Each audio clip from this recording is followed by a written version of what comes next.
Think and Grow Rich by Napoleon Hill. Author's Preface. In every chapter of this book, mention has been made of the money-making secret which has made fortunes for more than 500 exceedingly wealthy men whom I have carefully analyzed over a long period of years. The secret was brought to my attention by Andrew Carnegie more than a quarter of a century ago. The canny, lovable old Scotsman carelessly tossed it into my mind when I was but a boy. Then he sat back in his chair with a merry twinkle in his eyes and watched carefully to see if I had brains enough to understand the full significance of what he had said to me. When he saw that I had grasped the idea, he asked if I would be willing to spend 20 years or more preparing myself to take it to the world, to men and women who, without the secret, might go through life as failures. I said I would, and with Mr. Carnegie's cooperation, I have kept my promise. This book contains the secret. After having been put to a practical test by thousands of people in almost every walk of life, it was Mr. Carnegie's idea that the magic formula, which gave him a stupendous fortune, ought to be placed within reach of people who do not have time to investigate how men make money. And it was his hope that I might test and demonstrate the soundness of the formula through the experience of men and women in every calling. He believed the formula should be taught in all public schools and colleges, and expressed the opinion that if it were properly taught, it would so revolutionize the entire educational system that the time spent in school could be reduced to less than half. His experience with Charles M. Schwab, the other young men of Mr. Schwab's type, convinced Mr. Carnegie that much of that which is taught in the schools is of no value whatsoever in connection with the business of earning a living or accumulating riches. He had arrived at this decision because he had taken into his business one young man after another, many of them with but little schooling, and by coaching them in the use of this formula, developed in them rare leadership. Moreover, his coaching made fortunes for every one of them who followed his instructions. In the chapter on faith, you will read the astounding story of the organization of the giant United States Steel Corporation, as it was conceived and carried out by one of the young men through whom Mr. Carnegie proved that his formula will work for all who are ready for it. This single application of the secret by that young man, Charles M. Schwab, made him a huge fortune in both money and opportunity. Roughly speaking, this particular application of the formula was worth $600 million. These facts, and they are facts well known to almost everyone who knew Mr. Carnegie, give you a fair idea of what the reading of this book may bring to you, provided you know what is that you want. Even before it had undergone 20 years of practical testing, the secret was passed on to more than 100,000 men and women who have used it for their personal benefit, as Mr. Carnegie planned that they should. Some have made fortunes with it. Others have used it successfully in creating harmony in their homes. A clergyman used it so effectively that it brought him an income of upwards of $75,000 a year. Arthur Nash, a Cincinnati tailor, used his near-bankrupt business as a guinea pig on which to test the formula. The business came to life and made a fortune for its owners. It is still thriving, although Mr. Nash is gone. The experiment was so unique that newspapers and magazines gave it more than $1 million worth of laudatory publicity. The secret was passed on to Stewart Austin Weir of Dallas, Texas.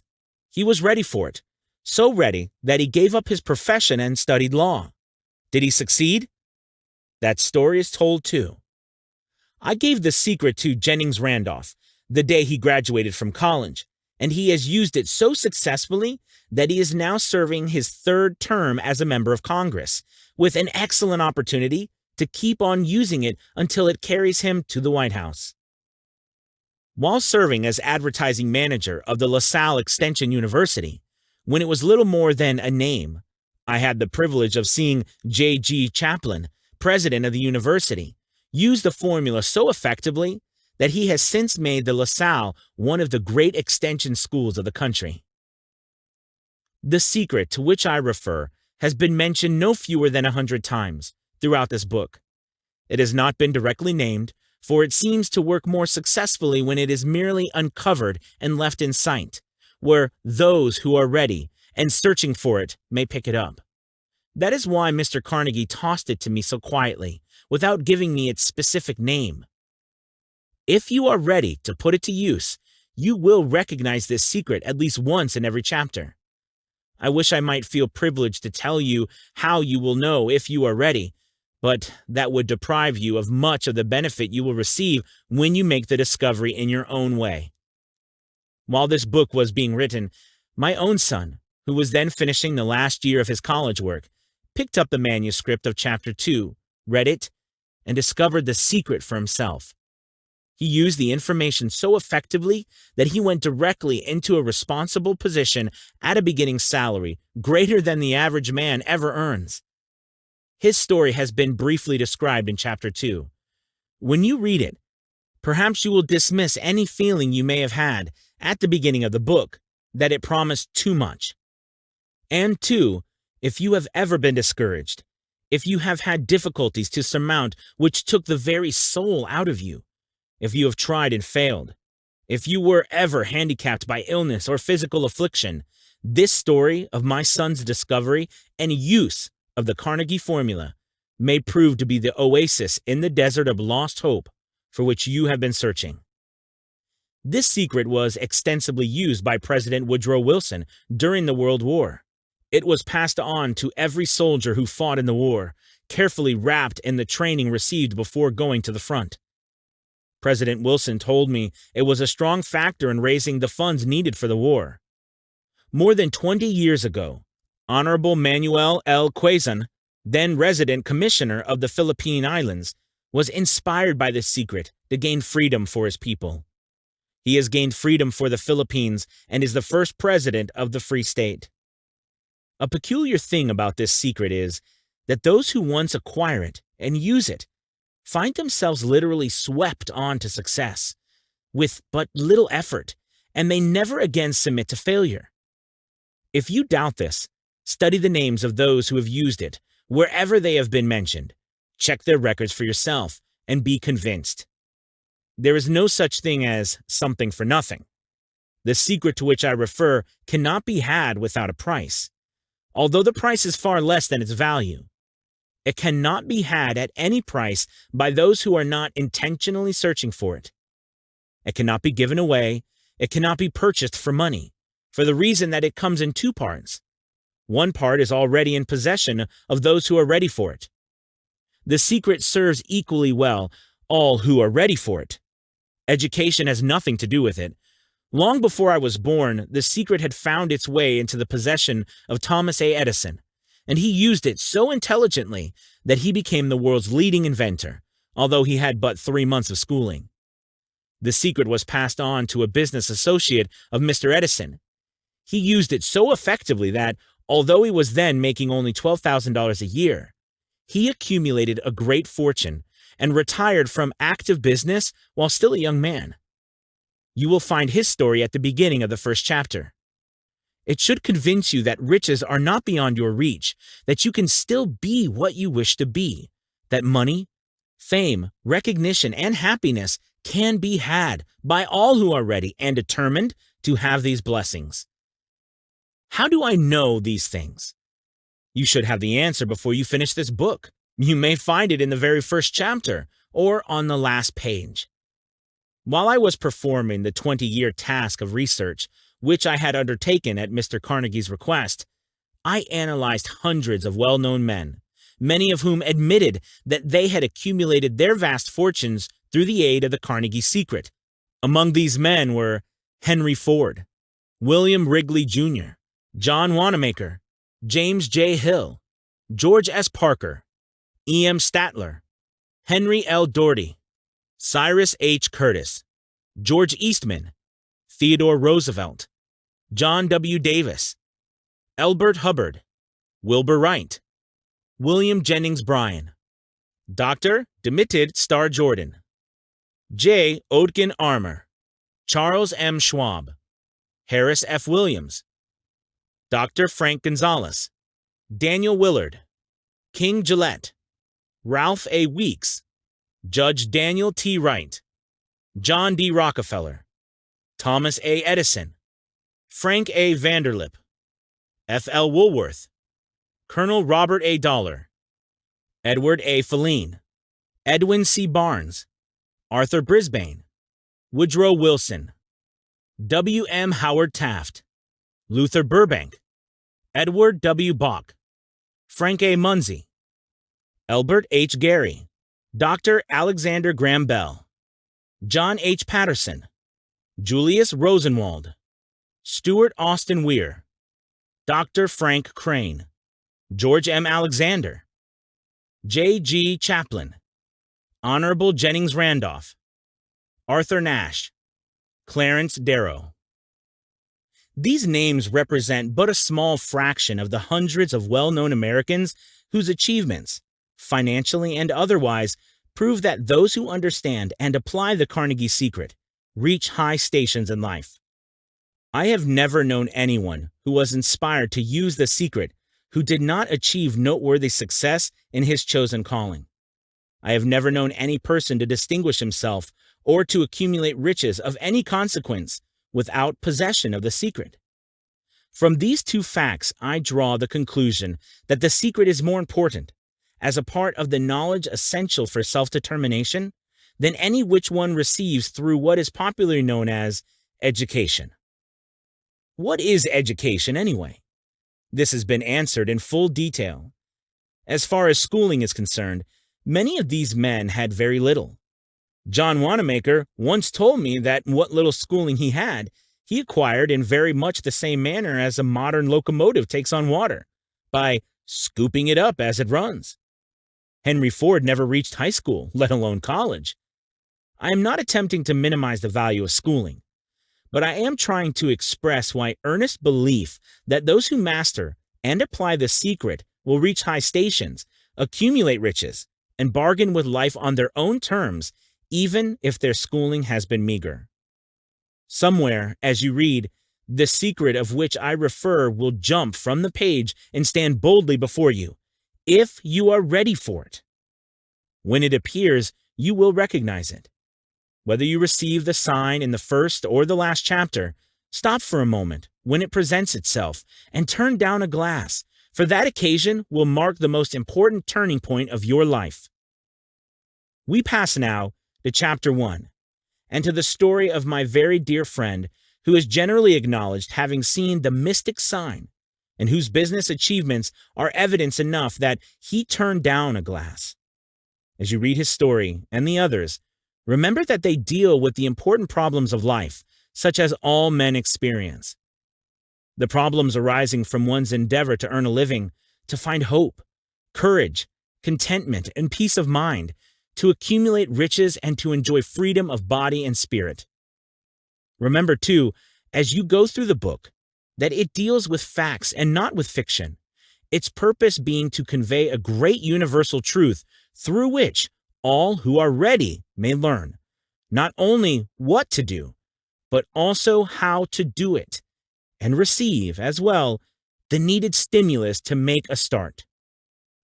As a final word of preparation, before you begin the first chapter, may I offer one brief suggestion which may provide a clue by which the Carnegie Secret may be recognized.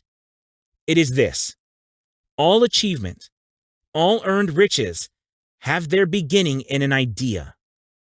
If you are ready for the secret, you already possess one half of it. Therefore, you will readily recognize the other half the moment it reaches your mind. The author. Chapter 1. Introduction. The man who thought his way into partnership with Thomas A. Edison. Truly, thoughts are things, and powerful things at that, when they are mixed with definiteness of purpose, persistence, and a burning desire for their translation into riches or other material objects. A little more than 30 years ago, Edwin C. Barnes discovered how true it is that men really do think and grow rich. His discovery did not come about at one sitting. It came little by little, beginning with a burning desire to become a business associate of the great Edison. One of the chief characteristics of Barnes's desire was that it was definite. He wanted to work with Edison, not for him. Observe carefully the description of how he went about translating his desire into reality, and you will have a better understanding of the 13 principles which lead to riches. When this desire or impulse of thought first flashed into his mind, he was in no position to act upon it. Two difficulties stood in his way. He did not know Mr. Edison, and he did not have enough money to pay his railroad fare to Orange, New Jersey. These difficulties were sufficient to have discouraged the majority of men from taking any attempt to carry out the desire. But his was no ordinary desire. He was so determined to find a way to carry out his desire that he finally decided to travel by blind baggage rather than be defeated. To the uninitiated, this means that he went to East Orange on a freight train. He presented himself at Mr. Edison's laboratory and announced he had come to go into business with the inventor. In speaking of the first meeting between Barnes and Edison, years later, Mr. Edison said, "He stood there before me, looking like an ordinary tramp. But there was something in the expression of his face which conveyed the impression that he was determined to get what he had come after."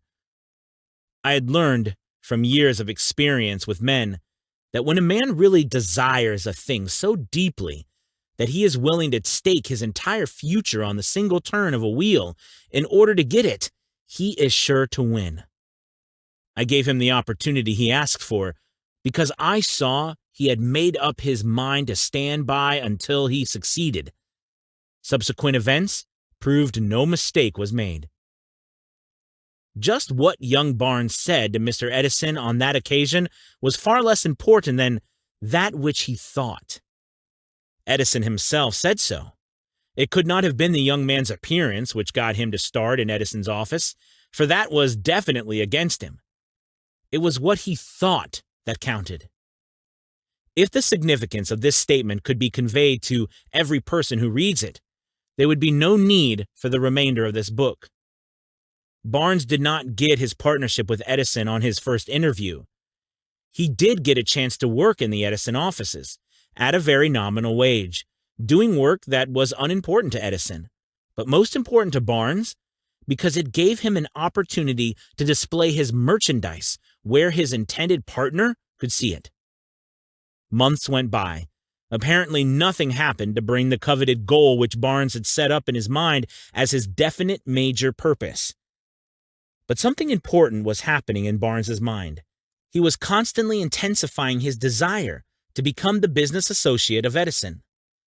Psychologists have correctly said that when one is truly ready for a thing, it puts in its appearance. Barnes was ready for a business association with Edison. Moreover, he was determined to remain ready until he got that which he was seeking. He did not say to himself, "Ah, well, what's the use? I guess I'll change my mind and try for a salesman job." But he did say, "I came here to go into business with Edison, and I'll accomplish this end if it takes the remainder of my life." He meant it. What a different story men would have to tell if only they would adopt a definite purpose and stand by that purpose until it had time to become an all-consuming obsession. Maybe young Barnes did not know it at the time, but his bulldog determination, his persistence in standing back of a single desire, was destined to mow down all opposition and bring him the opportunity he was seeking. When the opportunity came, it appeared in a different form, and from a different direction than Barnes had expected. That is one of the tricks of opportunity. It has a sly habit of slipping in by the back door, and often it comes distinguished in the form of misfortune or temporary defeat. Perhaps this is why so many fail to recognize opportunity. Mr. Edison had just perfected a new office device, known at that time as the Edison dictating machine, now the Ediphone. His salesmen were not enthusiastic over the machine. They did not believe it could be sold without great effort. Barnes saw his opportunity. It had crawled in quietly, hidden in a queer-looking machine which interested no one but Barnes and the inventor. Barnes knew he could sell the Edison dictating machine. He suggested this to Edison, and promptly got his chance. He did sell the machine. In fact, he sold it so successfully that Edison gave him a contract to distribute and market it all over the nation. Out of that business association grew the slogan, "Made by Edison and installed by Barnes." The business alliance had been in operation for more than 30 years. Out of it, Barnes had made himself rich in money, but he has done something infinitely greater. He has proved that one really may think and grow rich. How much actual cash that original desire of Barnes's has been worth to him, I have no way of knowing. Perhaps it has brought him $2 or $3 million, but the amount, whatever it is, becomes insignificant when compared with the greater asset he acquired in the form of definite knowledge that in an intangible impulse of thought can be transmuted into its physical counterpart by the application of known principles. Barnes literally thought himself into a partnership with the great Edison. He thought himself into a fortune. He had nothing to start with except the capacity to know what he wanted and the determination to stand by that desire until he realized it. He had no money to begin with. He had but little education. He had no influence. But he did have initiative, faith, and the will to win. With these intangible forces, he made himself number one man with the greatest inventor who ever lived. Now, let us look at a different situation and study a man who had plenty of tangible evidence of riches, but lost it because he stopped 3 feet short of the goal he was seeking. 3 feet from gold. One of the most common causes of failure is the habit of quitting when one is overtaken by temporary defeat. Every person is guilty of this mistake at one time or another. An uncle of R.U. Darby was caught by the gold fever in the gold rush days and went west to dig and grow rich. He had never heard that more gold has been mined from the brains of men than ever been taken from the earth. He staked a claim and went to work with pick and shovel. The going was hard, but his lust for gold was definite. After weeks of labor, he was rewarded by the discovery of the shining ore. He needed machinery to bring the ore to the surface. Quietly, he covered up the mine, retraced his footsteps to his home in Williamsburg, Maryland, told his relatives and a few neighbors of the strike. They got together money for the needed machinery, had it shipped. The uncle and Darby went back to work the mine. The first car of ore was mined and shipped to a smelter. The returns proved that they had one of the richest mines in Colorado. A few more cars of that ore would clear the debts. Then would come the big killing in profits. Down went the drills. Up went the hopes of Darby and Uncle. Then something happened. The vein of gold ore disappeared. They had come to the end of the rainbow, and the pot of gold was no longer there.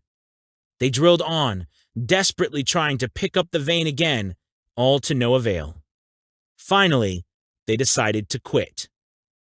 They sold the machinery to a junk man for a few $100s and took the train back home. Some junk men are dumb, but not this one. He called in a mining engineer to look at the mine and do a little calculating.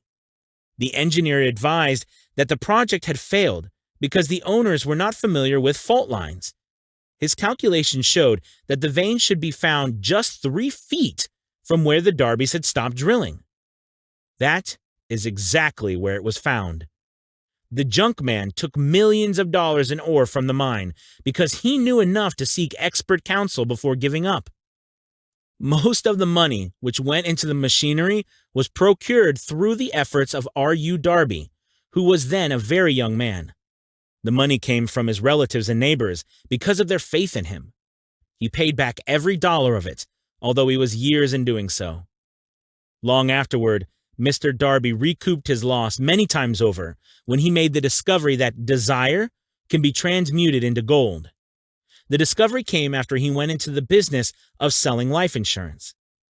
Remembering that he lost a huge fortune because he stopped 3 feet from gold, Darby profited by the experience in his chosen work, by the simple method of saying to himself, I stopped 3 feet from gold, but I will never stop because men say no when I ask them to buy insurance.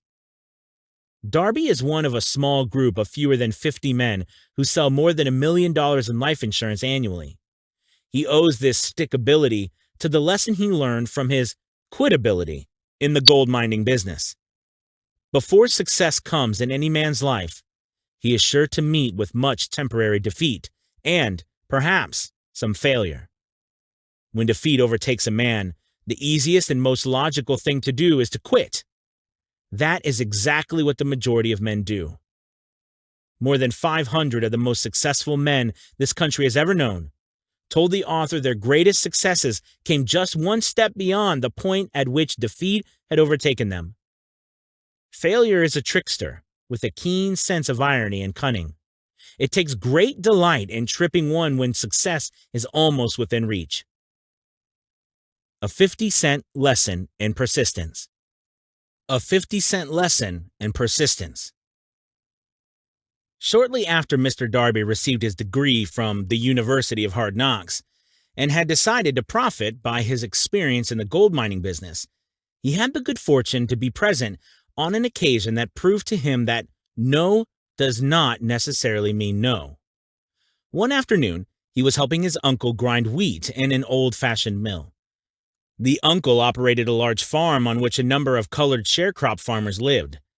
Quietly, the door was opened, and a small colored child, the daughter of a tenant, walked in and took her place near the door. The uncle looked up, saw the child, and barked at her roughly. "What do you want?" Meekly, the child replied, "My mammy say send her 50 cents. "I'll not do it," the uncle reported. "Now you run on home." "Yes, sir," the child replied, but she did not move. The uncle went ahead with his work, so busily engaged that he did not pay enough attention to the child to observe that she did not leave. When he looked up and saw her still standing there, he yelled at her, "I told you to go home. Now go, or I'll take a switch to you." The little girl said, "Yes, sir," but she did not budge an inch.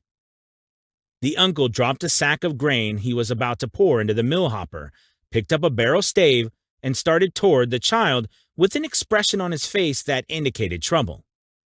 Darby held his breath. He was certain he was about to witness a murder.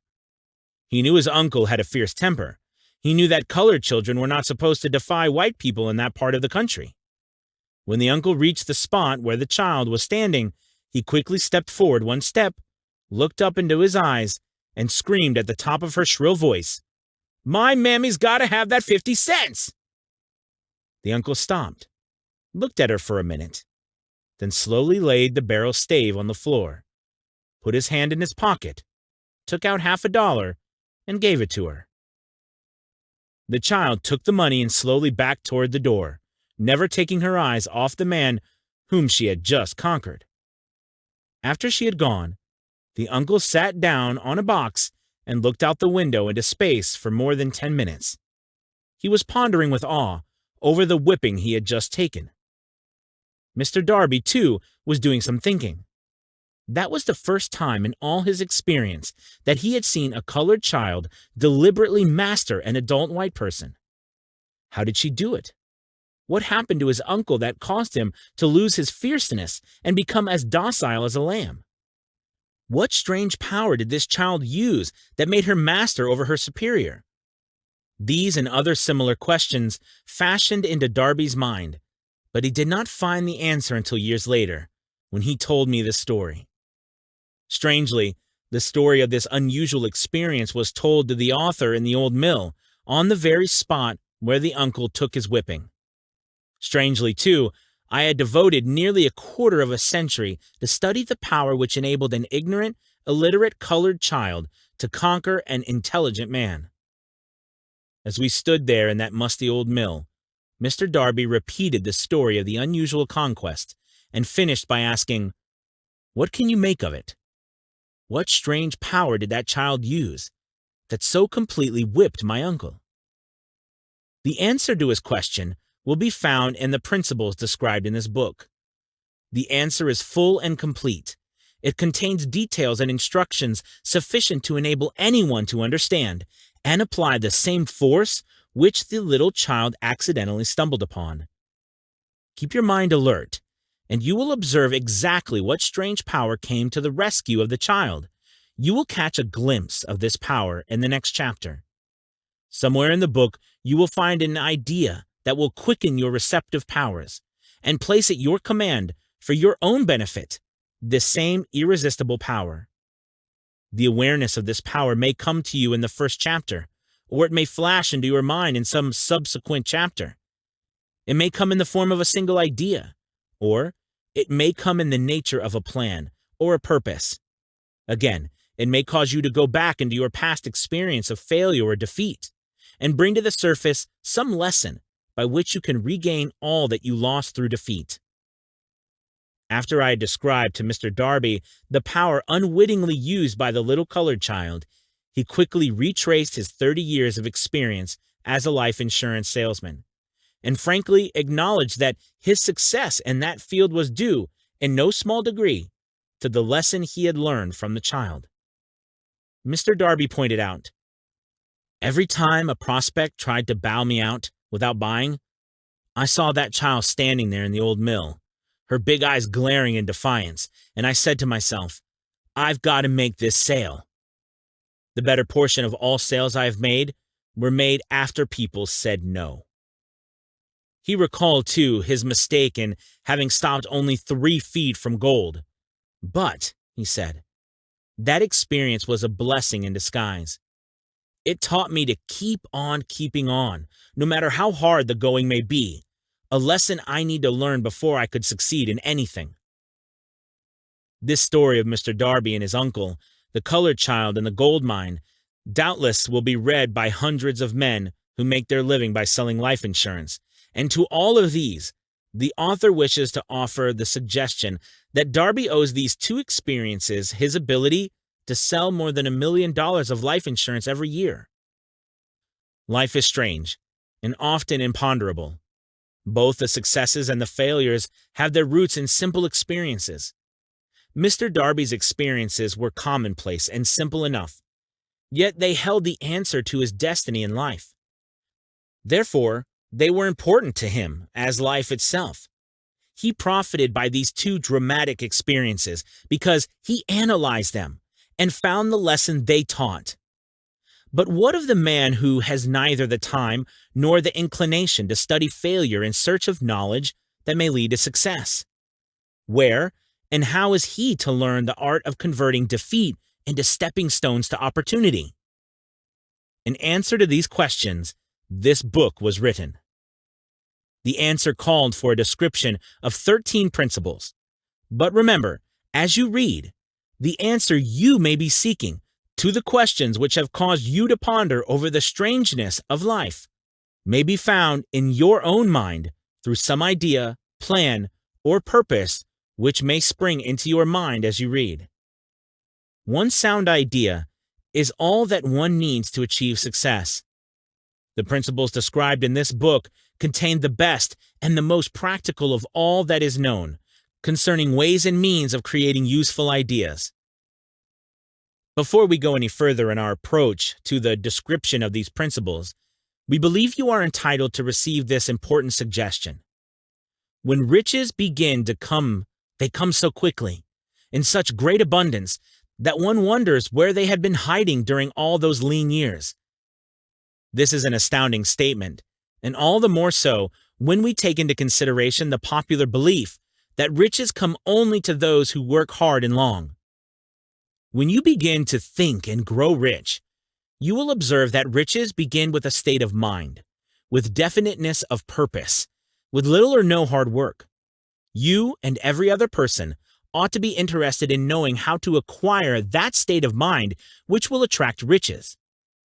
I spent 25 years in research, analyzing more than 25,000 people, because I, too, wanted to know how wealthy men become that way. Without that research, this book could not have been written. Here, take notice of very significant truth, viz., the business depression started in 1929 and continued on to an all-time record of destruction until sometime after President Roosevelt entered office. Then the depression began to fade into nothingness. Just as an electrician in a theater raises the lights so gradually that darkness is transmuted into light before you realize it, so did the spell of fear in the minds of the people gradually fade away and become faith. Observe very closely. As soon as you master the principles of this philosophy and begin to follow the instructions for applying those principles, your financial status will begin to improve, and everything you touch will begin to transmute itself into an asset for your benefit. Impossible? Not at all. One of the main weaknesses of mankind is the average man's familiarity with the word impossible. He knows all the rules which will not work. He knows all the things which cannot be done. This book was written for those who seek the rules which have made others successful and are willing to stake everything on those rules. A great many years ago, I purchased a fine dictionary. The first thing I did with it was turn to the word impossible and neatly clip it out of the book. That would not be an unwise thing for you to do. Success comes to those who become success conscious. Failure comes to those who indifferently allow themselves to become failure conscious. The object of this book is to help all who seek it to learn the art of changing their minds from failure consciousness to success consciousness. Another weakness found in altogether too many people is the habit of measuring everything and everyone by their own impressions and beliefs. Some who will read this will believe that no one can think and grow rich. They cannot think in terms of riches because their thought habits have been steeped in poverty, want, misery, failure, and defeat. These unfortunate people remind me of a prominent Chinese who came to America to be educated in American ways. He attended the University of Chicago. One day, President Harper met this young Oriental on the campus, stopped to chat with him for a few minutes, and asked what had impressed him as being the most noticeable characteristic of the American people. "Why," the Chinaman exclaimed, "the queer slant of your eyes. Your eyes are off slant." What do we say about the Chinese? We refuse to believe that which we do not understand. We foolishly believe that our own limitations are the proper measure of limitations. Sure, the other fellow's eyes are off slant because they are not the same as our own. Millions of people look at the achievements of Henry Ford after he has arrived and envy him because of his good fortune, or luck, or genius, or whatever it is that they credit for Ford's fortune. Perhaps one person in every 100,000 knows the secret of Ford's success, and those who do know are too modest or too reluctant to speak of it because of its simplicity. A single transaction will illustrate the secret perfectly. A few years back, Ford decided to produce his now famous V8 motor. He chose to build an engine with the entire 8 cylinders cast in one block, and instructed his engineers to produce a design for the engine. The design was placed on paper, but the engineers agreed, to a man, that it was simply impossible to cast an 8-cylinder gas engine block in one piece. Ford said, "Produce it anyway." "But," they replied, "it's impossible." "Go ahead," Ford commanded, "and stay on the job until you succeed, no matter how much time is required." The engineers went ahead. There was nothing else for them to do if they were to remain on the Ford staff. 6 months went by, nothing happened. Another 6 months passed, and still nothing happened. The engineers tried every conceivable plan to carry out the orders, but the thing seemed out of the question, impossible. At the end of the year, Ford checked with his engineers, and again they informed him they had found no way to carry out his orders. "Go right ahead," said Ford. "I want it, and I'll have it." They went ahead, and then, as if by a stroke of magic, the secret was discovered. The Ford determination had won once more. This story may not be described with minute accuracy, but the sum and substance of it is correct. Deduce from it, You who wish to think and grow rich, the secret of the Ford millions, if you can. You'll not have to look very far. Henry Ford is a success because he understands and applies the principles of success. One of these is desire, knowing what one wants. Remember this Ford story as you read and pick out the lines in which the secret of this stupendous achievement have been described. If you can do this, if you can lay your finger on the particular group of principles which made Henry Ford rich, you can equal his achievements in almost any calling for which you are suited. You are the master of your fate, the captain of your soul, because when Henley wrote the prophetic lines, "I am the master of my fate, I am the captain of my soul," he should have informed us that we are the masters of our fate, the captains of our souls, because we have the power to control our thoughts. He should have told us that the ether in which this little earth floats, in which we move and have our being, is a form of energy moving at an inconceivably high rate of vibration, and that the ether is filled with a form of universal power which adapts itself to the nature of the thoughts we hold in our minds, and influences us in natural ways to transmute our thoughts into their physical equivalent. If the poet had told us of this great truth, we would know why it is that we are the masters of our fate, the captains of our souls. He should have told us with great emphasis that this power makes no attempt to discriminate between destructive thoughts and constructive thoughts, that it will urge us to translate into physical reality thoughts of poverty, just as quickly as it will influence us to act upon thoughts of riches. He should have told us, too, that our brains become magnetized with the dominating thoughts which we hold in our minds, and, by means with which no man is familiar, these magnets attract us to the forces, the people, the circumstances of life which harmonize with the nature of our dominating thoughts.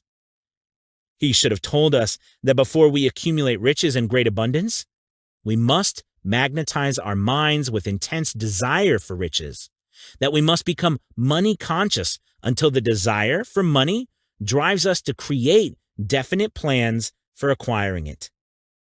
But, being a poet and not a philosopher, Henley contented himself by stating a great truth in poetic form, leaving those who followed him to interpret the philosophical meaning of his lines.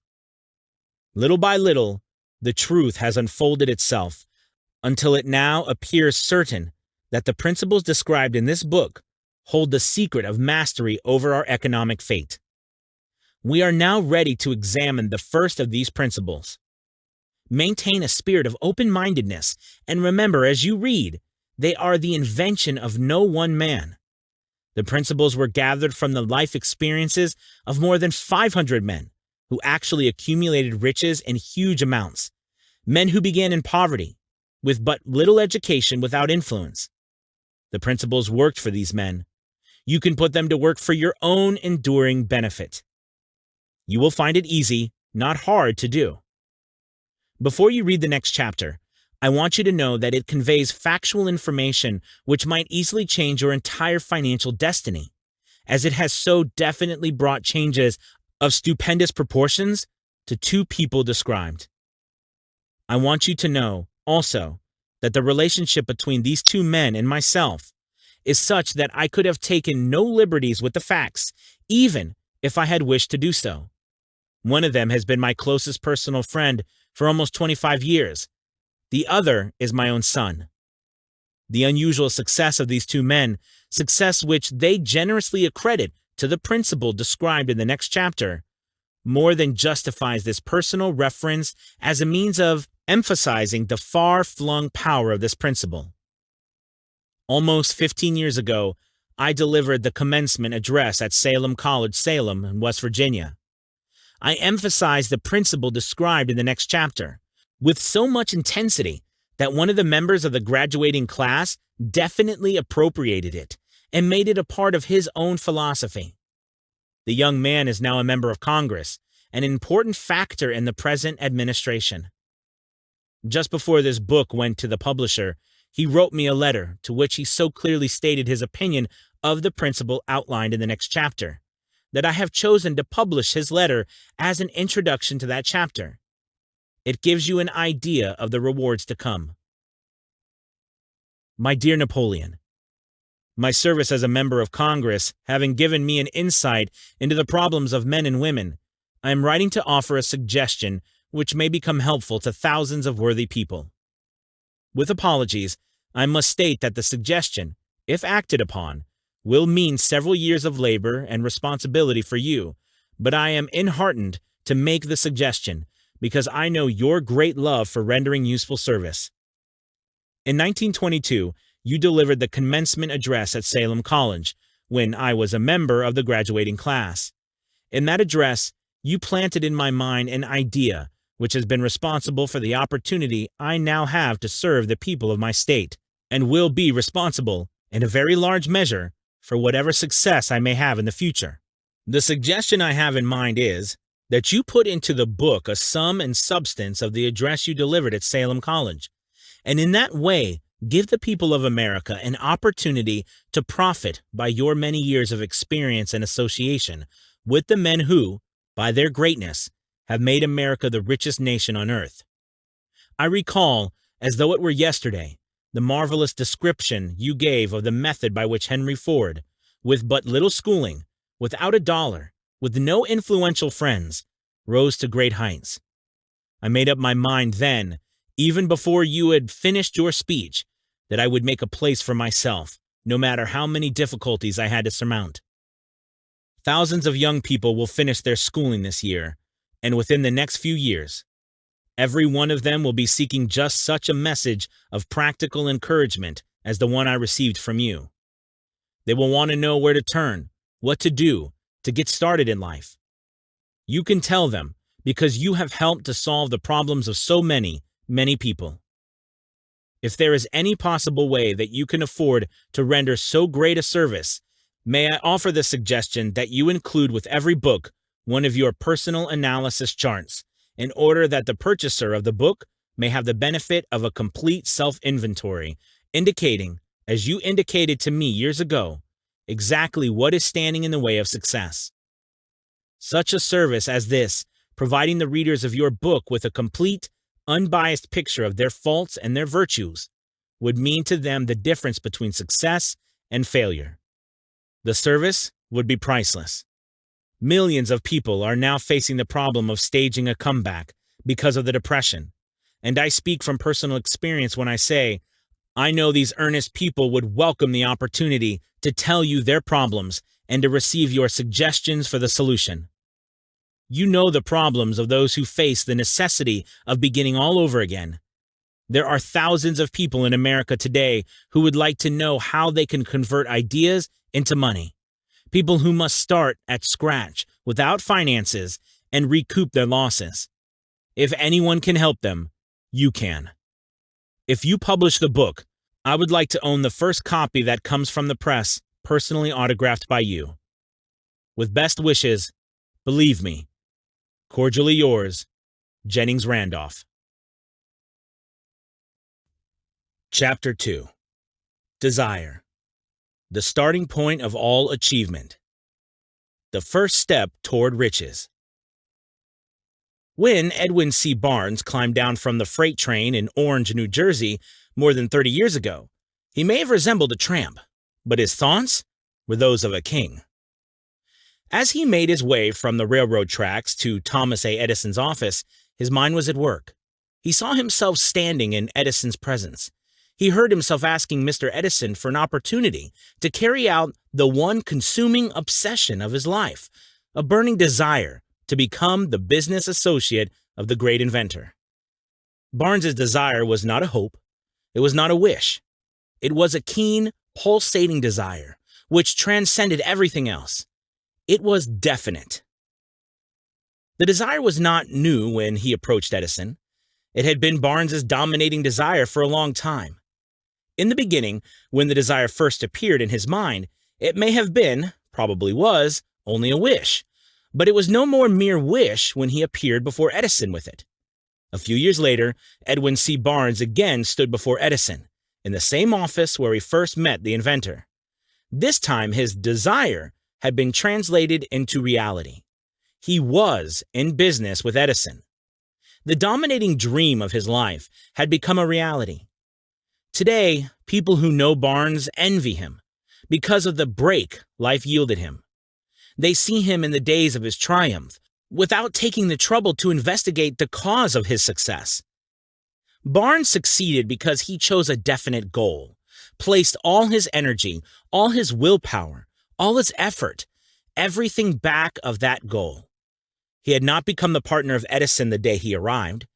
He was content to start in the most menial work as long as it provided an opportunity to take even one step toward his cherished goal. 5 years passed before the chance he had been seeking made its appearance. During all those years, not one ray of hope, not one promise of attainment of his desire had been held out to him. To everyone, except himself, he appeared only another cog in the Edison business wheel. But in his own mind, he was the partner of Edison every minute of the time, from the very day that he first went to work there. It is a remarkable illustration of the power of a definite desire. Barnes won his goal because he wanted to be a business associate of Mr. Edison, more than he wanted anything else.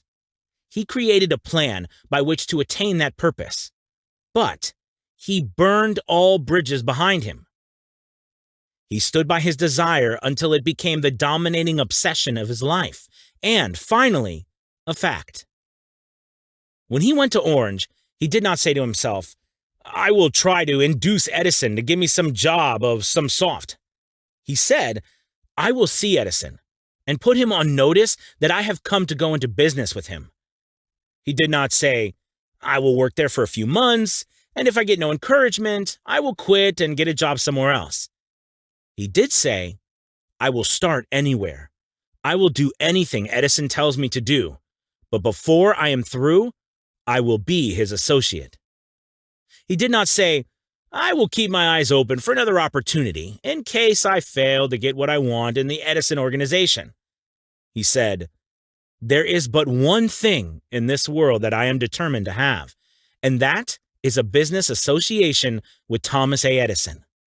I will burn all bridges behind me and stake my entire future on my ability to get what I want." He left himself no possible way of retreat. He had to win or perish. That is all there is to the Barnes story of success. A long while ago, a great warrior faced a situation which made it necessary for him to make a decision, which ensured his success on the battlefield. He was about to send his armies against a powerful foe, whose men outnumbered his own.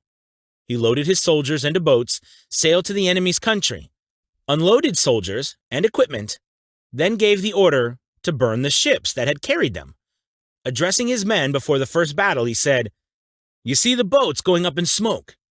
That means that we cannot leave these shores alive unless we win. We now have no choice. We win or we perish." They won. Every person who wins in any undertaking must be willing to burn his ships and cut all sources of retreat. Only by doing so can one be sure of maintaining that state of mind knowing as a burning desire to win, essential to success. The morning after the Great Chicago Fire, a group of merchants stood on the State Street, looking at the smoking remains of what had been their stores.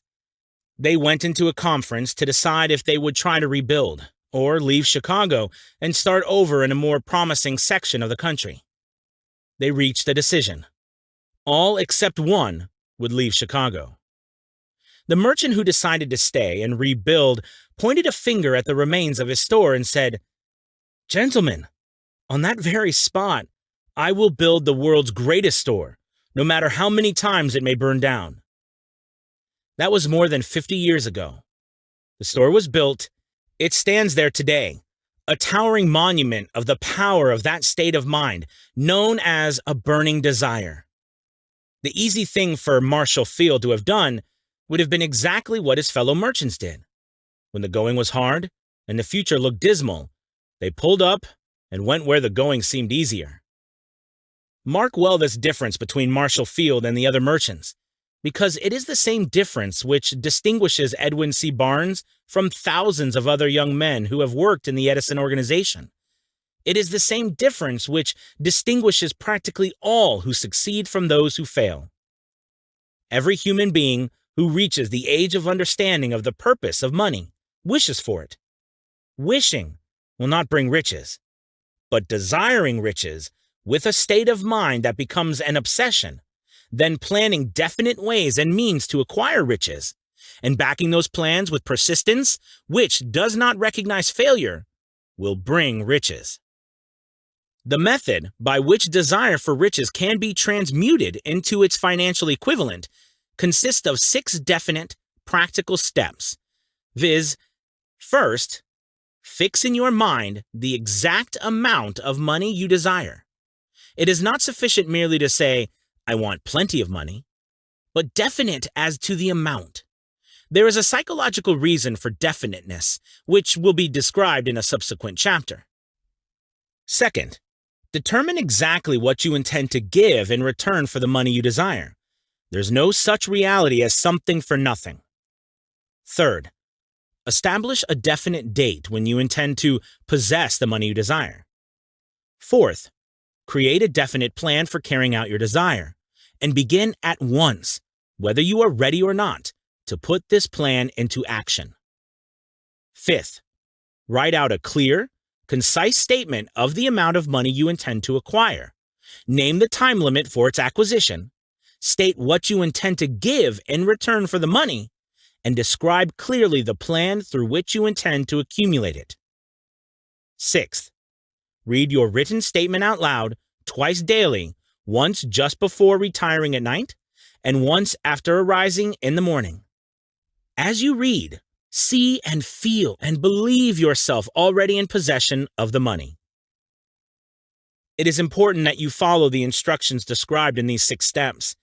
It is especially important that you observe and follow the instructions in the 6th paragraph. You may complain that it is impossible for you to see yourself in possession of money before you actually have it. Here is where a burning desire will come to your aid. If you truly desire money so keenly that your desire is an obsession, you will have no difficulty in convincing yourself that you will acquire it. The object is to want money, and to become so determined to have it that you convince yourself you will have it. Only those who become money conscious ever accumulate great riches. Money consciousness means that the mind has become so thoroughly saturated with the desire for money that one can see oneself already in possession of it. To the uninitiated, who has not been schooled in the working principles of the human mind, these instructions may appear impractical.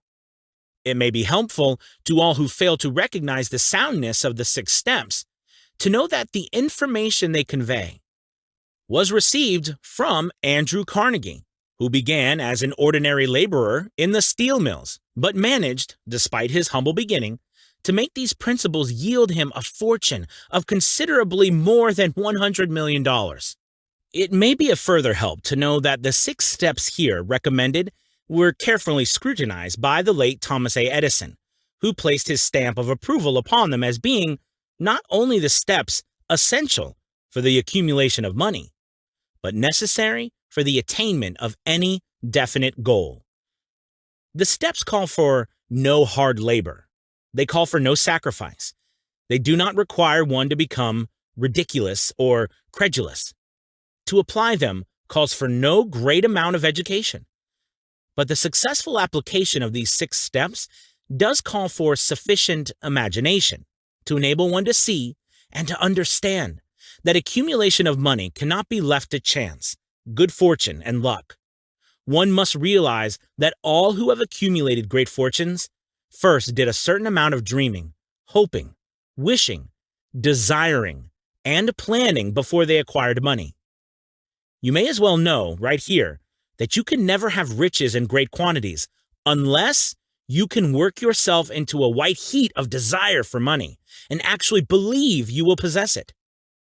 You may as well know only that every great leader, from the dawn of civilization down to the present, was a dreamer. Christianity is the greatest potential power in the world today because its founder was an intense dreamer who had the vision and the imagination to see realities in their mental and spiritual form before they had been transmuted into physical form. If you do not see great riches in your imagination, you will never see them in your bank balance. Never, in the history of America, has there been so great an opportunity for practical dreamers as now exists. The 6-year economic collapse has reduced all men, substantially, to the same level. A new race is about to be run. The stakes represent huge fortunes which will be accumulated within the next 10 years. The rules of the race have changed because we now live in a changed world that definitely favors the masses, those who had but little or no opportunity to win under the conditions existing during the Depression, when fear paralyzed growth and development. We, who are in this race for riches, should be encouraged to know that this changed world in which we live is demanding new ideas, new ways of doing things, new leaders, new inventions, new methods of teaching, new methods of marketing, new books, new literature, new features for the radio, new ideas for moving pictures. Back of all this demand for new and better things, there is one quality which one must possess to win, and that is definiteness of purpose, the knowledge of what one wants, and a burning desire to possess it. The business depression marked the death of one age and the birth of another. This changed world requires practical dreamers who can and will put their dreams into action. The practical dreamers have always been and always will be the pattern makers of civilization.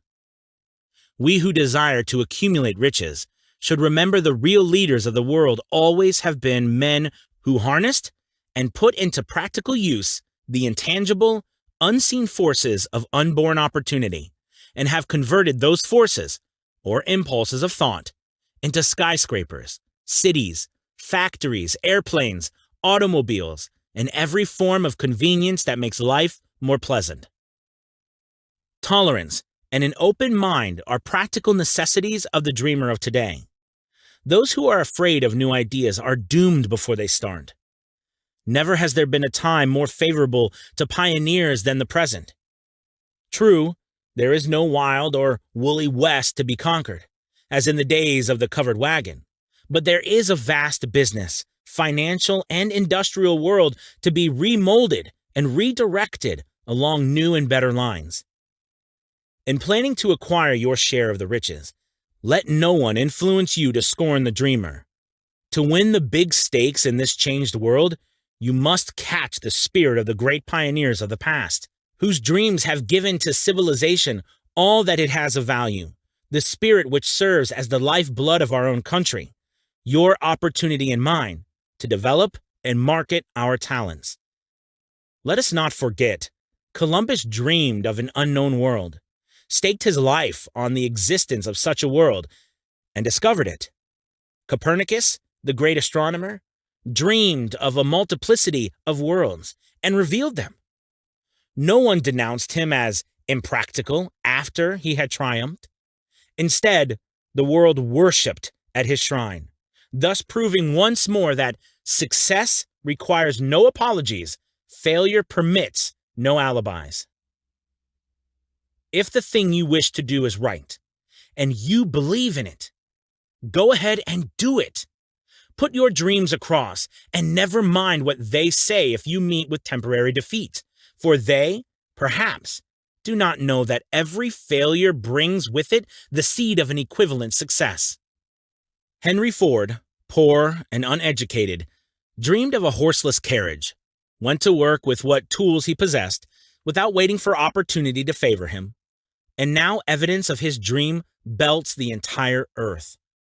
He has put more wheels into operation than any man who ever lived, because he was not afraid to back his dreams.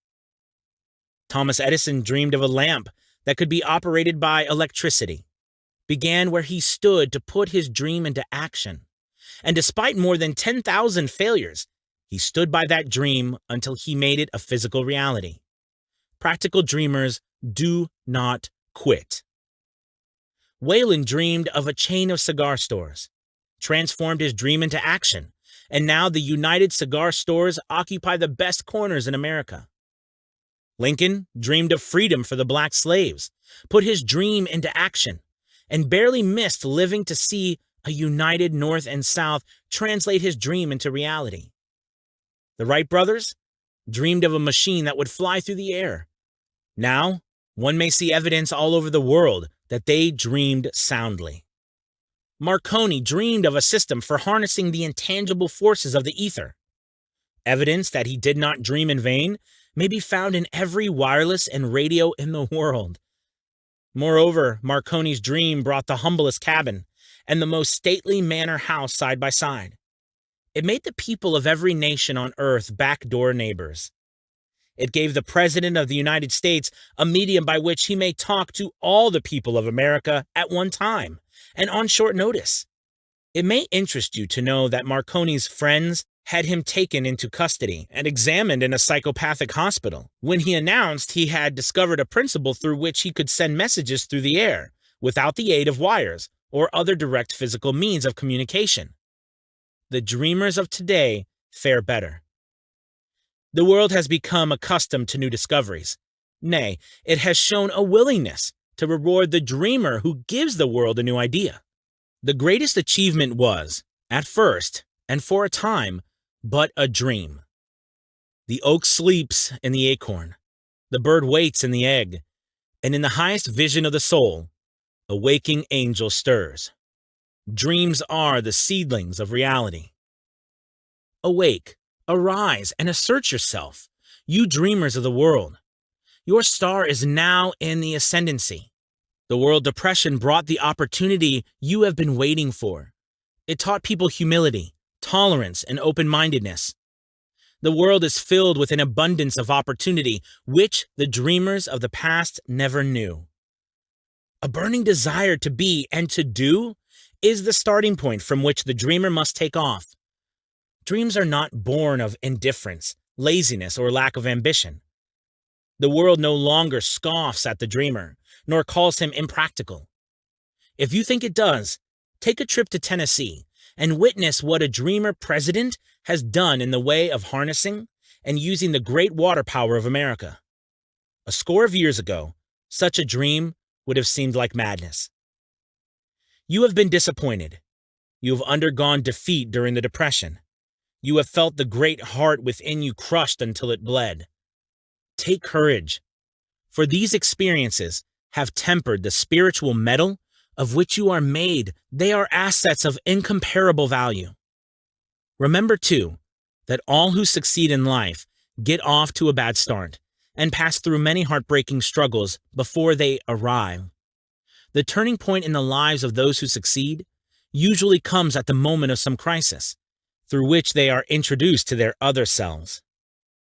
John Bunyan wrote The Pilgrim's Progress, which is among the finest of all English literature, after he had been confined in prison and sorely punished because of his views of the subject of religion. O. Henry discovered the genius which slept within his brain after he had met with great misfortune and was confined to a prison cell in Columbus, Ohio. Being forced, through misfortune, to become acquainted with his other self and to use his imagination, he discovered himself to be a great author instead of a miserable criminal and outcast.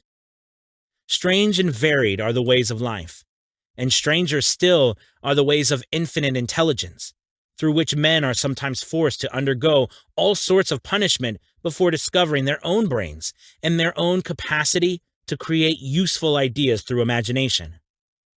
Edison, the world's greatest inventor and scientist, was a tramp telegraph operator.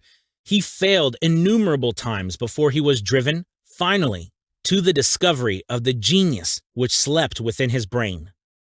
Charles Dickens began by pasting labels on blacking pots. The tragedy of his first love penetrated the depths of his soul and converted him into one of the world's truly great authors. That tragedy produced, first, David Copperfield, then a succession of other works that made this a richer and better world for all who read his books. Disappointment over love affairs generally has the effect of driving men to drink and women to ruin. And this, because most people never learn the art of transmuting their strongest emotions into dreams of a constructive nature. Helen Keller became deaf, dumb, and blind shortly after birth.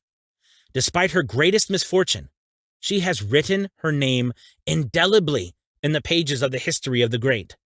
Her entire life has served as evidence that no one ever is defeated until defeat has been accepted as reality. Robert Burns was an illiterate country lad. He was cursed by poverty and grew up to be a drunkard in the bargain. The world was made better for his having lived because he clothed beautiful thoughts in poetry and thereby plucked a thorn and planted a rose in its place. Booker T. Washington was born in slavery, handicapped by race and color. Because he was tolerant, had an open mind at all times, on all subjects, and was a dreamer, he left his impress for good on an entire race. Beethoven was deaf, Milton was blind, but their names will last as long as time endures because they dreamed and translated their dreams into organized thought. Before passing to the next chapter, kindle anew in your mind the fire of hope, faith, courage, and tolerance. If you have these states of mind and a working knowledge of the principles described, all else that you need will come to you when you are ready for it. Let Emerson state the thought in these words: every proverb, every book, every byword that belongs to thee for aid and comfort shall surely come home through open or winding passages. Every friend whom not thy fantastic will, but the great and tender soul in thee craveth, shall lock thee in his embrace. There is a difference between wishing for a thing and being ready to receive it. No one is ready for a thing until he believes he can acquire it. The state of mind must be belief, not mere hope or wish. Open-mindedness is essential for belief. Closed minds do not inspire faith, courage, and belief. Remember, no more effort is required to aim high in life, to demand abundance and prosperity, than is required to accept misery and poverty. A great poet has correctly stated this universal truth through these lines: I bargained with life for a penny, and life would pay no more. However, I begged at evening when I counted my scanty store. For life is a just employer. He gives you what you ask. But once you have set the wages, why, you must bear the task. I worked for a menial's hire, only to learn, dismayed, that any wage I had asked of life, life would have willingly paid. Desire outwits Mother Nature. As a fitting climax to this chapter, I wish to introduce one of the most unusual persons I have ever known. I first saw him 24 years ago, a few minutes after he was born. He came into the world without any physical sign of ears, and the doctor admitted, when pressed for an opinion, that the child might be deaf and mute for life. I challenged the doctor's opinion. I had the right to do so. I was the child's father. I, too, reached a decision and rendered an opinion, but I expressed the opinion silently, in the secrecy of my own heart. I decided that my son would hear and speak. Nature could send me a child without ears, but nature could not induce me to accept the reality of the affliction. In my own mind, I knew that my son would hear and speak. How? I was sure there must be a way, and I knew I would find it. I thought of the words of the immortal Emerson.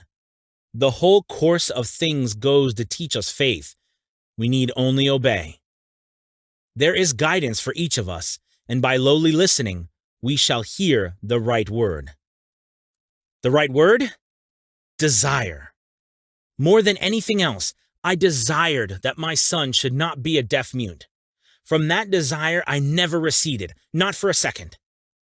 Many years previously, I had written, "Our only limitations are those we set up in our own minds." For the first time, I wondered if that statement were true.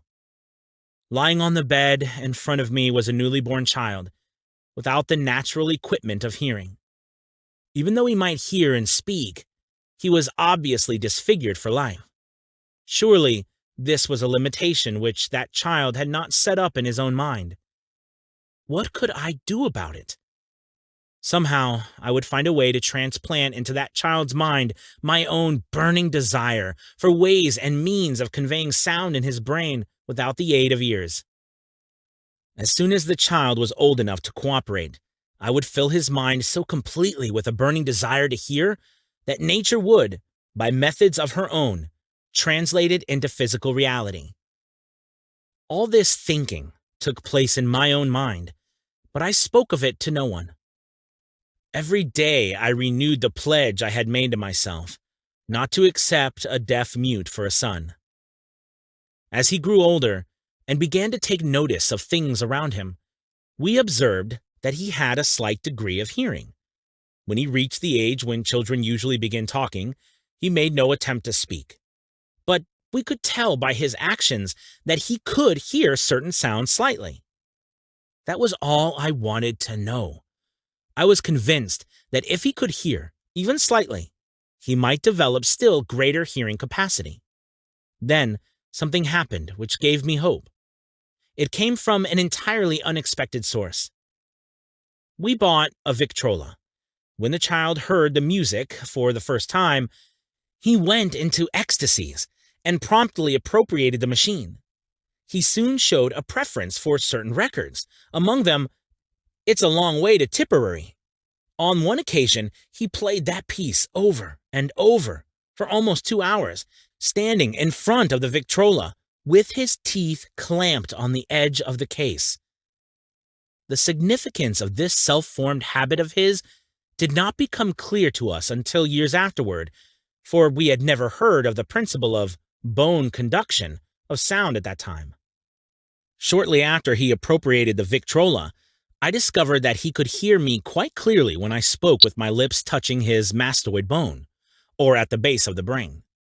These discoveries placed in my possession the necessary media by which I began to translate into reality my burning desire to help my son develop hearing and speech. By that time, he was making stabs at speaking certain words. The outlook was far from encouraging. But desire backed by faith knows no such word as impossible.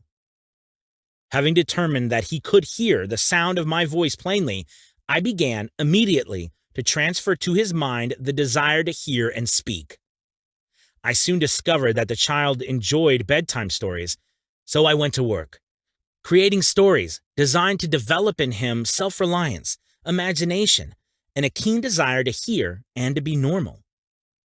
There was no one story in particular, which I emphasized by giving it some new and dramatic coloring each time it was told. It was designed to plant in his mind the thought that his affliction was not a liability, but an asset of great value. Despite the fact that all the philosophy I had examined clearly indicated that every adversity brings with it the seed of an equivalent advantage, I must confess that I had not the slightest idea how this affliction could become an asset. However, I continued my practice of wrapping that philosophy in bedtime stories, hoping the time would come when he would find some plan by which his handicap could be made to serve some useful purpose. Reason told me plainly that there was no adequate compensation for the lack of ears and natural hearing equipment. Desire, backed by faith, pushed reason aside and inspired me to carry on. As I analyze the experience in retrospect, I can see now that my son's faith in me had much to do with the astounding results. He did not question anything I told him. I sold him the idea that he had a distinct advantage over his older brother, and that this advantage would reflect itself in many ways. For example, the teachers in school would observe that he had no ears, and, because of this, they would show him special attention and treat with extraordinary kindness. They always did. His mother saw to that by visiting the teachers and arranging with them to give the child the extra attention necessary. I sold him the idea, too, that when he became old enough to sell newspapers, his older brother had already become a newspaper merchant, he would have a big advantage over his brother, for the reason that people would pay him extra money for his wares, because they could see that he was a bright, industrious boy, despite the fact that he had no ears. We could notice that gradually the child's hearing was improving. Moreover, he had not the slightest tendency to be self-conscious because of his affliction. When he was about 7, he showed the first evidence that our method of servicing his mind was bearing fruit. For several months, he begged for the privilege of selling newspapers, but his mother would not give her consent. She was afraid that his deafness made it unsafe for him to go on the street alone. Finally, he took matters in his own hands. One afternoon, when he was left at home with the servants, he climbed through the kitchen window, shimmied to the ground, and set out on his own. He borrowed 6 cents in capital from the neighborhood shoemaker, invested it in papers, sold out, revisited, and kept repeating until late in the evening. After balancing his accounts and paying back the 6 cents he had borrowed from this banker, he had a net profit of 42 cents.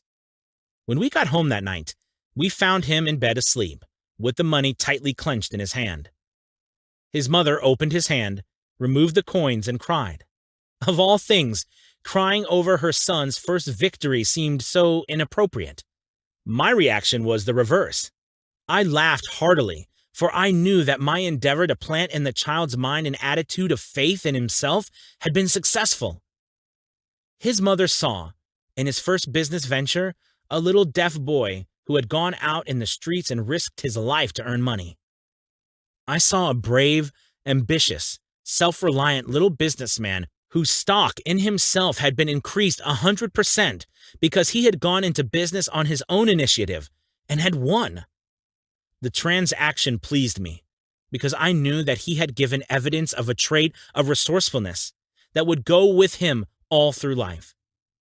Later events proved this to be true. When his older brother wanted something, he would lie down on the floor, kick his feet in the air, cry for it, and get it. When the little deaf boy wanted something, he would plan a way to earn the money, then buy it for himself. He still follows that plan.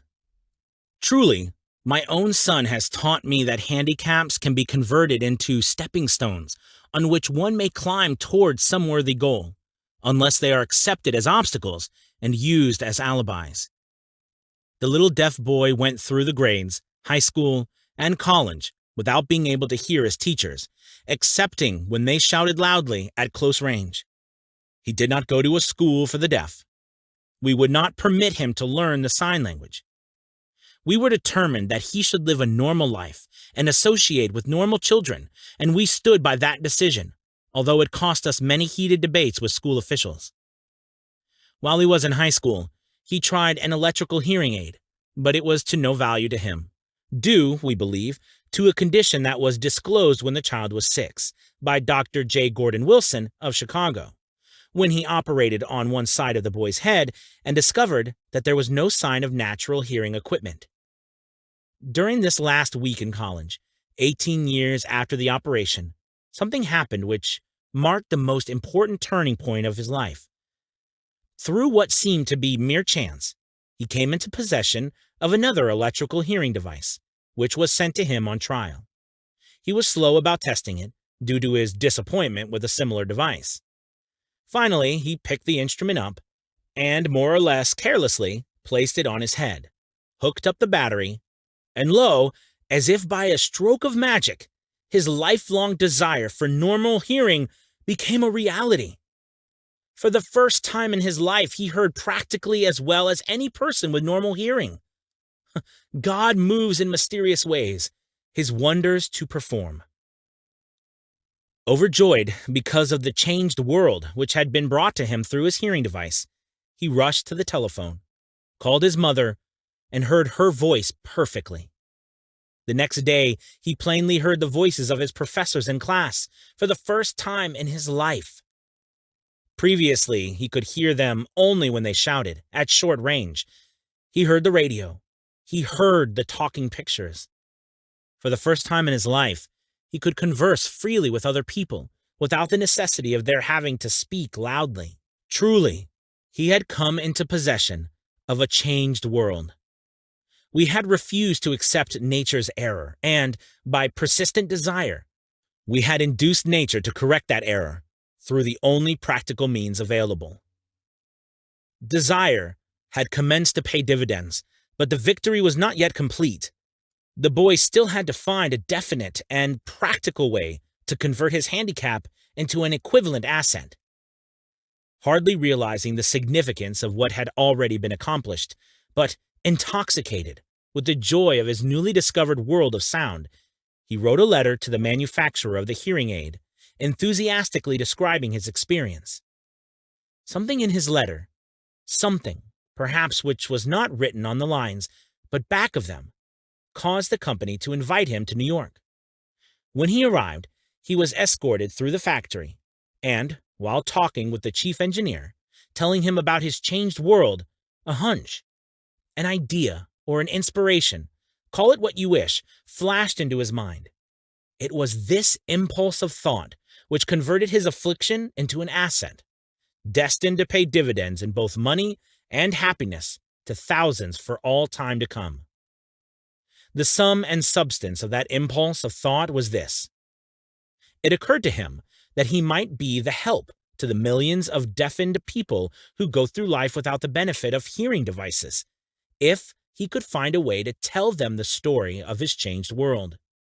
Then and there, he reached a decision to devote the remainder of his life to rendering useful service to the hard of hearing.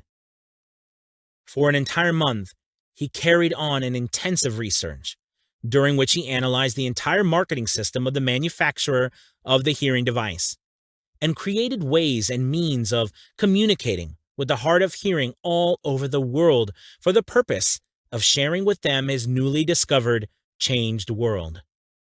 When this was done, he put in writing a 2-year plan based upon his findings. When he presented the plan to the company, he was instantly given a position for the purpose of carrying out his ambition. Little did he dream, when he went to work, that he was destined to bring hope and practical relief to thousands of deafened people who, without his help, would have been doomed forever to deaf mutism.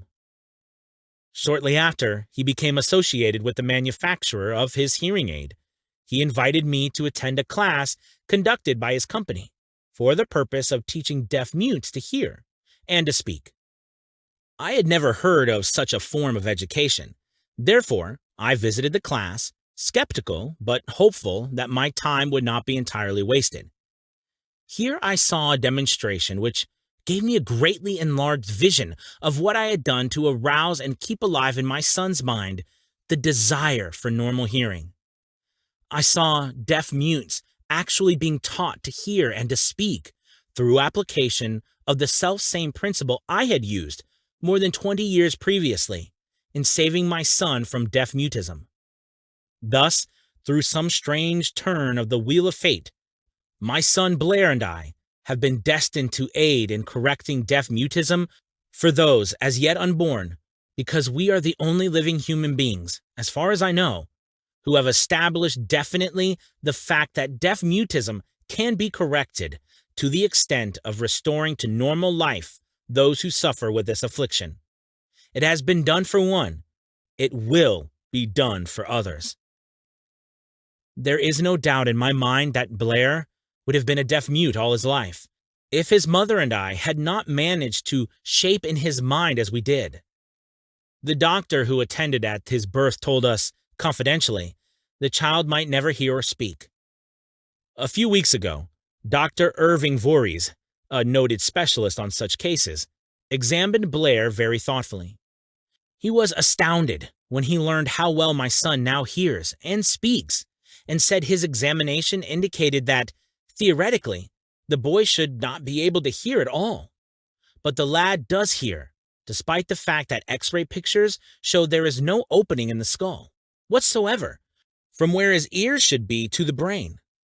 When I planted in his mind the desire to hear and talk, and to live as a normal person, there went with that impulse some strange influence which caused nature to become bridge builder and span the gulf of silence between his brain and the outer world, by some means which the keenest medical specialists have not been able to interpret.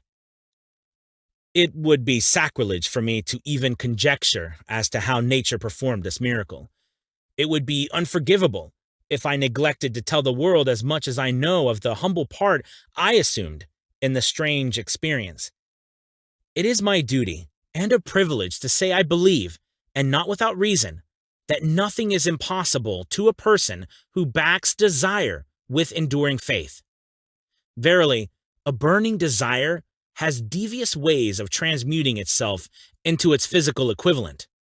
Blair desired normal hearing. Now he has it. He was born with a handicap which might easily have sent one with a less defined desire to the street with a bundle of pencils and a tin cup. That handicap now promises to serve as the medium by which he will render useful service to many millions of hard of hearing. Also, to give him useful employment at adequate financial compensation the remainder of his life. The little white lies I planted in his mind when he was a child, by leading him to believe his affliction would become a great asset, which he could capitalize, has justified itself. Verily, there is nothing, right or wrong, which belief plus burning desire cannot make real. These qualities are free to everyone.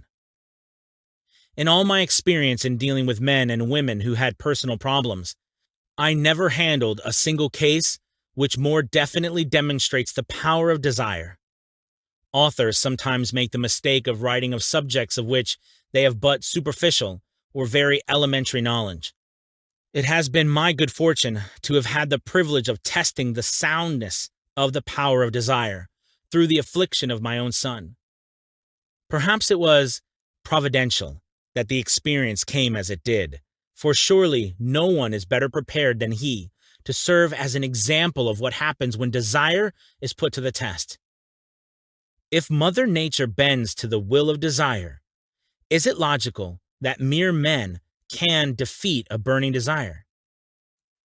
Strange and imponderable is the power of the human mind. We do not understand the method by which it uses every circumstance, every individual, every physical thing within its reach, as a means of transmuting desire into its physical counterpart. Perhaps science will uncover this secret. I planted in my son's mind the desire to hear and to speak as any normal person hears and speaks. That desire has now become a reality. I planted in his mind the desire to convert his greatest handicap into his greatest asset. That desire has been realized. The modus operandi by which this astounding result was achieved is not hard to describe. It consisted of three very definite facts. First, I mixed faith with the desire for normal hearing, which I passed on to my son. Second, I communicated my desire to him in every conceivable way available, through persistent, continuous effort over a period of years. Third, he believed me. As this chapter was being completed, news came of the death of Madame Schumann-Heink. One short paragraph in the news dispatch gives the clue to this unusual woman's stupendous success as a singer. I quote the paragraph because the clue it contains is none other than desire. Early in her career, Madame Schumann-Heink visited the director of the Vienna Court Opera to have him test her voice. But he did not test it. After taking one look at the awkward and poorly dressed girl, he exclaimed, none too gently, "With such a face, and with no personality at all, how can you ever expect to succeed in opera? My good child, give up the idea. Buy a sewing machine and go to work. You can never be a singer." Never is a long time. The director of the Vienna Court Opera knew much about the technique of singing. He knew little about the power of desire, when it assumes the proportion of an obsession. If he had known more of that power, he would not have made the mistake of condemning genius without giving it an opportunity. Several years ago, one of my business associates became ill. He became worse as time went on, and finally was taken to the hospital for an operation. Just before he was wheeled into the operating room, I took a look at him and wondered how anyone as thin and emaciated as he could possibly go through a major operation successfully. The doctor warned me that there was little, if any, chance of ever seeing him alive again. But that was the doctor's opinion. It was not the opinion of the patient. Just before he was wheeled away, he whispered feebly, "Do not be disturbed, Chief. I will be out of here in a few days." The attending nurse looked at me with pity, but the patient did come through safely. After it was all over, his physician said, nothing but his own desire to live saved him. He never would have pulled through if he had not refused to accept the possibility of death. I believe in the power of desire backed by faith because I have seen this power lift men from lowly beginnings to places of power and wealth. I have seen it rob the grave of its victims. I have seen it serve as the medium by which men staged a comeback after having been defeated in 100 different ways. I have seen it provide my own son with a normal, happy, successful life, despite nature's having sent him into the world without ears. How can one harness and use the power of desire? This has been answered through this and the subsequent chapters of this book. This message is going out to the world at the end of the longest and perhaps the most devastating depression America has ever known. It is reasonable to presume that the message may come to the attention of many who have been wounded by the depression, those who have lost their fortunes, others who have lost their positions, and great numbers of those who must reorganize their plans and stage a comeback.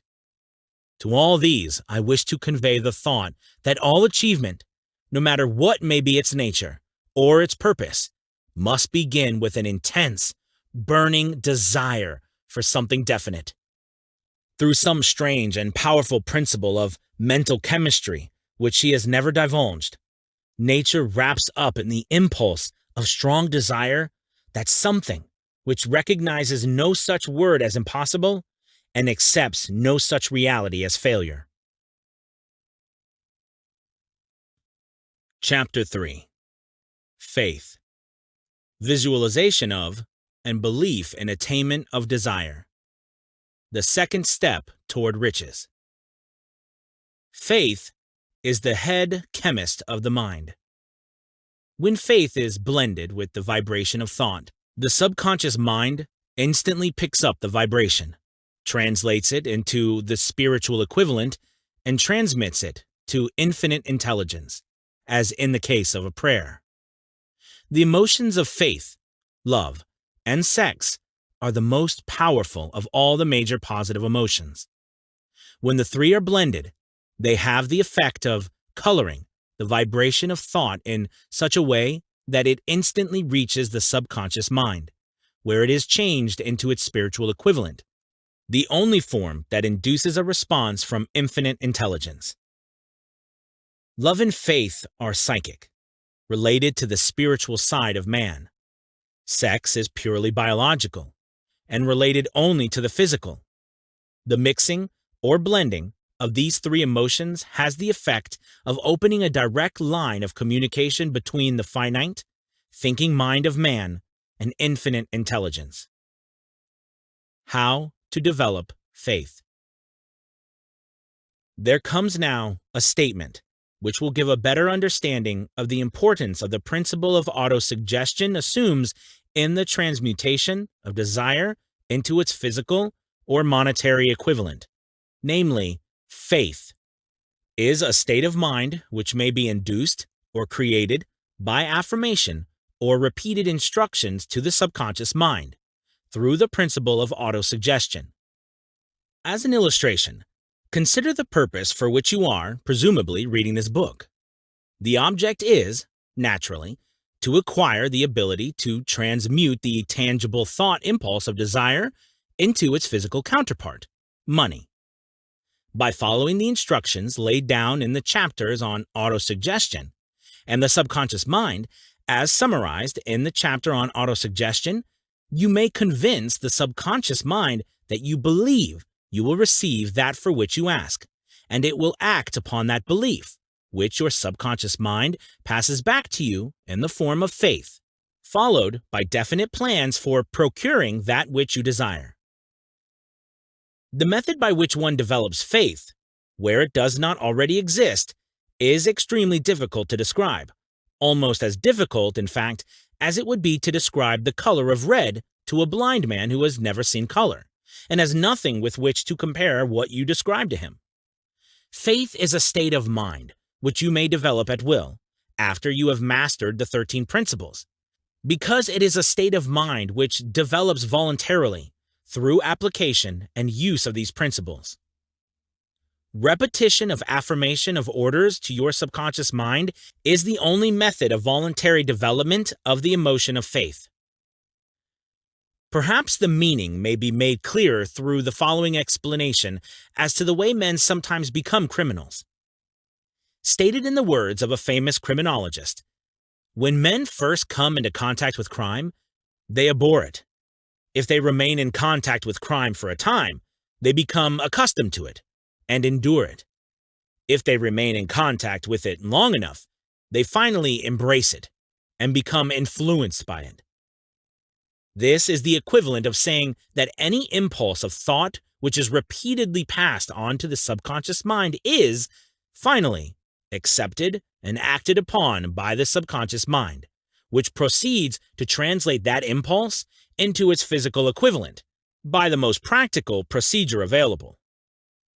In connection with this, consider again the statement: all thoughts which have been emotionalized, given feeling, and mixed with faith begin immediately to translate themselves into their physical equivalent or counterpart.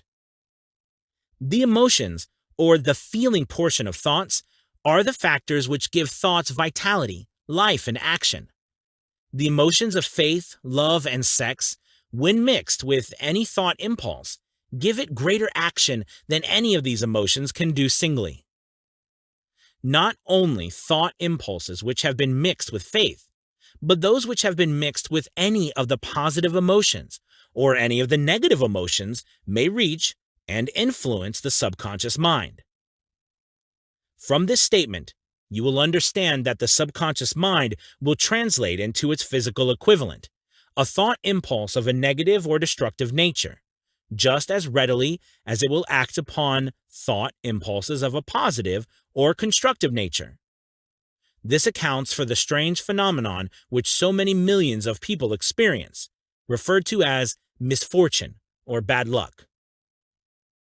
There are millions of people who believe themselves doomed to poverty and failure because of some strange force over which they believe they have no control. They are the creators of their own misfortunes because of this negative belief, which is picked up by the subconscious mind and translated into its physical equivalent. This is an appropriate place at which to suggest again that you may benefit by passing on to your subconscious mind any desire which you wish translated into its physical or monetary equivalent, in a state of expectancy or belief that the transmutation will actually take place. Your belief or faith is the element which determines the action of your subconscious mind. There is nothing to hinder you from deceiving your subconscious mind when giving it instructions through autosuggestion, as I deceived my son's subconscious mind. To make this deceit more realistic, conduct yourself just as you would if you were already in possession of the material thing which you are demanding when you call upon your subconscious mind. The subconscious mind will transmute it into its physical equivalent by the most direct and practical media available, any order which is given to it in a state of belief or faith that the order will be carried out. Surely, enough has been stated to give a starting point from which one may, through experiment and practice, acquire the ability to mix faith with any order given to the subconscious mind. Perfection will come through practice. It cannot come by merely reading instructions. If it be true that one may become a criminal by association with crime, and this is a known fact. It is equally true that one may develop faith by voluntarily suggesting to the subconscious mind that one has faith. The mind comes, finally, to take on the nature of the influences which dominate it. Understand this truth, and you will know why it is essential for you to encourage the positive emotions as dominating forces of your mind, and discourage and eliminate negative emotions. A mind dominated by positive emotions becomes a favorable abode for the state of mind known as faith. A mind so dominated may, at will, give the subconscious mind instructions which it will accept and act upon immediately. Faith is a state of mind which may be induced by autosuggestion. All down the ages, the religionists have admonished struggling humanity to have faith in this, that, and the other dogma or creed, but they have failed to tell people how to have faith. They have not stated that faith is a state of mind and that it may be induced by self-suggestion. In language which any normal human being can understand, we will describe all that is known about the principle through which faith can be developed where it does not already exist. Have faith in yourself. Faith is infinite. Before we begin, you should be reminded again that faith is the external elixir which gives life, power, and action to the impulse of thought. The foregoing sentence is worth listening to a second time, and a third, and a fourth. It is worth listening again. Faith is the starting point of all accumulation of riches. Faith is the basis of all miracles and all mysteries which cannot be analyzed by the rules of science. Faith is the only known antidote for failure. Faith is the element, the chemical which, when mixed with prayer, gives one direct communication with infinite intelligence. Faith is the element which transforms the ordinary vibration of thought, created by the finite mind of man, into the spiritual equivalent. Faith is the only agency through which the cosmic force of infinite intelligence can be harnessed and used by man. Every one of the foregoing statements is capable of proof. The proof is simple and easily demonstrated. It is wrapped up in the principle of autosuggestion. Let us center out our attention, therefore, upon the subject of self-suggestion and find out what it is and what it is capable of achieving. It is a well-known fact that one comes, finally, to believe whatever one repeats to oneself, whether the statement be true or false. If a man repeats a lie over and over, he will eventually accept the lie as truth. Moreover, he will believe it to be the truth. Every man is what he is because of the dominating thoughts which he permits to occupy his mind. Thoughts which a man deliberately places in his own mind and encourages with sympathy, and with which he mixes any one or more of the emotions, constitutes the motivating forces which direct and control his every movement, fact, and deed. Comes now a very significant statement of truth. Thoughts which are mixed with any of the feelings of emotions constitute a magnetic force which attracts from the vibrations of the ether other similar or related thoughts. A thought thus magnetized with emotion may be compared to a seed which, when planted in fertile soil, germinates, grows, and multiplies itself over and over again until that which was originally one small seed becomes countless of millions of seeds of the same brand. The ether is a great cosmic mass of eternal forces of vibration. It is made up of both destructive vibrations and constructive vibrations. It carries at all times vibrations of fear, poverty, disease, failure, misery, and vibrations of prosperity, health, success, and happiness, just as surely as it carries the sound of hundreds of orchestrations of music and hundreds of human voices, all of which maintain their own individuality and means of identification through the medium of radio. From the great storehouse of the ether, the human mind is constantly attracting vibrations which harmonize with that which dominates the human mind. Any thought, idea, plan, or purpose which one holds in one's mind attracts, from the vibrations of the ether, a host of its relatives, adds these relatives to its own force, and grows until it becomes the dominating, motivating master of the individual in whose mind it has been housed. Now, let us go back to the starting point and become informed as to how the original seed of an idea, plan, or purpose may be planted in the mind. The information is easily conveyed. Any idea, plan, or purpose may be placed in the mind through repetition of thought. This is why you are asked to write out a statement of your major purpose or definite chief aim, commit it to memory, and repeat it in audible words day after day until these vibrations of sound have reached your subconscious mind. We are what we are because of the vibrations of thought which we pick up and register through the stimuli of our daily environment. Resolve to throw off the influences of any unfortunate environment and to build your own life to order. Taking inventory of mental assets and liabilities, you will discover that your greatest weakness is lack of confidence. This handicap can be surmounted and timidly translated into courage through the aid of the principle of autosuggestion. The application of this principle may be made through a simple arrangement of positive thought impulses stated in writing, memorized, and repeated until they become a part of the working equipment of the subconscious faculty of your mind. Self-confidence formula. First, I know that I have the ability to achieve the object of my definite purpose in life. Therefore, I demand of myself persistent, continuous action toward its attainment, and I here and now promise to render such an action. Second, I realize the dominating thoughts of my mind will eventually reproduce themselves in outward, physical action and gradually transform themselves into physical reality. Therefore, I will concentrate my thoughts for 30 minutes daily upon the task of thinking of the person I intend to become, thereby creating in my mind a clear mental picture of that person. Third, I know through the principle of autosuggestion, any desire that I persistently hold in my mind will eventually seek expression through some practical means of attaining the object back of it. Therefore, I will devote 10 minutes daily to demanding of myself the development of self-confidence.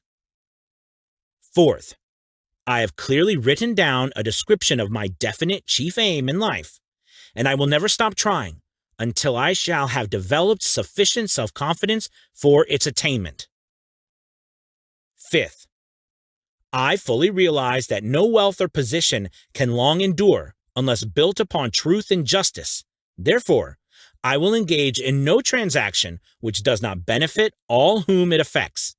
I will succeed by attracting to myself the forces I wish to use and the cooperation of other people.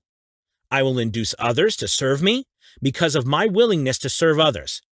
I will eliminate hatred, envy, jealousy, selfishness, and cynicism by developing love for all humanity because I know that a negative attitude toward others can never bring me success. I will cause others to believe in me because I will believe in them and in myself. I will sign my name to this formula, commit it to memory, and repeat it aloud once a day, with full faith that it will gradually influence my thoughts and actions so that I will become a self-reliant and successful person. Back of this formula is a law of nature which no man has yet been able to explain. It has baffled the scientists of all ages. The psychologists have named this law autosuggestion, and let it go at that. The name by which one calls this law is of little importance. The important fact about it is, it works for the glory and success of mankind if it is used constructively. On the other hand, if used destructively, it will destroy just as readily. In this statement may be found a very significant truth, namely, that those who go down in defeat and end their lives in poverty, misery, and distress do so because of negative application of the principle of autosuggestion. The cause may be found in the fact that all impulses of thought have a tendency to clothe themselves in their physical equivalent. The subconscious mind, the chemical laboratory in which all thought impulses are combined and made ready for translation into physical reality, makes no distinction between constructive and deconstructive thought impulses. It works with the material we feed it, through our thought impulses. The subconscious mind will translate into reality a thought driven by fear, just as readily as it will translate into reality a thought driven by courage or faith. The pages of medical history are rich with illustrations of cases of suggestive suicide. A man may commit suicide through negative suggestion, just as effectively as by any other means. In a Midwestern city, a man by the name of Joseph Grant, a bank official, borrowed a large sum of the bank's money without the consent of the directors. He lost the money through gambling. One afternoon, the bank examiner came and began to check the accounts. Grant left the bank, took a room in a local hotel, and when they found him 3 days later, he was lying in bed, wailing and moaning, repeating over and over these words, "My God, this will kill me. I cannot stand the disgrace." In a short time, he was dead. The doctors pronounced the case one of mental suicide. Just as electricity will turn the wheels of industry and render useful service if used constructively, or snuff out life if wrongly used, so will the law of autosuggestion lead you to peace and prosperity, or down into the valley of misery, failure, and death, according to your degree of understanding and application of it. If you find your mind with fear, doubt, and unbelief in your ability to connect with and use the forces of infinite intelligence, the law of autosuggestion will take the spirit of unbelief and use it as a pattern by which your subconscious mind will translate it into its physical equivalent. This statement is as true as the statement that 2 and 2 are 4. Like the wind which carries one ship east and another west, the law of autosuggestion will lift you up or pull you down, according to the way you set your sails of thought. The law of autosuggestion, through which any person may rise to altitudes of achievement which stagger the imagination, is well described in the following verse. If you think you are beaten, you are. If you think you dare not, you don't. If you like to win, but you think you can't, it is almost certain you won't. If you think you'll lose, you're lost. For out of the world we find success begins with a fellow's will. It's all in the state of mind. If you think you are outclassed, you are. You've got to think high to rise. You've got to be sure of yourself before you can ever win a prize. Life's battles don't always go to the stronger or faster man. But soon or late, the man who wins is the man who thinks he can. Observe the words which have been emphasized, and you will catch the deep meaning which the poet had in mind. Somewhere in your makeup, perhaps in the cells of your brain, there lies sleeping the seed of achievement, which, if aroused and put into action, would carry you to heights such as you may never have hoped to attain. Just as a master musician may cause the most beautiful strains of music to pour forth from the strings of a violin, so may you arouse the genius which lies asleep in your brain and cause it to drive you upward to whatever goal you may wish to achieve. Abraham Lincoln was a failure at everything he tried until he was well past the age of 40. He was a Mr. Nobody from nowhere until a great experience came into his life, aroused the sleeping genius within his heart and brain, and gave the world one of its really great men. That experience was mixed with emotions of sorrow and love. It came to him through Anne Rutledge, the only woman whom he ever truly loved. It is a known fact that the emotion of love is closely akin to the state of mind known as faith, and this is for the reason that love comes very near to translating one's thought impulses into their spiritual equivalent. During this work of research, the author discovered, from the analysis of the life, work, and achievements of hundreds of men of outstanding accomplishment, that there was the influence of a woman's love back of nearly every one of them. The emotion of love in the human heart and brain creates a favorable field of magnetic attraction, which causes an influx of the higher and finer vibrations which are afloat in the ether. If you wish evidence of the power of faith, study the achievements of men and women who have employed it. At the head of the list comes the Nazarene. Christianity is the greatest single force which influences the minds of men. The basis of Christianity is faith, no matter how many people may have perverted or misinterpreted the meaning of this great force, and no matter how many dogmas and creeds have been created in its name which do not reflect its tenets. The sum and substance of the teachings and the achievements of Christ, which may have been interpreted as miracles, were nothing more or less than faith. If there are any such phenomena as miracles, they are produced only through the state of mind known as faith. Some teachers of religion, and many who call themselves Christians, neither understand nor practice faith. Let us consider the power of faith, as it is now being demonstrated by a man who is well known to all of civilization, Mahatma Gandhi of India. In this man, the world has one of the most astounding examples known to civilization of the possibilities of faith. Gandhi wields more potential power than any man living at this time, and this, despite the fact that he has none of the orthodox tools of power, such as money, battleships, soldiers, and materials of warfare. Gandhi has no money. He has no home. He does not own a suit of clothes, but he does have power. How does he come by that power? He created it out of his understanding of the principle of faith, and through his ability to transplant that faith into the minds of 200 million people. Gandhi has accomplished, through the influence of faith, that which the strongest military power on earth could not, and never will accomplish through soldiers and military equipment. He has accomplished the astounding feat of influencing 200 million minds to coalesce and move in unison as a single mind. What other force on earth except faith could do as much?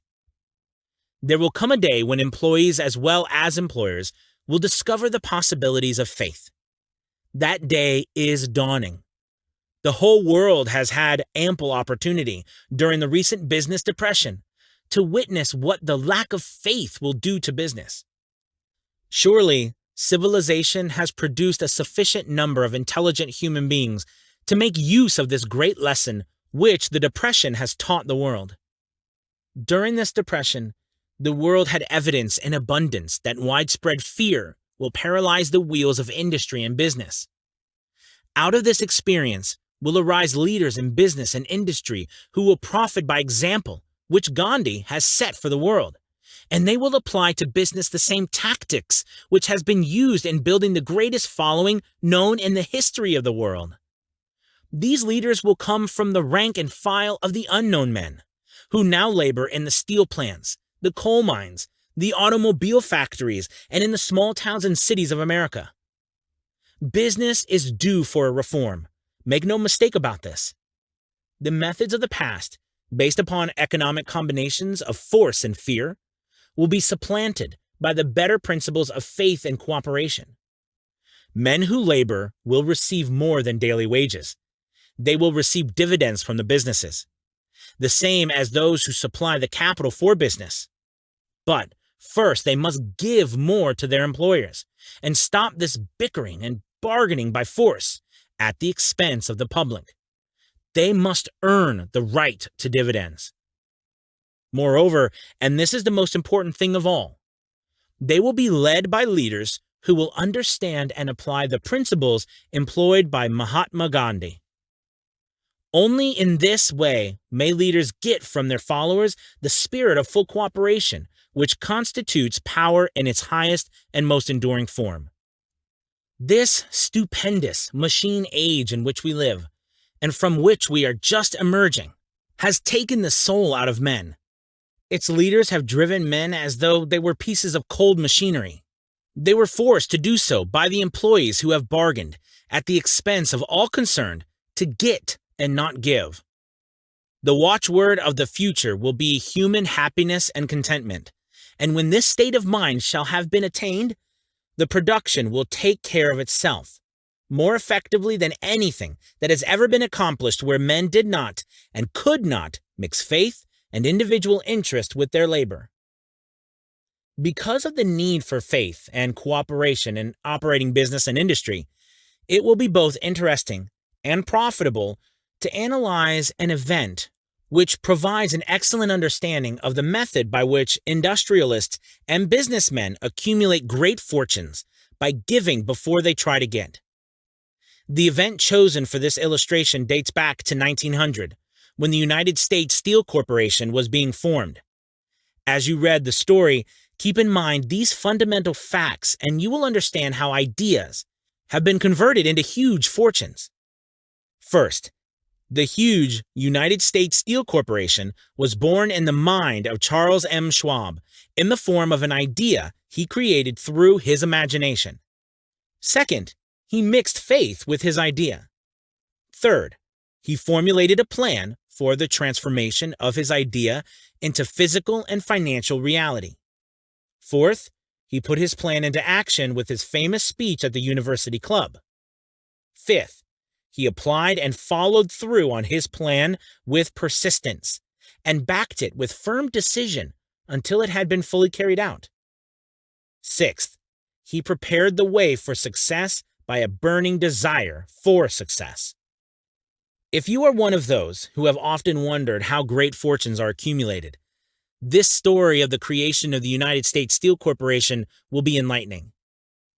If you have any doubt that men can think and grow rich, this story should dispel that doubt, because you can plainly see in the story of the United States Steel the application of a major portion of the 13 principles described in this book. This astounding description of the power of an idea was dramatically told by John Lowell in the New York World Telegram, with whose courtesy it is here reprinted. A pretty after-dinner speech for $1 billion.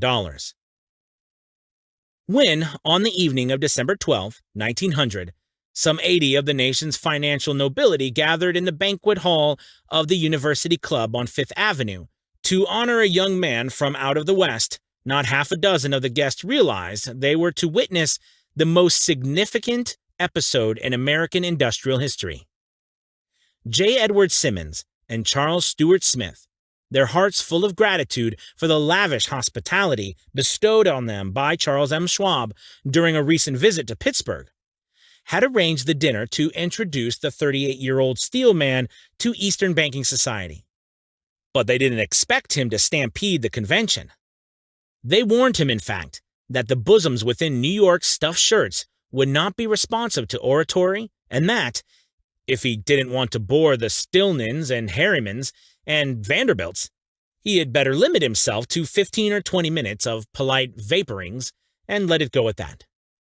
Even John Pierpont Morgan, sitting on the right hand of Schwab, as became his imperial dignity, intended to grace the banquet table with his presence only briefly. And so far as the press and public were concerned, the whole affair was of so little moment that no mention of it found its way into print the next day. So, the two hosts and their distinguished guest ate their way through the usual 7 or 8 courses. There was little conversation, and what there was of it was restrained. Few of the bankers and brokers had met Schwab, whose career had flowered along the banks of the Monongahela, and none knew him well.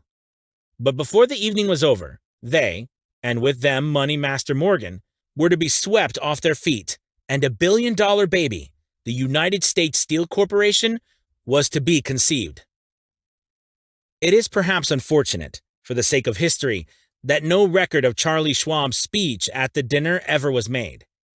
He repeated some parts of it at a later date during a similar meeting of Chicago bankers. And still later, when the government brought suit to dissolve the Steel Trust, he gave his own version, from the witness stand, of the remarks that stimulated Morgan into a frenzy of financial activity. It is probable, however, that it was a homely speech, somewhat ungrammatical, for the niceties of language never bothered Schwab, full of epigram and threaded with wit. But aside from that, it had a galvanic force and effect upon the 5 billions of estimated capital that was represented by the dinners. After it was over, and the gathering was still under its spell, although Schwab had talked for 90 minutes, Morgan led the orator to a recessed window where, dangling with legs from the high, uncomfortable seat, they talked for an hour more. The magic of the Schwab personality had been turned on, full force, but what was more important and lasting was the full-fledged, clear-cut program he laid down for the aggrandizement of steel. Many other men had tried to interest Morgan in slapping together a steel trust after the pattern of the biscuit, wire, and hoop, sugar, rubber, whiskey, oil, or chewing gum combinations. John W. Gates, the gambler, had urged it, but Morgan distrusted him. The Moore boys, Bill and Jim, Chicago stock jobbers who had glued together a match trust and a cracker corporation, had urged it and failed. Albert H. Gary, the sanctimonious country lawyer, wanted to foster it, but he wasn't big enough to be impressive. Until Schwab's eloquence took J.P. Morgan to the heights from which he could visualize the solid results of the most daring financial undertaking ever conceived, the project was regarded as a delirious dream of easy money crackpots. The financial magnetism that began, a generation ago, to attract thousands of small and sometimes inefficiently managed companies into large and competition-crushing combinations, had become operative in the steel world through the devices of that jovial business pirate, John W. Gates. Gates already had formed the American Steel and Wire Company out of a chain of small concerns, and together with Morgan, had created the Federal Steel Company.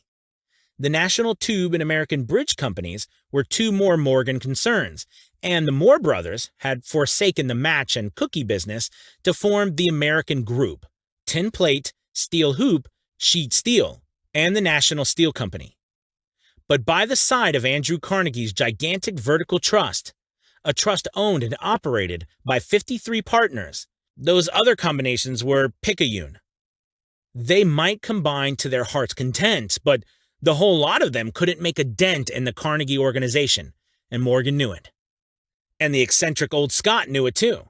From the magnificent heights of Skibo Castle, he had viewed, first with amusement and then resentment, the attempts of Morgan's smaller companies to cut into his business. When the attempts became too bold, Carnegie's temper was translated into anger and retaliation. He decided to duplicate every mill owned by his rivals. Hitherto, he hadn't been interested in wire, pipe, hoops, or sheet. Instead, he was content to sell such companies the raw steel and let them work it into whatever shape they wanted. Now, with Schwab as his chief and able lieutenant, he planned to drive his enemies to the wall. So, it was that in the speech of Charles M. Schwab, Morgan saw the answer to his problem of combination. A trust without Carnegie giant of them all would be no trust at all. A plum pudding, as one writer said, without the plums. Schwab's speech on the night of December 12, 1900, undoubtedly carried the inference, though not the pledge, that the vast Carnegie enterprise could be brought under the Morgan tent. He talked of the world future for steel, of reorganization for efficiency, of specialization, of the scrapping of unsuccessful mills and concentration of effort on the flourishing properties, of economies in the ore traffic, of economies in overhead and administrative departments, of capturing foreign markets. More than that, he told the buccaneers among them wherein lay the errors of their customary piracy. Their purposes, he inferred, had been to create monopolies, raise prices, and pay themselves fat dividends out of a privilege. Schwab condemned the system in this heartiest manner. The short-sightedness of such a policy, he told his hearers, lay in the fact that it restricted the market in an era when everything cried for expansion. By cheapening the cost of steel, he argued, an ever-expanding market would be created. more uses for steel would be devised, and a goodly portion of the world trade could be captured. Actually, though he did not know it, Schwab was an apostle of modern mass production. So the dinner at the University Club came to an end. Morgan went home to think about Schwab's rosy predictions. Schwab went back to Pittsburgh to run the steel business for Andra Carnegie, while Gary and the rest went back to their stock tickers to fiddle around in anticipation of the next move. It was not long coming. It took Morgan about 1 week to digest the feast of reason Schwab had placed before him. When he had assured himself that no financial indigestion was to result, he sent for Schwab and found that young man rather coy. Mr. Carnegie, Schwab indicated, might not like it if he found his trusted company president had been flirting with the Emperor of Wall Street, the street of which Carnegie was resolved to never tread. Then it was suggested by John W. Gates, the go-between, that if Schwab happened to be in the Bellevue Hotel in Philadelphia, J.P. Morgan might also happen to be there. When Schwab arrived, however, Morgan was inconveniently ill at his New York home, and so, on the elder man's pressing invitation, Schwab went to New York and presented himself at the door of the financier's library. Now, certain economic historians have professed the belief that, from the beginning to the end of the drama, the stage was set by Andrew Carnegie, that the dinner to Schwab, the famous speech, the Sunday night conference between Schwab and the Money King, were events arranged by the canny Scot. The truth is exactly the opposite. When Schwab was called in to consummate the deal, he didn't even know whether the little boss, as Andrew was called, would so much as listen to an offer to sell, particularly to a group of men whom Andrew regarded as being endowed with something less than holiness. But Schwab did take into the conference with him, in his own handwriting, 6 sheets of copperplate figures, representing to his mind the physical worth and the potential earning capacity of every steel company he regarded as an essential star in the new metal firmament. The chief, of course, was Morgan, steadfast in his belief in the divine right of money. With him was his aristocratic partner, Robert Bacon, a scholar and a gentleman. The third was John W. Gates, whom Morgan scorned as a gambler and used as a tool. The fourth was Schwab, who knew more about the processes of making and selling steel than any whole group of men then living. Throughout that conference, the Pittsburghers' figures were never questioned. If he said a company was worth so much, then it was worth that much and no more. He was insistent, too, upon including in all combination only those concerns he nominated. He had conceived a corporation in which there would be no duplication, not even to satisfy the greed of friends who wanted to unload their companies upon the broad Morgan shoulders. Thus he left out, by design, a number of the larger concerns upon which the walruses and carpenters of Wall Street had cast hungry eyes. When dawn came, Morgan rose and straightened his back. Only one question remained. "Do you think you can persuade Andrew Carnegie to sell?" he asked. "I can try," said Schwab.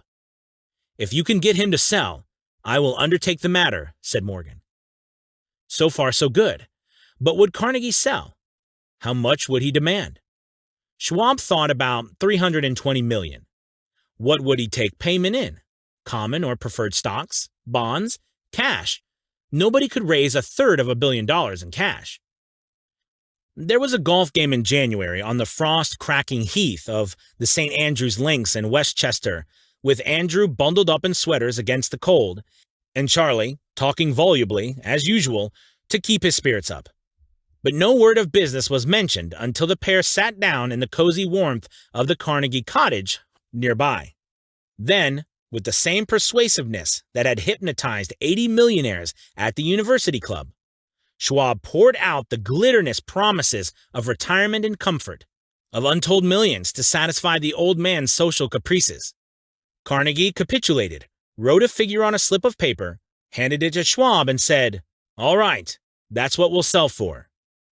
The figure was approximately $400 million, and was reached by taking the $320 million mentioned by Schwab as a basic figure, and adding it to the $80 million to represent the increased capital value over the previous 2 years. Later, on the deck of the transatlantic liner, the Scotsman said ruefully to Morgan, "I wish I had asked you for 100 million more." "If you had asked for it, you'd have gotten it," Morgan told him cheerfully. There was an uproar, of course. A British correspondent cabled that the foreign steel world was appalled by the gigantic combination. President Hadley of Yale declared that unless trusts were regulated, the country might expect an emperor in Washington within the next 25 years. But that able stock manipulator, Keene, went at his work of shoving the new stock at the public so vigorously that all of the excess water, estimated by some at nearly $600 million, was absorbed in a twinkling. So, Carnegie had his millions, and the Morgan Syndicate had $62 million for all its trouble, and all the boys, from Gates to Gary, had their millions. The 38-year-old Schwab had his reward. He was made president of the new corporation and remained in control until 1930. The dramatic story of big business, which you have just finished, was included in this book because it is a perfect illustration of the method by which desire can be transmuted into its physical equivalent. I imagine some readers will question the statement that a mere intangible desire can be converted into a physical equivalent. Doubtless some will say, you cannot convert nothing into something. The answer is in the story of United States Steel. The giant organization was created in the mind of one man. The plan by which the organization was provided with the steel mills that gave it financial stability was created in the mind of the same man. His faith, his desire, his imagination, his persistence were the real ingredients that went into United States Steel. The steel mills and mechanical equipment acquired by the corporation, after it had been brought into legal existence, were incidental. But careful analysis will disclose the fact that the appraised value of the properties acquired by the corporation increased in value by an estimated $600 million by the mere transaction which consolidated them under one management. In other words, Charles M. Schwab's idea, plus the faith with which he conveyed it to the minds of J.P. Morgan and the others, was marketed for a profit of approximately $600 million. Not an insignificant sum for a single idea. What happened to some of the men who took their share of the millions of dollars of profit made by this transaction is a matter with which we are not now concerned. The important feature of the astounding achievement is that it serves as unquestionable evidence of the soundness of the philosophy described in this book, because this philosophy was the warp and the woof of the entire transaction. Moreover, the practicability of the philosophy has been established by the fact that the United States Steel Corporation prospered and became one of the richest and most powerful corporations in America, employing thousands of people, developing new uses for steel, and opening new markets, thus proving that the $600 million in profit which the Schwab idea produced was earned. Riches begin in the form of thought. The amount is limited only by the person in whose mind the thought is put into motion. Faith removes limitations. Remember this when you are ready to bargain with life or whatever it is that you ask your price for having passed this way. Remember also that the man who created the United States Steel Corporation was practically unknown at the time. He was merely Andrew Carnegie's Man Friday until he gave birth to his famous idea. After that, he quickly rose to a position of power, fame, and riches. There are no limitations to the mind except those we acknowledge. Both poverty and riches are the offspring of thought. Chapter 4. Autosuggestion. The medium for influencing the subconscious mind. The third step toward riches. Autosuggestion is a term which applies to all suggestions and all self-administered stimuli which reaches one's mind through the five senses. Stated in another way, autosuggestion is self-suggestion. It is the agency of communication between that part of the mind where conscious thought takes place and that which serves as the seed of action for the subconscious mind. Through the dominating thoughts which one permits to remain in the conscious mind, whether these thoughts be negative or positive is immaterial, the principle of autosuggestion voluntarily reaches the subconscious mind and influences it with these thoughts.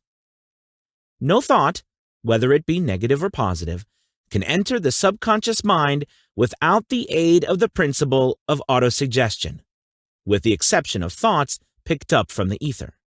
Stated differently, all sense impressions which are perceived through the five senses are stopped by the conscious thinking mind, and may be either passed on to the subconscious mind or rejected at will. The conscious faculty serves, therefore, as an outer guard to the approach of the subconscious mind. Nature has so built man that he has absolute control over the material which reaches his subconscious mind through his five senses, although this is not meant to be construed as a statement that man always exercises this control. In the great majority of instances, he does not exercise it, which explains why so many go through life in poverty. Recall what has been said about the subconscious mind resembling a fertile garden spot, in which weeds will grow in abundance if the seeds of more desirable crops are not sown therein. Autosuggestion is the agency of control through which an individual may voluntarily feed his subconscious mind on thoughts of a creative nature, or, by neglect, permit thoughts of a destructive nature to find their way into this rich garden of the mind. You were instructed, in the last of the 6 steps described in the chapter on desire, to read aloud twice daily the written statement of your desire for money, and to see and feel yourself already in possession of the money. By following these instructions, you communicate the object of your desire directly to your subconscious mind in a spirit of absolute faith. Through repetition of this procedure, you voluntarily create thought habits which are favorable to your efforts to transmute desire into its monetary equivalent. Go back to these 6 steps described in Chapter 2 and read them again very carefully before you proceed further. Then, when you come to it, read very carefully the 4 instructions for the organizations of your mastermind group, described in the chapter on organized planning. By comparing these 2 sets of instructions with that which has been stated on autosuggestion, you, of course, will see that instructions involve the application of the principle of autosuggestion. Remember, therefore, when reading aloud the statement of your desire, though which you are endeavoring to develop a money consciousness, that the mere reading of the words is of no consequence unless you mix emotion or feeling with your words. If you repeat 1,000,000 times the famous Emile Coué formula, day by day, in every way, I am getting better and better, without mixing emotion and faith with your words, you will experience no desirable results. Your subconscious mind recognizes and acts upon only thoughts which have been well mixed with emotion or feeling. This is a fact of such importance as to warrant repetition in practically every chapter, because the lack of understanding of this is the main reason the majority of people who try to apply the principle of autosuggestion get no desirable results. Plain, unemotional words do not influence the subconscious mind. You will get no appreciable results until you learn to reach your subconscious mind with the thoughts or spoken words which have been well emotionalized with belief. Do not become discouraged if you cannot control and direct your emotions the first time you try to do so. Remember, there is no such possibility as something for nothing. Ability to reach and influence your subconscious mind has its price, and you must pay that price. You cannot cheat even if you desire to do so. The price of the ability to influence your subconscious mind is everlasting persistence in applying the principles described here. You cannot develop the desired ability for a lower price. You, and you alone, must decide whether or not the reward for which you are striving, the money consciousness, is worth the price you must pay for it in effort. Wisdom and cleverness alone, will not attract and retain money except in a few very rare instances, where the law of averages favors the attraction of money through these sources. The method of attracting money described here does not depend upon the law of averages. Moreover, the method plays no favorites. It will work for one person as effectively as it will work for another. Where failure is experienced, it is the individual, not the method, which has failed. If you try and fail, make another effort, and still another, until you succeed. Your ability to use the principle of autosuggestion will depend, very largely, upon your capacity to concentrate upon a given desire until that desire becomes a burning obsession. When you begin to carry out the instructions in connection with the 6 steps described in the 2nd chapter, it will be necessary for you to make use of the principle of concentration. Let us here offer suggestions for the effective use of concentration. When you begin to carry out the first of the 6 steps, which instructs you to fix in your mind the exact amount of money you desire, hold your thoughts on that amount of money by concentration or fixation of attention, with your eyes closed, until you can actually see the physical appearance of the money. Do this at least once each day. As you go through these exercises, follow the instructions given in the chapter on faith, and see yourself actually in possession of the money. Here is a most significant fact. The subconscious mind takes any orders given it in a spirit of absolute faith and acts upon those orders, although the orders often have to be presented over and over again through repetition before they are interpreted by the subconscious mind. Following the preceding statement, consider the possibility of playing a perfectly legitimate trick on your subconscious mind by making it believe, because you believe it, that you must have the amount of money you are visualizing, that this money is already awaiting your claim, that the subconscious mind must hand over to you practical plans for acquiring the money which is yours. Hand over the thought suggested in the preceding paragraph to your imagination, and see what your imagination can or will do to create practical plans for the accumulation of money through the transmutation of your desire. Do not wait for a definite plan, through which you intend to exchange services or merchandise in return for the money you are visualizing, but begin at once to see yourself in possession of the money, demanding and expecting, meanwhile, that your subconscious mind will hand over the plan or plans you need. Be on the alert for these plans, and when they appear, put them into action immediately. When the plans appear, they will probably flash into your mind through the 6th sense, in the form of an inspiration. This inspiration may be considered a direct telegram or message from infinite intelligence. Treat it with respect and act it as soon as you receive it.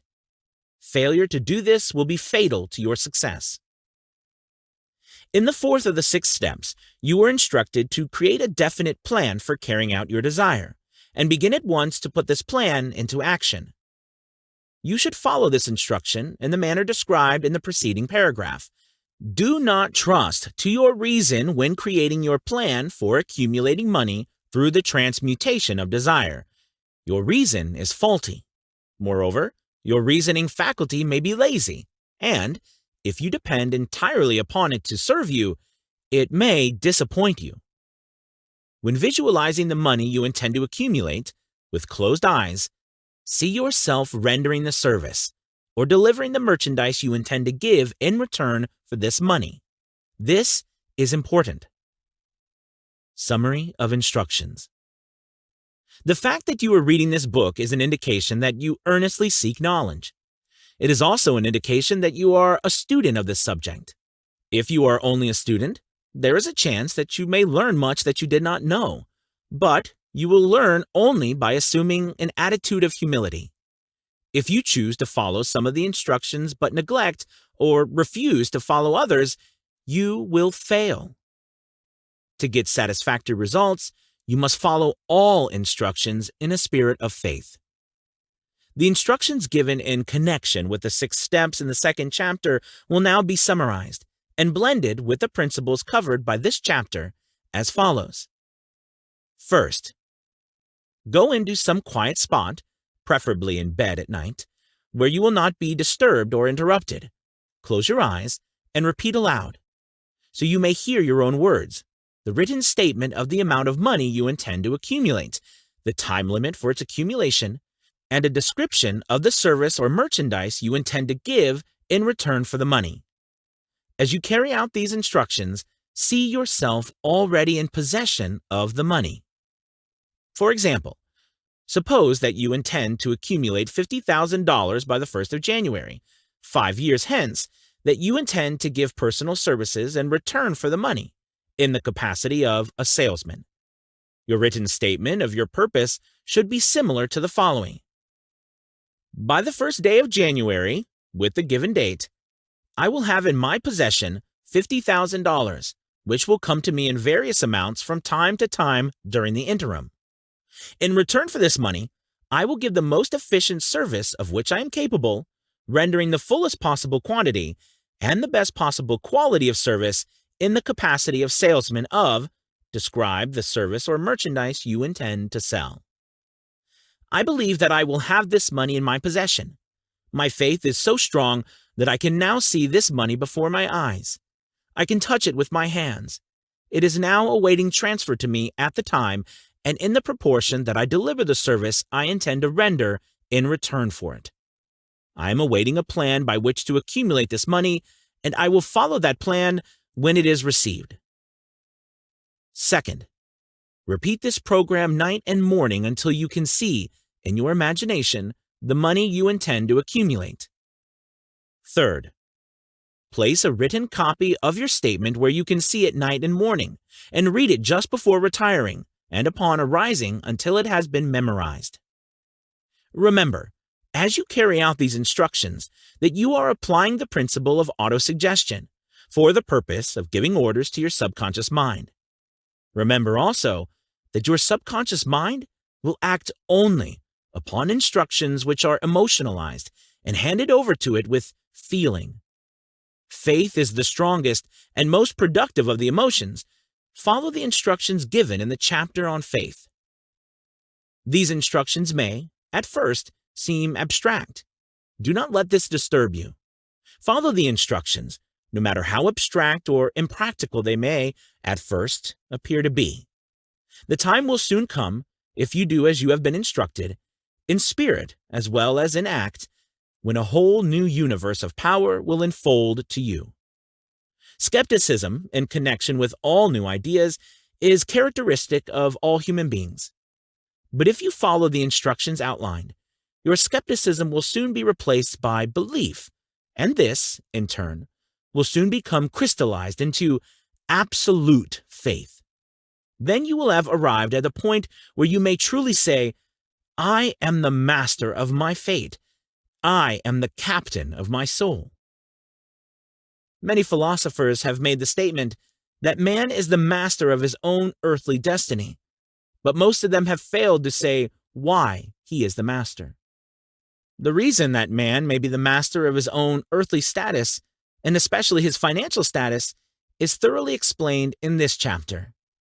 Man may become the master of himself and of his environment because he has the power to influence his own subconscious mind, and through it, gain the cooperation of infinite intelligence. You are now reading the chapter which represents the keystone to the arch of this philosophy. The instructions contained in this chapter must be understood and applied with persistence if you succeed in transmuting desire into money. The actual performance of transmuting desire into money involves the use of autosuggestion as an agency by which one may reach and influence the subconscious mind. The other principles are simply tools with which to apply autosuggestion. Keep this thought in mind, and you will, at all times, be conscious of the important part the principle of autosuggestion is to play in your efforts to accumulate money through the methods described in this book. Carry out these instructions as though you were a small child. Inject into your efforts something of the faith of a child. The author has been most careful to see that no impractical instructions were included, because of his sincere desire to be helpful. After you have read the entire book, come back to this chapter and follow in spirit and in action this instruction. Read the entire chapter aloud once every night until you become thoroughly convinced that the principle of autosuggestion is sound, that it will accomplish for you all that has been claimed for it. As you read, underscore with a pencil every sentence which impresses you favorably. Follow the foregoing instruction to the letter, and it will open the way for a complete understanding and mastery of the principles of success. Chapter 5. Specialized Knowledge. Personal Experiences or Observations. The fourth step toward riches. There are two kinds of knowledge. One is general, the other is specialized. General knowledge, no matter how great in quantity or variety it may be, is of but little use in the accumulation of money. The faculties of great universities possess, in the aggregate, practically every form of general knowledge known to civilization. Most of the professors have but little or no money. They specialize on teaching knowledge, but they do not specialize on the organization or the use of knowledge. Knowledge will not attract money unless it is organized and intelligently directed through practical plans of action to the definite end of accumulation of money. Lack of understanding of this fact has been the source of confusion to millions of people who falsely believe that knowledge is power. It is nothing of the sort. Knowledge is only potential power. It becomes power only when, and if, it is organized into definite plans of action and directed to a definite end. This missing link in all systems of education known to civilization today may be found in the failure of educational institutions to teach their students how to organize and use knowledge after they acquire it. Many people make the mistake of assuming that, because Henry Ford had but little schooling, he is not a man of education. Those who make this mistake do not know Henry Ford, nor do they understand the real meaning of the word educate. That word is derived from the Latin word educo, meaning to educe, to draw out, to develop from within. An educated man is not, necessarily, one who has an abundance of general or specialized knowledge. An educated man is one who has so developed the faculties of his mind that he may acquire anything he wants, or its equivalent, without violating the rights of others. Henry Ford comes well within the meaning of this definition. During the war, a Chicago newspaper published certain editorials in which, among other statements, Henry Ford was called an ignorant pacifist. Mr. Ford objected to the statements and brought suit against the paper for libeling him.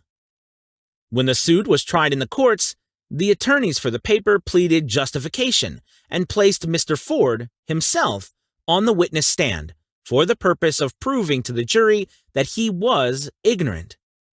The attorneys asked Mr. Ford a great variety of questions, all of them intended to prove, by his own evidence, that, while he might possess considerable specialized knowledge pertaining to the manufacture of automobiles, he was, in the main, ignorant. Mr. Ford was plied with such questions as the following: Who was Benedict Arnold? And how many soldiers did the British send over to America to put down the rebellion in 1776? In answer to the last question, Mr. Ford replied, I do not know the exact number of soldiers the British sent over, but I have heard that it was a considerably larger number that ever went back. Finally, Mr. Ford became tired of this line of questioning, and in reply to a particularly offensive question, he leaned over, pointed his finger at the lawyer who had asked the question, and said, If you should really want to answer the foolish question you have just asked, or any of the other questions you have been asking me, let me remind you that I have a row of electric push buttons on my desk, and by pushing the right button, I can summon to my aid men who can answer any question I desire to ask concerning the business to which I am devoting most of my efforts. Now, will you kindly tell me why I should clutter up my mind with general knowledge for the purpose of being able to answer questions when I have men around me who can supply any answer I require. There certainly was good logic to that reply. That answer floored the lawyer. Every person in the courtroom realized it was the answer, not of an ignorant man, but of a man of education. Any man is educated who knows where to get knowledge when he needs it, and how to organize that knowledge into definite plans of action. Through the assistance of his mastermind group, Henry Ford had at his command all the specialized knowledge he needed to enable him to become one of the wealthiest men in America. It was not essential that we have this knowledge in his own mind. Surely no person who has sufficient inclination and intelligence to read a book of this nature can possibly miss the significance of this illustration. Before you can be sure of your ability to transmute desire into its monetary equivalent, you will require specialized knowledge of the service, merchandise, or profession which you intend to offer in return for fortune. Perhaps you may need much more specialized knowledge than you have the ability or inclination to acquire, and if this should be true, you may bridge your weakness through the aid of your mastermind group. Andrew Carnegie stated that he, personally, knew nothing about the technical end of the steel business. Moreover, he did not particularly care to know anything about it. The specialized knowledge which he required for the manufacture and marketing of steel he found available through the individual units of his mastermind group. The accumulation of great fortunes calls for power, and power is acquired through highly organized and intelligently directed specialized knowledge. But that knowledge does not, necessarily, have to be in the possession of the man who accumulates the fortune. The preceding paragraph should give hope and encouragement to the man with ambition to accumulate a fortune who has not possessed himself of the necessary education to supply such specialized knowledge as he may require. Men sometimes go through life suffering from inferiority complexes because they are not men of education. The man who can organize and direct a mastermind group of men who possess knowledge useful in the accumulation of money is just as much of a man of education as any man in the group. Remember this: if you suffer from a feeling of inferiority because your schooling has been limited. Thomas A. Edison had only 3 months of schooling during his entire life. He did not lack education, neither did he die poor. Henry Ford had less than a 6th grade schooling, but he has managed to do pretty well by himself, financially. Specialized knowledge is among the most plentiful and the cheapest forms of service which may be had. If you doubt this, consult the payroll of any university. It pays to know how to purchase knowledge. First of all, decide the sort of specialized knowledge you require and the purpose for which it is needed. To a large extent, your major purpose in life, the goal toward which you are working, will help determine what knowledge you need. With this question settled, your next move requires that you have accurate information concerning dependable sources of knowledge. The more important of these are A. One's own experience in education. B. Experience in education available through cooperation of others, mastermind alliance. C. Colleges and universities. D. Public libraries, through books and periodicals in which may be found all the knowledge organized by civilization. E. Special training courses, through night schools and home study schools in particular. As knowledge is acquired, it must be organized and put into use for a definite purpose through practical plans. Knowledge has no value except that which can be gained from its application towards some worthy end. This is one reason why college degrees are not valued more highly. They represent nothing but miscellaneous knowledge. If you contemplate taking additional schooling, first determine the purpose for which you want the knowledge you are seeking. Then learn where this particular sort of knowledge can be obtained from reliable sources. Successful men, in all callings, never stop acquiring specialized knowledge related to their major purpose, business, or profession. Those who are not successful usually make the mistake of believing that the knowledge acquiring period ends when one finishes school. The truth is that schooling does but little more than to put one in the way of learning how to acquire practical knowledge. With this changed world, which began at the end of the economic collapse, came also astounding changes in educational requirements. The order of the day is specialization. This truth was emphasized by Robert P. Moore, Secretary of Appointments of Columbia University. Specialists most sought. Particularly sought after by employing companies are candidates who have specialized in some field: business school graduates with training in accounting and statistics, engineers of all varieties, journalists, architects, chemists, and also outstanding leaders and activity men of the senior class. The man who has been active on the campus, whose personality is such that he gets along with all kinds of people, and who has done all adequate job with his studies, has the most decided edge over the strictly academic student. Some of these, because of their all-around qualifications, have received several offers of positions, a few of them as many as 6. In departing from the conception that the straight-A student was invariably the one to get the choice of the better jobs, Mr. Moore said that most companies look not only to academic records, but to activity records and personalities of the students. One of the largest industrial companies, the leaders in its field, in writing to Mr. Moore concerning prospective seniors at the college said, "We are interested primarily in finding men who can make exceptional progress in management work.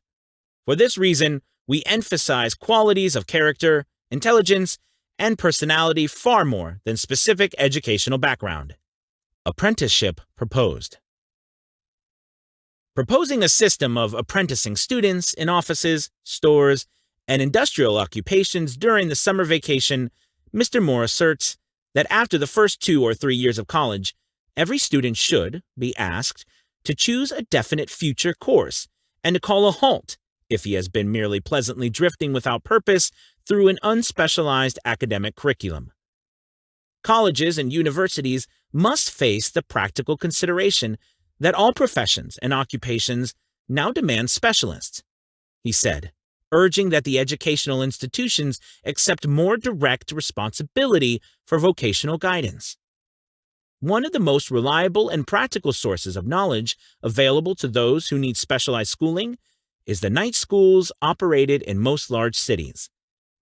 The correspondence schools give specialized training anywhere the U.S. mail goes, on all subjects that can be taught by the extension method.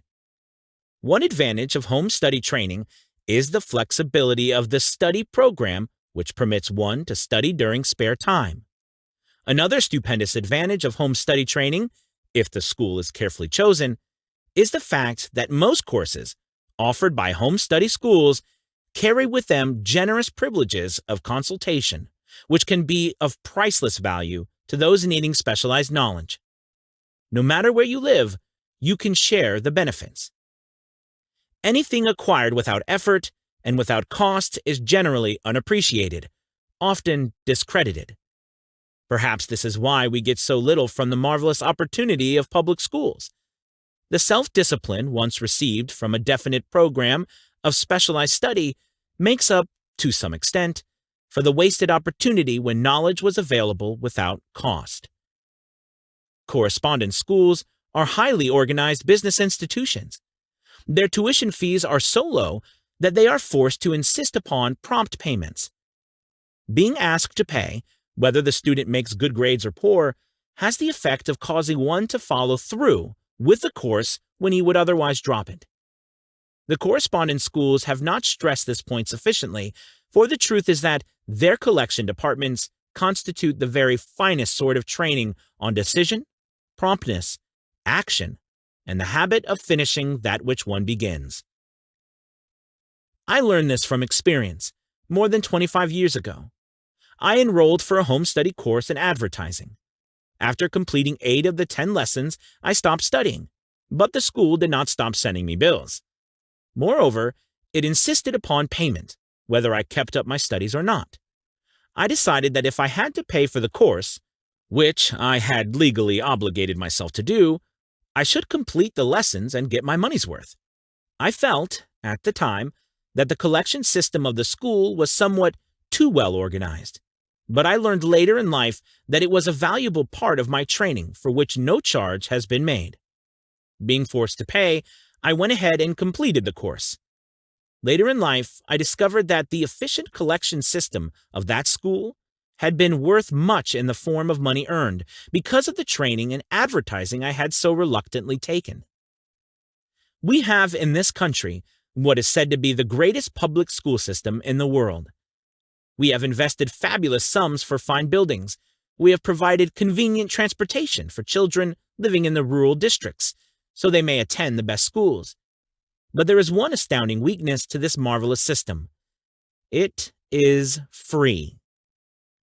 One of the strangest things about human beings is that they value only what has a price.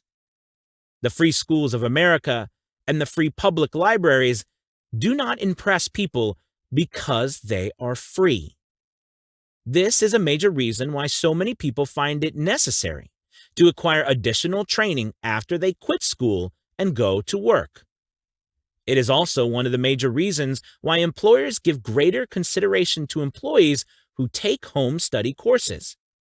They have learned, from experience, that any person who has the ambition to give up a part of his spare time to study at home has in him those qualities which makes for leadership.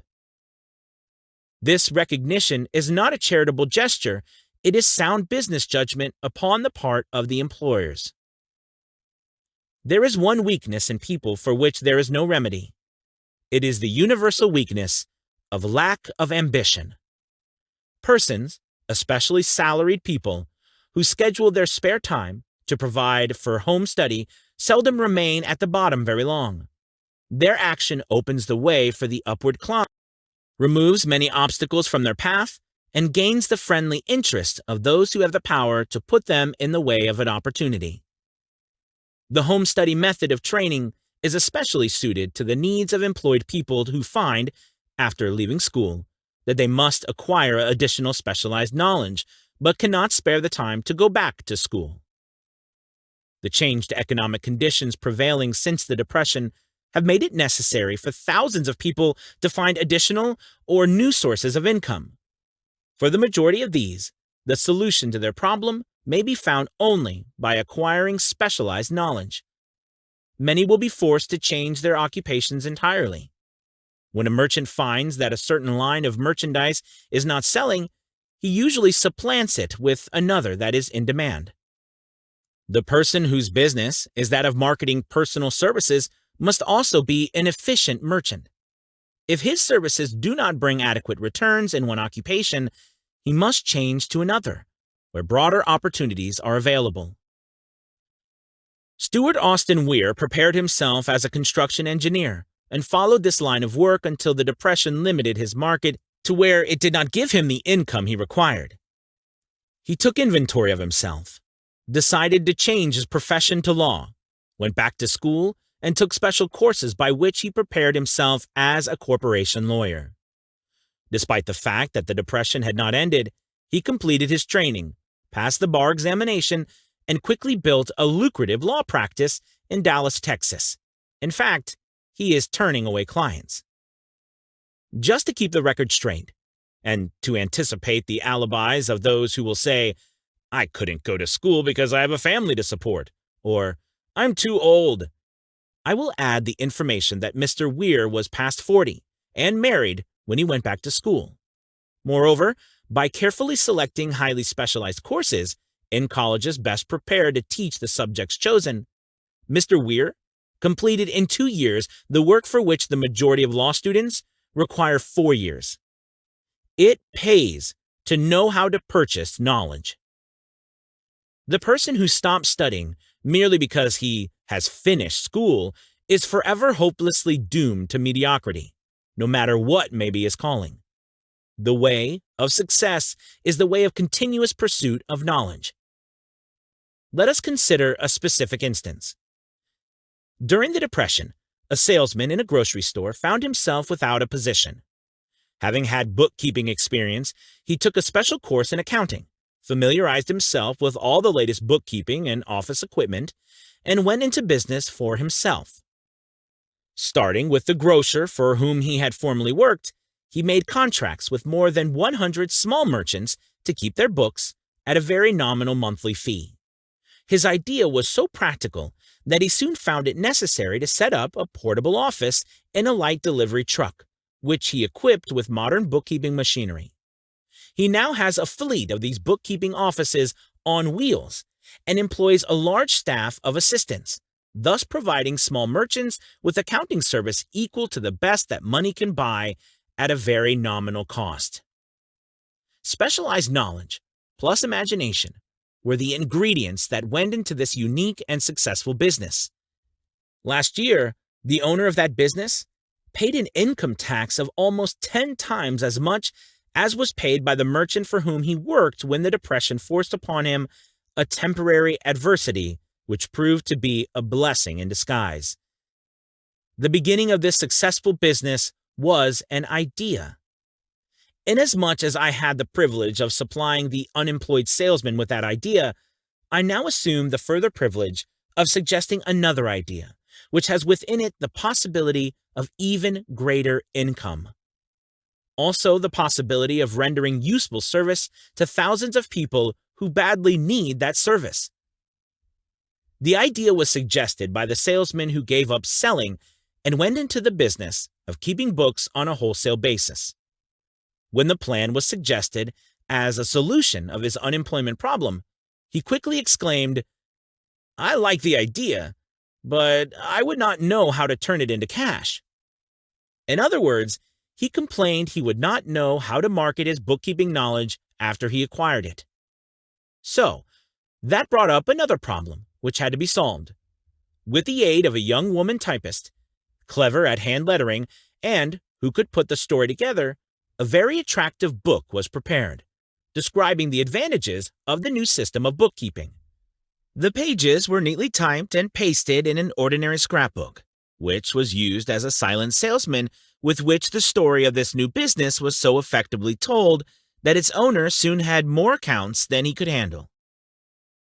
There were thousands of people all over the country who need the services of a merchandising specialist capable of preparing an attractive brief for use in marketing personal services. The aggregate annual income from such a service might easily exceed that received by the largest employment agency, and the benefits of the service might be made far greater to the purchaser than any to be obtained from an employment agency. The idea here described was born of necessity, to bridge an emergency which had to be covered, but it did not stop by merely serving one person. The woman who created the idea has a keen imagination. She saw in her newly born brainchild the making of a new profession, one that is destined to render valuable service to thousands of people who need practical guidance in marketing personal services. Spurred to action by the instantaneous success of her first prepared plan to market personal services, this energetic woman turned next to the solution of a similar problem for her son, who had just finished college, but had been totally unable to find a market for his services. The plan she originated for his use was the finest specimen of merchandising of personal services I've ever seen. When the planned book had been completed, it contained nearly 50 pages of beautifully typed, properly organized information telling the story of her son's native ability, schooling, personal experiences, and a great variety of other information, too extensive for description. The planned book also contained a complete description of the position her son desired, together with a marvelous word picture of the exact plan he would use in filling the position. The preparation of the plan book required several weeks' labor, during which time its creator sent her son to the public library almost daily to procure data needed in selling his services to best advantage. She sent him also to all the competitors of his prospective employer and gathered from them vital information concerning their business methods, which was of great value in the formation of the plan he intended to use in filling the position he sought. When the plan had been finished, it contained more than half a dozen very fine suggestions for the use and benefit of the prospective employer. The suggestions were put into use by the company. One may be inclined to ask, why go to all this trouble to secure a job? The answer is straight to the point. Also, it is dramatic, because it deals with a subject which assumes the proportion of a tragedy with millions of men and women whose sole source of income is personal services. The answer is, doing a thing well never is trouble. The plan prepared by this woman for the benefit of her son helped him get the job for which he applied, at the first interview at a salary fixed by himself. Moreover, and this too is important, the position did not require the young man to start at the bottom. He began as a junior executive at an executive salary. Why go to all this trouble, do you ask? Well, for one thing, the planned presentation of this young man's application for a position clipped off no less than 10 years of time he would have required to get to where he began, had he started at the bottom and worked his way up. This idea of starting at the bottom and working one's way up may appear to be sound, but the major objection to it is this: too many of those who begin at the bottom never manage to lift their heads high enough to be seen by opportunity, so they remain at the bottom. It should be remembered also that the outlook from the bottom is not so very bright or encouraging. It has the tendency to kill off ambition. We call it getting into a rut, which means that we accept our fate because we form the habit of daily routine, a habit that finally becomes so strong we cease to try to throw it off. And that is another reason why it pays to start 1 or 2 steps above the bottom. By so doing, one forms the habit of looking around, of observing how others get ahead, of seeing opportunity, and of embracing it without hesitation. Dan Halpin is a splendid example of what I mean. During his college days, he was a manager of the famous 1930 National Championship Notre Dame football team, when he was under the direction of the late Knute Rockne. Perhaps he was inspired by the great football coach to aim high and not mistake temporary defeat for failure, just as Andrew Carnegie, the great industrial leader, inspired his young business lieutenants to set high goals for themselves. At any rate, young Halpin finished college at a mighty unfavorable time, when the Depression had made jobs scarce. So, after a fling at investment banking and motion pictures, he took the first opening with a potential future he could find, selling electrical hearing aids on a commission basis. Anyone could start in that sort of job, and Halpin knew it, but it was enough to open the door of opportunity to him.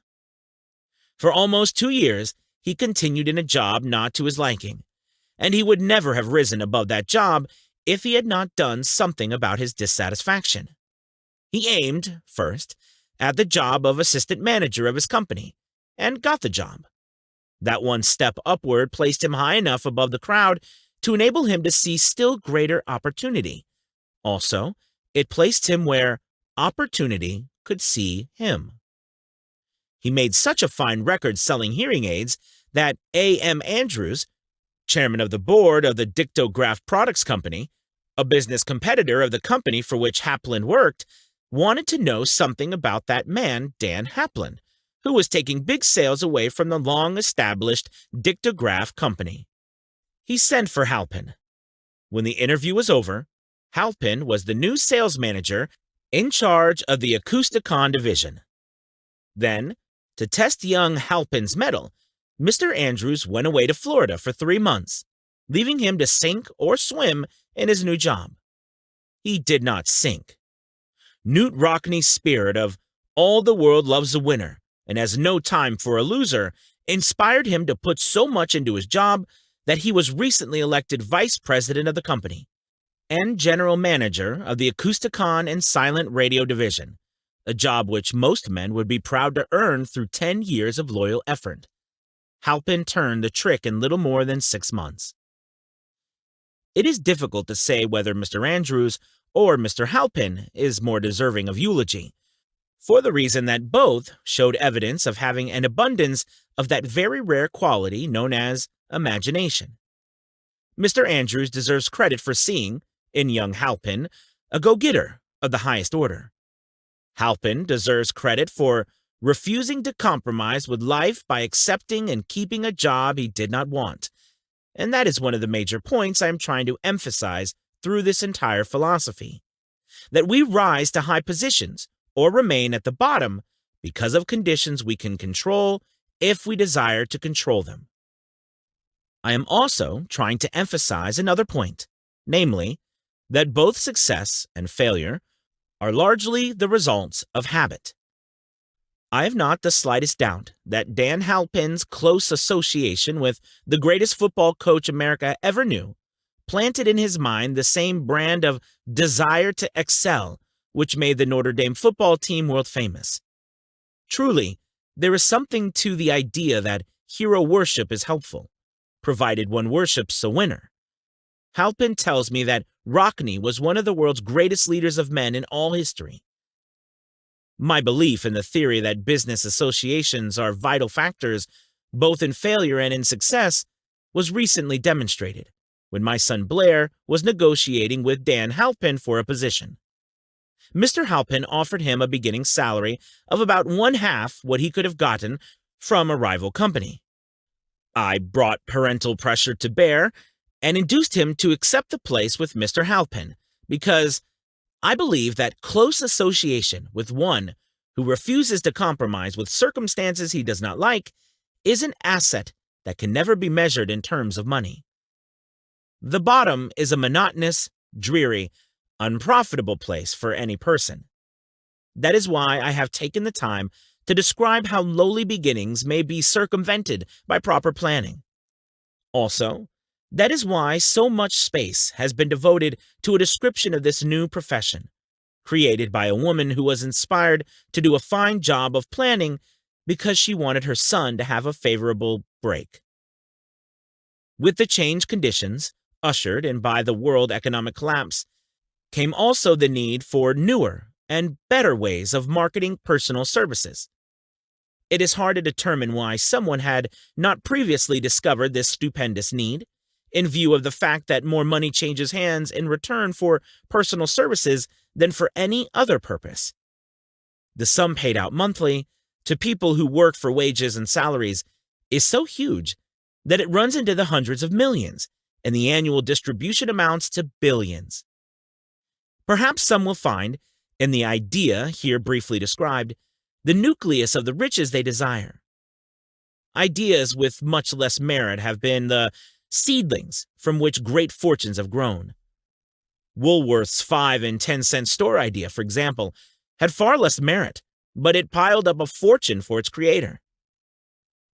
Those seeing opportunity lurking in this suggestion will find value aid in the chapter on organized planning. Incidentally, an efficient merchandiser of personal services would find a growing demand for his services wherever there are men and women who seek better markets for their services. By applying the mastermind principle, a few people with suitable talent could form an alliance and have a paying business very quickly. One would need to be a fair writer, with a flair for advertising and selling, one handy at typing and hand lettering, and one should be a first-class business getter who would let the world know about the service. If one person possessed all these abilities, he might carry on the business alone until it outgrew him. The woman who prepared the personal service plan for her son now receives requests from all parts of the country for her cooperation in preparing similar plans for others who desire to market their personal services for more money. She has a staff of expert typists, artists, and writers who have the ability to dramatize the case history so effectively that one's personal services can be marketed for much more money than the prevailing wages for similar services. She is so confident of her ability that she accepts, as the major portion of her fee, a percentage of the increased pay she helps her clients to earn.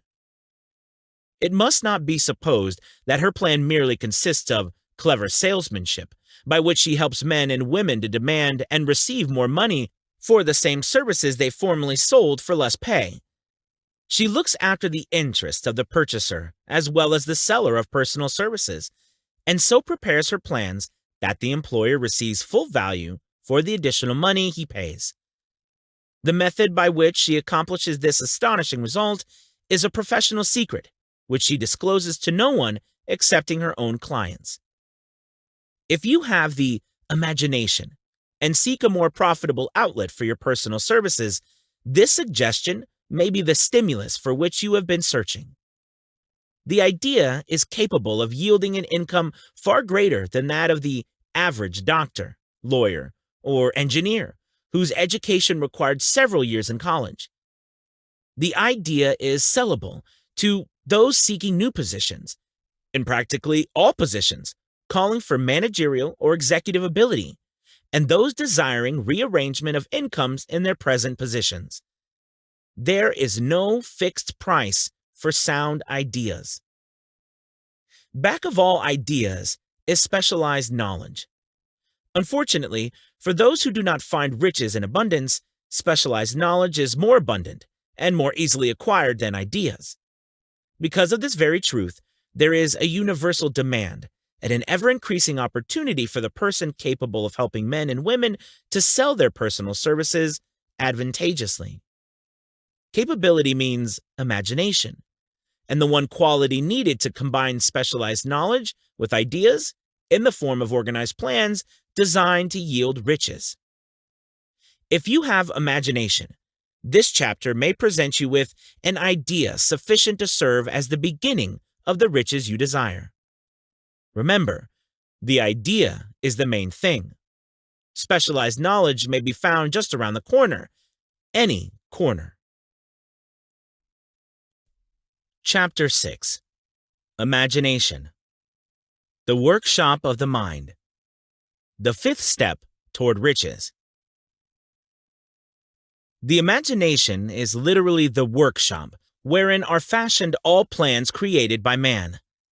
The impulse, the desire, is given shape, form, and action through the aid of the imaginative faculty of the mind. It has been said that man can create anything which he can imagine. Of all the ages of civilization, this is the most favorable for the development of the imagination, because it is an age of rapid change. On every hand, one may contact stimuli which develop the imagination. Through the aid of his imaginative faculty, man has discovered and harnessed more of nature's forces during the past 50 years than during the entire history of the human race, previous to that time. He has conquered the air so completely that the birds are a poor match for him in flying. He has harnessed the ether and made it serve as a means of instantaneous communication with any part of the world. He has analyzed and weighed the sun at the distance of millions of miles, and has determined, through the aid of imagination, the elements of which it consists. He has discovered that his own brain is both a broadcasting and a receiving station for the vibration of thought, and he is beginning now to learn how to make practical use of this discovery. He has increased the speed of locomotion until he may now travel at the speed of more than 300 miles an hour. The time will soon come when a man may breakfast in New York and lunch in San Francisco. Man's only limitation, within reason, lies in his development and use of his imagination. He has not yet reached the apex of development in the use of his imaginative faculty. He has merely discovered that he has an imagination, and has commenced to use it in a very elementary way.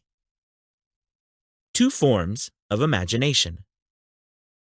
The imaginative faculty functions in two forms. One is known as synthetic imagination, and the other as creative imagination. Synthetic imagination. Through this faculty, one may arrange old concepts, ideas, or plans into combinations. This faculty creates nothing. It merely works with the material of experience, education, and observation with which it is fed. It is the faculty used most by the inventor, with the exception of the who draws upon the creative imagination when he cannot solve his problem through synthetic imagination. Creative imagination. Through the faculty of creative imagination, the finite mind of man has direct communication with infinite intelligence. It is the faculty through which hunches and inspirations are received. It is by this faculty that all basic or new ideas are handed over to man. It is through this faculty that thought vibrations from the minds of others are received. It is through this faculty that one individual may tune in or communicate with the subconscious minds of other men. The creative imagination works automatically in the manner described in subsequent pages. This faculty functions only when the conscious mind is vibrating at an exceedingly rapid rate, as for example, when the conscious mind is stimulated through the emotion of a strong desire. The creative faculty becomes more alert, more receptive to vibrations from the sources mentioned, in proportion to its development through use. This statement is significant. Ponder over it before passing on. Keep in mind as you follow these principles that the entire story of how one may convert desire into money cannot be told in one statement. The story will be complete only when one has mastered, assimilated, and begun to make use of all the principles. The great leaders of business, industry, finance, and the great artists, musicians, poets, and writers became great because they developed the faculty of creative imagination.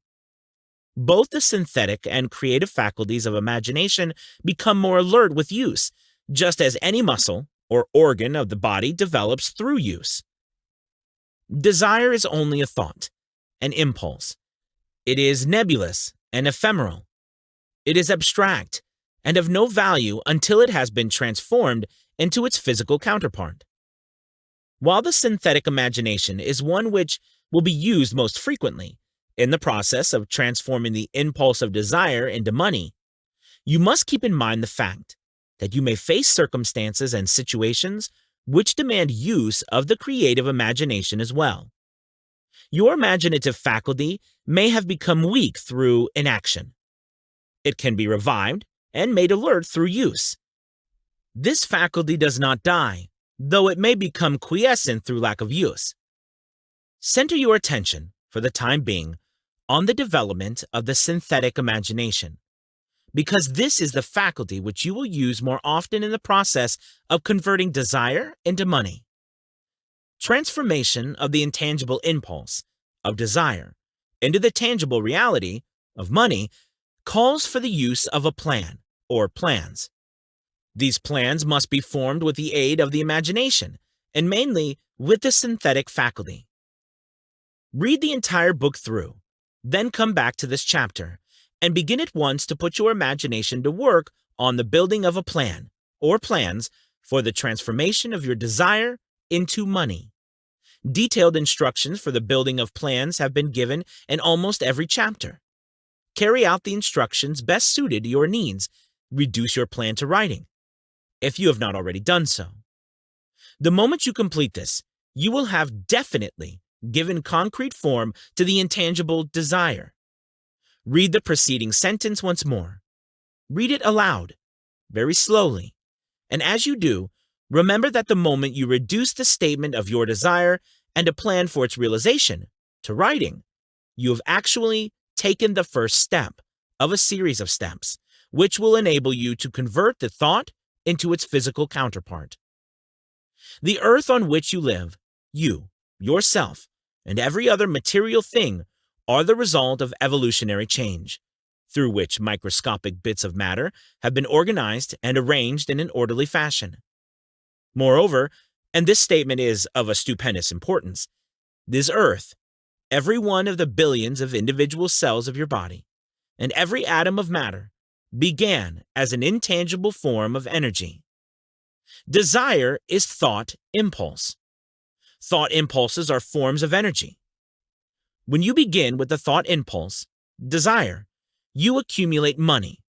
You are drafting it into your service the same stuff that nature used in creating this earth and every material form in the universe, including the body and brain in which the thought impulses function. As far as science has been able to determine, the entire universe consists of but two elements, matter and energy. Through the combination of energy and matter has been created everything perceptible to man, from the largest star which floats in the heavens down to and including man himself. You are now engaged in the task of trying to profit by nature's method. You are, sincerely and earnestly we hope, trying to adapt yourself to nature's laws by endeavoring to convert desire into its physical or monetary equivalent. You can do it. It has been done before. You can build a fortune through the aid of laws which are immutable. But first, you must become familiar with these laws and learn to use them. Through repetition and by approaching the description of these principles from every conceivable angle, the author hopes to reveal to you the secret through which every great fortune has been accumulated. Strange and paradoxal as it may seem, the secret is not a secret. Nature herself advertises it in the earth on which we live, the stars, the planets suspended within our view, in the elements above and around us, in every blade of grass, and every form of life within our vision. Nature advertises this secret in the terms of biology, in the conversion of a tiny cell, so small that it may be lost on the point of a pin, into the human being now reading this line. The conversion of desire into its physical equivalent is, certainly, no more miraculous. Do not become discouraged if you do not fully comprehend all that has been stated. Unless you have long been a student of the mind, it is not to be expected that you will assimilate all that is in this chapter upon the first reading. But you will, in time, make good progress. The principles which follow will open the way for understanding of imagination. Assimilate that which you understand as you read this philosophy for the first time. Then, when you reread and study it, you will discover that something has happened to clarify it and give you a broader understanding of the whole. Above all, do not stop, nor hesitate in your study of these principles until you have read the book at least 3 times, for then you will not want to stop. How to make practical use of imagination. Ideas are the beginning points of all fortunes. Ideas are products of the imagination. Let us examine a few well-known ideas which have yielded huge fortunes, with the hope that these illustrations will convey definite information concerning the method by which imagination may be used in accumulating riches. The Enchanted Kettle. 50 years ago, an old country doctor drove to town, hitched his horse, quietly slipped into a drugstore by the back door, and began dickering with the young drug clerk. His mission was destined to yield great wealth to many people. It was destined to bring to the South the most far-flung benefits since the Civil War. For more than an hour, behind the prescription counter, the old doctor and the clerk talked in low tones. Then the doctor left. He went out to the buggy and brought back a large, old-fashioned kettle, a big wooden paddle, used for stirring the contents of a kettle, and deposited them in the back of the store. The clerk inspected the kettle, reached into his inside pocket, took out a roll of bills, and handed it over to the doctor. The roll contained exactly $500, the clerk's entire savings. The doctor handed over a small slip of paper on which was written a secret formula. The words on that small slip of paper were worth a king's ransom, but not to the doctor. Those magic words were needed to start the kettle to boiling, but neither the doctor nor the young clerk knew what fabulous fortunes were destined to flow from that kettle. The old doctor was glad to sell the outfit for $500. The money would pay off his debts and give him freedom of mind. The clerk was taking a big chance by staking his entire life savings on a mere scrap of paper and an old kettle. He never dreamed his investment would start a kettle to overflowing with gold that would surpass the miraculous performance of Aladdin's lamp. What the clerk really purchased was an idea. The old kettle and the wooden paddle and the secret message on a slip of paper were incidental. The strange performance of that kettle began to take place after the new owner mixed with the secret instructions an ingredient of which the doctor knew nothing.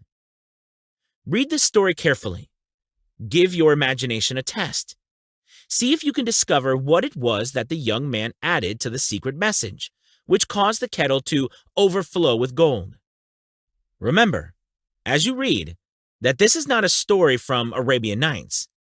Here you have a story of facts, stranger than fiction, facts which began in the form of an idea.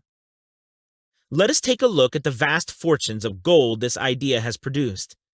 It has paid, and still pays, huge fortunes to men and women all over the world, who distribute the contents of the kettle to millions of people.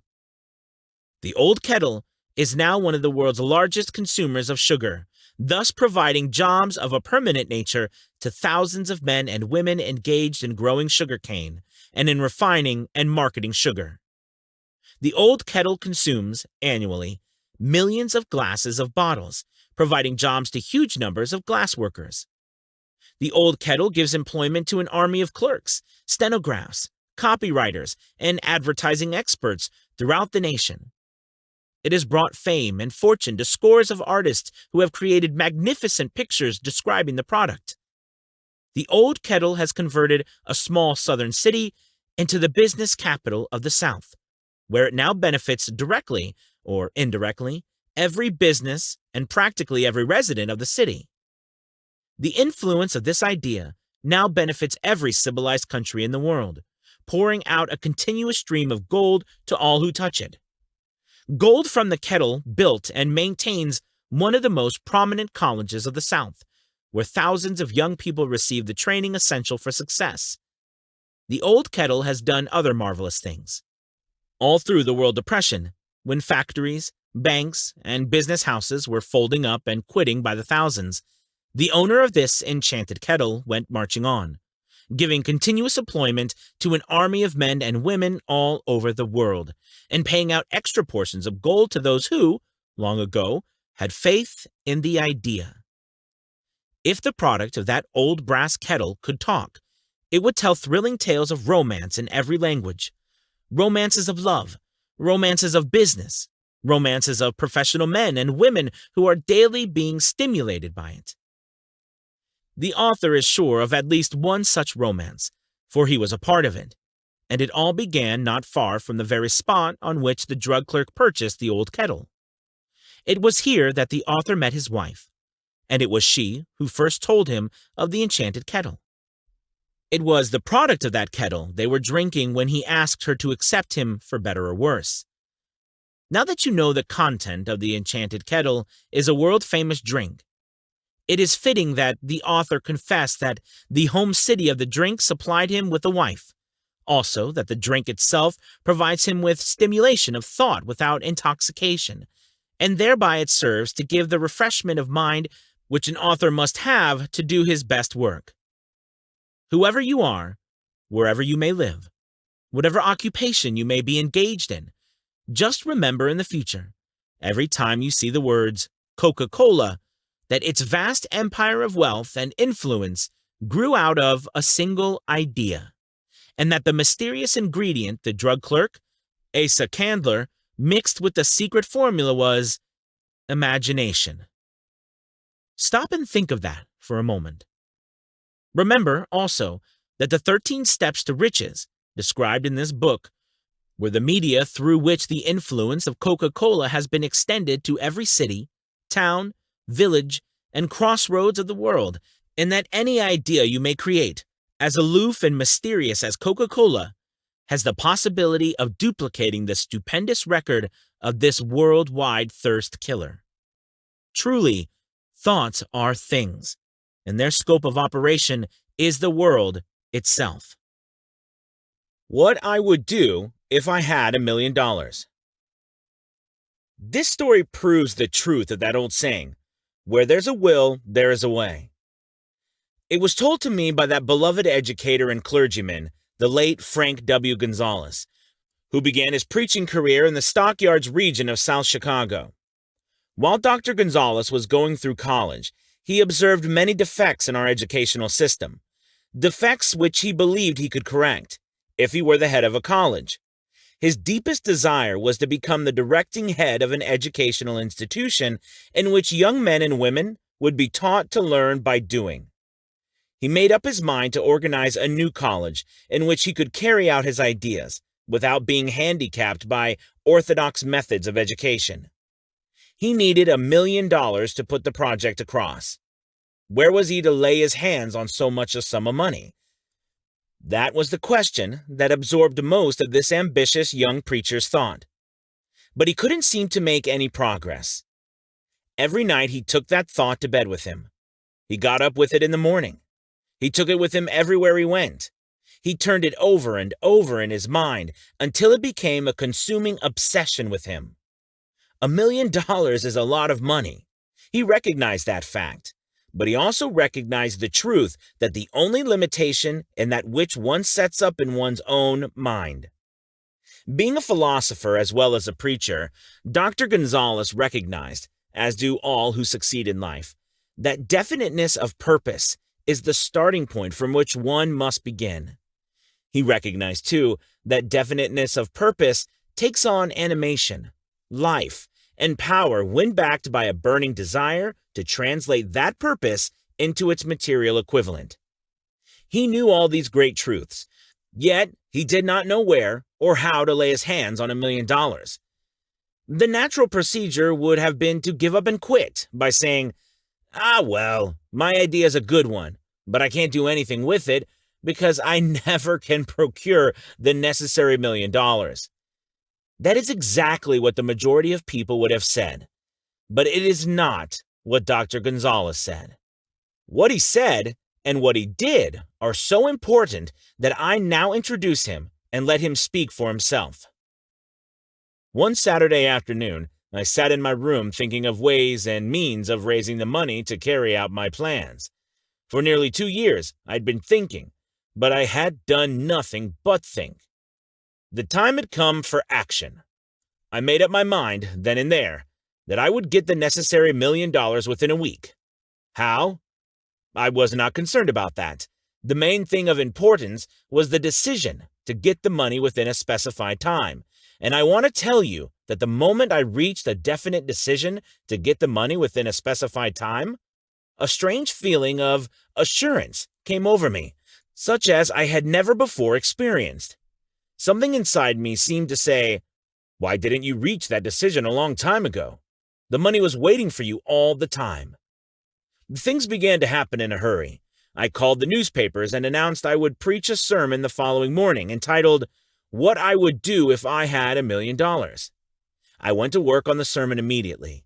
But I must tell you, frankly, the task was not difficult, because I had been preparing that sermon for almost 2 years. The spirit back of it was a part of me. Long before midnight, I had finished writing the sermon. I went to bed and slept with a feeling of confidence, for I could see myself already in possession of the $1 million. Next morning I arose early, went into the bathroom, read the sermon, then knelt on my knees and asked that my sermon might come to the attention of someone who would supply the needed money. While I was praying, I again had that feeling of assurance that the money would be forthcoming. In my excitement, I walked out without my sermon and did not discover the oversight until I was in my pulpit and about ready to begin delivering it. It was too late to go back for my notes, and what a blessing that I couldn't go back. Instead, my own subconscious mind yielded the material I needed. When I arose to begin my sermon, I closed my eyes and spoke with all my heart and soul of my dreams. I not only talked to my audience, but I fancy I talked also to God. I told what I would do with $1 million if that amount were placed in my hands. I described the plan I had in my mind for organizing a great educational institution, where young people would learn to do practical things and at the same time develop their minds. When I had finished and sat down, a man slowly arose from his seat, about 3 rows from the rear, and made his way toward the pulpit.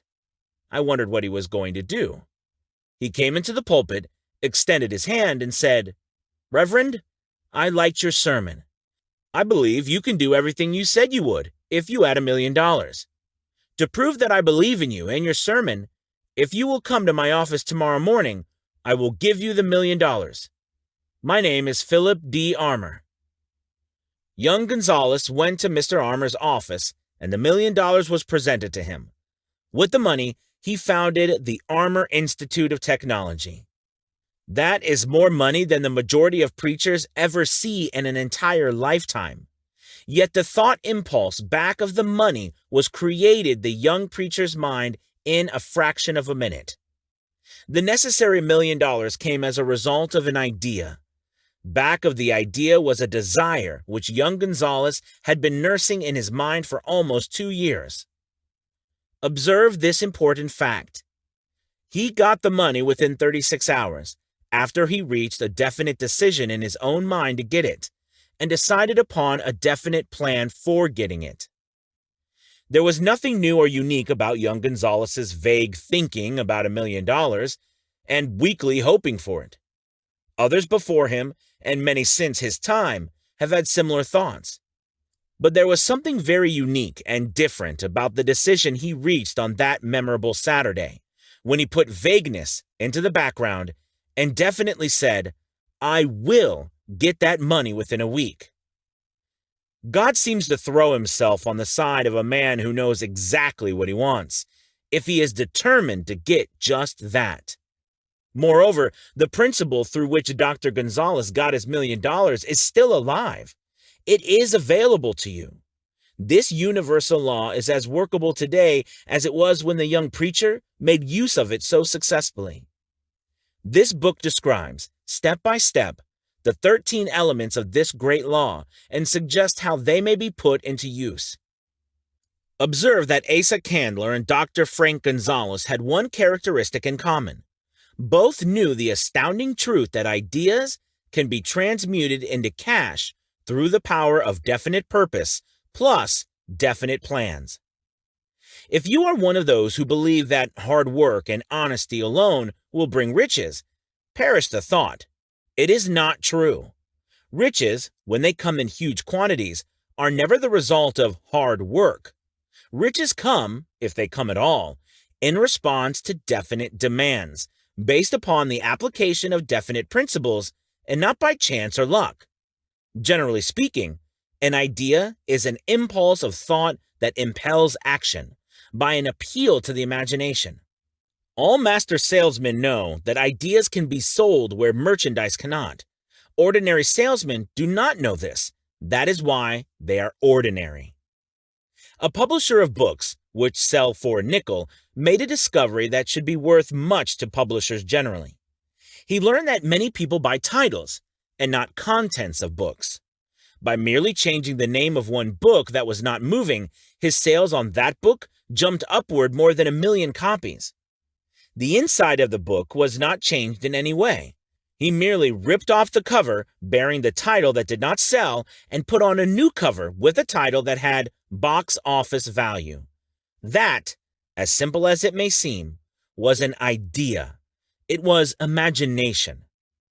There is no standard price on ideas. The creator of ideas makes his own price and, if he is smart, gets it. The moving picture industry created a whole flock of millionaires. Most of them were men who couldn't create ideas, but they had the imagination to recognize ideas when they saw them.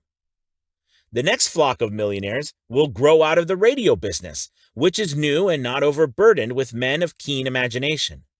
The money will be made by those who discover or create new and more meritorious radio programs and have the imagination to recognize merit and to give the radio listeners a chance to profit by it.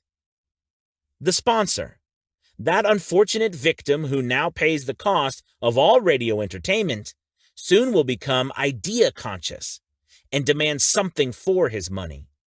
The man who beats the sponsor to the draw and supplies programs that render useful service is the man who will become rich in this new industry. Crooners and light chatter artists who now pollute the air with wisecracks and silly giggles will go the way of all light timbers, and their places will be taken by real artists who interpret carefully planned programs which have been designed to service the minds of men as well as provide entertainment. Here is a wide open field of opportunity screaming its protest at the way it's being butchered, because of lack of imagination and begging for rescue at any price. Above all, the thing that radio needs is new ideas. If this new field of opportunity intrigues you, perhaps you might profit by the suggestion that the successful radio programs of the future will give more attention to creating buyer audiences and less attention to listener audiences. Stated more plainly, the builder of radio programs who succeeds in the future must find practical ways to convert listeners into buyers.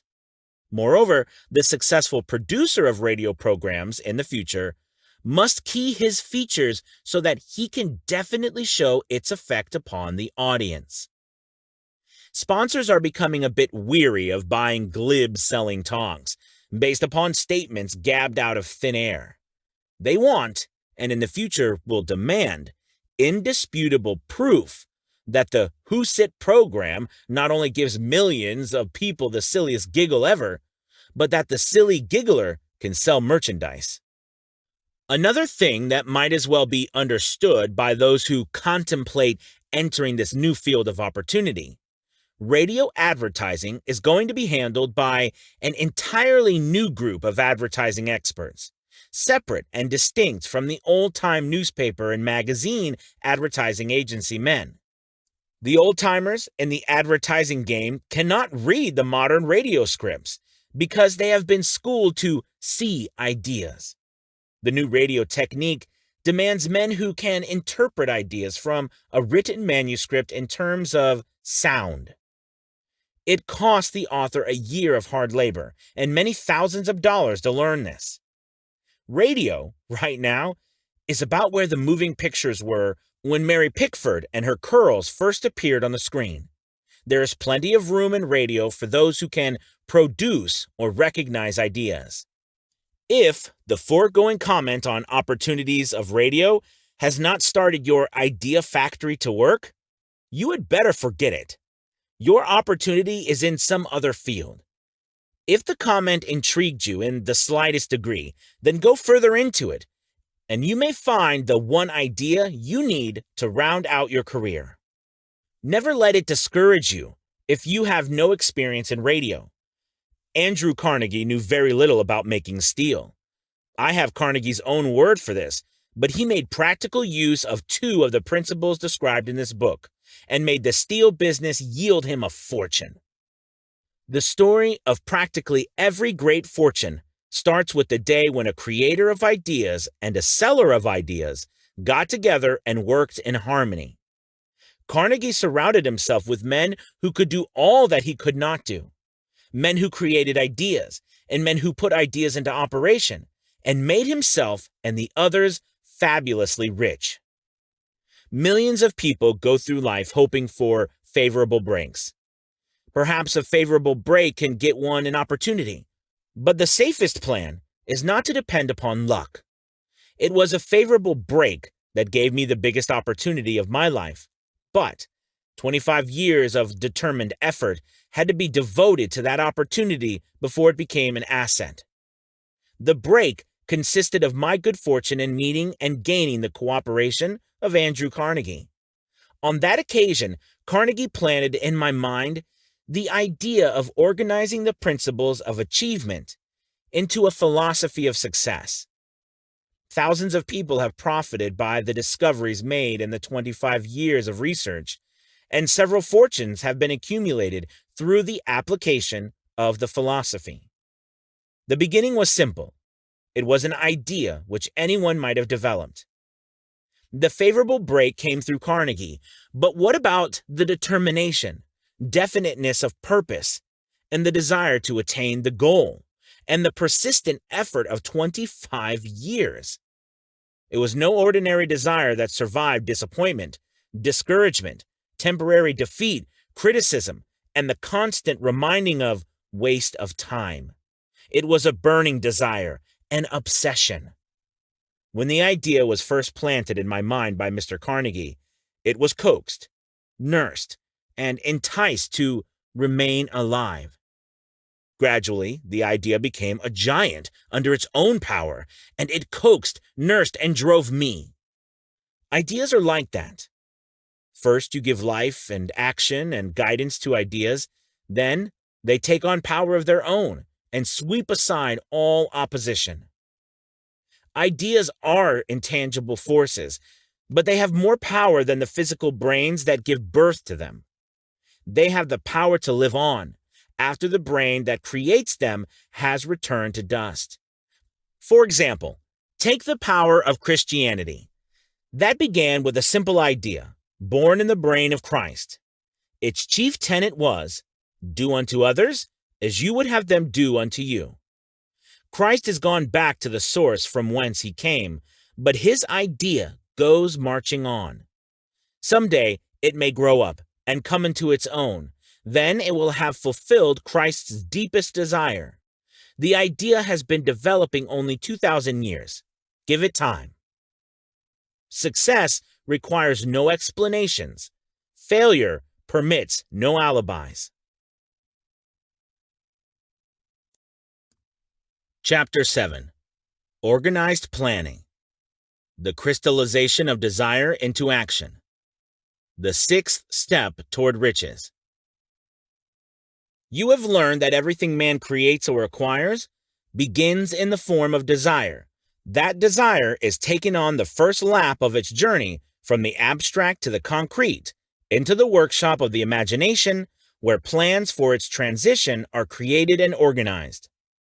In Chapter 2, you were instructed to take 6 definite, practical steps as your first move in translating the desire for money into its monetary equivalent. One of these steps is the formation of a definite, practical plan, or plans through which this transformation may be made. You will now be instructed how to build plans which will be practical. A.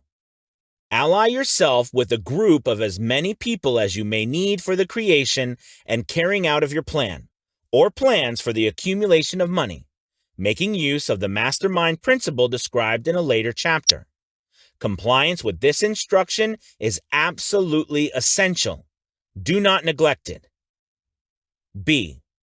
Before forming your mastermind alliance, decide what advantages and benefits you may offer the individual members of your group in return for their cooperation. No one will work indefinitely without some form of compensation. No intelligent person will either request or expect another to work without adequate compensation, although this may not always be in the form of money. C. Arrange to meet with the members of your mastermind group at least twice a week, and more often if possible, until you have jointly perfected the necessary plan or plans for the accumulation of money. D. Maintain perfect harmony between yourself and every member of your mastermind group. If you fail to carry out this instruction to the letter, you may expect to meet with failure. The mastermind principle cannot obtain where perfect harmony does not prevail. Keep in mind these facts. First, you are engaged in an undertaking of major importance to you. To be sure of success, you must have plans which are faultless. Second, you must have the advantage of the experience, education, native ability, and imagination of other minds. This is in harmony with the methods followed by every person who has accumulated a great fortune. No individual has sufficient experience, education, native ability, and knowledge to ensure the accumulation of a great fortune without the cooperation of other people. Every plan you adopt in your endeavor to accumulate wealth should be the joint creation of yourself and every other member of your mastermind group.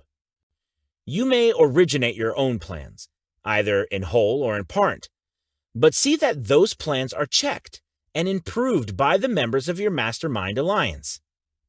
If the first plan which you adopt does not work successfully, replace it with a new plan. If this new plan fails to work, replace it, in turn with still another, and so on, until you find a plan which does work. Right here is the point at which the majority of men meet with failure, because of their lack of persistence in creating new plans to take the place of those which fail. The most intelligent man living cannot succeed in accumulating money, nor in any other undertaking, without plans which are practical and workable. Just keep this fact in mind, and remember when your plans fail, that temporary defeat is not permanent failure. It may only mean that your plans have not been sound. Build other plans. Start all over again. Thomas A. Edison failed 10,000 times before he perfected the incandescent electric light bulb. That is, he met with temporary defeat 10,000 times before his efforts were crowned with success. Temporary defeat should mean only one thing: the certain knowledge that there is something wrong with your plan. Millions of men go through life in misery and poverty because they lack a sound plan through which to accumulate a fortune. Henry Ford accumulated a fortune not because of his superior mind, but because he adopted and followed a plan which proved to be sound. 1,000 men could be pointed out, each with a better education than Ford's, yet each of whom lives in poverty because he does not possess the right plan for the accumulation of money. Your achievement can be no greater than your plans are sound. That may seem to be an axiomatic statement, but it is true. Samuel Insull lost his fortune of over $100 million. The Insull fortune was built on plans which were sound. The business depression forced Mr. Insull to change his plans, and the change brought temporary defeat, because his new plans were not sound. Mr. Insull is now an old man. He may, consequently, accept failure instead of temporary defeat. But if his experience turns out to be failure, it will be for the reason that he lacks the fire of persistence to rebuild his plans. No man is ever whipped until he quits in his own mind. This fact will be repeated many times because it is so easy to take the count at the first sign of defeat. James J. Hill met with temporary defeat when he first endeavored to raise the necessary capital to build a railroad from the east to the west. But he, too, turned defeat into victory through new plans. Henry Ford met with temporary defeat not only at the beginning of his automobile career, but after he had gone far toward the top. He created new plans and went marching on to financial victory. We see men who have accumulated great fortunes, but we often recognize only their triumph, overlooking the temporary defeats which they had to surmount before arriving.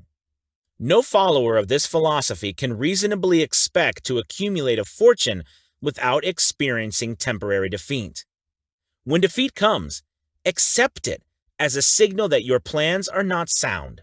Rebuild those plans and set sail once more toward your coveted goal. If you give up before your goal has been reached, you are a quitter. A quitter never wins, and a winner never quits. Lift this sentence out, write it on a piece of paper in letters an inch high, and place it where you will see it every night before you go to sleep, and every morning before you go to work. When you begin to select members for your mastermind group, endeavor to select those who do not take defeat seriously. Some people foolishly believe that only money can make money. This is not true. Desire, transmuted into its monetary equivalent through the principles laid down here, is the agency through which money is made. Money, of itself, is nothing but inert matter. It cannot move, think, or talk, but it can hear when a man who desires it calls it to come. Planning the sale of services. The remainder of this chapter has been given over to a description of ways and means of marketing personal services. The information here conveyed will be a practical help to any person having any form of personal services to market, but It will be of priceless benefit to those who aspire to leadership in their chosen occupations. Intelligent planning is essential for success in any undertaking designed to accumulate riches. Here will be found detailed instructions to those who must begin the accumulation of riches by selling personal services. It should be encouraging to know that practically all the great fortunes began in the form of compensation for personal services, or from the sale of ideas. What else, except ideas and personal services, would one not possessed of property have to give in return for riches? Broadly speaking, there are two types of people in the world. One type is known as leaders, and the other as followers. Decide at the outset whether you intend to become a leader in your chosen calling or remain a follower. The difference in compensation is vast. The follower cannot reasonably expect the compensation to which a leader is entitled, although many followers make the mistake of expecting such pay. It is no disgrace to be a follower. On the other hand, it is no credit to remain a follower. Most great leaders began in the capacity of followers. They became great leaders because they were intelligent followers. With few exceptions, the man who cannot follow a leader intelligently cannot become an efficient leader. The man who can follow a leader most efficiently is usually the man who develops into leadership most rapidly.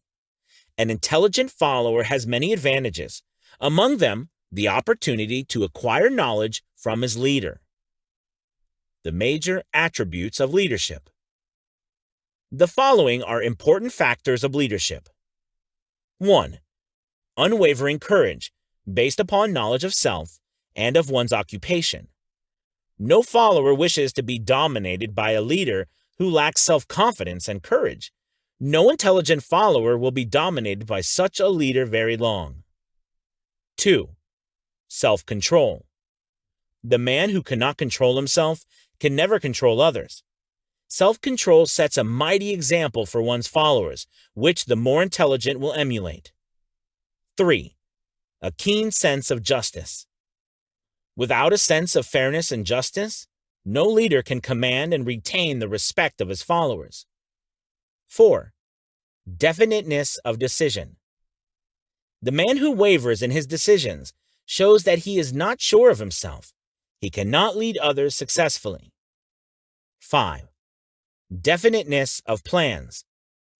The successful leader must plan his work and work his plan. A leader who moves by guesswork without practical, definite plans is comparable to a ship without a rudder. Sooner or later, he will land on the rocks. 6. The habit of doing more than paid for. One of the penalties of leadership is the necessity of willingness upon the part of the leader to do more than he requires of his followers. 7. A pleasing personality.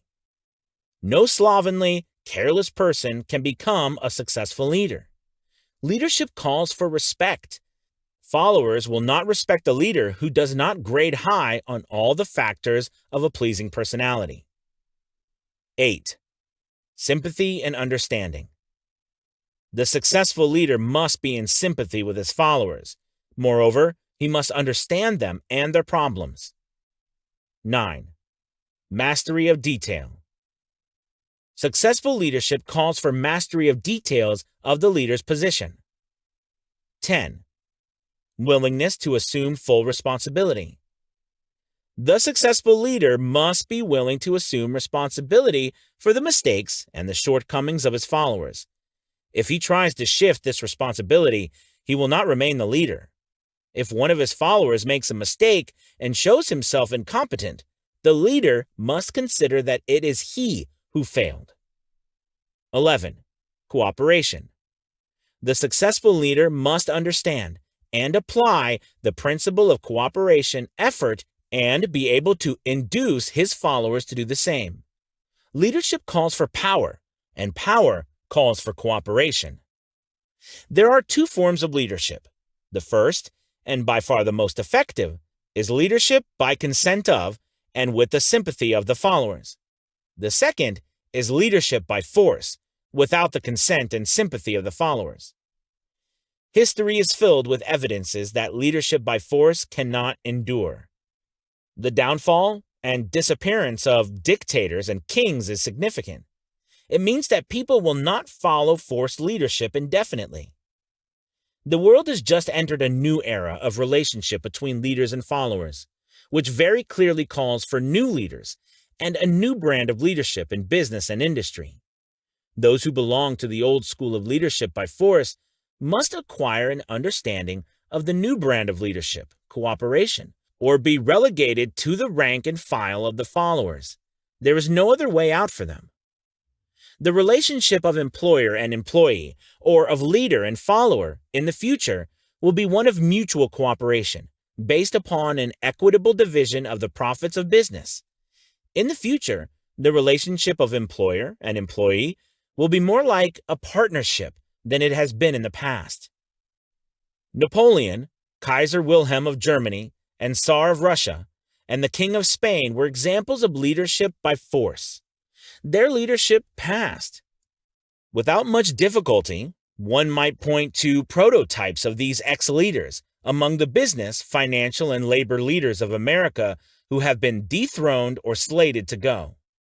Leadership by consent of the followers is the only brand which can endure. Men may follow the forced leadership temporarily, but they will not do so willingly. The new brand of leadership will embrace the 11 factors of leadership described in this chapter, as well as some other factors.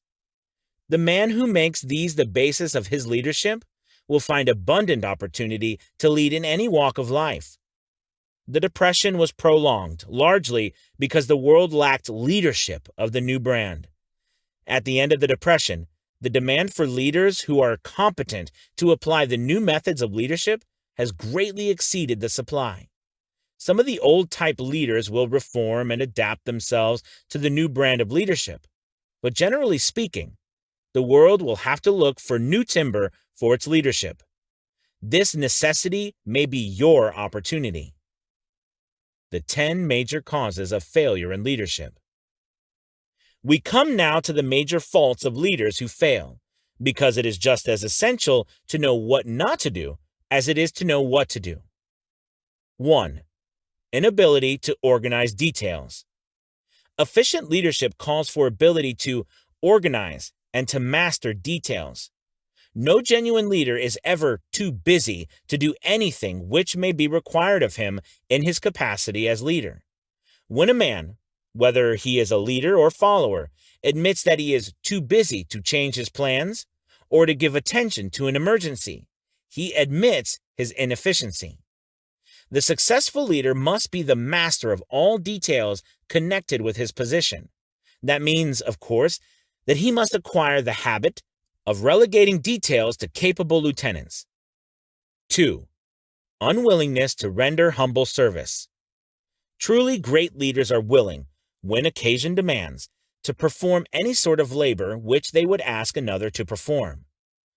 The greatest among ye shall be the servant of all, is a truth which all able leaders observe and respect. 3. Expectation of pay for what they know instead of what they do with that which they know. The world does not pay men for that which they know. It pays them for what they do or induce others to do. 4. Fear of competition from followers. The leader, who fears that one of his followers may take his position, is practically sure to realize that fear sooner or later. The able leader trains understudies to whom he may delegate, at will, any of the details of his position. Only in this way may a leader multiply himself and prepare himself to be at many places and give attention to many things at one time. It is an internal truth that men receive more pay for their ability to get others to perform than they could possibly earn by their own efforts. An efficient leader may, through his knowledge of his job and the magnetism of his personality, greatly increase the efficiency of others and induce them to render more service and better service than they could render without his aid. 5. Lack of imagination. Without imagination, the leader is incapable of meeting emergencies and of creating plans by which to guide his followers efficiently. 6. Selfishness. The leader, who claims all the honor for the work of his followers, is sure to be met by resentment. The really great leader claims none of the honors. He is contented to see the honors, when there are any, go to his followers, because he knows that most men will work harder for commendation and recognition than they will for money alone. 7. Intemperance. Followers do not respect an intemperate leader. Moreover, intemperance in any of its various forms destroys the endurance and the vitality of all who indulge in it. 8. Disloyalty. Perhaps this should have come at the head of the list. The leader, who is not loyal to his trust and to his associates, those above him and those below him, cannot long maintain his leadership. Disloyalty marks one as being less than the dust of the earth, and brings down on one's head the contempt he deserves. Lack of loyalty is one of the major causes of failure in every walk of life. 9. Emphasis of the authority of leadership. The efficient leader leads by encouraging, and not by trying to instill fear in the hearts of his followers. The leader who tries to impress his followers with his authority comes within the category of leadership through force. If a leader is a real leader, he will have no need to advertise that fact except by his conduct, his sympathy, understanding, fairness, and a demonstration that he knows his job. 10. Emphasis of title. The competent leader requires no title to give him the respect of his followers. The man who makes too much over his title generally has little else to emphasize. The doors to the office of the real leader are open to all who wish to enter, and his working quarters are free from formality or ostentation. These are among the more common of the causes of failure in leadership. Any of these faults is sufficient to induce failure. Study the list carefully if you aspire to leadership, and make sure that you are free of these faults. Some fertile fields in which new leadership will be required. Before leaving this chapter, your attention is called to a few of the fertile fields in which there have been a decline of leadership, and in which the new type of leader may find an abundance of opportunity. First, in the field of politics, there is a most insistent demand for new leaders, a demand which indicates nothing less than an emergency. The majority of politicians have, seemingly, become high-grade, legalized racketeers. They have increased taxes and debauched the machinery of industry and business until the people can no longer stand the burden. Second, the banking business is undergoing a reform. The leaders in this field have almost entirely lost the confidence of the public. Already the bankers have sensed the need of reform, and they have begun it. Third, industry calls for new leaders. The old type of leaders thought and moved in terms of dividends instead of thinking and moving in terms of human equations. The future leader in industry, to endure, must regard himself as a quasi-public official whose duty it is to manage his trust in such a way that it will work hardship on no individual or group of individuals. Exploitation of working men is a thing of the past. Let the man who aspires to leadership in the field of business, industry, and labor remember this. Fourth, the religious leader of the future will be forced to give more attention to the temporal needs of his followers in the solution of their economic and personal problems of the present, and less attention to the dead past and the yet unborn future. Fifth, in the professions of law, medicine, and education, a new brand of leadership, and to some extent, new leaders will become a necessity. This is especially true in the field of education. The leader in that field must, in the future, find ways and means of teaching people how to apply the knowledge they receive in school. He must deal more with practice and less with theory. Sixth, new leaders will be required in the field of journalism. Newspapers of the future, to be conducted successfully, must be divorced from special privilege and relieved from the subsidy of advertising. They must cease to be organs of propaganda for the interest which patronize their advertising columns. The type of newspaper which publishes scandal and lewd pictures will eventually go the way of the forces which debauch the human mind. These are but a few of the fields in which opportunities for new leaders and a new brand of leadership are now available. The world is undergoing a rapid change. This means that media through which the changes in human habits are promoted must be adapted to the changes. The media here described are the ones which, more than any others, determine the trend of civilization. When and how to apply for a position. The information described here is the net result of many years of experience, during which thousands of men and women were helped to market their services effectively. It can, therefore, be relied upon as sound and practical. Media through which services may be marketed. Experience has proved that the following media offer the most direct and effective method of bringing the buyer and seller of personal services together. 1. Employment bureaus. Care must be taken to select only reputable bureaus, the management of which can show adequate records of achievement of satisfactory results. There are comparatively few such bureaus. 2. Advertising in newspapers, trade journals, magazines, and radio. Classified advertising may usually be relied upon to produce satisfactory results in the case of those who apply for clerical or ordinary salaried positions. Display advertising is more desirable in the case of those who seek executive connections. The copy to appear in the section of the paper which is most apt to come to the attention of the class of employer being sought. The copy should be prepared by an expert who understands how to inject sufficient selling qualities to produce replies. 3.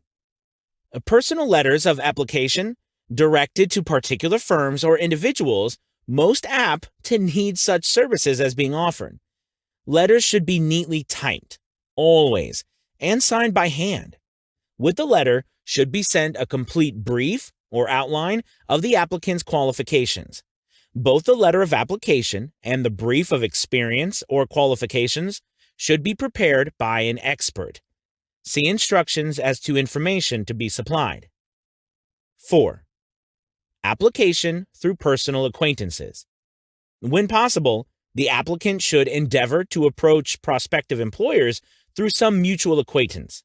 This method of approach is particularly advantageous in the case of those who seek executive connections and do not wish to appear to be peddling themselves. 5. Application in person. In some instances, it may be more effective if the applicant offers personally his services to prospective employers, in which event a complete written statement of qualifications for the position should be presented, for the reason that prospective employers often wish to discuss with associates one's record. Information to be supplied in a written brief. This brief should be prepared as carefully as a lawyer would prepare the brief of a case to be tried in court. Unless the applicant is experienced in the preparation of such briefs, an expert should be consulted, and his services enlisted for this purpose. Successful merchants employ men and women who understand the art and the psychology of advertising to present the merits of their merchandise. One who has personal services for sale should do the same. The following information should appear in the brief. 1. Education. State briefly, but definitely, what schooling you have had, and in what subjects you specialized in school, giving the reasons for that specialization. 2. Experience. If you have had experience in connection with positions similar to the one you seek, describe it fully. State names and addresses of former employers. Be sure to bring out clearly and special experience you may have had which would equip you to fill the position you seek. 3. References. Practically every business firm desires to know all about the previous records, antecedents, etc. of prospective employees who seek positions of responsibility. Attach to your brief photostatic copies of letters from A. Former employers, B. Teachers under whom you studied, C. Prominent people whose judgment may be relied upon. 4. Photograph of self. Attach to your brief a recent, unmounted photograph of yourself. 5. Apply for a specific position. Avoid application for a position without describing exactly what particular position you seek. Never apply for just a position. That indicates you lack specialized qualifications. 6. State your qualifications for the particular position for which you apply. Give full details as to the reason you believe you are qualified for the particular position you seek. This is the application.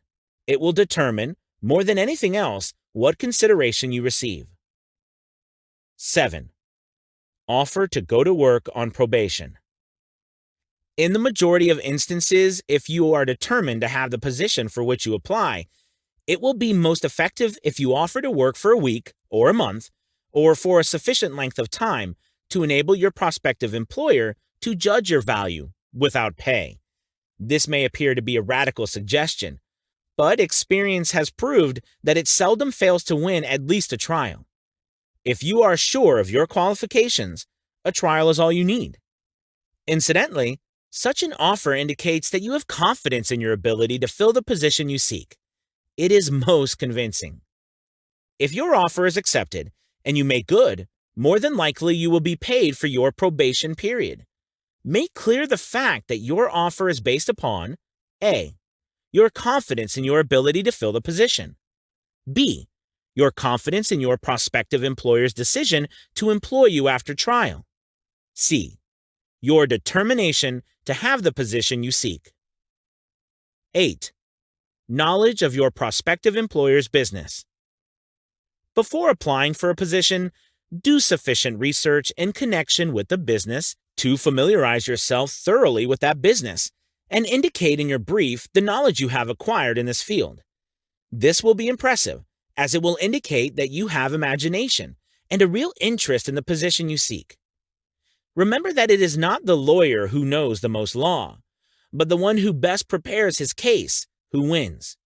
If your case is properly prepared and presented, your victory will have been more than half won at the outset.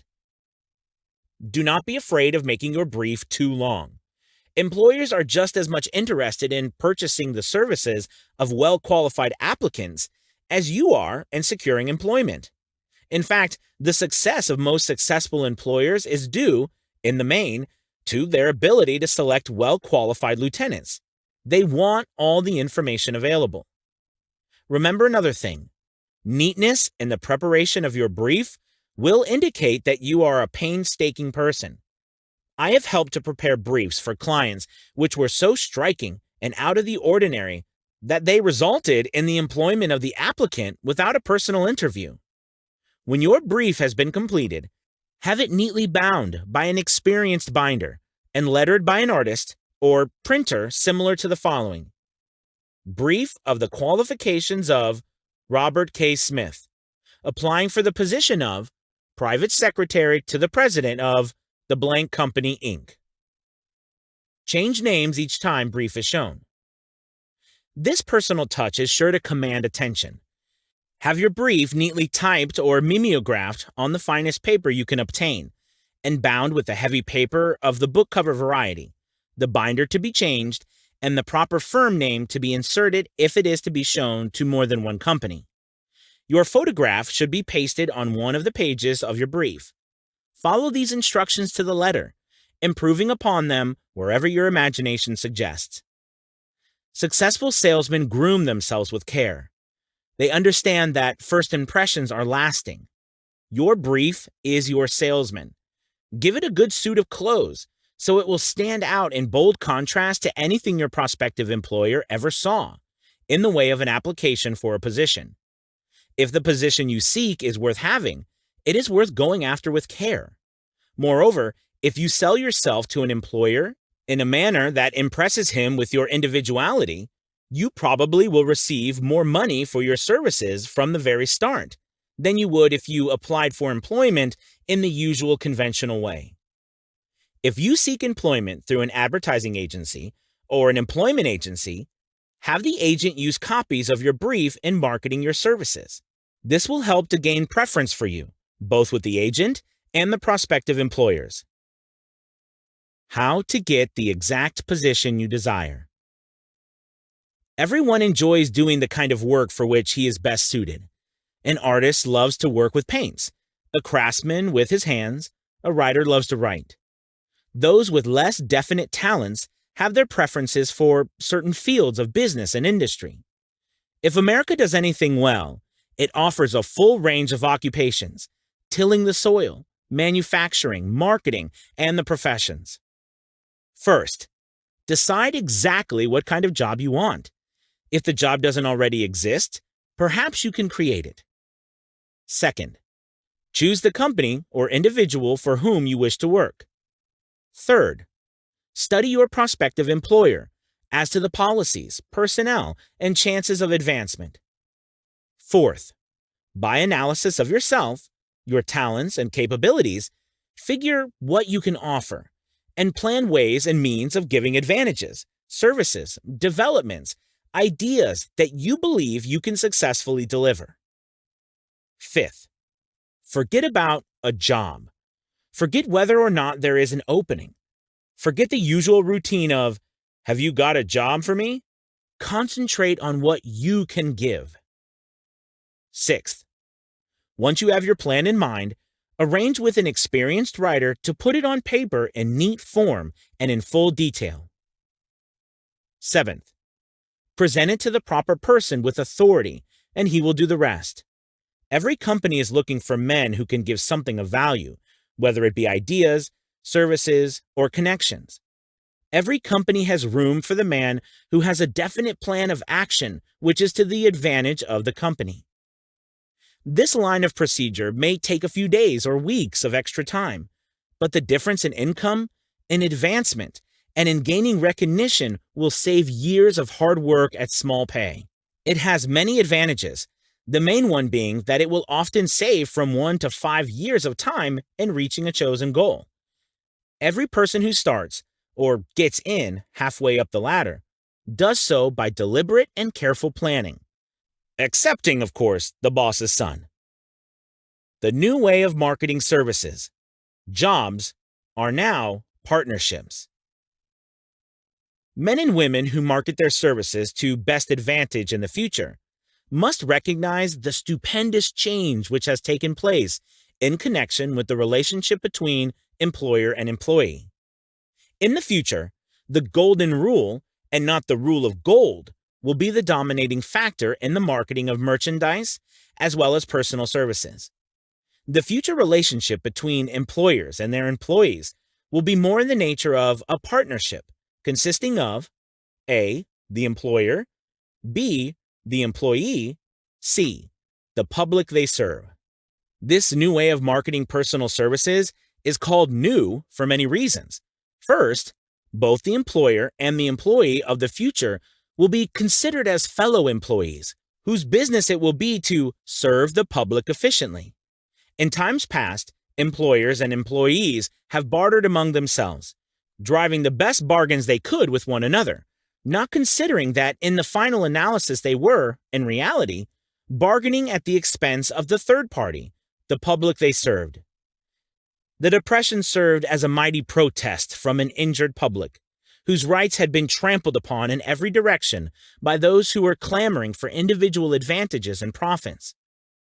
When the debris of the Depression shall have been cleared away, and business shall have been once again restored to balance, both employers and employees will recognize that they are no longer privileged to drive bargains at the expense of those whom they serve.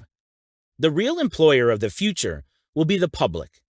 This should be kept uppermost in mind by every person seeking to market personal services effectively. Nearly every railroad in America is in financial difficulty. Who does not remember the day when, if a citizen inquired at the ticket office the time of departure of a train, he was abruptly referred to the bulletin board instead of being politely given the information? The streetcar companies have experienced a change of times also. There was a time not so very long ago when streetcar conductors took pride in giving argument to passengers. Many of the streetcar tracks have been removed and passengers ride on a bus, whose driver is the last word in politeness. All over the country, streetcar tracks are rusting from abandonment or have been taken up. Wherever streetcars are still in operation, passengers may now ride without argument, and one may even hail the car in the middle of the block, and the motorman will obligingly pick him up. How times have changed.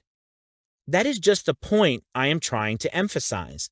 Times have changed. Moreover, the change is reflected not merely in railroad offices and on streetcars, but in other walks of life as well. The public be damned policy is now passé. It has been supplanted by the "we are obligingly at your service, sir" policy. The bankers have learned a thing or two during this rapid change which has taken place during the past few years. Impoliteness on the part of a bank official or bank employee today is as rare as it was conspicuous a dozen years ago. In the years past, some bankers, not all of them, of course, carried an atmosphere of austerity, which gave every would-be borrower a chill when he even thought of approaching his banker for a loan.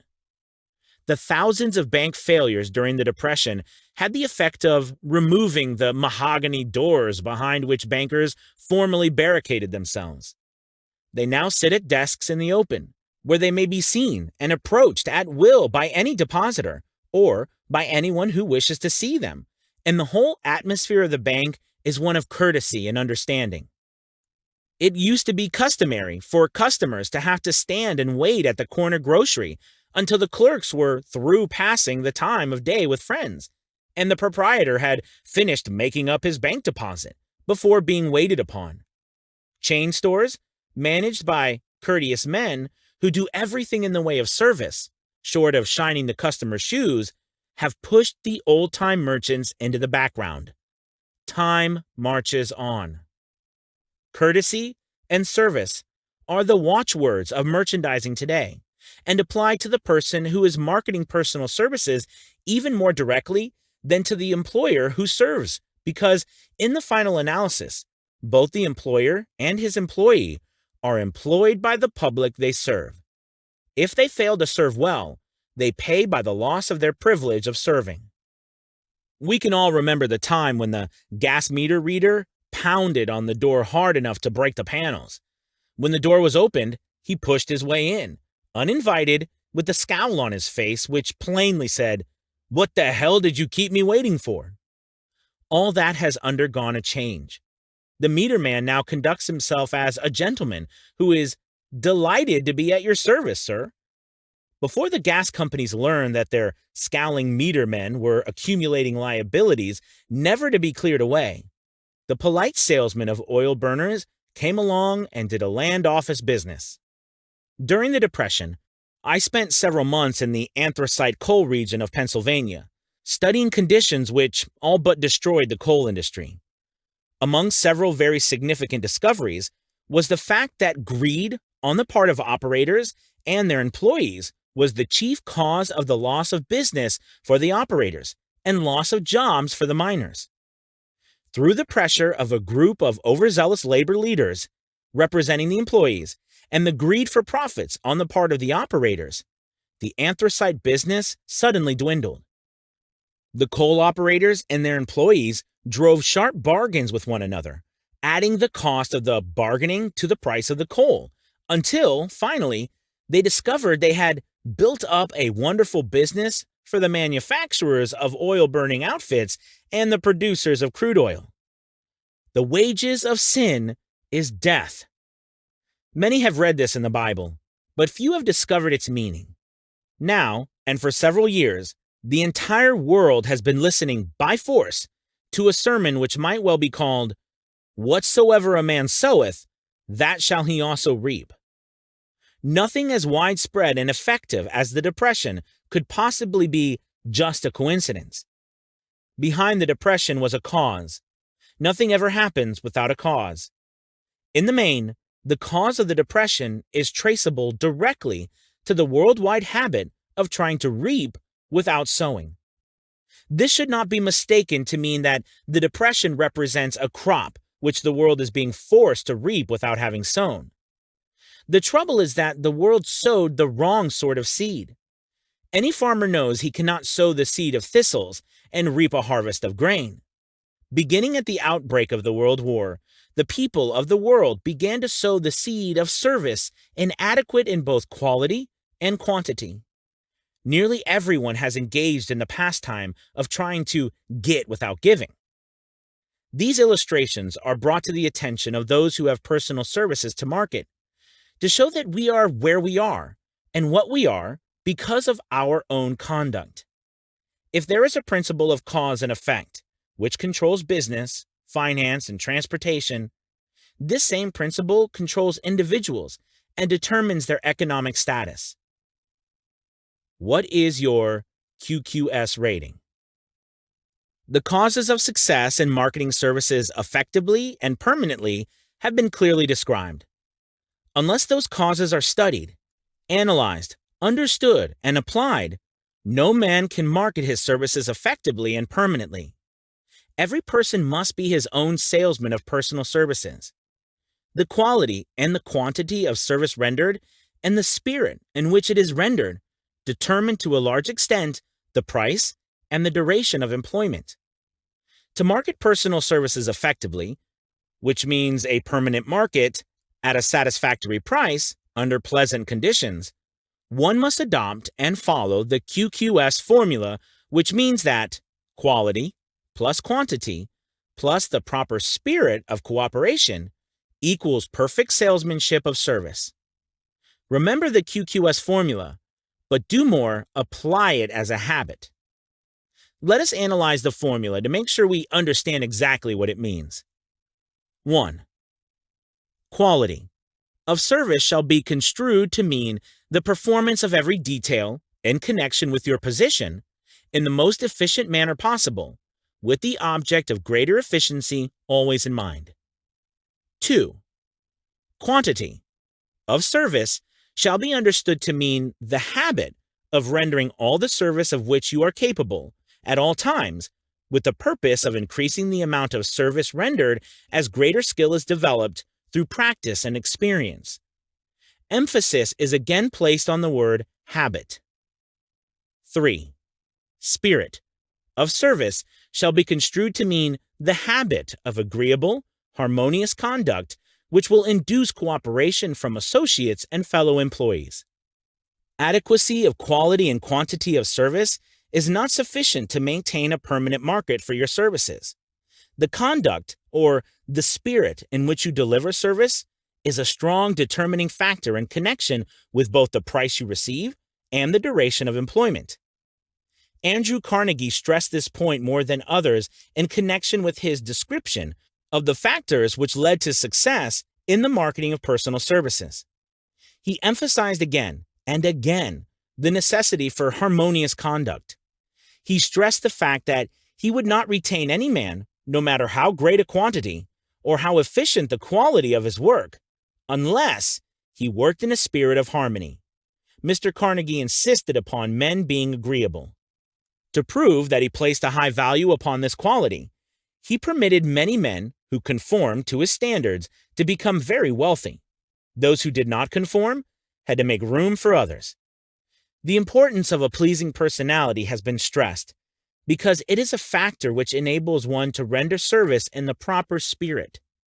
If one has a personality which pleases and renders service in a spirit of harmony, these assets often make up for deficiencies in both the quality and the quantity of service one renders.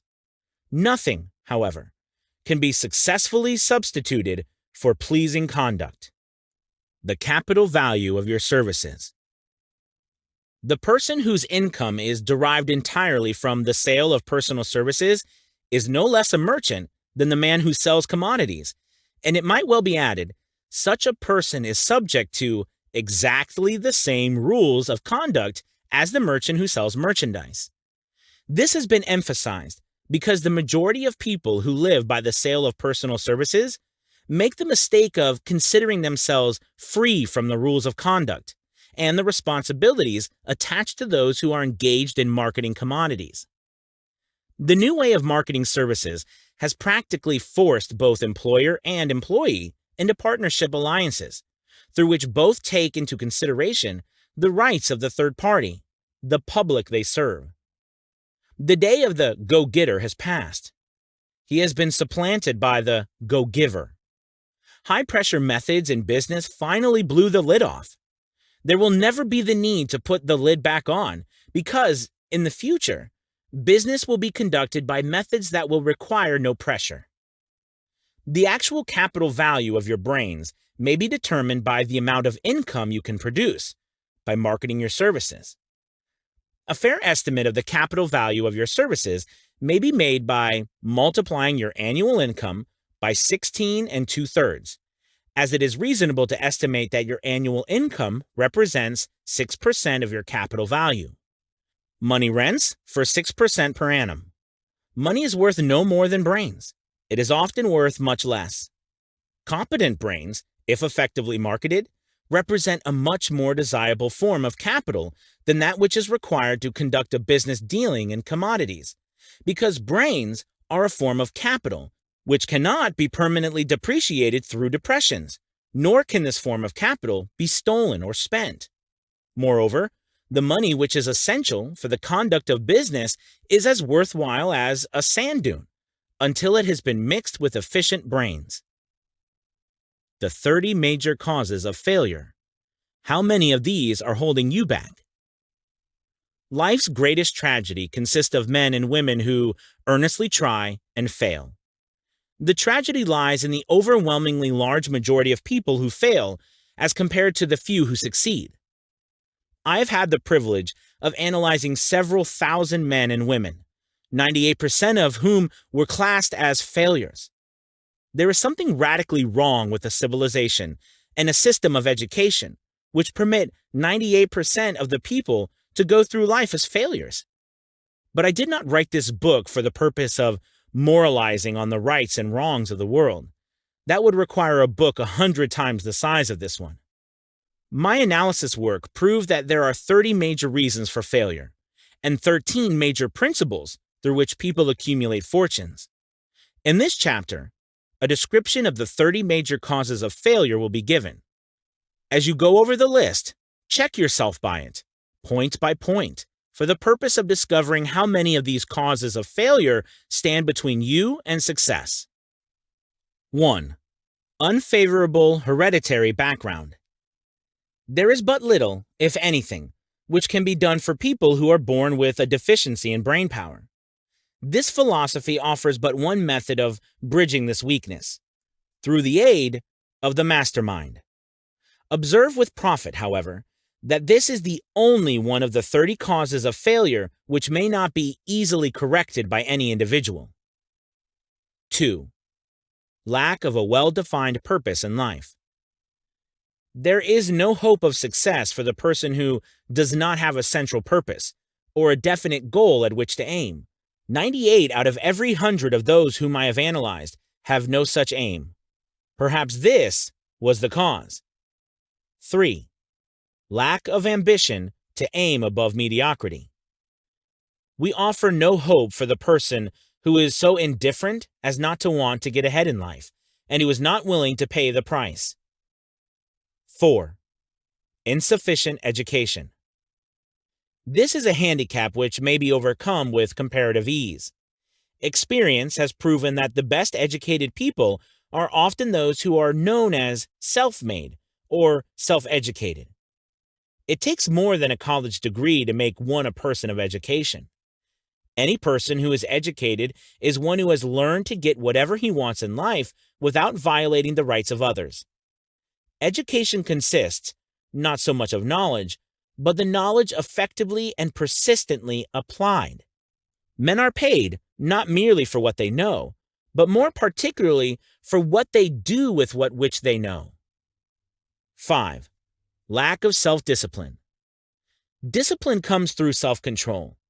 This means that one must control all negative qualities. Before you can control conditions, you must first control yourself. Self-mastery is the hardest job you will ever tackle. If you do not conquer self, you will be conquered by self. You may see at one and the same time both your best friend and your greatest enemy by stepping in front of a mirror. 6. Ill health. No person may enjoy outstanding success without good health. Many of the causes of ill health are subject to mastery and control. These, in the main, are A. Overeating of foods not conducive to health. B. Wrong habits of thought, giving expression to negatives. C. Wrong use of and overindulgence in sex. D. Lack of proper physical exercise. E. An inadequate supply of fresh air due to improper breathing. 7. Unfavorable environmental influences during childhood. As the twig is bent, so shall the tree grow. Most people who have criminal tendencies acquire them as the result of bad environment and improper associates during childhood. 8. Procrastination. This is one of the most common causes of failure. Old man procrastination stands within the shadow of every human being, waiting for his opportunity to spoil one's chances of success. Most of us go through life as failures because we are waiting for the time to be right to start doing something worthwhile. Do not wait. The time will never be just right. Start where you stand and work with whatever tools you may have at your command, and better tools will be found as you go along. 9. Lack of persistence. Most of us are good starters but poor finishers of everything we begin. Moreover, people are prone to give up at the first signs of defeat. There is no substitute for persistence.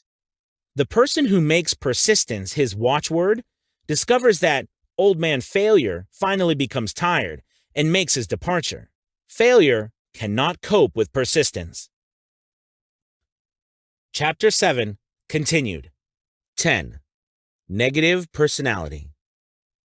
There is no hope of success for the person who repels people through a negative personality.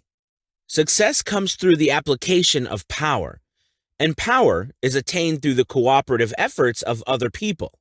A negative personality will not induce cooperation. 11. Lack of controlled sexual urge. Sex energy is the most powerful of all the stimuli which move people into action.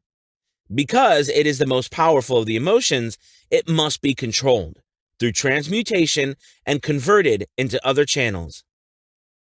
12. Uncontrolled desire for something for nothing. The gambling instinct drives millions of people to failure. Evidence of this may be found in a study of the Wall Street crash of '29, during which millions of people tried to make money by gambling on stock margins. 13. Lack of a well-defined power of decision. Men who succeed reach decisions promptly and change them, if at all, very slowly. Men who fail reach decisions, if at all, very slowly, and change them frequently and quickly.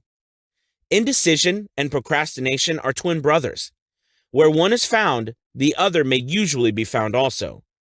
Kill off this pair before they completely hog-tie you to the treadmill of failure.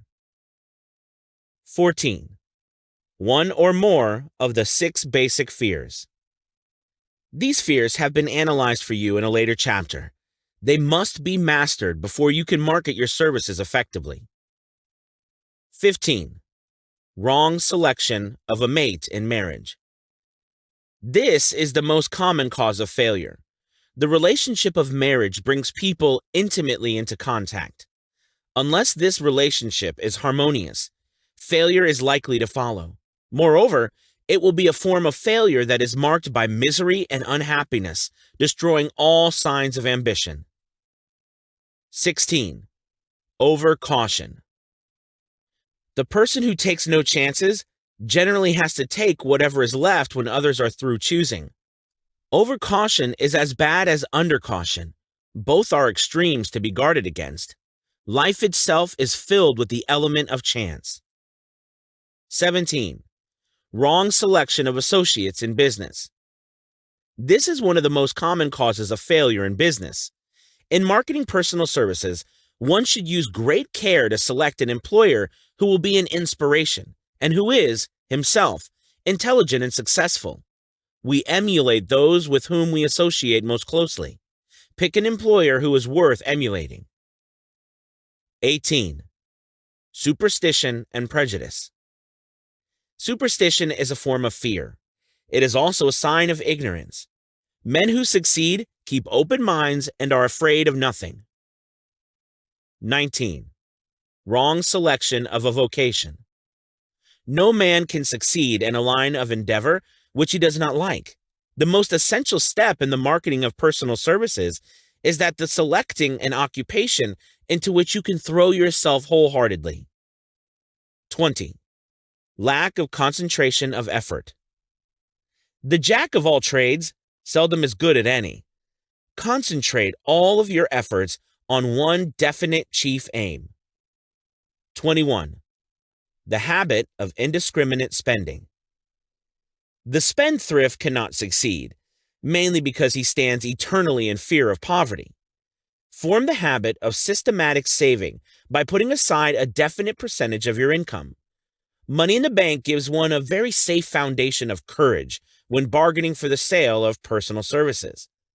Without money, one must take what one is offered and be glad to get it. 22. Lack of enthusiasm. Without enthusiasm, one cannot be convincing. Moreover, enthusiasm is contagious, and the person who has it under control is generally welcome in any group of people. 23. Intolerance. The person with a closed mind on any subject seldom gets ahead. Intolerance means that one has stopped acquiring knowledge. The most damaging forms of intolerance are those connected with religious, racial, and political differences of opinion. 24. Intemperance. The most damaging forms of intemperance are connected with eating, strong drink, and sexual activities. Overindulgence in any of these is fatal to success. 25. Inability to cooperate with others. More people lose their positions and their big opportunities in life because of this fault than for all other reasons combined. It is a fault which no well-informed businessman or leader will tolerate. 26. Possession of power that was not acquired through self-effort. Sons and daughters of wealthy men and others who inherit money which they did not earn. Power in the hands of one who did not acquire it gradually is often fatal to success. Quick riches are more dangerous than poverty. 27. Intentional dishonesty. There is no substitute for honesty. One may be temporarily dishonest by force of circumstances over which one has no control, without permanent damage. But there is no hope for the person who is dishonest by choice. Sooner or later, his deeds will catch up with him, and he will pay by loss of reputation and perhaps even loss of liberty. 28. Egotism and vanity. These qualities serve as red lights which warn others to keep away. They are fatal to success. 29. Guessing instead of thinking. Most people are too indifferent or lazy to acquire facts with which to think accurately. They prefer to act on opinions created by guesswork or snap judgments. 30. Lack of capital. This is a common cause of failure among those who start out in business for the first time, without sufficient reserve of capital to absorb the shock of their mistakes and to carry them over until they have established a reputation. 31. Under this, name any particular cause of failure from which you have suffered that has not been included in the foregoing list. In these 30 major causes of failure is found a description of the tragedy of life, which obtains for practically every person who tries and fails. It will be helpful if you can induce someone who knows you well to go over this list with you and help to analyze you by the 30 causes of failure. It may be beneficial if you try this alone. Most people cannot see themselves as others see them. You may be one who cannot. The oldest of admonitions is, man, know thyself. If you market merchandise successfully, you must know the merchandise. The same is true in marketing personal services. You should know all of your weaknesses in order that you may either bridge them or eliminate them entirely. You should know your strength in order that you may call attention to it when selling your services. You can know yourself only through accurate analysis. The folly of ignorance in connection with self was displayed by a young man who applied to the manager of a well-known business for a position. He made a very good impression until the manager asked him what salary he expected. He replied that he had no fixed sum in mind, lack of definite aim. The manager then said, "We will pay you all you are worth after we try you out for a week." "I will not accept it," the applicant replied, "because I am getting more than that where I am now employed." Before you even start to negotiate for a readjustment of your salary in your present position or to seek employment elsewhere, be sure you are worth more than you now receive. It is one thing to want money. Everyone wants more, but it is something entirely different to be worth more. Many people mistake their wants for their just dues. Your financial requirements or wants have nothing whatever to do with your worth. Your value is established entirely by your ability to render useful service or your capacity to induce others to render such service. Take inventory of yourself. 28 questions you should answer.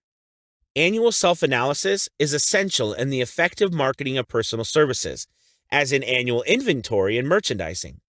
Moreover, the yearly analysis should disclose a decrease in faults and an increase in virtues. One goes ahead, stands still, or goes backward in life. One's object should be, of course, to go ahead. Annual self-analysis will disclose whether advancement has been made, and if so, how much. It will also disclose any backward steps one may have made.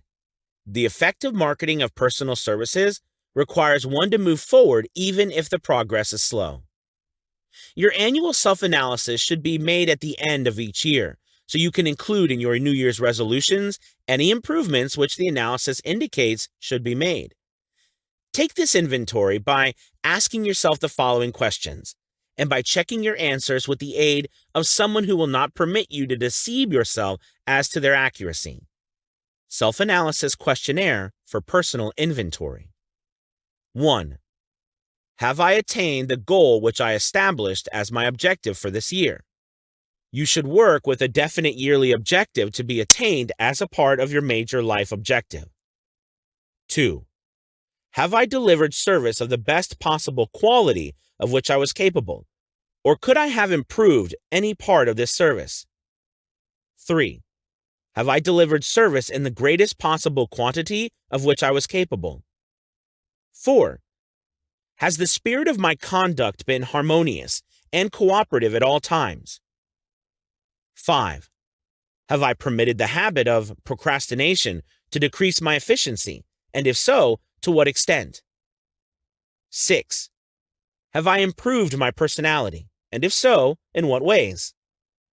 7. Have I been persistent in following my plans through to completion? 8. Have I reached decisions promptly and definitely on all occasions? 9.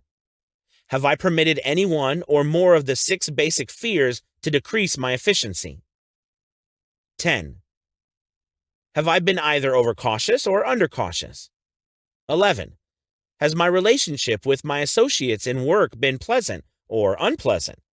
If it has been unpleasant, has the fault been partly or wholly mine? 12. Have I dissipated any of my energy through lack of concentration of effort? 13. Have I been open-minded and tolerant in the connection with all subjects? 14. In what way have I improved my ability to render service? 15. Have I been intemperate in any of my habits? 16. Have I expressed, either openly or secretly, any form of egotism? 17. Has my conduct toward my associates been such that it has induced them to respect me? 18. Have my opinions and decisions been based upon guesswork or accuracy of analysis and thought? 19. Have I followed the habit of budgeting my time, my expenses, and my income, and have I been conservative in these budgets? 20. How much time have I devoted to unprofitable effort which I might have used to better advantage? 21. How may I re-budget my time and change my habits so I will be more efficient during the coming year? 22. Have I been guilty of any conduct which was not approved by my conscience? 23. In what ways have I rendered more service and better service than I was paid to render? 24. Have I been unfair to anyone, and if so, in what way? 25. If I had been the purchaser of my own services for the year, would I be satisfied with my purchase? 26. Am I in the right vocation, and if not, why not? 27. Has the purchaser of my services been satisfied with the service I have rendered, and if not, why not? 28. What is my present rating on the fundamental principles of success? Make this rating fairly and frankly, and have it checked by someone who is courageous enough to do it accurately.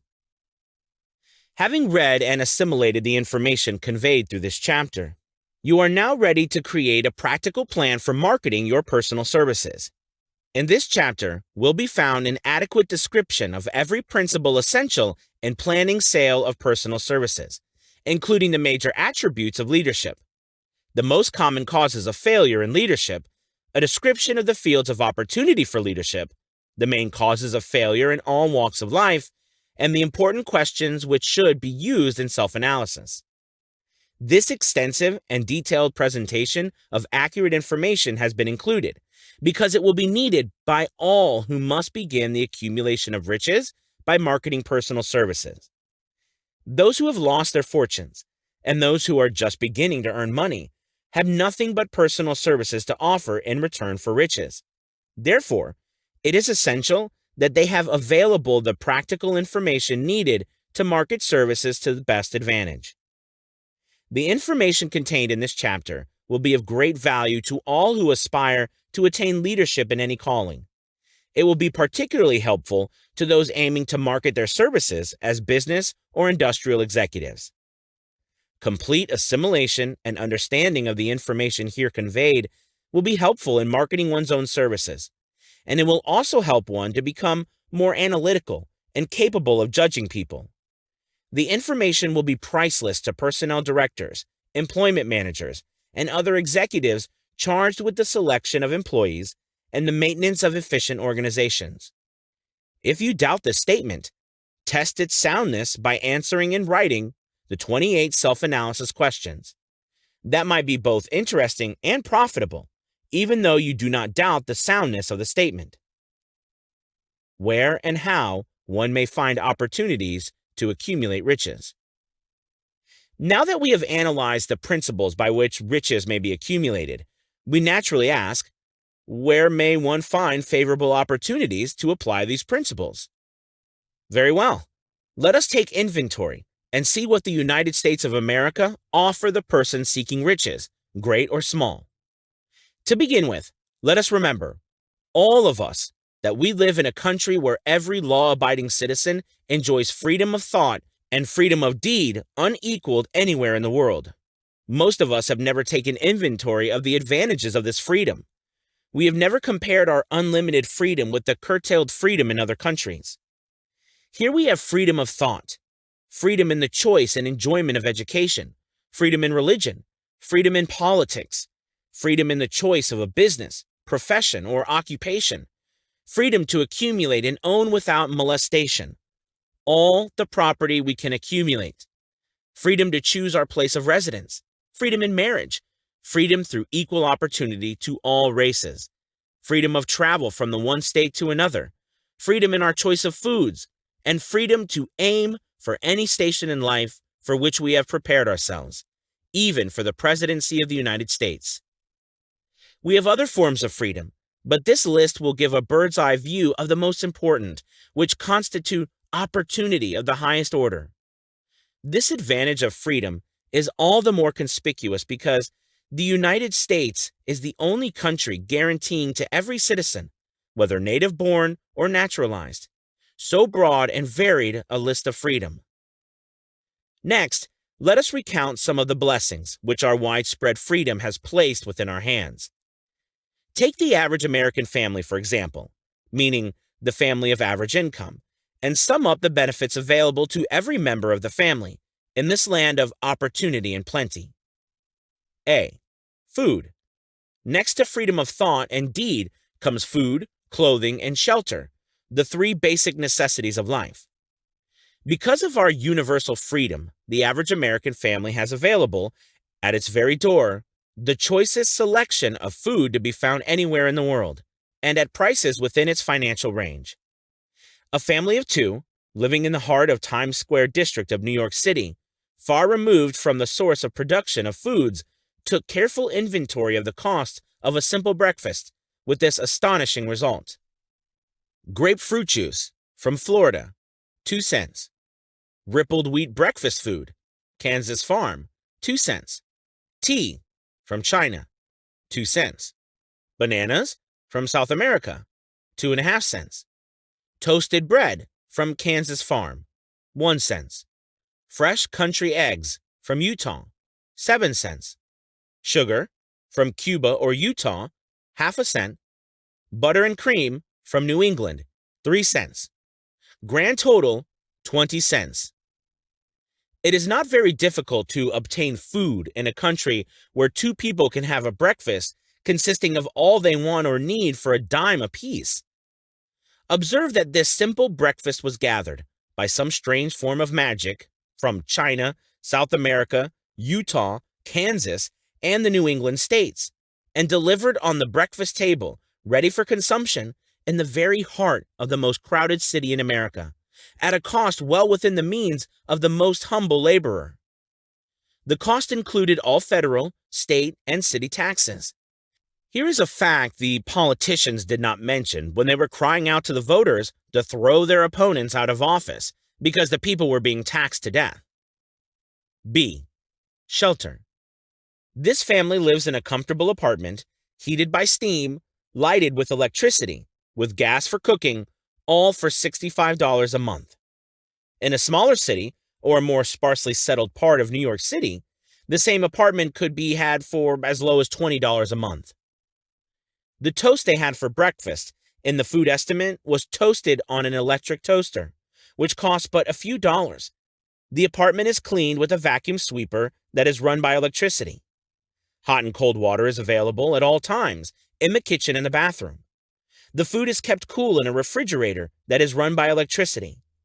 The wife curls her hair, washes her clothes, and irons them with easily operated electrical equipment on power obtained by sticking a plug in a wall.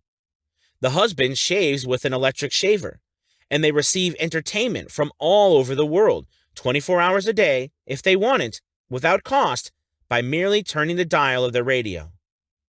There are other conveniences in this apartment, but the foregoing list will give a fair idea of some of the concrete evidences of the freedom we, of America, enjoy. And this is neither political nor economic propaganda. C. Clothing.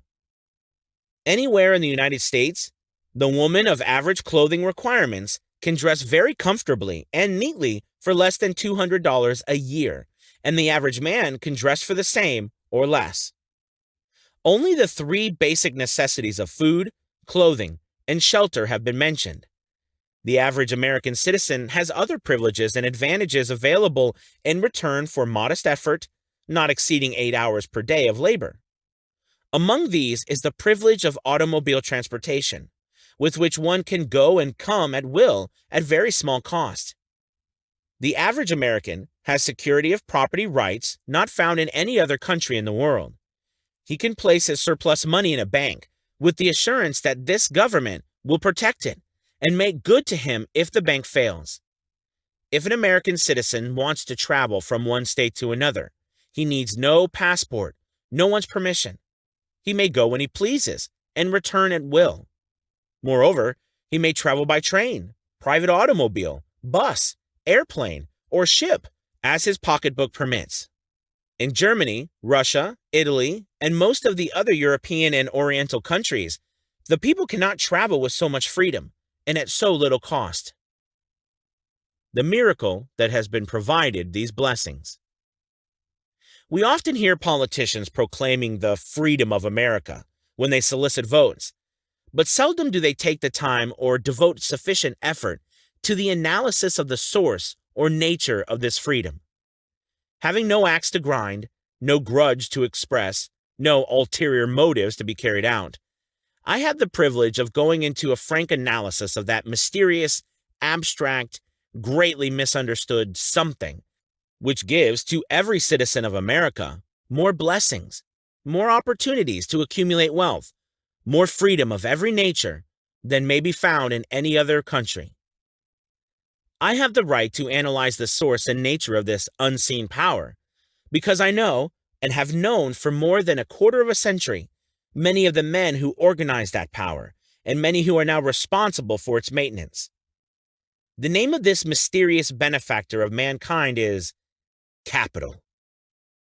Capital consists not alone of money, but more particularly of highly organized, intelligent groups of men who plan ways and means of using money efficiently for the good of the public and profitability to themselves.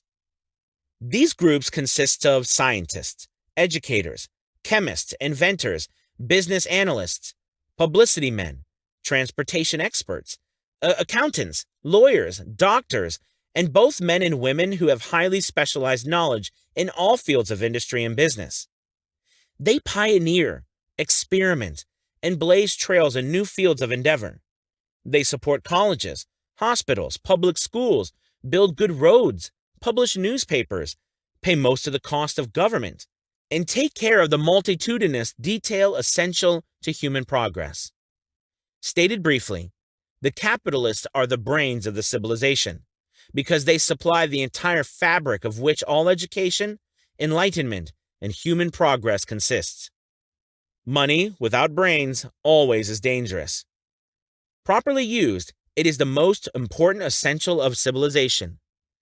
The simple breakfast here described could not have been delivered to the New York family at a dime each, or at any other price, if organized capital had not provided the machinery, the ships, the railroads, and the huge armies of trained men to operate them.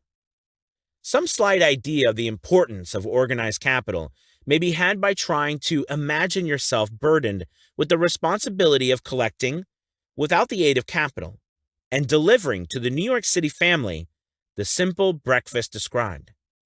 To supply the tea, you would have to make a trip to China or India, both a very long way from America. Unless you are an excellent swimmer, you would become rather tired before making the round trip. Then, too, another problem would confront you. What would you use for money, even if you had the physical endurance to swim the ocean? To supply the sugar, you would have to make another long swim to Cuba, or a long walk to the sugar beet section of Utah. But even then, you might come back without the sugar, because organized effort and money are necessary to produce sugar, to say nothing of what is required to refine, transport, and deliver it to the breakfast table anywhere in the United States. The eggs you could deliver easily enough from the barnyards near New York City, but you would have to have a very long walk to Florida and return before you could serve the 2 glasses of grapefruit juice.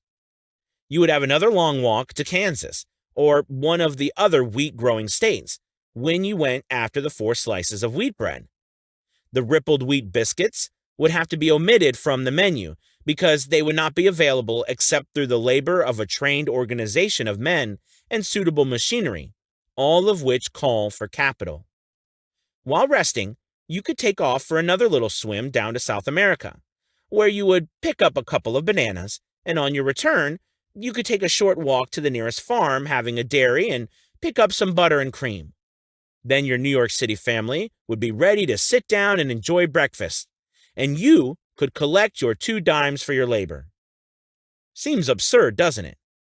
Well, the procedure described would be the only possible way these simple items of food could be delivered to the heart of New York City if we had no capitalistic system.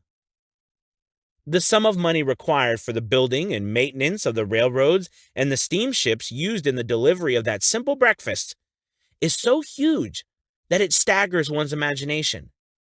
It runs into hundreds of millions of dollars, not to mention the armies of trained employees required to man the ships and trains. But transportation is only a part of the requirements of modern civilization in capitalistic America. Before there can be anything to haul, something must be grown from the ground or manufactured and prepared for market. This calls for millions of dollars for equipment, machinery, boxing, marketing, and for the wages of millions of men and women. Steamships and railroads do not spring up from the earth and function automatically. They come in response to the call of civilization, through the labor and ingenuity and organizing ability of men who have imagination, faith, enthusiasm, decision, persistence. These men are known as capitalists. They are motivated by the desire to build, construct, achieve, render useful service, earn profits, and accumulate riches. And because they render service without which there would be no civilization, they put themselves in the way of great riches. Just to keep the record simple and understandable, I will add that these capitalists are the selfsame men of whom most of us have heard soapbox orators speak.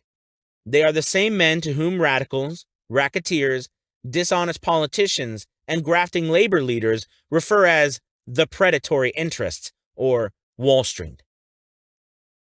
I am not attempting to present a brief for or against any group of men or any system of economics. I am not attempting to condemn collective bargaining when I refer to grafting labor leaders, nor do I aim to give a clean bill of health to all individuals known as capitalists.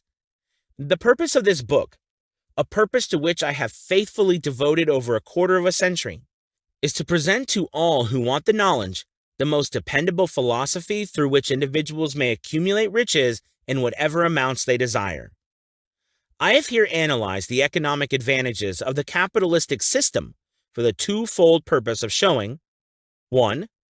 That all who seek riches must recognize and adapt themselves to the system that controls all approaches to fortunes, large or small, and 2. To present the side of the picture opposite to that being showed by politicians and demagogues who deliberately becloud the issues they bring up by referring to organized capital as if it were something poisonous. This is a capitalistic country. It was developed through the use of capital, and we who claim the right to partake of the blessings of freedom and opportunity, we who seek to accumulate riches here, may as well know that neither riches nor opportunity would be available to us if organized capital had not provided these benefits. For more than 20 years, it has been a somewhat popular and growing pastime for radicals, self-seeking politicians, racketeers, crooked labor leaders, and, on occasion, religious leaders, to take potshots at Wall Street, the money changers, and big business. The practice became so general that we witnessed during the business depression the unbelievable sight of high government officials lining up with the cheap politicians and labor leaders with the openly avowed purpose of throttling the system which has made industrial America the richest country on earth. The lineup was so general and so well organized that it prolonged the worst depression America has ever known. It cost millions of men their jobs because these jobs were inseparably a part of the industrial and capitalistic system which formed the very backbone of the nation. During this unusual alliance of government officials and self-seeking individuals who were endeavoring to profit by declaring open season on the American system of industry, a certain type of labor leader joined forces with the politicians and offered to deliver voters in return for legislation designed to permit men to take riches away from industry by organized force of numbers, instead of the better method of giving a fair day's work for a fair day's pay. Millions of men and women throughout the nation are still engaged in this popular pastime of trying to get without giving. Some of them are lined up with labor unions, where they demand shorter hours and more pay. Others do not take the trouble to work at all. They demand government relief and are getting it. Their idea of their rights of freedom was demonstrated in New York City, where violent complaint was registered with the postmaster by a group of relief beneficiaries, because the postman awakened them at 7:30 a.m. to deliver government relief checks. They demanded that the time of delivery be set up to 10 o'clock. If you are one of those who believe that riches can be accumulated by the mere act of men who organize themselves into groups and demand more pay for less service, if you are one of those who demand government relief without early morning disturbance when the money is delivered to you, if you are one of those who believe in trading their votes to politicians in return for the passing of laws which permits the raiding of the public treasury, you may rest securely on your belief, with certain knowledge that no one will disturb you, because this is a free country where every man may think as he pleases, where nearly everybody can live with but little effort, where many may live well without doing any work whatsoever. However, you should know the full truth concerning this freedom of which so many people boast and so few understand. As great as it is, as far as it reaches, as many privileges as it provides, it does not and cannot bring riches without effort. There is but one dependable method of accumulating and legally holding riches, and that is by rendering useful service. No system has ever been created by which men can legally acquire riches through mere force of numbers, or without giving in return an equivalent value of one form or another. There is a principle known as the law of economics. This is more than a theory. It is a law no man can beat.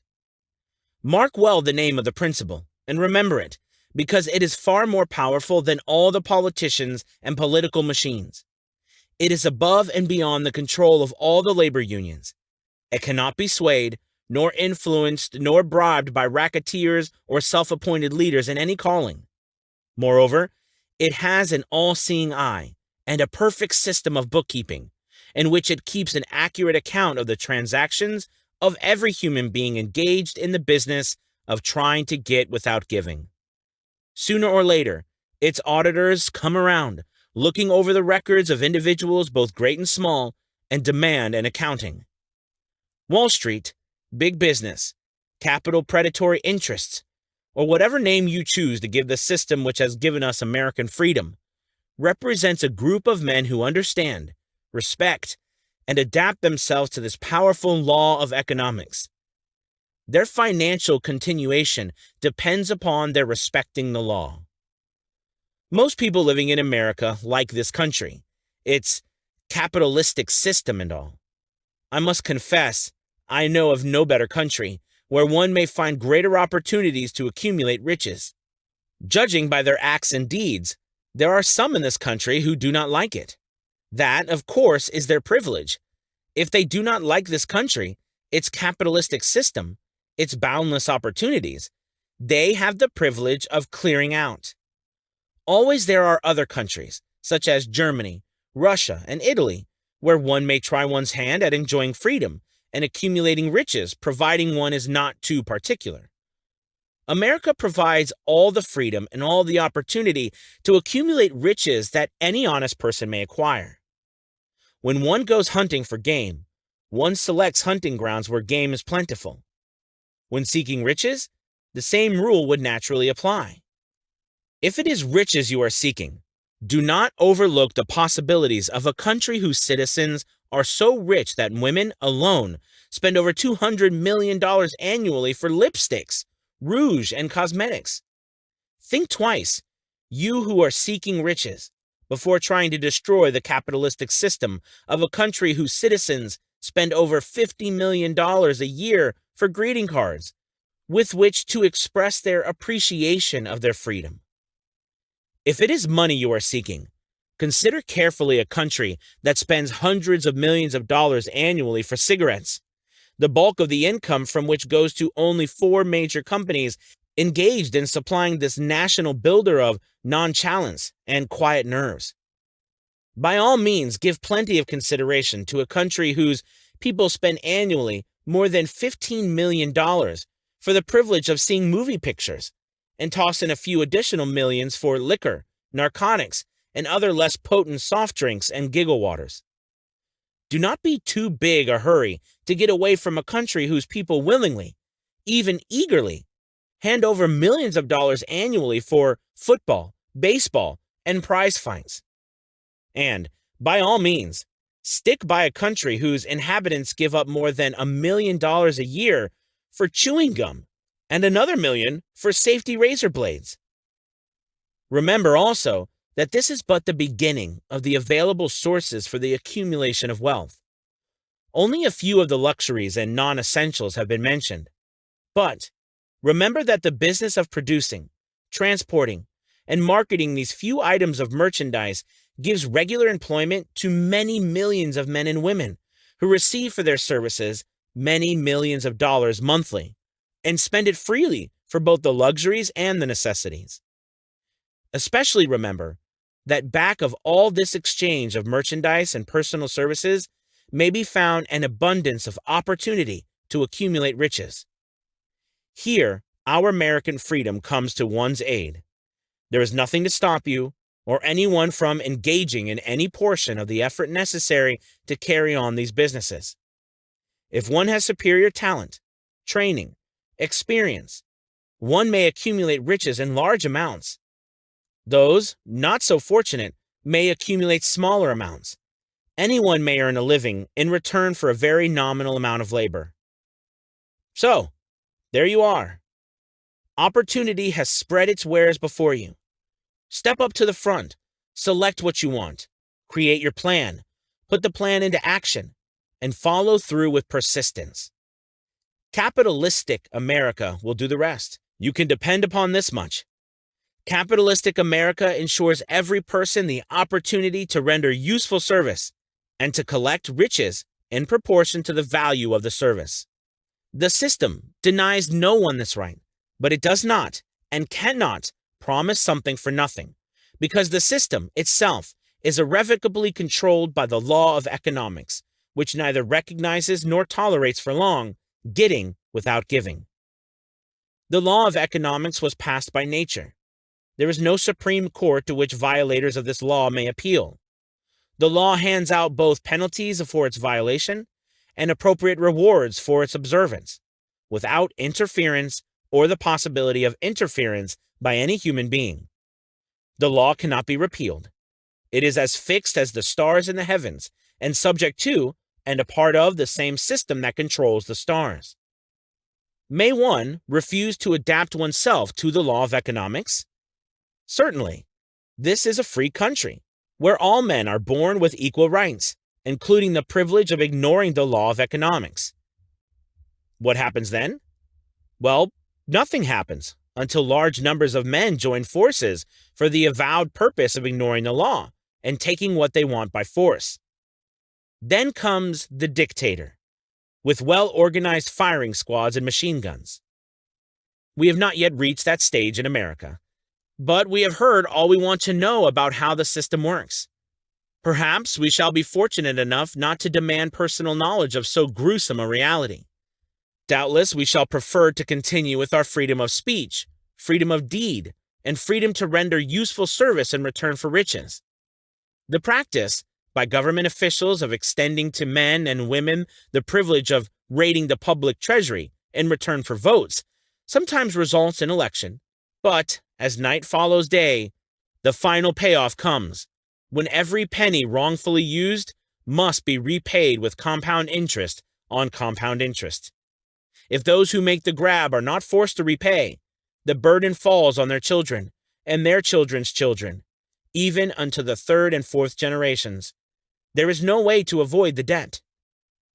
Men can, and sometimes do, form themselves into groups for the purpose of crowding wages up and working hours down. There is a point beyond which they cannot go. It is the point at which the law of economics steps in, and the sheriff gets both the employer and the employees. For 6 years, from 1929 to 1935, the people of America, both rich and poor, barely missed seeing the old man economics hand over to the sheriff all the businesses and industries and banks. It was not a pretty sight. It did not increase our respect for mob psychology, through which men cast reason to the winds and start trying to get without giving. We who went through those 6 discouraging years, when fear was in the saddle and faith was on the ground, cannot forget how ruthlessly the law of economics exacted its toll from both rich and poor, weak and strong, old and young. We shall not wish to go through another such experience. These observations are not founded upon short-time experience. They are the result of 25 years of careful analysis of the methods of both the most successful and the most unsuccessful men America has known. Chapter 8. Decision. The Mastery of Procrastination. The 7th Step Toward Riches. Accurate analysis of over 25,000 men and women who have had experienced failure disclosed the fact that lack of decision was near the head of the list of the 30 major causes of failure. This is no mere statement of a theory. It is a fact. Procrastination, the opposite of decision, is a common enemy which practically every man must conquer. You will have an opportunity to test your capacity to reach quick and definite decisions when you finish reading this book, and are ready to begin putting into action the principles which it describes. Analysis of several hundred people who have accumulated fortunes well beyond the $1 million mark disclosed the fact that every one of them had the habit of reaching decisions promptly and of changing these decisions slowly, if and when they were changed. People who fail to accumulate money, without exception, have the habit of reaching decisions, if at all, very slowly, and of changing these decisions quickly and often. One of Henry Ford's most outstanding qualities is his habit of reaching decisions quickly and definitely, and changing them slowly. This quality is so pronounced in Mr. Ford that it has given him the reputation of being obstinate. It was this quality which prompted Mr. Ford to continue to manufacture his famous Model T, the world's ugliest car, when all of his advisors and many of the purchasers of the car were urging him to change it. Perhaps Mr. Ford delayed too long in making the change, but the other side of the story is that Mr. Ford's firmness of decision yielded a huge fortune before the change in model became necessary. There is but little doubt that Mr. Ford's habit of definiteness of decision assumes the proportion of obstinacy. But this quality is preferable to slowness in reaching decisions and quickness in changing them. The majority of people who fail to accumulate money sufficient for their needs are, generally, easily influenced by the opinions of others. They permit the newspapers and the gossiping neighbors to do their thinking for them. Opinions are the cheapest commodities on earth. Everyone has a flock of opinions ready to be wished upon anyone who will accept them. If you are influenced by opinions, when you reach decisions, you will not succeed in any undertaking, much less in that of transmuting your own desire into money. If you are influenced by the opinions of others, you will have no desire of your own. Keep your own counsel when you begin to put into practice the principles described here, by reaching your own decisions and following them. Take no one into your confidence, except the members of your mastermind group, and be very sure in your selection of this group that you choose only those who will be the complete sympathy and harmony with your purpose. Close friends and relatives, while not meaning to do so, often handicapped one through opinions, and sometimes through ridicule, which is meant to be humorous.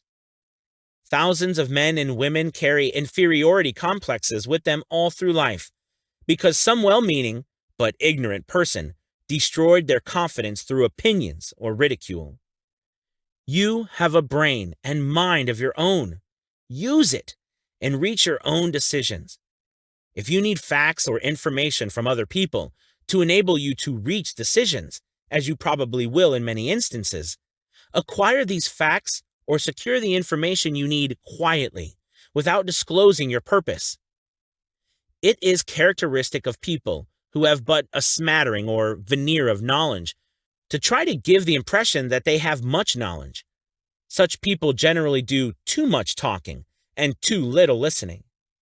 Keep your eyes and ears wide open and your mouth closed if you wish to acquire the habit of prompt decision. Those who talk too much do little else. If you talk more than you listen, you not only deprive yourself of many opportunities to accumulate useful knowledge, but you also disclose your plans and purposes to people who will take great delight in defeating you because they envy you. Remember also that every time you open your mouth in the presence of a person who has an abundance of knowledge, you display to that person your exact stock of knowledge or your lack of it. Genuine wisdom is usually conspicuous through modesty and silence. Keep in mind the fact that every person with whom you associate is, like yourself, seeking the opportunity to accumulate money. If you talk about your plans too freely, you may be surprised when you learn that some other person has beaten you to your goal by putting into action ahead of you the plans of which you talked unwisely. Let one of your first decisions be to keep a closed mouth and open ears and eyes. As a reminder to yourself to follow this advice, it will be helpful if you copy the following epigram in large letters and place it where you will see it daily. Tell the world what you intend to do, but first, show it. This is the equivalent of saying that deeds and not words are what count most. Freedom or death on a decision. The value of decisions depends upon the courage required to render them. The great decisions, which served as the foundation of civilization, were reached by assuming great risks, which often meant the possibility of death. Lincoln's decision to issue his famous Proclamation of Emancipation, which gave freedom to the colored people of America, was rendered with full understanding that his act would turn thousands of friends and political supporters against him. He knew, too, that the carrying out of that proclamation would mean death to thousands of men on the battlefield. In the end, it cost Lincoln his life. That required courage. Socrates' decision to drink the cup of poison rather than compromise in his personal belief was a decision of courage. It turned time ahead 1,000 years and gave to people then unborn the right of freedom of thought and of speech. The decision of General Robert E. Lee, when he came to the parting of the way with the Union and took up the cause of the South, was a decision of courage, for he well knew that it might cost him his own life, that it would surely cost the lives of others. But the greatest decision of all time, as far as any American citizen is concerned, was reached in Philadelphia, July 4th, 1776, when 56 men signed their names to a document which they well knew would bring freedom to all Americans or leave every one of the 56 hanging from the gallows. You have heard of this famous document, but you may not have drawn from it the great lesson in personal achievement it so plainly taught. We all remember the date of this momentous decision, but few of us realize what courage that decision required. We remember our history as it was taught. We remember dates and the names of the men who fought. We remember Valley Forge and Yorktown. We remember George Washington and Lord Cornwallis. But we know little of the real forces back of these names, dates, and places. We know still less of that intangible power which ensured us freedom long before Washington's armies reached Yorktown. We read the history of the Revolution and falsely imagined that George Washington was the father of our country, that it was he who won our freedom, while the truth is, Washington was only an accessory after the fact, because victory for his armies had been ensured long before Lord Cornwallis surrendered. This is not intended to rob Washington of any of the glory he so richly merited. Its purpose, rather, is to give greater attention to the astounding power that was the real cause of his victory. It is nothing short of tragedy that the writers of history have missed entirely even the slightest reference to the irresistible power which gave birth and freedom to the nation destined to set up new standards of independence for all the peoples of the earth. I say it is a tragedy because it is the selfsame power which must be used by every individual who surmounts the difficulties of life and forces life to pay the price asked. Let us briefly review the events which gave birth to this power. The story begins with an incident in Boston, March 5, 1770. British soldiers were patrolling the streets, by their presence, openly threatening the citizens. The colonists resented armed men marching in their midst. They began to express their resentment openly, hurling stones as well as epithets at the marching soldiers, until the commanding officer gave orders, "Fix bayonets! Charge!" The battle was on. It resulted in the death and injury of many. The incident aroused such resentment that the Provincial Assembly, made up of prominent colonists, called a meeting for the purpose of taking definite action. Two of the members of that assembly were John Hancock and Samuel Adams. Long live their names. They spoke up courageously and declared that a move must be made to eject all British soldiers from Boston. Remember this, a decision in the minds of two men might properly be called the beginning of the freedom which we, of the United States, now enjoy. Remember, too, that the decision of these two men called for faith and courage because it was dangerous. Before the assembly adjourned, Samuel Adams was appointed to call on the governor of the province, Hutchinson, and demand the withdrawal of the British troops. The request was granted. The troops were removed from Boston, but the incident was not closed.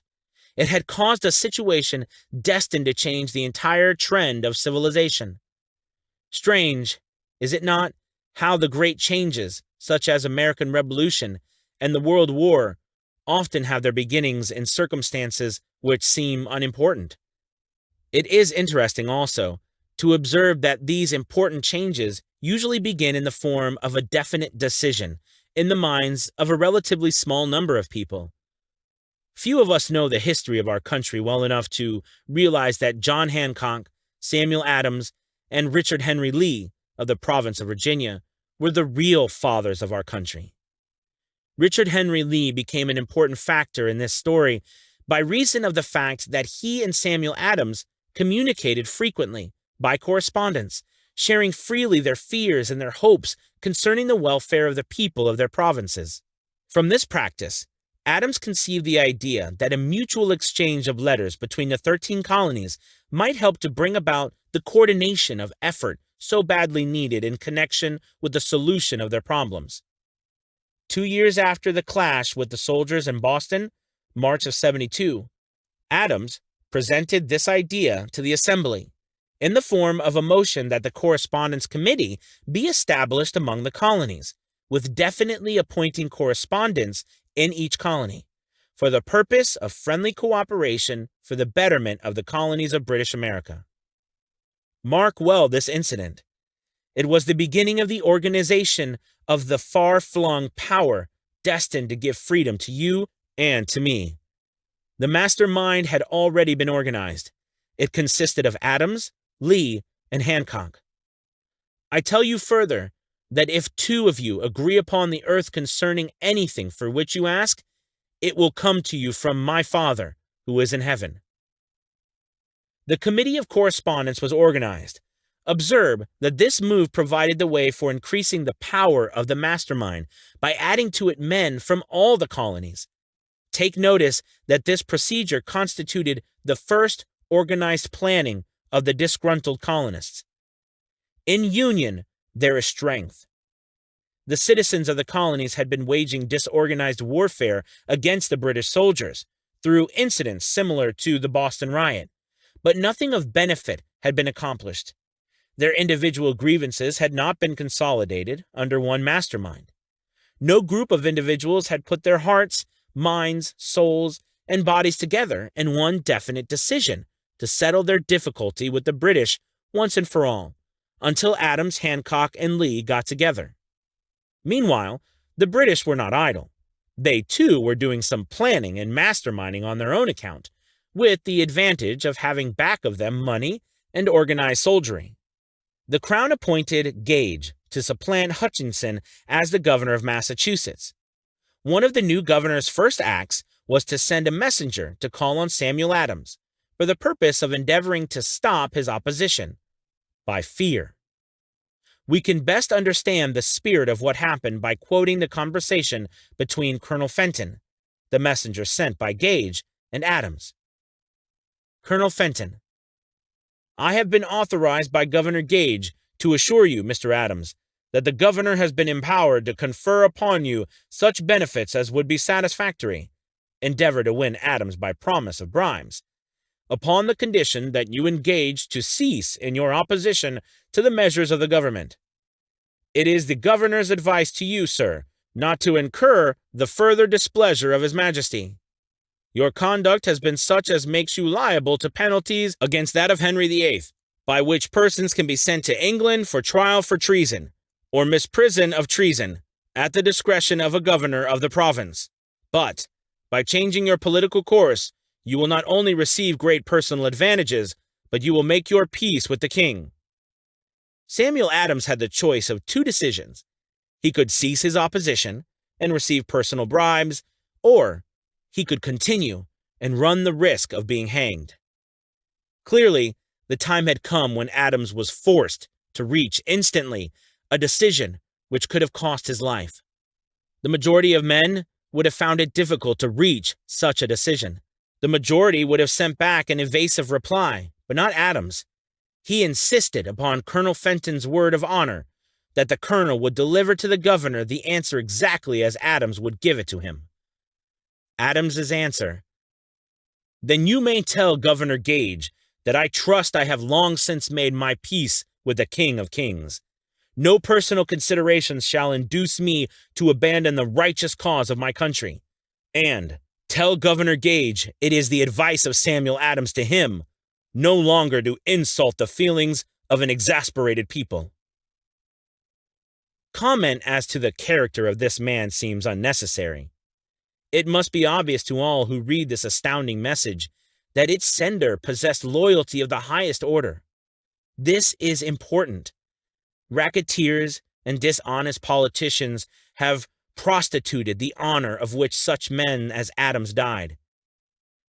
When Governor Gage received Adams's caustic reply, he flew into a rage and issued a proclamation which read, I do hereby, in His Majesty's name, offer and promise His most gracious pardon to all persons who shall forthwith lay down their arms and return to the duties of peaceable subjects, excepting only from the benefit of such pardon Samuel Adams and John Hancock, whose offenses are of too flagitious of nature to admit of any other consideration but that of condign punishment.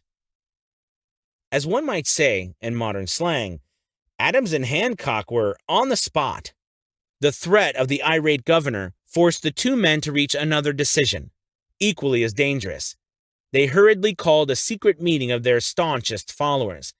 Here the mastermind began to take on momentum.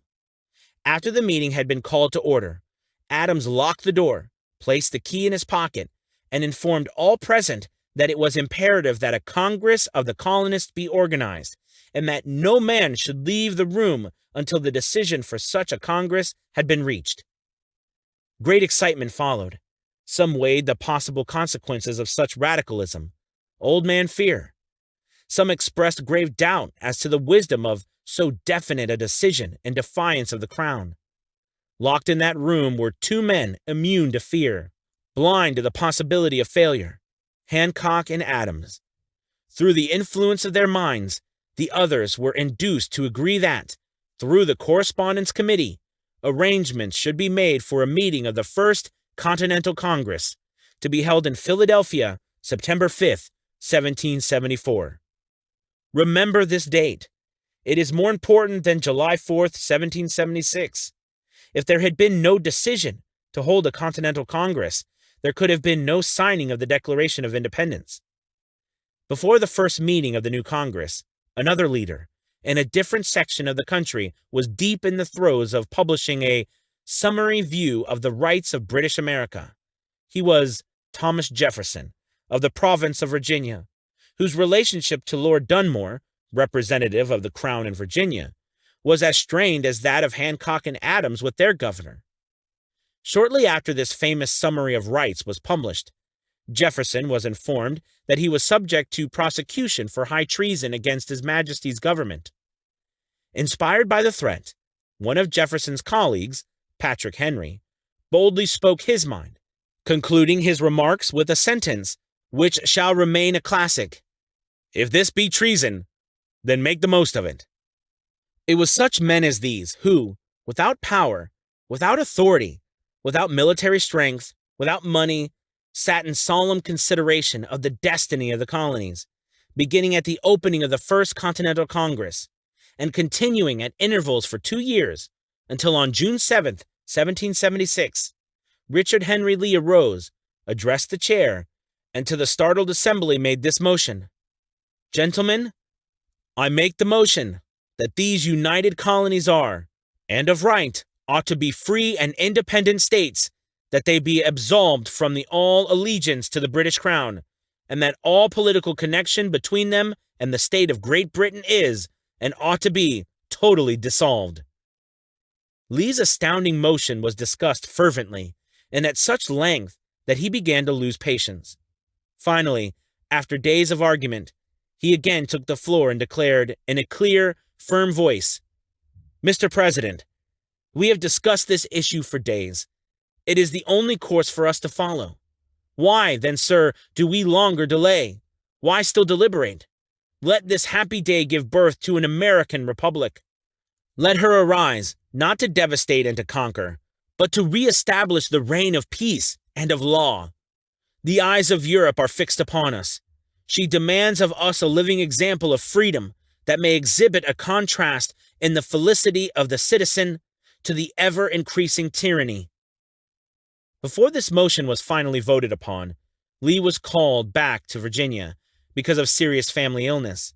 But before leaving, he placed his cause in the hands of his friend, Thomas Jefferson, who promised to fight until favorable action was taken.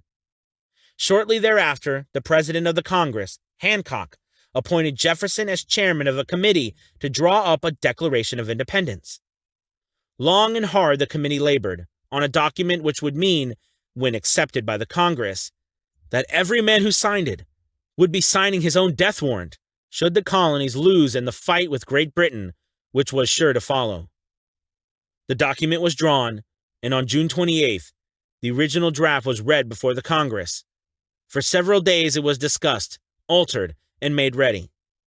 On July 4th, 1776, Thomas Jefferson stood before the assembly and fearlessly read the most momentous decision ever placed upon paper.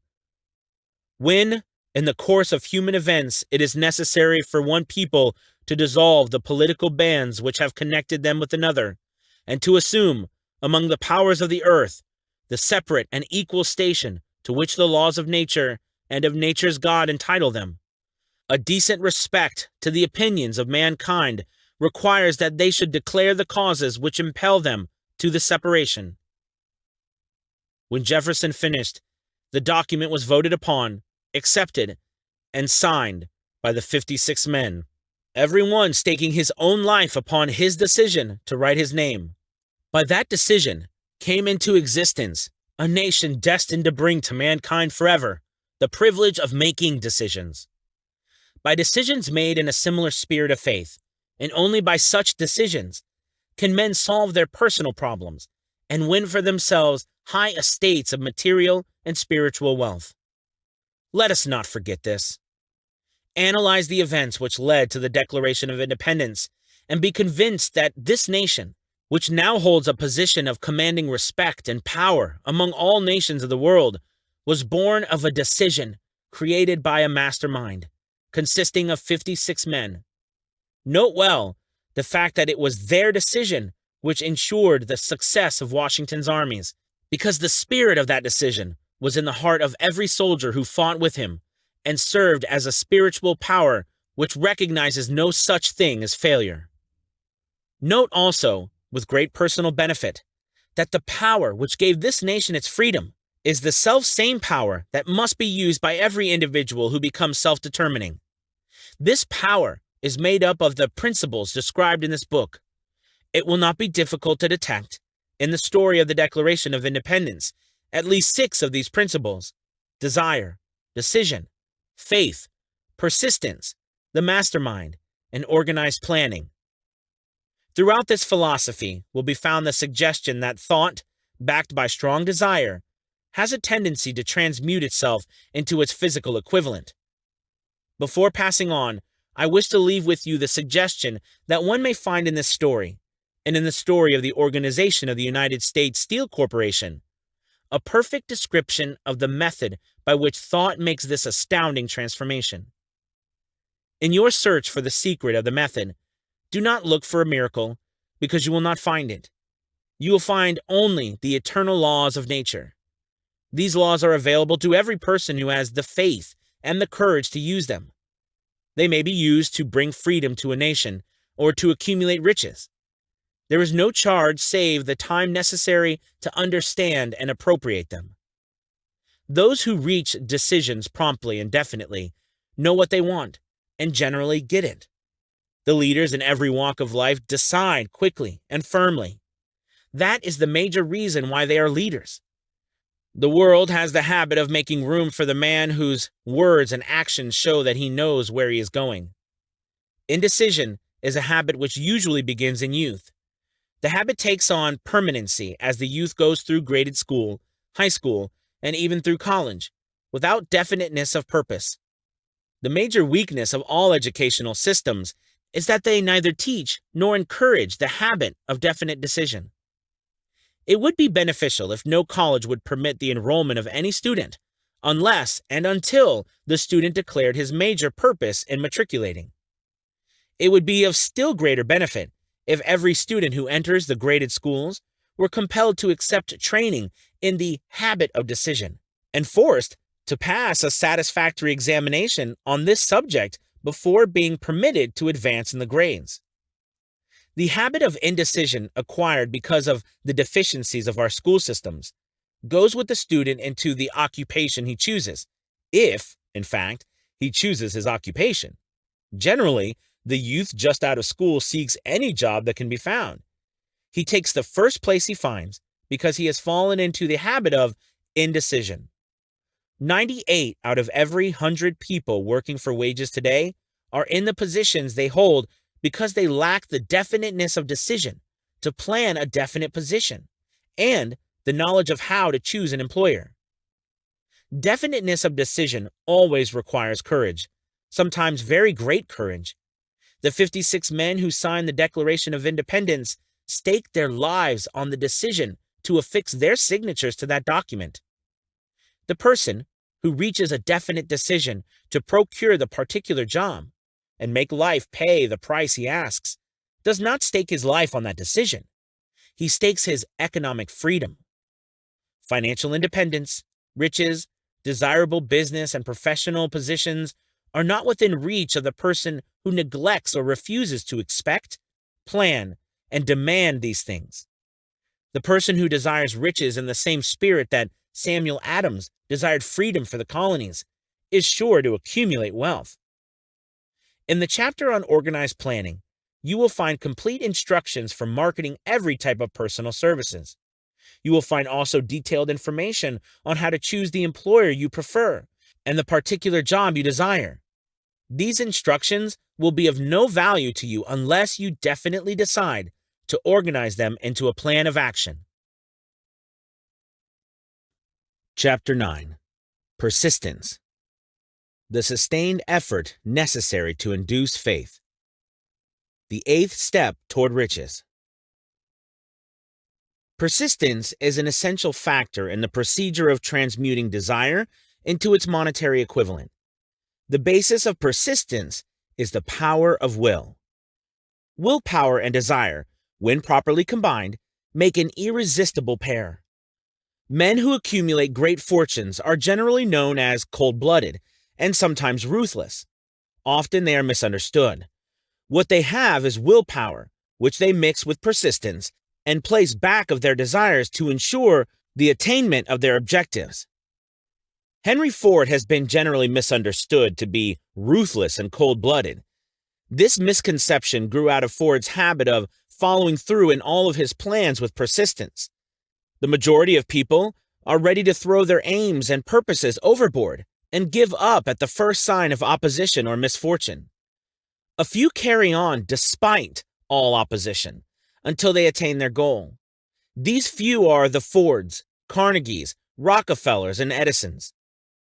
There may be no heroic connotation to the word persistence, but the quality is to the character of man what carbon is to steel.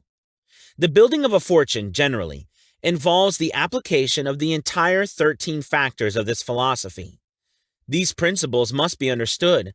They must be applied with persistence by all who accumulate money. If you are following this book with the intention of applying the knowledge it conveys, your first test as to your persistence will come when you begin to follow the 6 steps described in the 2nd chapter. Unless you are one of the 2 out of every 100 who already have a definite goal at which you are aiming and a definite plan for its attainment, you may read the instructions and then pass on with your daily routine and never comply with those instructions. The author is checking you up at this point because lack of persistence is one of the major causes of failure. Moreover, experience with thousands of people has proved that lack of persistence is a weakness common to the majority of men. It is a weakness which may be overcome by effort. The ease in which lack of persistence may be conquered will depend entirely upon the intensity of one's desire. The starting point of all achievement is desire. Keep this constantly in mind. Weak desires bring weak results, just as a small amount of fire makes a small amount of heat. If you find yourself lacking in persistence, this weakness may be remedied by building a stronger fire under your desires. Continue to read through to the end, then go back to chapter 2 and start immediately to carry out the instructions given in connection with the 6 steps. The eagerness with which you follow these instructions will indicate clearly how much or how little you really desire to accumulate money. If you find that you are indifferent, you may be sure that you have not yet acquired the money consciousness which you must possess before you can be sure to accumulating a great fortune. Fortunes gravitate to men whose minds have been prepared to attract them, just as surely as water gravitates to the ocean. In this book may be found all the stimuli necessary to attune any normal mind to the vibrations which will attract the object of one's desires. If you find you are weak in persistence, center your attention upon the instructions contained in the chapter on power. Surround yourself with a mastermind group, and through the cooperative efforts of the members of this group, you can develop persistence. You will find additional instructions for the development of persistence in the chapters on autosuggestion and the subconscious mind. Follow the instructions outlined in these chapters until your habit nature hands over to your subconscious mind a clear picture of the object of your desire. From that point on, you will not be handicapped by lack of persistence. Your subconscious mind works continuously while you are awake and while you are asleep. Spasmodic or occasional effort to apply the rules will be of no value to you. To get results, you must apply all of the rules until their application becomes a fixed habit with you. In no other way can you develop the necessary money consciousness. Poverty is attracted to the one whose mind is favorable to it, as money is attracted to him whose mind has been deliberately prepared to attract it. And through the same laws, poverty consciousness will voluntarily seize the mind which is not occupied with the money consciousness. A poverty consciousness develops without conscious application of habits favorable to it. The money consciousness must be created to order, unless one is born with such a consciousness. Catch the full significance of the statements in the preceding paragraph, and you will understand the importance of persistence in the accumulation of a fortune. Without persistence, you will be defeated, even before you start. With persistence, you will win. If you have ever experienced a nightmare, you will realize the value of persistence. You are lying in bed, half awake, with a feeling that you are about to smother. You are unable to turn over or to move a muscle. You realize that you must begin to regain control over your muscles. Through persistent effort of willpower, you finally manage to move the fingers of one hand. By continuing to move your fingers, you extend your control to the muscles of one arm until you can lift it. Then you gain control of the other arm in the same manner. You finally gain control over the muscles of one leg, and then extend it to the other leg. Then, with one supreme effort of will, you regain complete control over your muscular system and snap out of your nightmare. The trick has been turned step by step.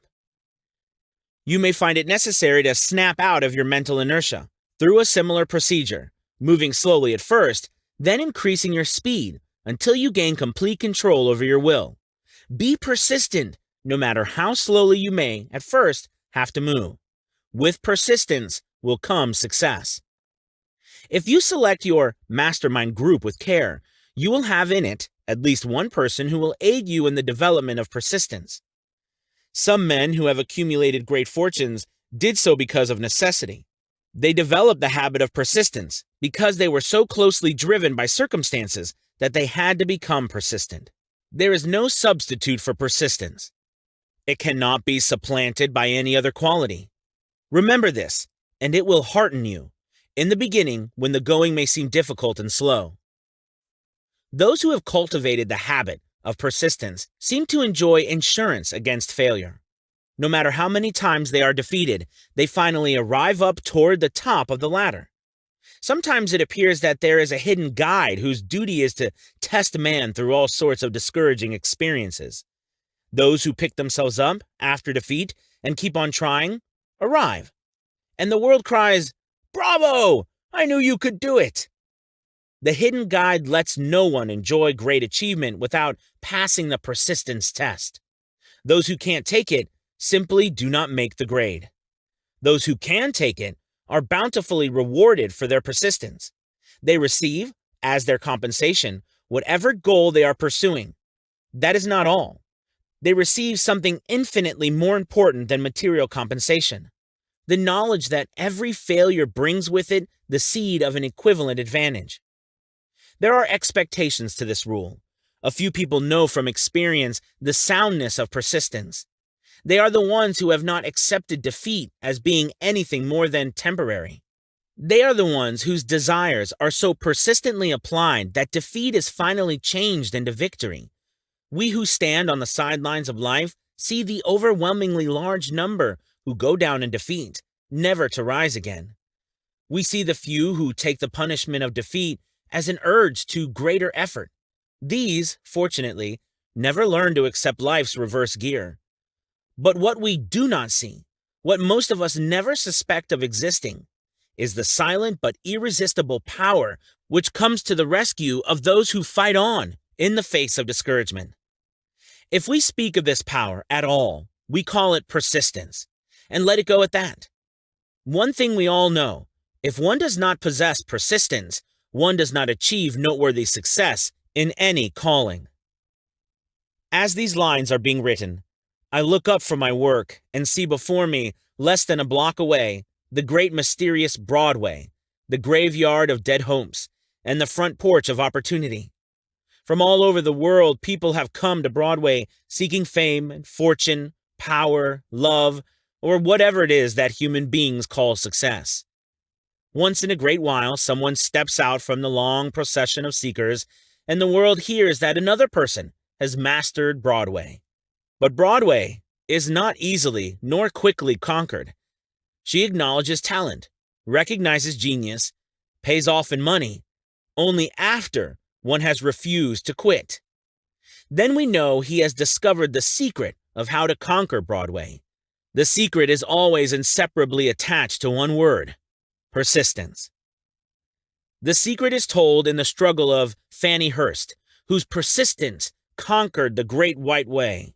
She came to New York in 1915 to convert writing into riches. The conversion did not come quickly, but it came. For 4 years, Miss Hurt learned about the sidewalks of New York from firsthand experience. She spent her days laboring and her nights hoping.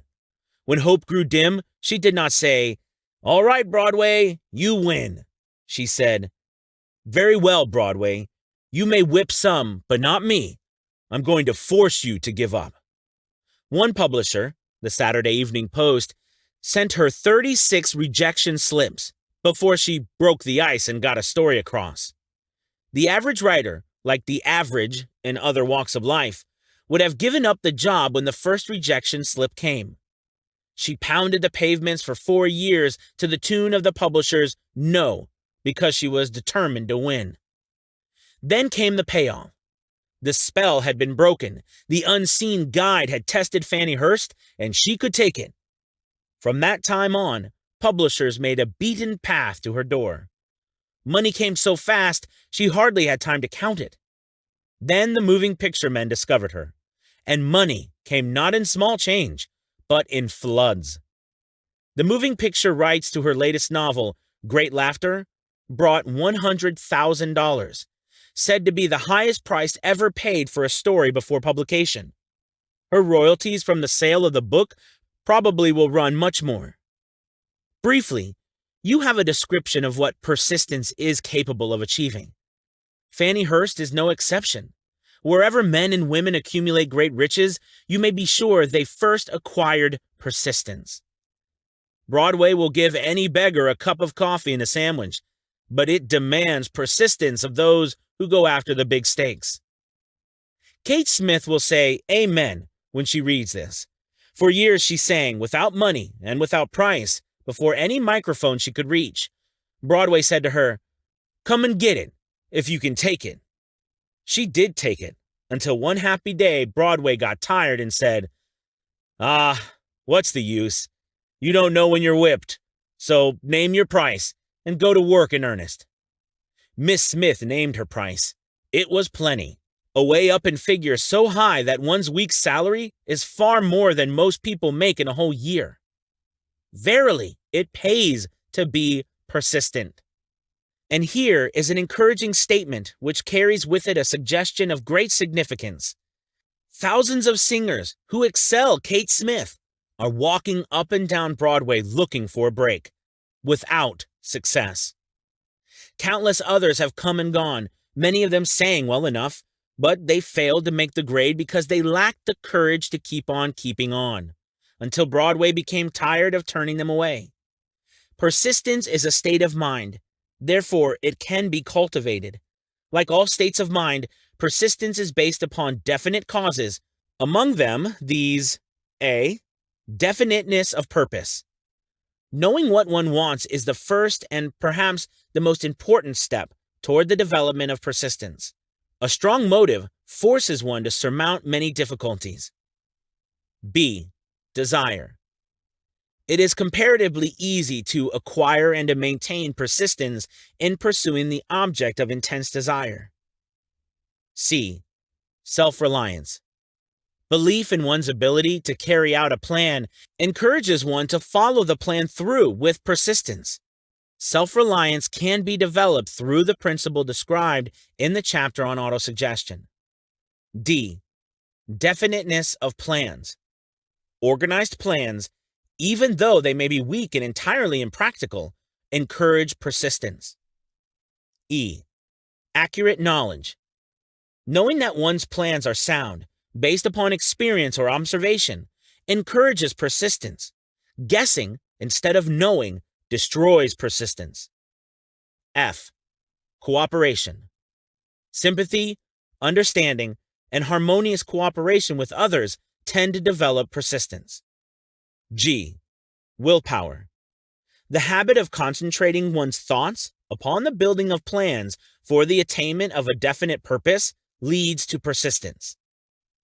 H. Habit. Persistence is the direct result of habit. The mind absorbs and becomes a part of the daily experiences upon which it feeds. Fear, the worst of all enemies, can be effectively cured by forced repetition of courage. Everyone who has seen active service in wars knows this. Before leaving the subject of persistence, take inventory of yourself and determine what particular, if any, you are lacking in this essential quality. Measure yourself courageously, point by point, and see how many of the 8 factors of persistence you lack.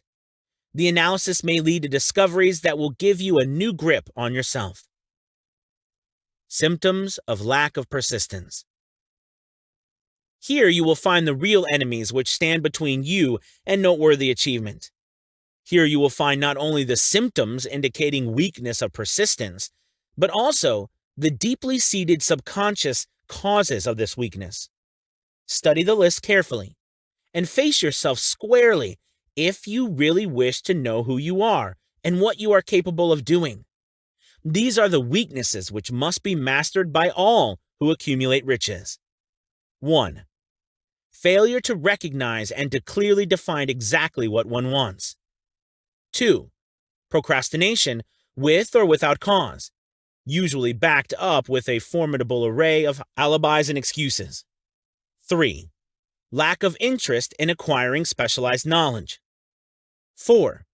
Indecision, the habit of passing the buck on all occasions instead of facing issues squarely, also backed by alibis. 5. The habit of relying upon alibis instead of creating definite plans for the solution of problems. 6. Self-satisfaction. There is but little remedy for this affliction, and no hope for those who suffer from it. 7. Indifference, usually reflected in one's readiness to compromise on all occasions, rather than meet opposition and fight it. 8.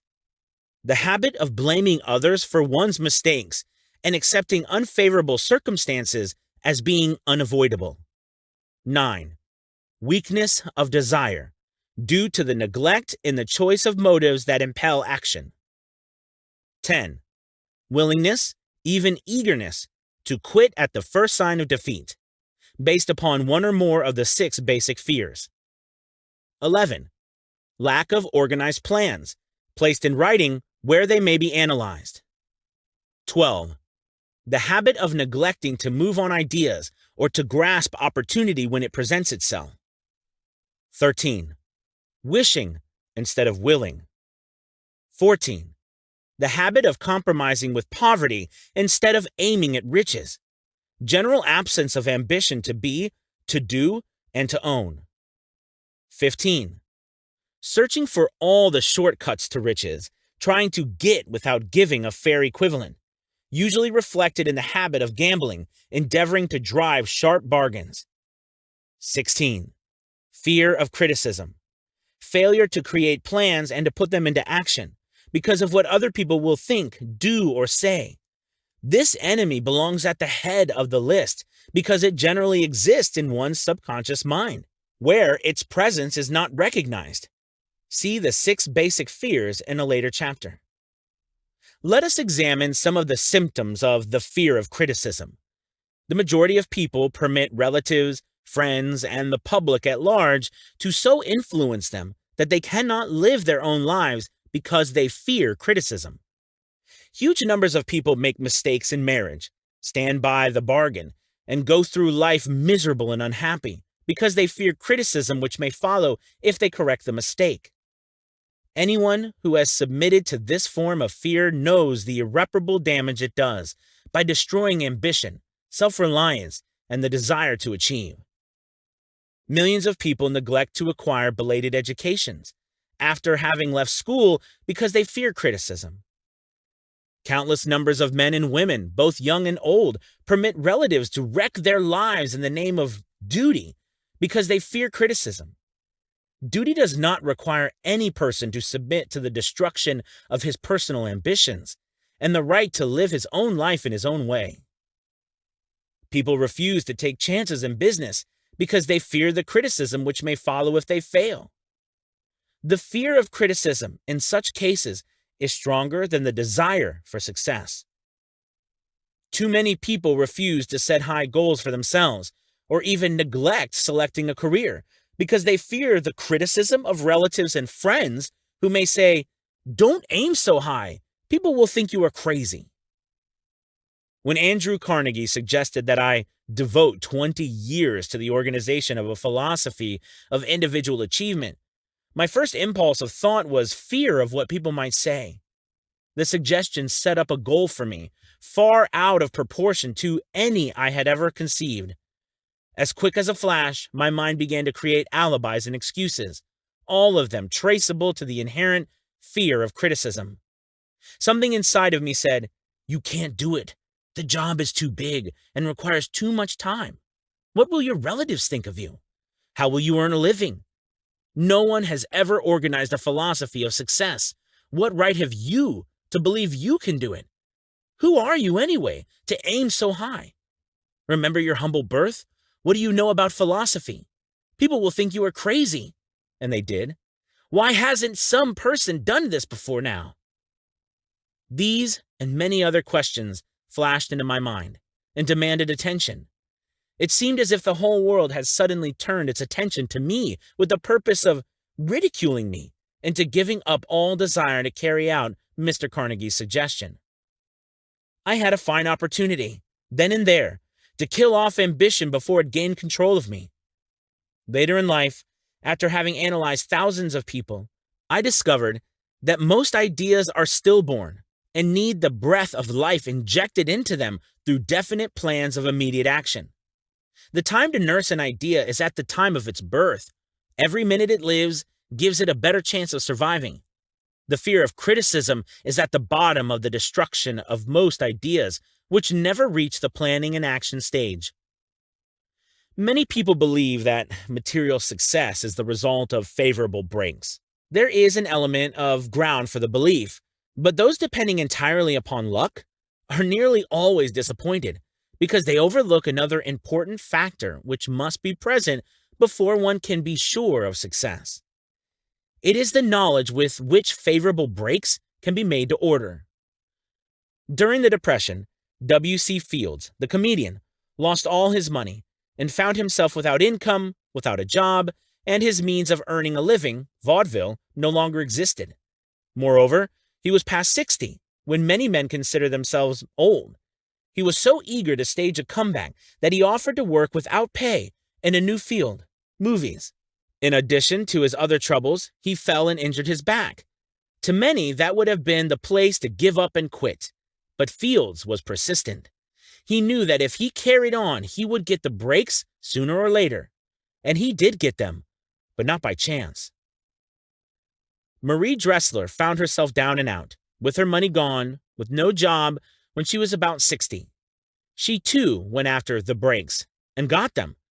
Her persistence brought an astounding triumph late in life, long beyond the age when most men and women are done with ambition to achieve. Eddie Cantor lost his money in the 1929 stock crash, but he still had his persistence and his courage.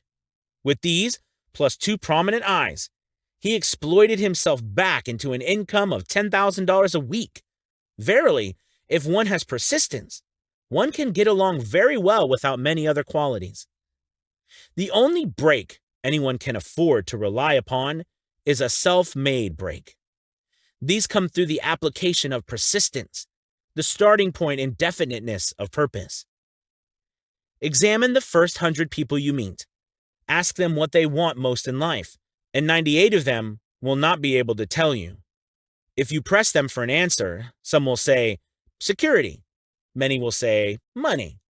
A few will say happiness. Others will say fame and power.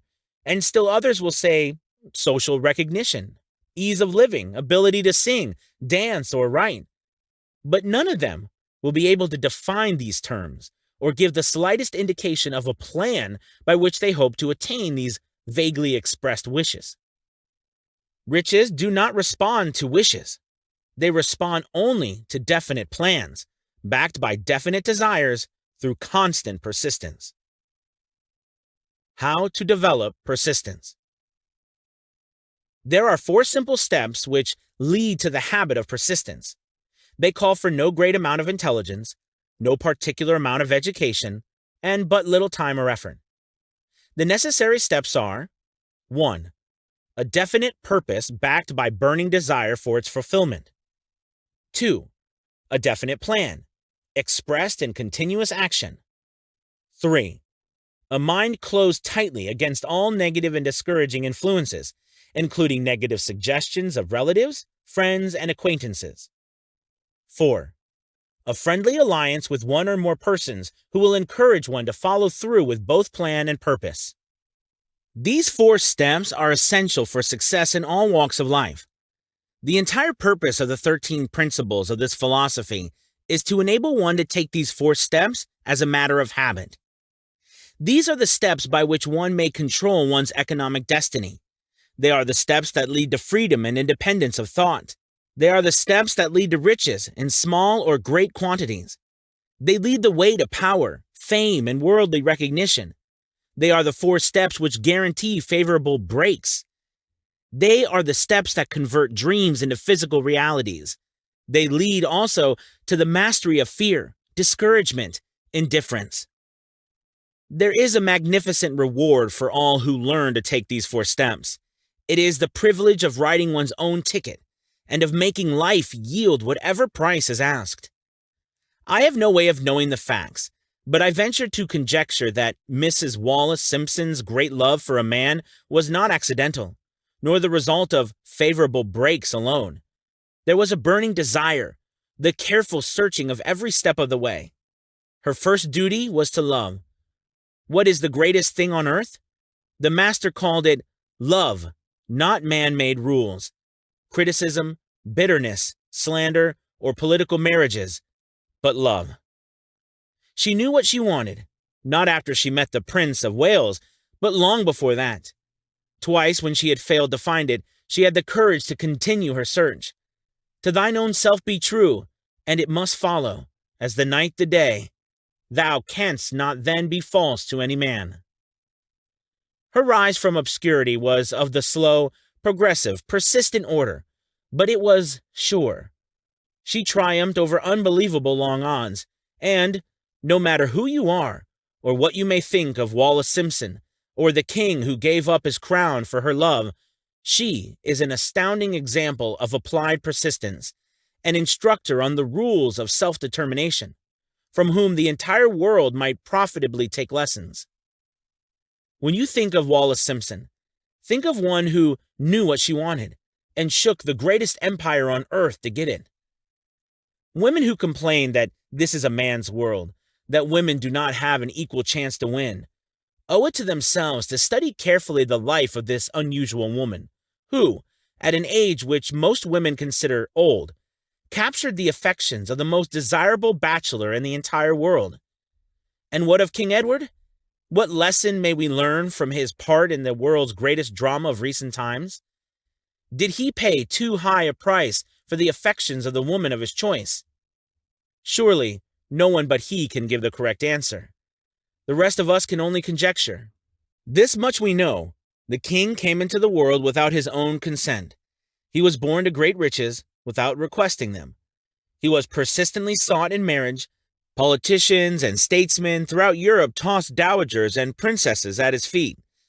Because he was the firstborn of his parents, he inherited a crown, which he did not seek and perhaps did not desire. For more than 40 years he was not a free agent, could not live his life in his own way, had but little privacy, and finally assumed duties inflicted upon him when he ascended the throne. Some will say, with all these blessings, King Edward should have found peace of mind, contentment, and joy of living. The truth is that back of all of the privileges of a crown, all the money, the fame, and the power inherited by King Edward, there was an emptiness which could be filled only by love. His greatest desire was for love. Long before he met Wallace Simpson, he doubtless felt this great universal emotion tugging at the strings of his heart, beating upon the door of his soul, and crying out for expression. And when he met a kindred spirit, crying out for the same holy privilege of expression, he recognized it, and without fear or apology, opened his heart and bade it enter. All the scandal mongers in the world cannot destroy the beauty of this international drama, through which two people found love and had the courage to face open criticism, renounce all else to give it holy expression. King Edward's decision to give up the crown of the world's most powerful empire for the privilege of going the remainder of the way through life with a woman of his choice was a decision that required courage. The decision also had a price. But who has the right to say the price was too great? Surely not he who has said, "He among you who is without sin, let him cast the first stone." As a suggestion to any evil-minded person who chooses to find fault with the Duke of Windsor, because his desire was for love, and for openly declaring his love for Wallis Simpson and giving up his throne for her, let it be remembered that the open declaration was not essential. He could have followed the custom of clandestine liaison, which has privileged in Europe for centuries, without giving up either his throne or the woman of his choice, and there would have been no complaint from either church or laity. But this unusual man was built of sterner stuff. His love was clean. It was deep and sincere. It represented one thing which, above all else, he truly desired. Therefore, he took what he wanted and paid the price demanded.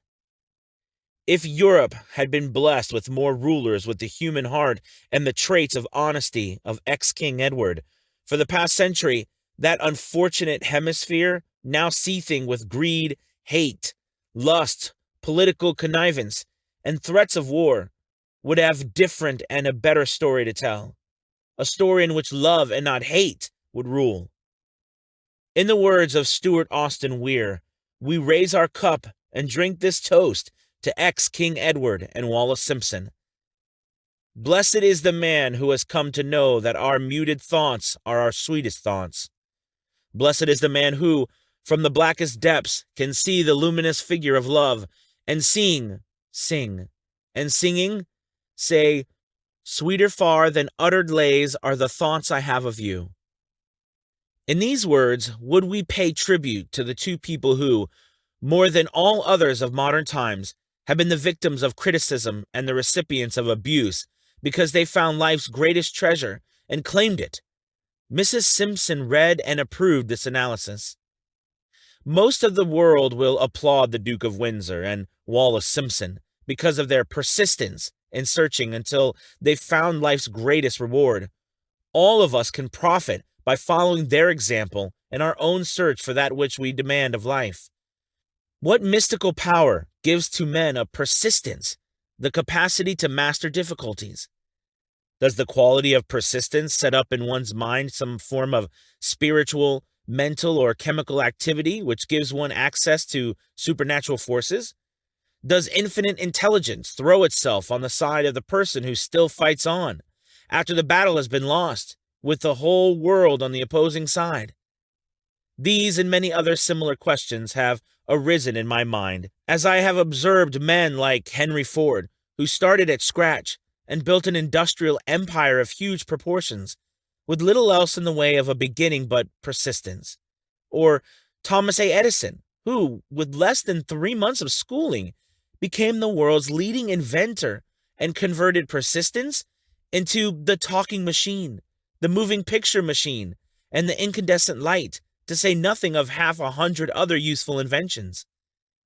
I had the happy privilege of analyzing both Mr. Edison and Mr. Ford, year by year, over a long period of years, and therefore the opportunity to study them at close range. So I speak from actual knowledge when I say that I found no quality, save persistence, in either of them that even remotely suggested the major source of their stupendous achievements. As one makes an impartial study of the prophets, philosophers, miracle men, and religious leaders of the past, one is drawn to the inevitable conclusion that persistence, concentration of effort, and definiteness of purpose were the major sources of their achievements. Consider, for example, the strange and fascinating story of Muhammad. Analyze his life. Compare him with men of achievement in this modern age of industry and finance, and observe how they have one outstanding trait in common: persistence. If you are keenly interested in studying the strange power which gives potency to persistence, read a biography of Muhammad, especially the one by Isad Bey. This brief review of that book by Thomas Sugru in the Herald Tribune will provide a preview of the rare treat in store for those who take the time to read the entire story of one of the most astounding examples of the power of persistence known to civilization. The Last Great Prophet, reviewed by Thomas Sugru. Muhammad was a prophet, but he never performed a miracle. He was not a mystic. He had no formal schooling. He did not begin his mission until he was 40. When he announced that he was the messenger of God, bringing word of the true religion, he was ridiculed and labeled a lunatic. Children tripped him, and women threw filth upon him. He was banished from his native city, Mecca, and his followers were stripped of their worldly goods and sent into the desert after him. When he had been preaching 10 years, he had nothing to show for it but banishment, poverty, and ridicule. Yet before another 10 years had passed, he was dictator of all Arabia, ruler of Mecca, and the head of a new world religion, which was to sweep to the Danube and the Pyrenees before exhausting the impetus he gave it. That impetus was threefold: the power of words, the efficacy of prayer, and man's kinship with God. His career never made sense. Muhammad was born in Mecca, the crossroads of the world, home of the magic stone called the Kaaba. Great city of trade and the center of trade routes, was unsanitary. Its children were sent to be raised in the desert by Bedouins. Muhammad was thus nurtured, drawing strength and health from the milk of nomad, vicarious mothers. He tended sheep and soon hired out to a rich widow as leader of her caravans. He traveled to all parts of the Eastern world, talked with many men of diverse beliefs, and observed the decline of Christianity into warring sects. When he was 28, Khadijah, the widow, looked upon him with favor and married him. Her father would have objected to such a marriage, so she got him drunk and held him up while he gave the paternal blessing. For the next 12 years, Muhammad lived as a rich and respected and very shrewd trader. Then he took to wandering in the desert, and one day he returned with the first verse of the Quran and told Khadijah that the archangel Gabriel had appeared to him and said that he was to be the messenger of God. The Quran, the revealed word of God, was the closest thing to a miracle in Muhammad's life. He had not been a poet, he had no gift of words, yet the verses of the Quran, as he received them and recited them to the faithful, were better than any verses which the professional poets of the tribes could produce. This, to the Arabs, was a miracle. To them, the gift of words was the greatest gift. The poet was all-powerful. In addition to the Quran, said that all men were equal before God, that the world should be a democratic state, Islam. It was this political heresy, plus Muhammad's desire to destroy all the 360 idols in the courtyard of the Kaaba, which brought about his banishment. The idols brought the desert tribes to Mecca, and that meant trade. So the businessmen of Mecca, the capitalists, of which he had been one, set upon Muhammad. Then he retreated to the desert and demanded sovereignty over the world. The rise of Islam began. Out of the desert came a flame which would not be extinguished, a democratic army fighting as a unit and prepared to die without wincing. Muhammad had invited the Jews and Christians to join him, for he was not building a new religion. He was calling all who believed in one God to join in a single faith. If the Jews and Christians had accepted his invitation, Islam would have conquered the world. They didn't. They would not even accept Muhammad's innovation of humane warfare. When the armies of the Prophet entered Jerusalem, not a single person was killed because of his faith. When the Crusaders entered the city centuries later, not a Muslim man, woman, or child was spared. But the Christians did accept one Muslim idea, the place of learning, the university. Chapter 10. Power of the Mastermind. The driving force. The ninth step toward riches. Power is essential for success in the accumulation of money. Plans are inert and useless without sufficient power to translate them into action. This chapter will describe the method by which an individual may attain and apply power. Power may be defined as organized and intelligently directed knowledge. Power, as the term it is here used, refers to organized effort, sufficient to enable an individual to transmute desire into its monetary equivalent. Organized effort is produced through the coordination of effort of two or more people who work toward a definite end in a spirit of harmony. Power is required for the accumulation of money. Power is necessary for the retention of money after it has been accumulated. Let us ascertain how power may be acquired. If power is organized knowledge, let us examine the sources of knowledge. A. Infinite intelligence. This source of knowledge may be contacted through the procedure described in another chapter, with the aid of creative imagination. B. Accumulated experience. The accumulated experience of man, or that portion of it which has been organized and recorded, may be found in any well-equipped public library. An important part of this accumulated experience is taught in public schools and colleges, where it has been classified and organized. C. Experiment and research. In the field of science, and in practically every other walk of life, men are gathering, classifying, and organizing new facts daily. This is the source to which one must turn when knowledge is not available through accumulated experience. Here, too, the creative imagination must often be used. Knowledge may be acquired from any of the foregoing sources. It may be converted into power by organizing it into definite plans and by expressing those plans in terms of action. Examination of the three major sources of knowledge will readily disclose the difficulty an individual would have if he depended upon his efforts alone in assembling knowledge and expressing it through definite plans in terms of action. If his plans are comprehensive, and if they contemplate large proportions, he must, generally, induce others to cooperate with him before he can inject into them the necessary element of power. Gaining power through the mastermind. The mastermind may be defined as coordination of knowledge and effort in a spirit of harmony between two or more people for the attainment of a definite purpose. No individual may have great power without availing himself of the mastermind. In the preceding chapter, instructions were given for creating the plans for the purpose of translating desire into its monetary equivalent. If you carry out these instructions with persistence and intelligence, and use discrimination in the selection of your mastermind group, your objective will have been halfway reached even before you begin to recognize it. So you may better understand the intangible potentialities of power available to you. Through a properly chosen mastermind group, we will here examine the two characteristics of the mastermind principle, one of which is economic in nature and the other psychic. The economic feature is obvious. Economic advantages may be created by any person who surrounds himself with the advice, counsel, and personal cooperation of a group of men who are willing to lend him wholehearted aid in a spirit of perfect harmony.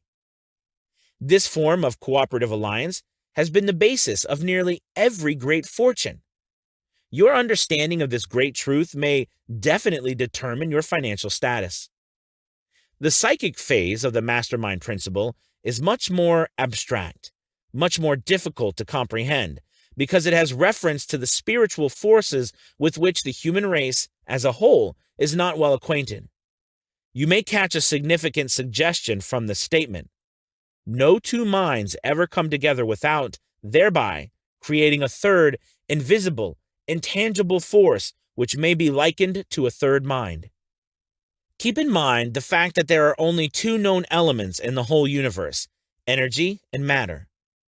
It is a well-known fact that matter may be broken down into units of molecules, atoms, and electrons. There are units of matter which may be isolated, separated, and analyzed. Likewise, there are units of energy. The human mind is a form of energy, a part of it being spiritual in nature. When the minds of two people are coordinated in a spirit of harmony, the spiritual units of energy of each mind form an affinity, which constitutes the psychic phase of the mastermind. The mastermind principle, or rather the economic feature of it, was first called to my attention by Andrew Carnegie over 25 years ago. Discovery of this principle was responsible for the choice of my life's work. Mr. Carnegie's mastermind group consisted of a staff of approximately 50 men, with whom he surrounded himself for the definite purpose of manufacturing and marketing steel. He attributed his entire fortune to the power he accumulated through this mastermind. Analyze the record of any man who has accumulated a great fortune and many of those who have accumulated modest fortunes, and you will find that they have either consciously or unconsciously employed the mastermind principle. Great power can be accumulated through no other principle. Energy is nature's universal set of building blocks, out of which she constructs every material thing in the universe, including man and every form of animal and vegetable life. Through a process which only nature completely understands, she translates energy into matter. Nature's building blocks are available to man in the energy involved in thinking. Man's brain may be compared to an electric battery.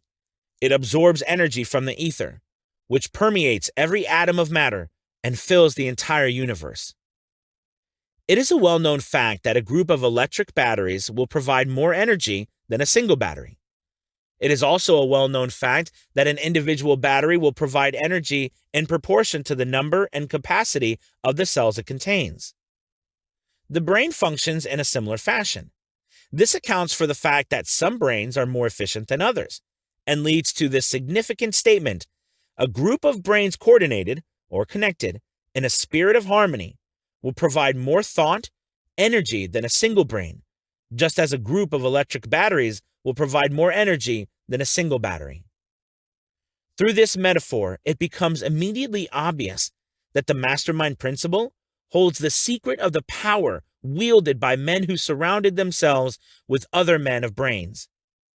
There follows, now, another statement which will lead still nearer to an understanding of the psychic phase of the mastermind principle.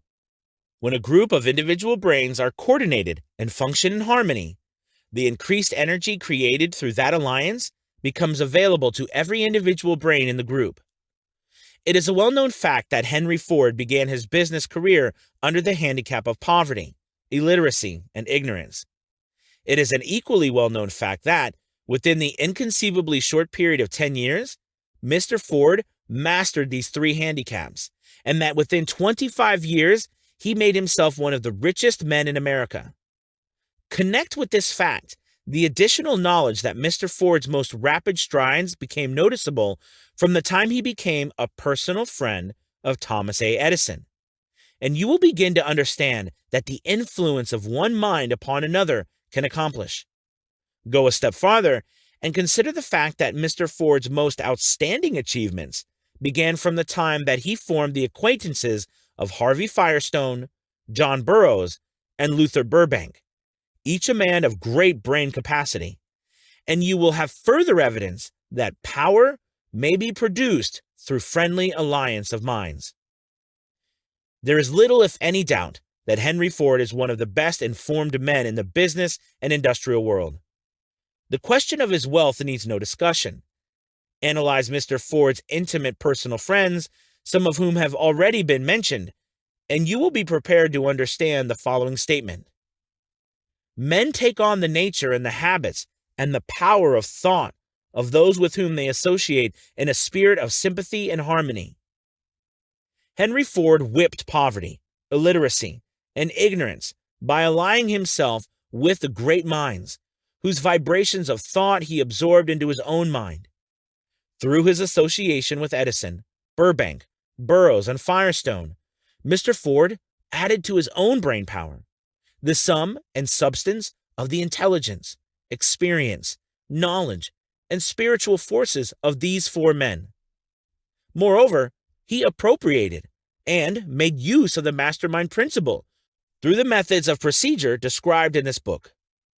This principle is available to you. We have already mentioned Mahatma Gandhi.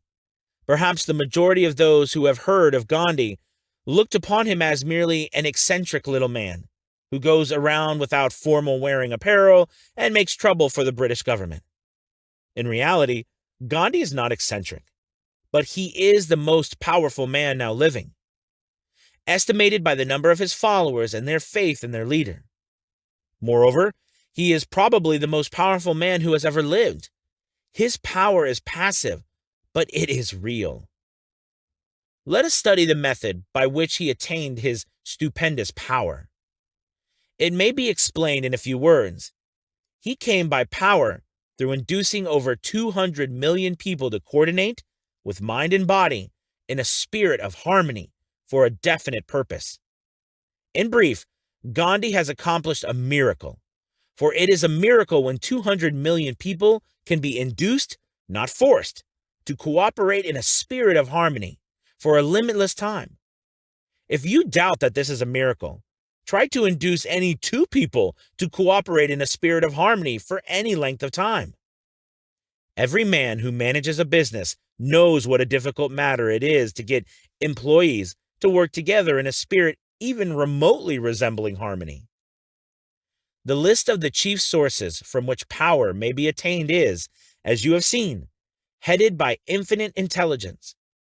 When two or more people coordinate in a spirit of harmony and work toward a definite objective, they place themselves in position through that alliance to absorb power directly from the great universal storehouse of infinite intelligence. This is the greatest of all sources of power. It is the source to which the genius turns. It is the source to which every great leader turns, whether he may be conscious of the fact or not. The other two major sources from which the knowledge necessary for the accumulation of power may be obtained are no more reliable than the five senses of man. The senses are not always reliable. Infinite intelligence does not err. In subsequent chapters, the methods by which infinite intelligence may be most readily contacted will be adequately described. This is not a course on religion. No fundamental principle described in this book should be interpreted as being intended to interfere either directly or indirectly with any man's religious habits. This book has been confined exclusively to instructing the reader how to transmute the definite purpose of desire for money into its monetary equivalent. Read, think, and meditate as you read. Soon, the entire subject will unfold, and you will see it in perspective. You are now seeing the detail of the individual chapters. Money is as shy and elusive as the old-time maiden. It must be wooed and won by methods not unlike those used by a determined lover in pursuit of the girl of his choice. And, coincidental as it is, the power used in the wooing of money is not greatly different from that used in wooing a maiden. That power, when successfully used in the pursuit of money, must be mixed with faith. It must be mixed with desire. It must be mixed with persistence. It must be applied through a plan, and that plan must be set into action. When money comes in quantities known as the big money, it flows to the one who accumulates it, as easily as water flows downhill. There exists a great unseen stream of power, which may be compared to a river, except that one side flows in one direction, carrying all who get into that side of the stream onward and upward to wealth, and the other side flows in the opposite direction, carrying all who are unfortunate enough to get into and not able to extricate themselves from it, downward to misery and poverty. Every man who has accumulated a great fortune has recognized the existence of this stream of life. It consists of one's thinking process. The positive emotions of thought form the side of the stream which carries one to fortune. The negative emotions form the side which carries one down to poverty. This carries a thought of stupendous importance to the person who is following this book with the object of accumulating a fortune. If you are in the side of the stream of power, which leads to poverty, This may serve as an oar, by which you may propel yourself over into the other side of the stream. It can serve you only through application and use. Merely reading and passing judgment on it, either one way or another, will in no way benefit you. Some people undergo the experience of alternating between the positive and negative sides of the stream, being at times on the positive side and at times on the negative side. The Wall Street crash of '29 swept millions of people from the positive to the negative side of the stream. These millions are struggling, some of them in desperation and fear, to get back to the positive side of the stream. This book was written especially for those millions. Poverty and riches often change places. The crash taught the world this truth, although the world will not long remember the lesson. Poverty may, and generally does, voluntarily take the place of riches. When riches take the place of poverty, the change is usually brought about through well-conceived and carefully executed plans. Poverty needs no plan. It needs no one to aid it, because it is bold and ruthless. Riches are shy and timid. They have to be attracted. Anybody can wish for riches, and most people do, but only a few know what a definite plan, plus a burning desire for wealth, are the only dependable means of accumulating wealth. Chapter 11. The Mystery of Sex Transmutation, the 10th Step Toward Riches. The meaning of the word transmute is, in simple language, the changing or transferring of one element or form of energy into another. The emotion of sex brings into being a state of mind.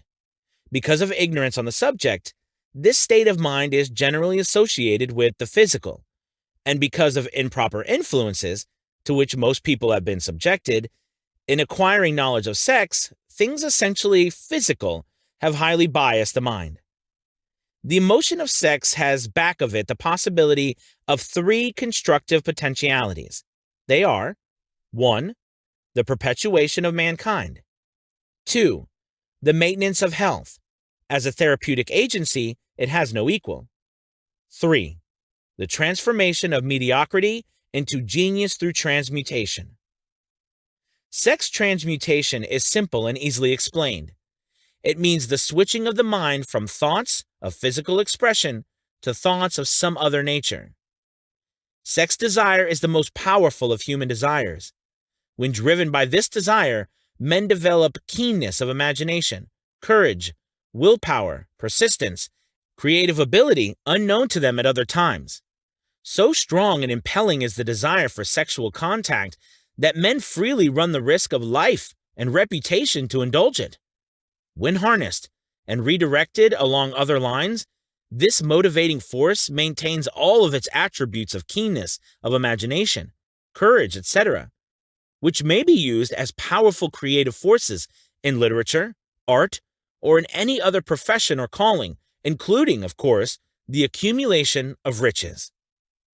The transmutation of sex energy calls for the exercise of willpower, to be sure, but the reward is worth the effort. The desire for sexual expression is inborn and natural. The desire cannot and should not be submerged or eliminated, but it should be given an outlet through forms of expression which enrich the body, mind, and spirit of man.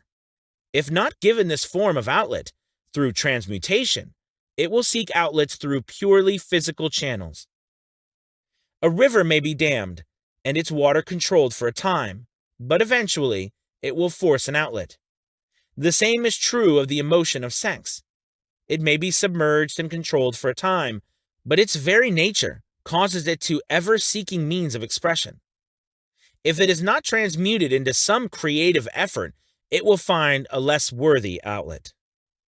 Fortunate, indeed, is the person who has discovered how to give sex emotion an outlet through some form of creative effort, for he has, by that discovery, lifted himself to the status of a genius. Scientific research has disclosed these significant facts. 1. The men of greatest achievement are men with highly developed sex natures, men who have learned the art of sex transmutation. 2. The men who have accumulated great fortunes and achieved outstanding recognition in literature, art, industry, architecture, and the professions were motivated by the influence of a woman. The research from which these astounding discoveries were made went back through the pages of biography and history for more than 2,000 years. Wherever there was evidence available in connection with the lives of men and women of great achievement, it indicated most convincingly that they possessed highly developed sex natures. The emotion of sex is an irresistible force, against which there can be no such opposition as an immovable body. When driven by this emotion, men become gifted with a superpower for action. Understand this truth, and you will catch the significance of the statement that sex transmutation will lift one to the status of a genius. The emotion of sex contains the secret of creative ability. Destroy the sex glands, whether it man or beast, and you have removed the major source of action.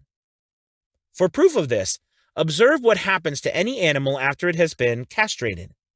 A bull becomes as docile as a cow after it has been altered sexually.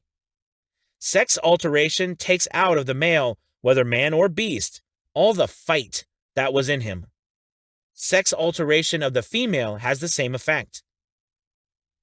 The 10 mind stimuli. The human mind responds to stimuli, through which it may be keyed up to high rates of vibration, known as enthusiasm, creative imagination, intense desire, etc. The stimuli to which the mind responds most freely are 1. The desire for sex expression. 2. Love. 3. A burning desire for fame, power, or financial gain, money. 4. Music. 5. Friendship between either those of the same sex or those of the opposite sex. 6. A mastermind alliance based upon the harmony of 2 or more people who ally themselves for spiritual or temporal advancement. 7.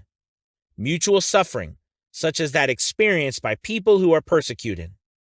8. Autosuggestion. 9. Fear. 10. Narcotics and alcohol. The desire for sex expression comes at the head of the list of the stimuli, which most effectively step up the vibrations of the mind and start the wheels of physical action. 8 of these stimuli are natural and constructive. 2 are destructive. The list is here presented for the purpose of enabling you to make a comparative study of the major sources of mind stimulation. From this study, it will be readily seen that the emotion of sex is, by great odds, the most intense and powerful of all mind stimuli. This comparison is necessary as a foundation for proof of the statement that transmutation of sex energy may lift one to the status of a genius. Let us find out what constitutes a genius. Some wiseacre has said that a genius is a man who wears long hair, eats queer food, lives alone, and serves as a target for the joke makers. A better definition of a genius is a man who has discovered how to increase the vibrations of thought to the point where he can freely communicate with sources of knowledge not available through the ordinary rate of vibration of thought. The person who thinks will want to ask some questions concerning this definition of genius.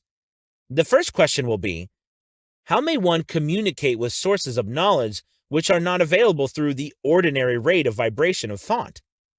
The next question will be, are there known sources of knowledge which are available only to genii? And if so, what are these sources? And exactly how may they be reached?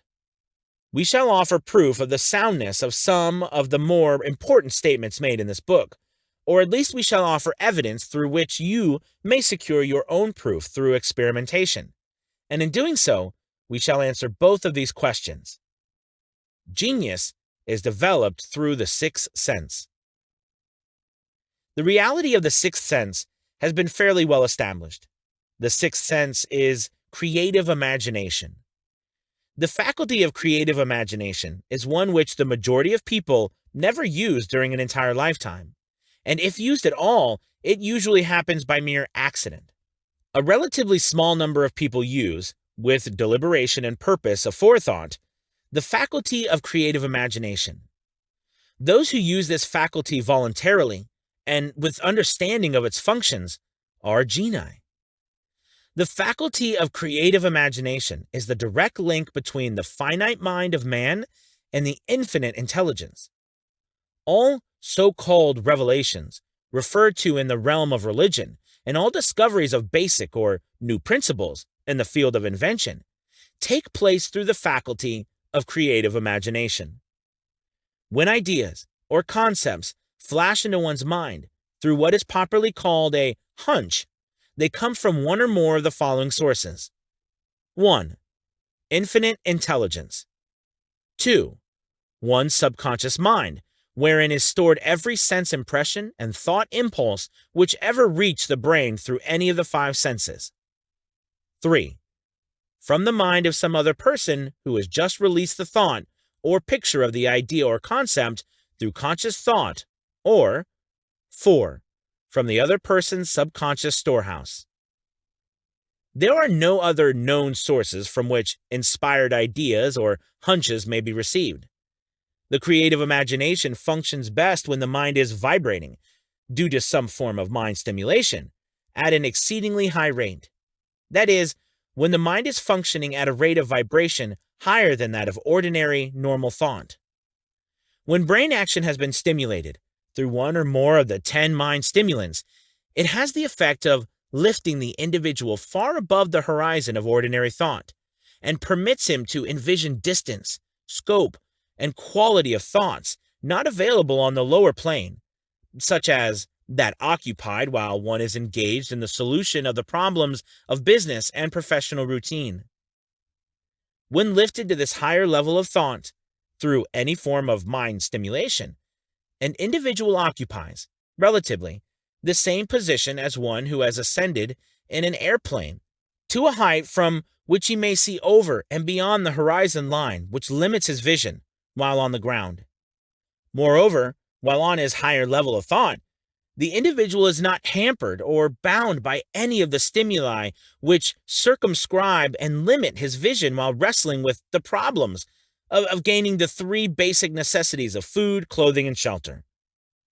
He is in a world of thought in which the ordinary, workaday thoughts have been as effectively removed as are the hills and valleys and other limitations of physical vision when he rises in an airplane. While on this exalted plane of thought, the creative faculty of mind is given freedom for action. The way has been cleared for the 6th sense to function. It becomes receptive to ideas which could not reach the individual under any other circumstances. The 6th sense is the faculty which marks the difference between a genius and an ordinary individual. The creative factory becomes more alert and receptive to vibrations, originating outside the individual's subconscious mind.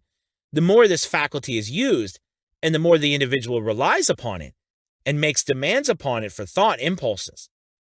This faculty can be cultivated and developed only through use. That which is known as one's conscious operates entirely through the faculty of the 6th sense. The great artists, writers, musicians, and poets become great because they acquire the habit of relying upon the still small voice which speaks from within through the faculty of creative imagination. It is a fact well known to people who have keen imaginations that their best ideas come through so-called hunches. There is a great orator who does not attain to greatness until he closes his eyes and begins to rely entirely upon the faculty of creative imagination. When asked why he closed his eyes just before the climaxes of his oratory, he replied, "I do it because then I speak through ideas which come to me from within." One of America's most successful and best-known financiers followed the habit of closing his eyes for 2 or 3 minutes before making a decision.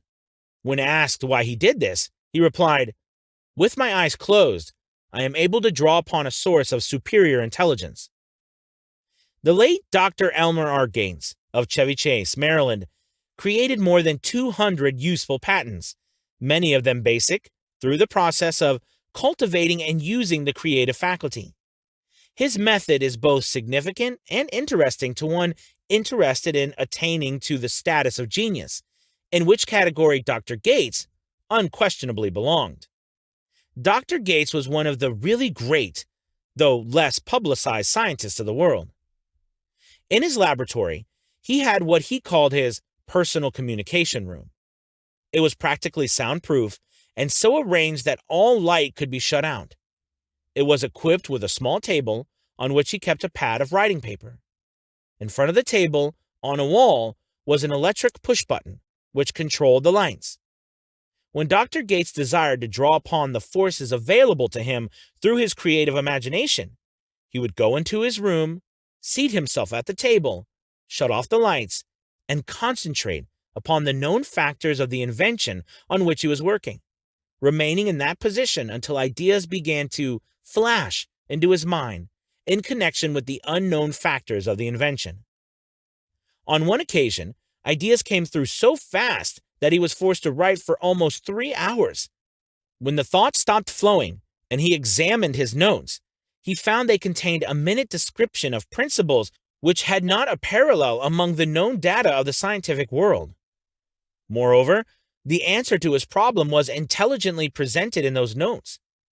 In this manner, Dr. Gates completed over 200 patents, which had been begun, but not completed, by half-baked brains. Evidence of the truth of this statement is in the United States Patent Office. Dr. Gates earned his living by sitting for ideas for individuals and corporations. Some of the largest corporations in America paid him substantial fees, by the hour, for sitting for ideas. The reasoning faculty is often faulty because it is largely guided by one's accumulated experience. Not all knowledge, which one accumulates through experience, is accurate. Ideas received through the creative faculty are much more reliable, for the reason that they come from sources more reliable than any which are available to the reasoning faculty of the mind. The major difference between the genius and the ordinary crank inventor may be found in the fact that the genius works through his faculty of creative imagination, while the crank knows nothing of this faculty. The scientific inventor, such as Mr. Edison and Dr. Gates, makes use of both the synthetic and the creative faculties of imagination. For example, the scientific inventor, or genius, begins an invention by organizing and combining the known ideas or principles accumulated through experience through the synthetic faculty, the reasoning faculty. If he finds this accumulated knowledge to be insufficient for the completion of his invention, he then draws upon the sources of knowledge available to him through his creative faculty. The method by which he does this varies with the individual, but this is the sum and substance of this procedure. 1. He stimulates his mind so that it vibrates on a higher than average plane, using one or more of the 10 mind stimulants or some other stimulant of his choice. 2. He concentrates upon the known factors, the finished part of his invention, and creates in his mind a perfect picture of unknown factors, the unfinished part of his invention. He holds this picture in mind until it has been taken over by the subconscious mind, then relaxes by clearing his mind of all thought and waits for his answer to flash into his mind. Sometimes the results are both definite and immediate.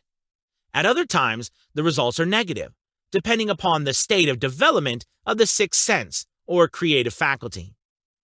Mr. Edison tried out more than 10,000 different combinations of ideas through the synthetic faculty of his imagination before he tuned in through the creative faculty, got the answer which perfected the incandescent light. His experience was similar when he produced the talking machine. There is plenty of reliable evidence that the faculty of creative imagination exists. This evidence is available through accurate analysis of men who have become leaders in their respective callings without having had extensive educations.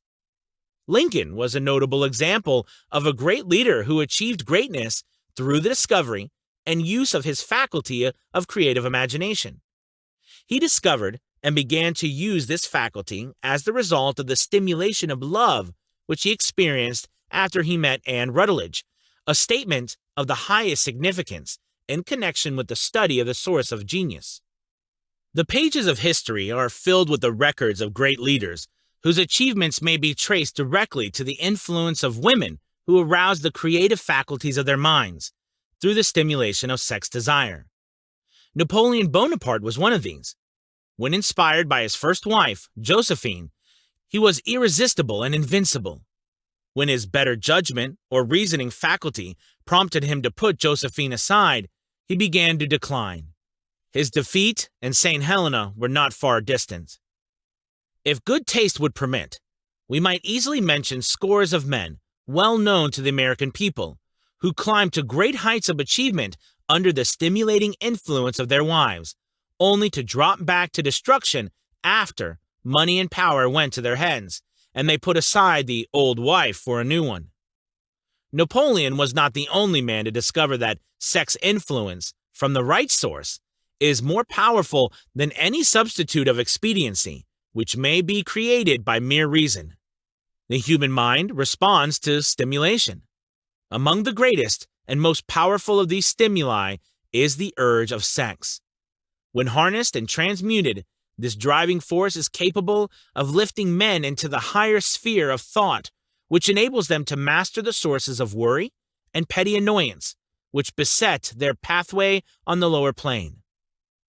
Unfortunately, only the genii have made the discovery. Others have accepted the experience of sex urge without discovering one of its major potentialities, a fact which accounts for the great number of others as compared to the limited number of genii. For the purpose of refreshing the memory, in connection with the facts available from the biographies of certain men, we here present the names of a few men of outstanding achievement, each of whom was known to have been a highly sexed nature. The genius which was theirs undoubtedly found its source of power in transmuted sex energy. George Washington, Napoleon Bonaparte, William Shakespeare, Abraham Lincoln, Ralph Waldo Emerson, Robert Burns, Thomas Jefferson, Elbert Hubbard, Albert H. Gary, Oscar Wilde, Woodrow Wilson, John H. Patterson, Andrew Jackson, Enrico Caruso. Your own knowledge of biography will enable you to add to this list. Find, if you can, a single man in all history of civilization who achieved outstanding success in any calling, who was not driven by a well-developed sex nature. If you do not wish to rely upon biographies of men not now living, take inventory of those whom you know to be men of great achievement, and see if you can find one among them who is not highly sexed.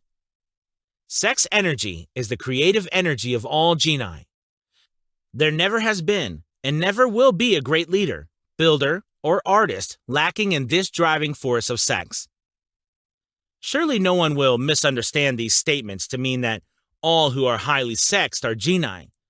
Man attains to the status of the genius only when, and if, he stimulates his mind so that it draws upon the forces of available through the creative faculty of the imagination. Chief among the stimuli with which this stepping up of the vibrations may be produced is sex energy. The mere possession of this energy is not sufficient to produce a genius. The energy must be transmuted from desire for physical contact into some other form of desire and action before it will lift one to the status of a genius. Far from becoming genii because of great sex desires, the majority of men lower themselves through misunderstanding and misuse of this great force to the status of the lower animals. Why men seldom succeed before 40. I discovered from the analysis of over 25,000 people that men who succeed in an outstanding way seldom do so before the age of 40, and more often they do not strike their real pace until they are well beyond the age of 50. This fact is so astounding that it prompted me to go into the study of its cause most carefully, carrying the investigation of over a period of more than 12 years. This study disclosed the fact that the major reason why the majority of men who succeed do not begin to do so before the age of 40 to 50 is their tendency to dissipate their energies through overindulgence in physical expression of the emotion of sex. The majority of men never learn that the urge of sex has other possibilities, which far transcend in importance physical expression. The majority of those who make this discovery do so after having wasted many years at a period when the sex energy is at its height, prior to the age of 45 to 50. This usually is followed by noteworthy achievement. The lives of many men up to, and sometimes well past the age of 40, reflect a continued dissipation of energies, which could have been more profitably turned into better channels. Their finer and more powerful emotions are sown wildly to the four winds. Out of this habit of the male grew the term sowing his wild oats. The desire for sexual expression is by far the strongest and most impelling of all the human emotions, and for this very reason, this desire, when harnessed and transmuted into action, other than that of physical expression, may arise one to the status of a genius. One of America's most able businessmen frankly admitted that his attractive secretary was responsible for most of the plans he created. He admitted that her presence lifted him to heights of creative imagination, such as he could experience under no other stimulus. One of the most successful men in America owes most of his success to the influence of a very charming young woman who has served as his source of inspiration for more than 12 years. Everyone knows the man to whom this reference is made, but not everyone knows the real source of his achievements.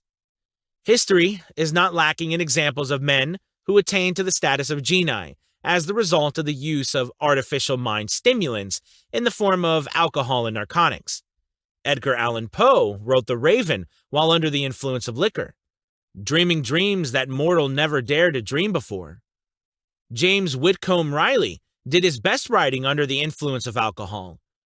Perhaps it was thus he saw the ordered intermingling of the real and the dream, the mill above the river, and the mist above the stream. Robert Burns wrote best when intoxicated. For Auld Lang Syne, my dear, we'll take a cup of kindness yet, for Auld Lang Syne. But let it be remembered that many such men have destroyed themselves in the end. Nature has prepared her own potions with which men may safely stimulate their minds so they vibrate on a plane that enables them to tune in to fine and rare thoughts which come from no man knows where. No satisfactory substitute for nature's stimulants has been found yet. It is a fact well known to psychologists that there is a very close relationship between sex desires and spiritual urges, a fact which accounts for the peculiar behavior of men who participate in the orgies known as religious revivals, common among the primitive types. The world is ruled and the destiny of civilization is established by the human emotions.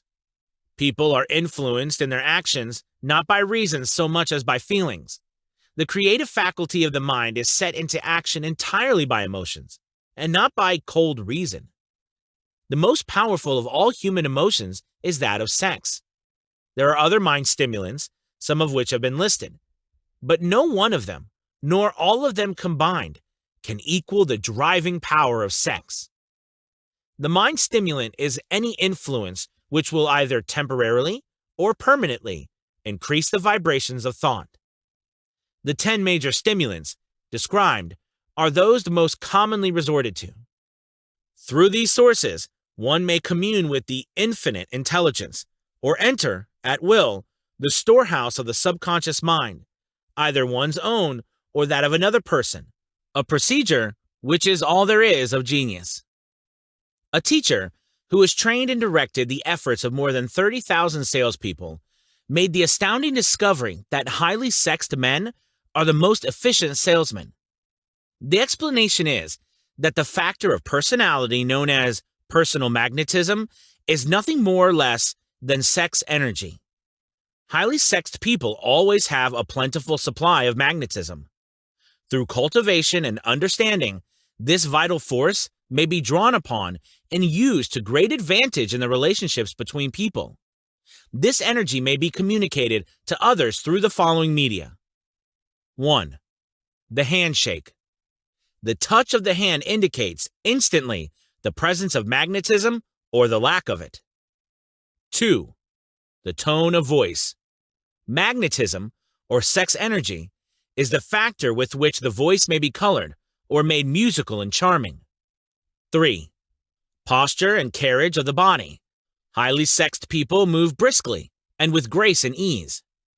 4. The vibrations of thought. Highly sexed people mix the emotion of sex with their thoughts, or may do so at will, and in that way may influence those around them. 5. Body adornment. People who are highly sexed are usually very careful about their personal appearance. They usually select clothing of a style becoming of their personality, physique, complexion, etc. When employing salesmen, the more capable sales manager looks for the quality of personal magnetism as the first requirement of a salesman. People who lack sex energy will never become enthusiastic, nor inspire others with enthusiasm. And enthusiasm is one of the most important requisites in salesmanship, no matter what one is selling. The public speaker, orator, preacher, lawyer, or salesman who is lacking in sex energy is a flop, as far as being able to influence others is concerned. Couple with this the fact that most people can be influenced only through an appeal to their emotions, and you will understand the importance of sex energy as a part of the salesman's native ability. Master salesmen attain the status of mastery in selling because they, either consciously or unconsciously, transmute the energy of sex into sales enthusiasm. In this statement may be found a very practical suggestion as to the actual meaning of sex transmutation. The salesman, who knows how to take his mind off the subject of sex and direct it in sales effort with as much enthusiasm and determination as he would apply it to its original purpose, has acquired the art of sex transmutation, whether he knows it or not. The majority of salesmen who transmute their sex energy to do so without being in the least aware of what they are doing or how they are doing it. Transmutation of sex energy calls for more willpower than the average person cares to use for this purpose. Those who find it difficult to summon willpower sufficient for transmutation may gradually acquire this ability. Though this requires willpower, the reward for the practice is more than worth the effort. The entire subject of sex is one with which the majority of people appear to be unpardonably ignorant. The urge of sex has been grossly misunderstood, slandered, and burlesqued by ignorant and evil-minded for so long that the very word sex is seldom used in polite society. Men and women who are known to be blessed, yes, blessed, with highly sexed natures, are usually looked upon as being people who will bear watching. Instead of being called blessed, they are usually called cursed. Millions of people, even in this age of enlightenment, have inferiority complexes which they developed because of this false belief that a highly sexed nature is a curse. These statements of the virtue of sex energy should be construed as justification for the libertine. The emotion of sex is a virtue only when used intelligently and with discrimination. It may be misused, and often is, to such an extent that it debases instead of enriches both body and mind. The better use of this power is the burden of this chapter.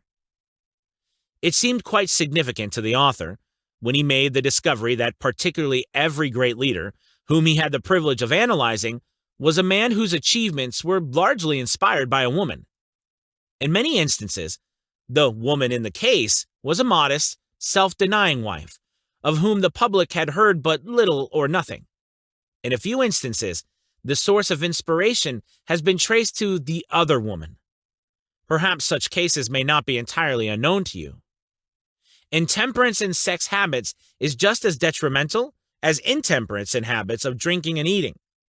In this age in which we live, An age which began with the World War, intemperance and habits of sex is common. This orgy of indulgence may account for the shortage of great leaders. No man can avail himself of the forces of its creative imagination while dissipating them. Man is the only creature on earth which violates nature's purpose in the connection. Every other animal indulges its sex nature in moderation and with a purpose which harmonizes with the laws of nature. Every other animal responds to the call of sex only in season. Man's inclination is to declare open season. Every intelligent person knows that stimulation in excess through alcoholic drink and narcotics is a form of intemperance which destroys the vital organs of the body, including the brain. Not every person knows, however, that overindulgence in sex expression may become a habit as destructive and as detrimental to creative effort as narcotics or liquor. A sex-mad man is not essentially different than a dope-mad man. Both have lost control over their faculties of reason and willpower. Sexual overindulgence may not only destroy reason and willpower, but it may also lead to either temporary or permanent insanity. Many cases of hypochondria, imaginary illness, grow out of habits developed in ignorance of the true function of sex. From these brief references to the subject, it may be readily seen that ignorance on the subject of sex transmutation forces stupendous penalties upon the ignorant on the one hand, and withholds from them equally stupendous benefits on the other. Widespread ignorance on the subject of sex is due to the fact that the subject has been surrounded with mystery and beclouded by dark silence. The conspiracy of mystery and silence has had the same effect upon the minds of young people that the psychology of prohibition had. The result has been increased curiosity and desire to acquire more knowledge on this verboten subject. And to the shame of all lawmakers and most physicians, by training best qualified to educate youth on that subject, information has not been easily available. Seldom does an individual enter upon highly creative effort in any field of endeavor before the age of 40. The average man reaches the period of his greatest capacity to create between 40 and 60. These statements are based upon analysis of thousands of men and women who have been carefully observed. They should be encouraging to those who fail to arrive before the age of 40, and to those who become frightened at the approach of old age around the 40-year mark. The years between 40 and 50 are, as a rule, the most fruitful. Man should approach this age not with fear and trembling, but with hope and eager anticipation. If you want evidence that most men do not begin to do their best work before the age of 40, study the records of most successful men known to the American people, and you will find it. Henry Ford had not hit his pace of achievement until he had passed the age of 40.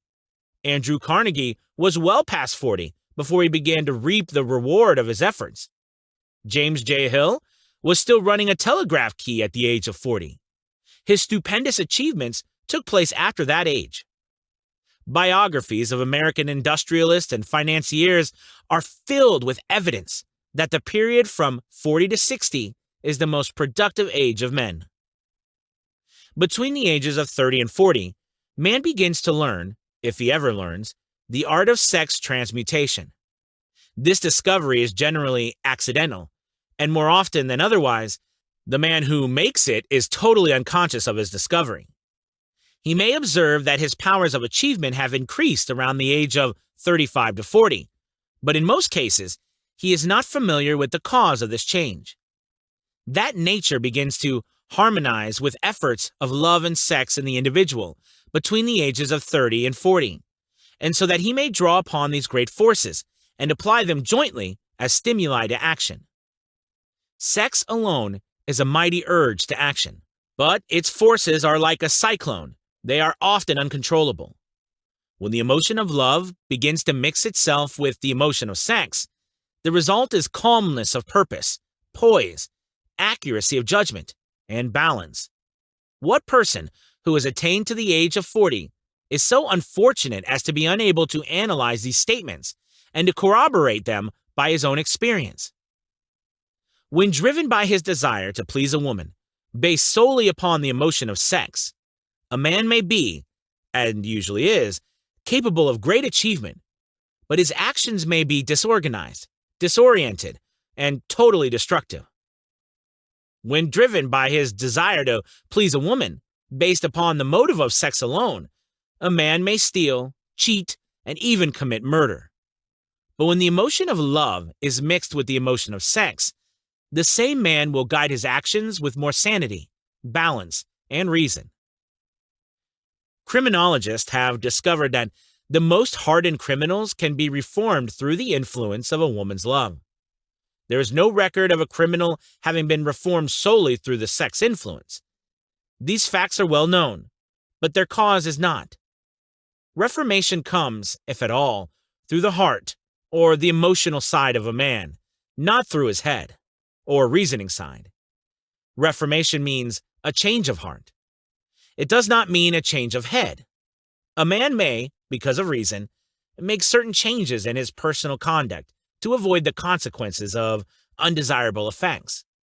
But genuine reformation comes only through a change of heart, through a desire to change. Love, romance, and sex are all emotions capable of driving men to heights of superachievement. Love is the emotion which serves as the safety valve and ensures balance, poise, and constructive effort. When combined, these three emotions may lift one to an altitude of genius. There are genii, however, who know but little of the emotion of love. Most of them may be found engaged in some sort of action which is destructive, or at least not based upon justice and fairness toward others. If good taste would permit, a dozen genii could be named in the field of industry and finance who ride ruthlessly over the rights of their fellow men. They seem totally lacking in conscience. The reader can easily supply his own list of such men. The emotions are states of mind. Nature has provided man with a chemistry of the mind, which operates in a manner similar to principles of chemistry of matter. It is a well-known fact that, through the aid of chemistry of matter, a chemist may create a deadly poison by mixing certain elements, none of which are, in themselves, harmful in the right proportions. The emotions may, likewise, be combined so as to create a deadly poison. The emotions of sex and jealousy, when mixed, may turn a person into an insane beast. The presence of any one or more of the destructive emotions in the human mind, through the chemistry of the mind, sets up a poison which may destroy one's sense of justice and fairness.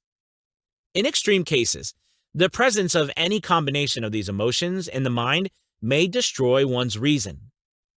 The road to genius consists of the development, control, and use of sex, love, and romance. Briefly, the process may be stated as follows. Encourage the presence of these emotions as the dominating thought in one's mind, and discourage the presence of all the destructive emotions. The mind is a creature of habit. It thrives upon the dominating thoughts fed it. Through the faculty of willpower, one may discourage the presence of any emotion and encourage the presence of any other. Control of the mind through the power of will is not difficult. Control comes from persistence and habit. The secret of control lies in understanding the process of transmutation. When any negative emotion presents itself in one's mind, it can be transmuted into a positive or constructive emotion by the simple procedure of changing one's thoughts. There is no other road to genius than through voluntary self-effort. A man may attain to great heights of financial or business achievement solely by the driving force of sex energy. But history is filled with evidence that he may, and usually does, carry with him certain traits of character which rob him of the ability to either hold or enjoy his fortune. This is worthy of analysis, thought, and meditation, for it states a truth, the knowledge of which may be helpful to women as well as men. Ignorance of this has cost thousands of people their privilege of happiness, even though they possessed riches. The emotions of love and sex leave their unmistakable marks upon the features. Moreover, these signs are so visible that all who wish may read them. The man who is driven by the storm of passion based upon sex desires alone plainly advertises that fact to the entire world by the expression of his eyes and the lines on his face. The emotion of love, when mixed with the emotion of sex, softens, modifies, and beautifies the facial expression. No character analyst is needed to tell you this. You may observe it for yourself. The emotion of love brings out and develops the artistic and aesthetic nature of man. It leaves its impress upon one's very soul, even after the fire has been subdued by time and circumstance. Memories of love never pass. They linger, guide, and influence long after the source of stimulation has faded. There is nothing new in this. Every person who has been moved by genius love knows that it leaves enduring traces upon the human heart. The effect of love endures because love is spiritual in nature. The man who cannot be stimulated to great heights of achievement by love is hopeless. He is dead, though he may seem alive. Even the memories of love are sufficient to lift one to a higher plane of creative effort. The major force of love may spend itself and pass away, like a fire which has burned itself out. But it leaves behind indelible marks as evidence that it passed that way. Its departure often prepares the human heart for a still greater love. Go back into your yesterdays, at times, and bathe your mind in the beautiful memories of past love. It will soften the influence of the present worries and annoyances. It will give you a source of escape from the unpleasant realities of life. And maybe, who knows, your mind will yield to you, during this temporary retreat into the world of fantasy, ideas or plans which may change the entire financial or spiritual status of your life. If you believe yourself unfortunate because you have loved and lost, perish the thought. One who has loved truly can never lose entirely. Love is whimsical and temperamental. Its nature is ephemeral and transitory. It comes when it pleases and goes away without warning. Accept and enjoy it while it remains, but spend no time worrying about its departure. Worry will never bring it back. Dismiss also the thought that love never comes but once. Love may come and go, times without number, but there are no two love experiences which affect one in just the same way. There may be, and there usually is, one love experience which leaves a deeper imprint on the heart than all others. But all love experiences are beneficial, except to the person who becomes resentful and cynical when love makes its departure. There should be no disappointment over love, and there would be none if people understood the difference between the emotions of love and sex. The major difference is that love is spiritual, while sex is biological. No experience which touches the human heart with a spiritual force can possibly be harmful, except through ignorance or jealousy. Love is, without question, life's greatest experience. It brings one into communion with infinite intelligence. When mixed with the emotions of romance and sex, it may lead one far up the ladder of creative effort. The emotions of love, sex, and romance are sides of the eternal triangle of achievement-building genius. Nature creates genii through no other force. Love is an emotion with many signs, shades, and colors. The love which one feels for parents or children is quite different from that which one feels for one's sweetheart. The one is mixed with the emotion of sex, while the other is not. The love which one feels in true friendship is not the same as that felt for one's sweetheart, parents, or children, but it too is a form of love.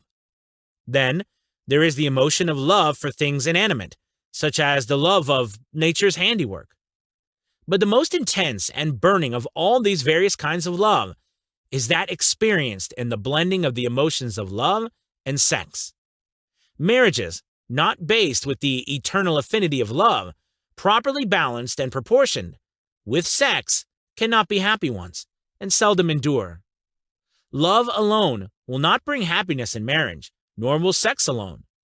When these two beautiful emotions are blended, marriage may bring about a state of mind closest to the spiritual that one may ever know on this earthly plane. When the emotion of romance is added to those of love and sex, the obstructions between the finite mind of man and infinite intelligence are removed. Then a genius has been born. What a different story is this than those usually associated with the emotion of sex. Here is an interpretation of the emotion which lifts it out of the commonplace and makes of it potter's clay in the hands of God, from which He fashions all that is beautiful and inspiring. It is an interpretation which would, when properly understood, bring harmony out of the chaos which exists in too many marriages. The disharmonies often expressed in the form of nagging may usually be traced to lack of knowledge on the subject of sex, where love, romance, and the proper understanding of the emotion and function of sex abide. There is no disharmony between married people. Fortunate is the husband whose wife understands the true relationship between the emotions of love, sex, and romance. When motivated by this holy triumvirate, no form of labor is burdensome, because even the most lowly form of effort takes on the nature of a labor of love. It is a very old saying that a man's wife may either make him or break him, but the reason is not always understood. The making and breaking is the result of the wife's understanding or lack of understanding of the emotions of love, sex, and romance. Despite the fact that men are polygamous by the very nature of their biological inheritance, it is true that no woman has as great an influence on a man as his wife, unless he is married to a woman totally unsuited to his nature. If a woman permits his husband to lose interest in her and become more interested in another woman, it is usually because of her ignorance or indifference toward the subjects of sex, love, and romance. This statement presupposes, of course, that genuine love once existed between a man and his wife. The facts are equally applicable to a man who permits his wife's interest in him to die. Married people often bicker over a multitude of trivialities. If these are analyzed accurately, the real cause of the trouble will often be found to be indifference or ignorance on these subjects. Man's greatest motivating force is his desire to please a woman. The hunter who excelled during prehistoric days, before the dawn of civilization, did so because of his desire to appear great in the eyes of a woman. Man's nature has not changed in this respect. The hunter of today brings home no skins of wild animals, but he indicates his desire for her favor by supplying fine clothes, motor cars, and wealth. Man has the same desire to please woman that he had before the dawn of civilization. The only thing that has changed is his method of pleasing. Men who accumulate large fortunes and attain to great heights of power and fame do so mainly to satisfy their desire to please women. Take women out of their lives, and great wealth would be useless to most men. It is this inherent desire of man to please woman which gives woman the power to make or break a man. The woman who understands man's nature and tactfully caters to it need have no fear of competition from other women. Men may be giants with indomitable willpower when dealing with other men, but they are easily managed by the women of their choice. Most men will not admit that they are easily influenced by women they prefer, because it is the nature of the male to want to be recognized as the stronger of the species. Moreover, the intelligent woman recognizes this manly trait and very wisely makes no issue of it. Some men know that they are being influenced by the women of their choice, their wives, sweethearts, mothers, or sisters, but they tactfully refrain from rebelling against the influence because they are intelligent enough to know that no man is happy or complete without the modifying influence of the right woman. The man who does not recognize this important truth deprives himself of the power which has done more to help men achieve success than all other forces combined. Chapter 12. The Subconscious Mind. The Connecting Link. The 11th Step Toward Riches. The subconscious mind consists of a field of consciousness, in which every impulse of thought that reaches the objective mind through any of the five senses is classified and recorded, and from which thoughts may be recalled or withdrawn as letters may be taken from a filing cabinet. It receives and files sense impressions or thoughts, regardless of their nature. You may voluntarily plant in your subconscious mind any plan, thought, or purpose which you desire to translate into its physical or monetary equivalent. The subconscious acts first on the dominating desires which have been mixed with emotional feeling, such as faith. Consider this in connection with the instructions given in the chapter on desire, for taking the 6 steps there outlined, and the instructions given in the chapter on the building and execution of plans, and you will understand the importance of the thought conveyed. The subconscious mind works day and night. Through a method of procedure unknown to man, the subconscious mind draws upon the forces of infinite intelligence for the power with which its voluntary transmutes one's desires into their physical equivalent, making use always of the most practical media by which this end may be accomplished. You cannot entirely control your subconscious mind, but you can voluntarily hand over to it any plan, desire, or purpose which you wish transformed into concrete form. Read again instructions for using the subconscious mind in the chapter on autosuggestion. There is plenty of evidence to support the belief that the subconscious mind is the connecting link between the finite mind of man and the infinite intelligence.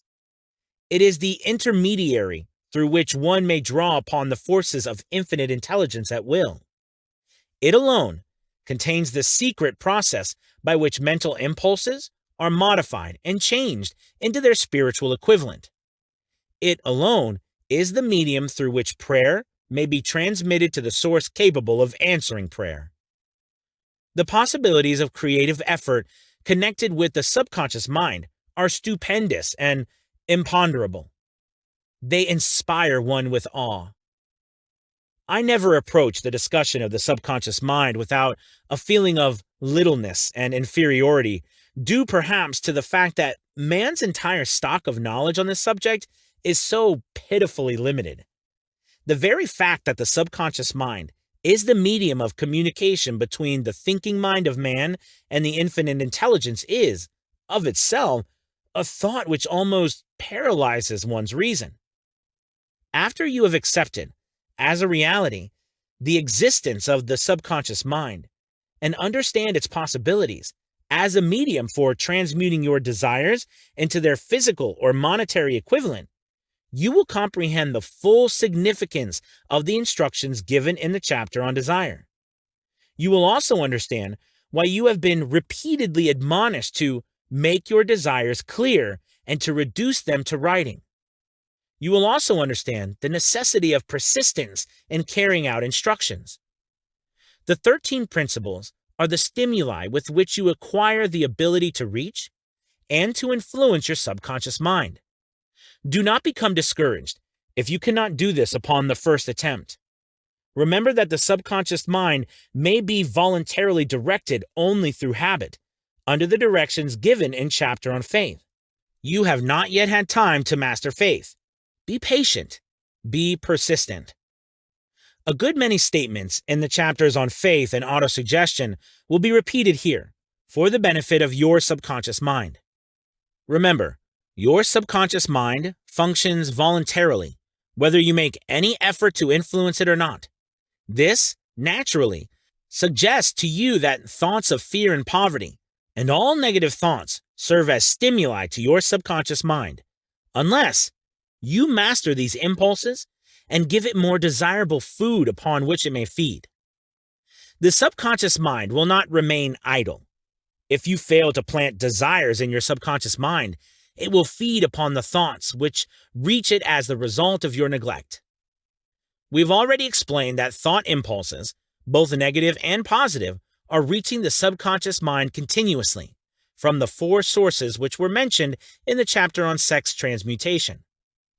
For the present, it is sufficient if you remember that you are living daily in the midst of all manner of thought impulses which are reaching your subconscious mind without your knowledge. Some of these impulses are negative, some are positive.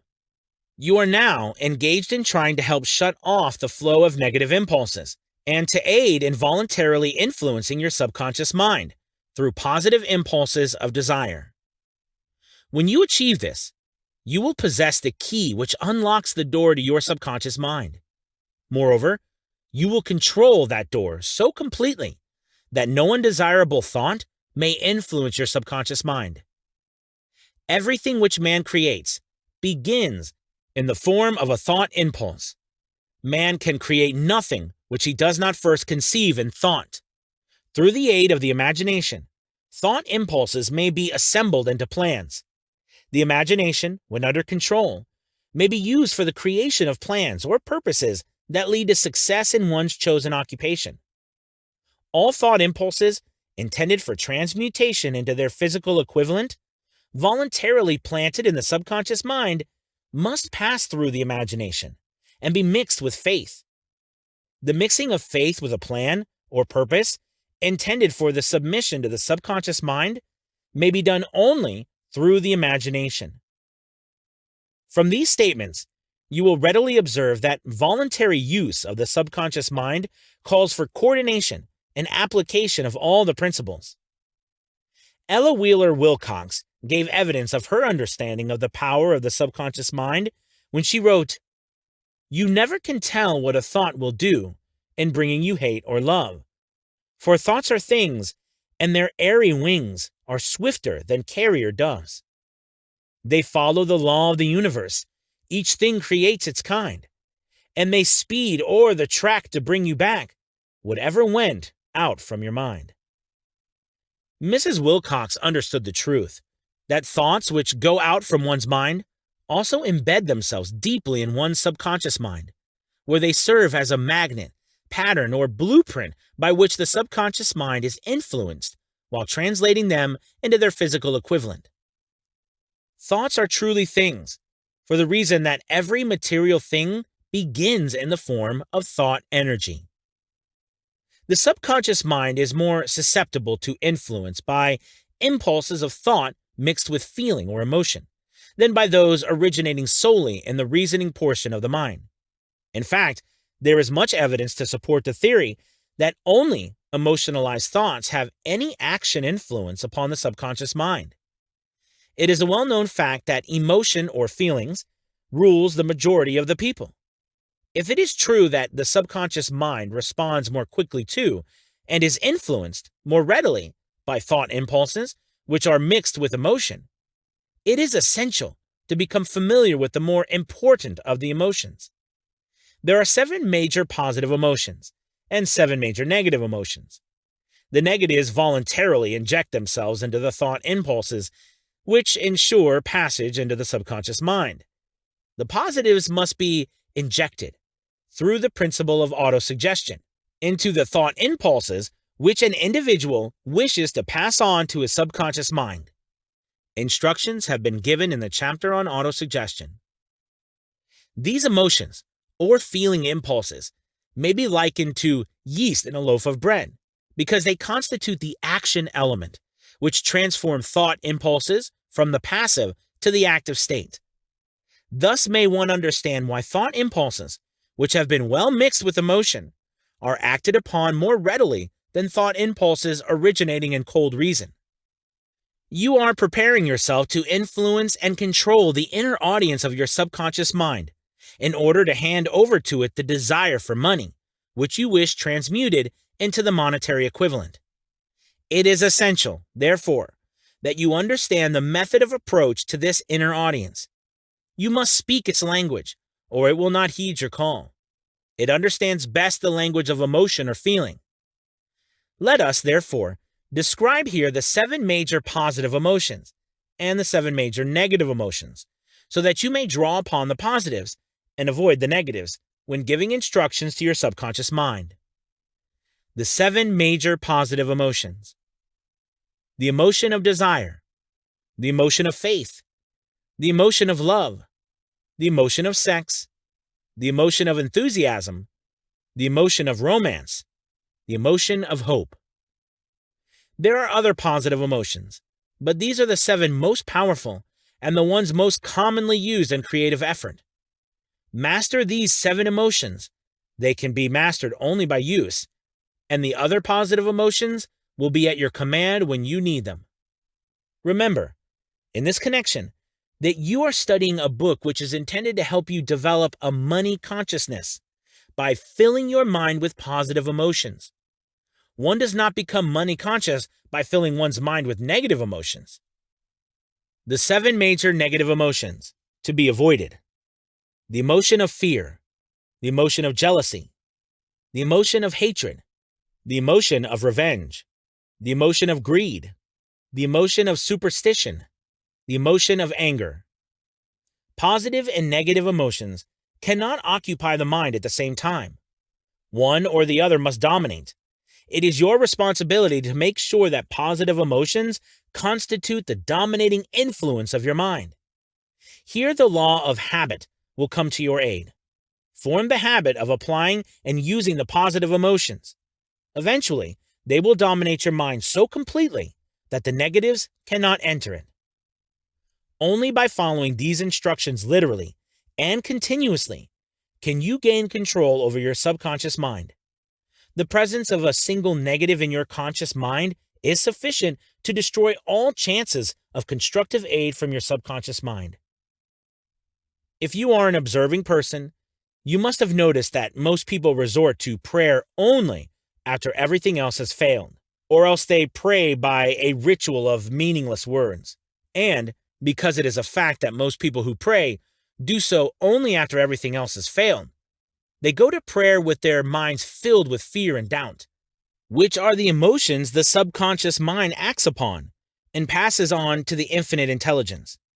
Likewise, that is the emotion which infinite intelligence receives and acts upon. If you pray for a thing, but have fear as you pray, that you may not receive it, or that your prayer will not be acted upon by infinite intelligence, your prayer will have been in vain. Prayer does, sometimes, result in the realization of that for which one prays. If you have ever had the experience of receiving that for which you prayed, go back in your memory and recall your actual state of mind while you were praying, and you will know for sure that the theory here described is more than a theory. The time will come when the schools and educational institutions of the country will teach the science of prayer. Moreover, then prayer may be and will be reduced to a science. When that time comes, it will come as soon as mankind is ready for it and demands it. No one will approach the universal mind in a state of fear, for the very good reason that there will be no such emotion as fear. Ignorance, superstition, and false teaching will have disappeared, and man will have attained his true status as a child of infinite intelligence. A few have already attained this blessing. If you believe this prophecy is far-fetched, take a look at the human race in retrospect. Less than 100 years ago, men believed the lightning to be evidence of the wrath of God and feared it.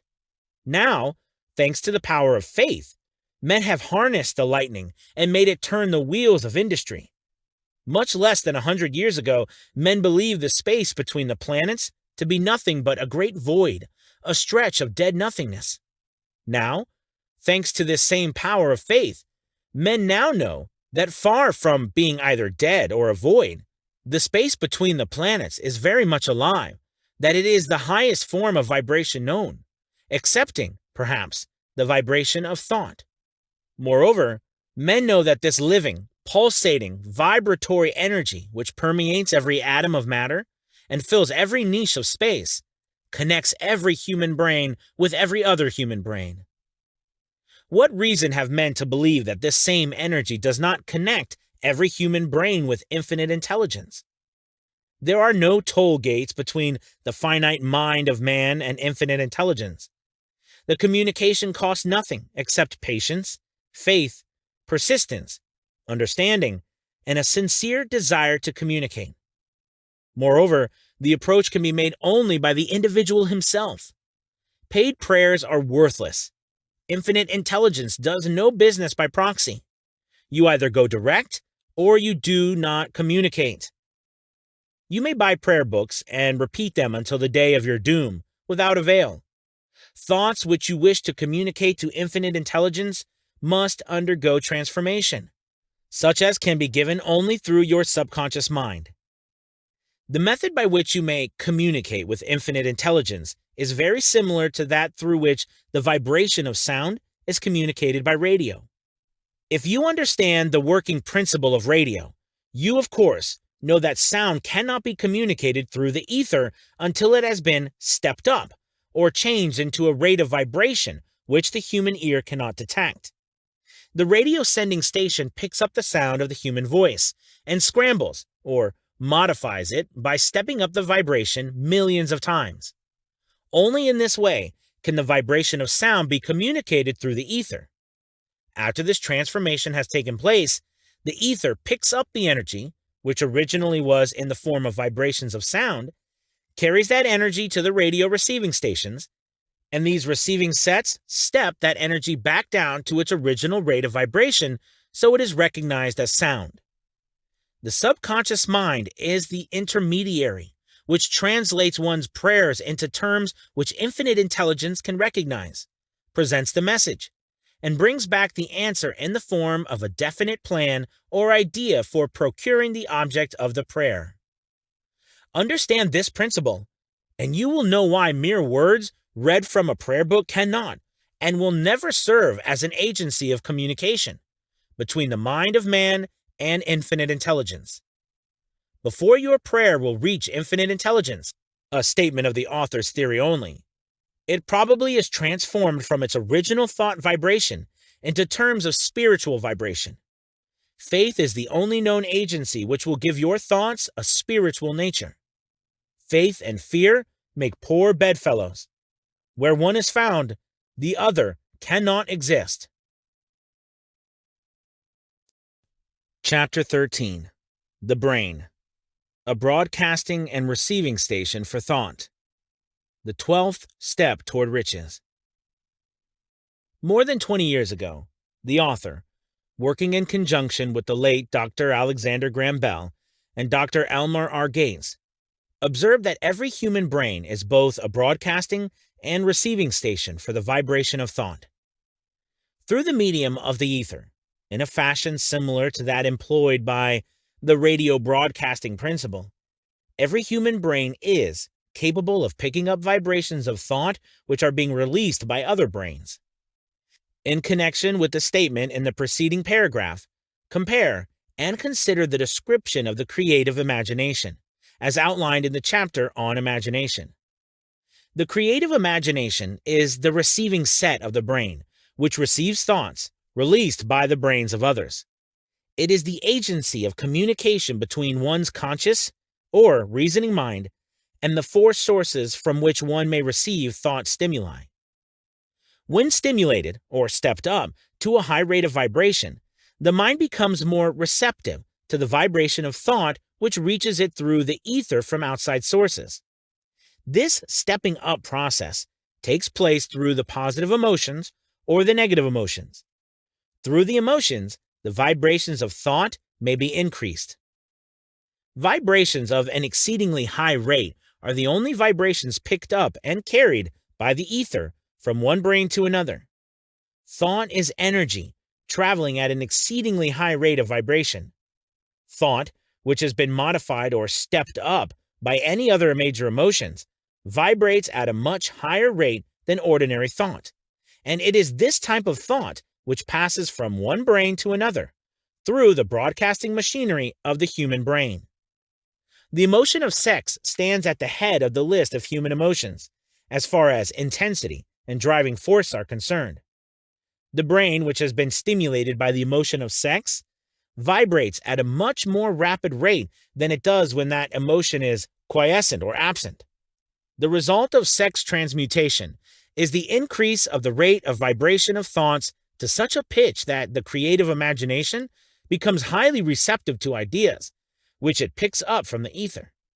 On the other hand, when the brain is vibrating at a rapid rate, it not only attracts thoughts and ideas released by other brains through the medium of the ether, but it gives to one's own thoughts and feeling, which is essential before those thoughts will be picked up and acted upon by one's subconscious mind. Thus, you will see that the broadcasting principle and the factor through which you mix feeling or emotion with your thoughts and pass them on to your subconscious mind. The subconscious mind is the sending station of the brain through which vibrations of thought are broadcast. The creative imagination is the receiving set through which the vibrations of thought are picked up from the ether. Along with the important factors of the subconscious mind and the faculty of the creative imagination, which constitute the sending and receiving sets of your mental broadcasting machinery, consider now the principle of autosuggestion, which is the medium by which you may put into operation your broadcasting station. Through the instructions described in the chapter on autosuggestion, you were definitely informed of the method by which desire may be transmuted into its monetary equivalent. Operation of your mental broadcasting station is a comparatively simple procedure. You have but 3 principles to bear in mind and to apply when you wish to use your broadcasting station: the subconscious mind, creative imagination, and autosuggestion. The stimuli through which you put these 3 principles into action have been described. The procedure begins with desire. The greatest forces are intangible. The Depression brought the world to the very borderline of understanding of the forces which are intangible and unseen. Through the ages which have passed, man has depended too much upon his physical senses and has limited his knowledge to physical things, which he could see, touch, weigh, and measure. We are now entering the most marvelous of all ages, an age which will teach us something of intangible forces of the world about us. Perhaps we shall learn, as we pass through this age, that the other self is more powerful than the physical self we see when we look into a mirror. Sometimes men speak lightly of the intangibles, the things which they cannot perceive through any of their 5 senses, and when we hear them, it should remind us that all of us are controlled by forces which are unseen and intangible. The whole of mankind has not the power to cope with, nor to control the intangible force wrapped up in the rolling waves of the oceans. Man has not the capacity to understand the intangible force of gravity, which keeps this little earth suspended in midair and keeps man from falling from it, much less the power to control that force. Man is entirely subservient to the intangible force which comes with the thunderstorm, and he is just as helpless in the presence of the intangible force of electricity. Nay, he does not even know what electricity is, where it comes from, or what is its purpose. Nor is this by any means the end of man's ignorance in connection with things unseen and intangible. He does not understand the intangible force and intelligence wrapped up in the soil of the earth, the force which provides him with every morsel of food he eats, every article of clothing he wears, every dollar he carries in his pockets. The dramatic story of the brain. Last but not least, man, with all of his boasted culture and education, understands little or nothing of the intangible force, the greatest of all the intangibles, of thought. He knows but little concerning the physical brain and its vast network of intricate machinery through which the power of thought is translated into its material equivalent. But he is now entering an age which shall yield enlightenment on the subject. Already men of science have begun to turn their attention to the study of his stupendous thing called a brain. And, while they are still in their kindergarten stage of their studies, they have uncovered enough knowledge to know that the central switchboard of the human brain, the number of lines which connect the brain cells one with another, equal figure 1 followed by 15 million ciphers. The figure is so stupendous, said Dr. C. Judson Herrick of the University of Chicago, that astronomical figures dealing with hundreds of millions of light years become insignificant by comparison. It has been determined that there are from 10 billion to 14 billion nerve cells in the human cerebral cortex, and we know that these are arranged in definite patterns. These arrangements are not haphazard. They are orderly. Recently developed methods of electrophysiology draw off action currents from very precisely located cells or fibers with microelectrodes, amplify them with radio tubes, and record potential differences to a millionth of a volt. It is inconceivable that such a network of intricate machinery should be in existence for the sole purpose of carrying on the physical functions incidental to growth and maintenance of the physical body. It is not likely that the same system, which gives billions of brain cells the media for communication one with another, provides also the means of communication with other intangible forces. After this book had been written, just before the manuscript went to the publisher, there appeared in the New York Times an editorial showing that at least one great university and one intelligent investigator in the field of mental phenomena are carrying on an organized research through which conclusions have been reached that parallel many of those described in this and the following chapter. The editorial briefly analyzed the work carried on by Dr. Rhine and his associates at Duke University, v. What is Telepathy? A month ago, we cited on this page some of the remarkable results achieved by Professor Rhine and his associates in Duke University from more than 100,000 tests to determine the existence of telepathy and clairvoyance. These results were summarized in the first two articles in Harper's Magazine. In the second, which has now appeared, the author, E.H. Wright, attempts to summarize what has been learned or what it seems reasonable to infer regarding the exact nature of these extrasensory modes of perception. The actual existence of telepathy and clairvoyance now seems to some scientists enormously probable as the result of Rhine's experiments. Various percipients were asked to name as many cards in a special pack as they could without looking at them and without other sensory access to them. About a score of men and women were discovered who could regularly name so many of the cards correctly that there was not one chance in many a million of their having done their feats by luck or accident. But how did they do them? These powers, assuming that they exist, do not seem to be sensory. There is no known organ for them. The experiments worked just as well as distances of several hundred miles as they did in the same room. These facts also dispose, in Mr. Wright's opinion, of the attempt to explain telepathy or clairvoyance through any physical theory of radiation. All known forms of radiant energy decline inversely as the square of the distance traversed. Telepathy and clairvoyance do not, but they do vary through physical causes as our other mental powers do. Contrary to widespread opinion, they do not improve when the percipient is asleep or half asleep, but, on the contrary, when he is most wide awake and alert. Rhine discovered that a narcotic will invariably lower a percipient's score, while a stimulant will always send it higher. The most reliable performer apparently cannot make a good score unless he tries to do his best. One conclusion that Wright draws with some confidence is that telepathy and clairvoyance are really one and the same gift.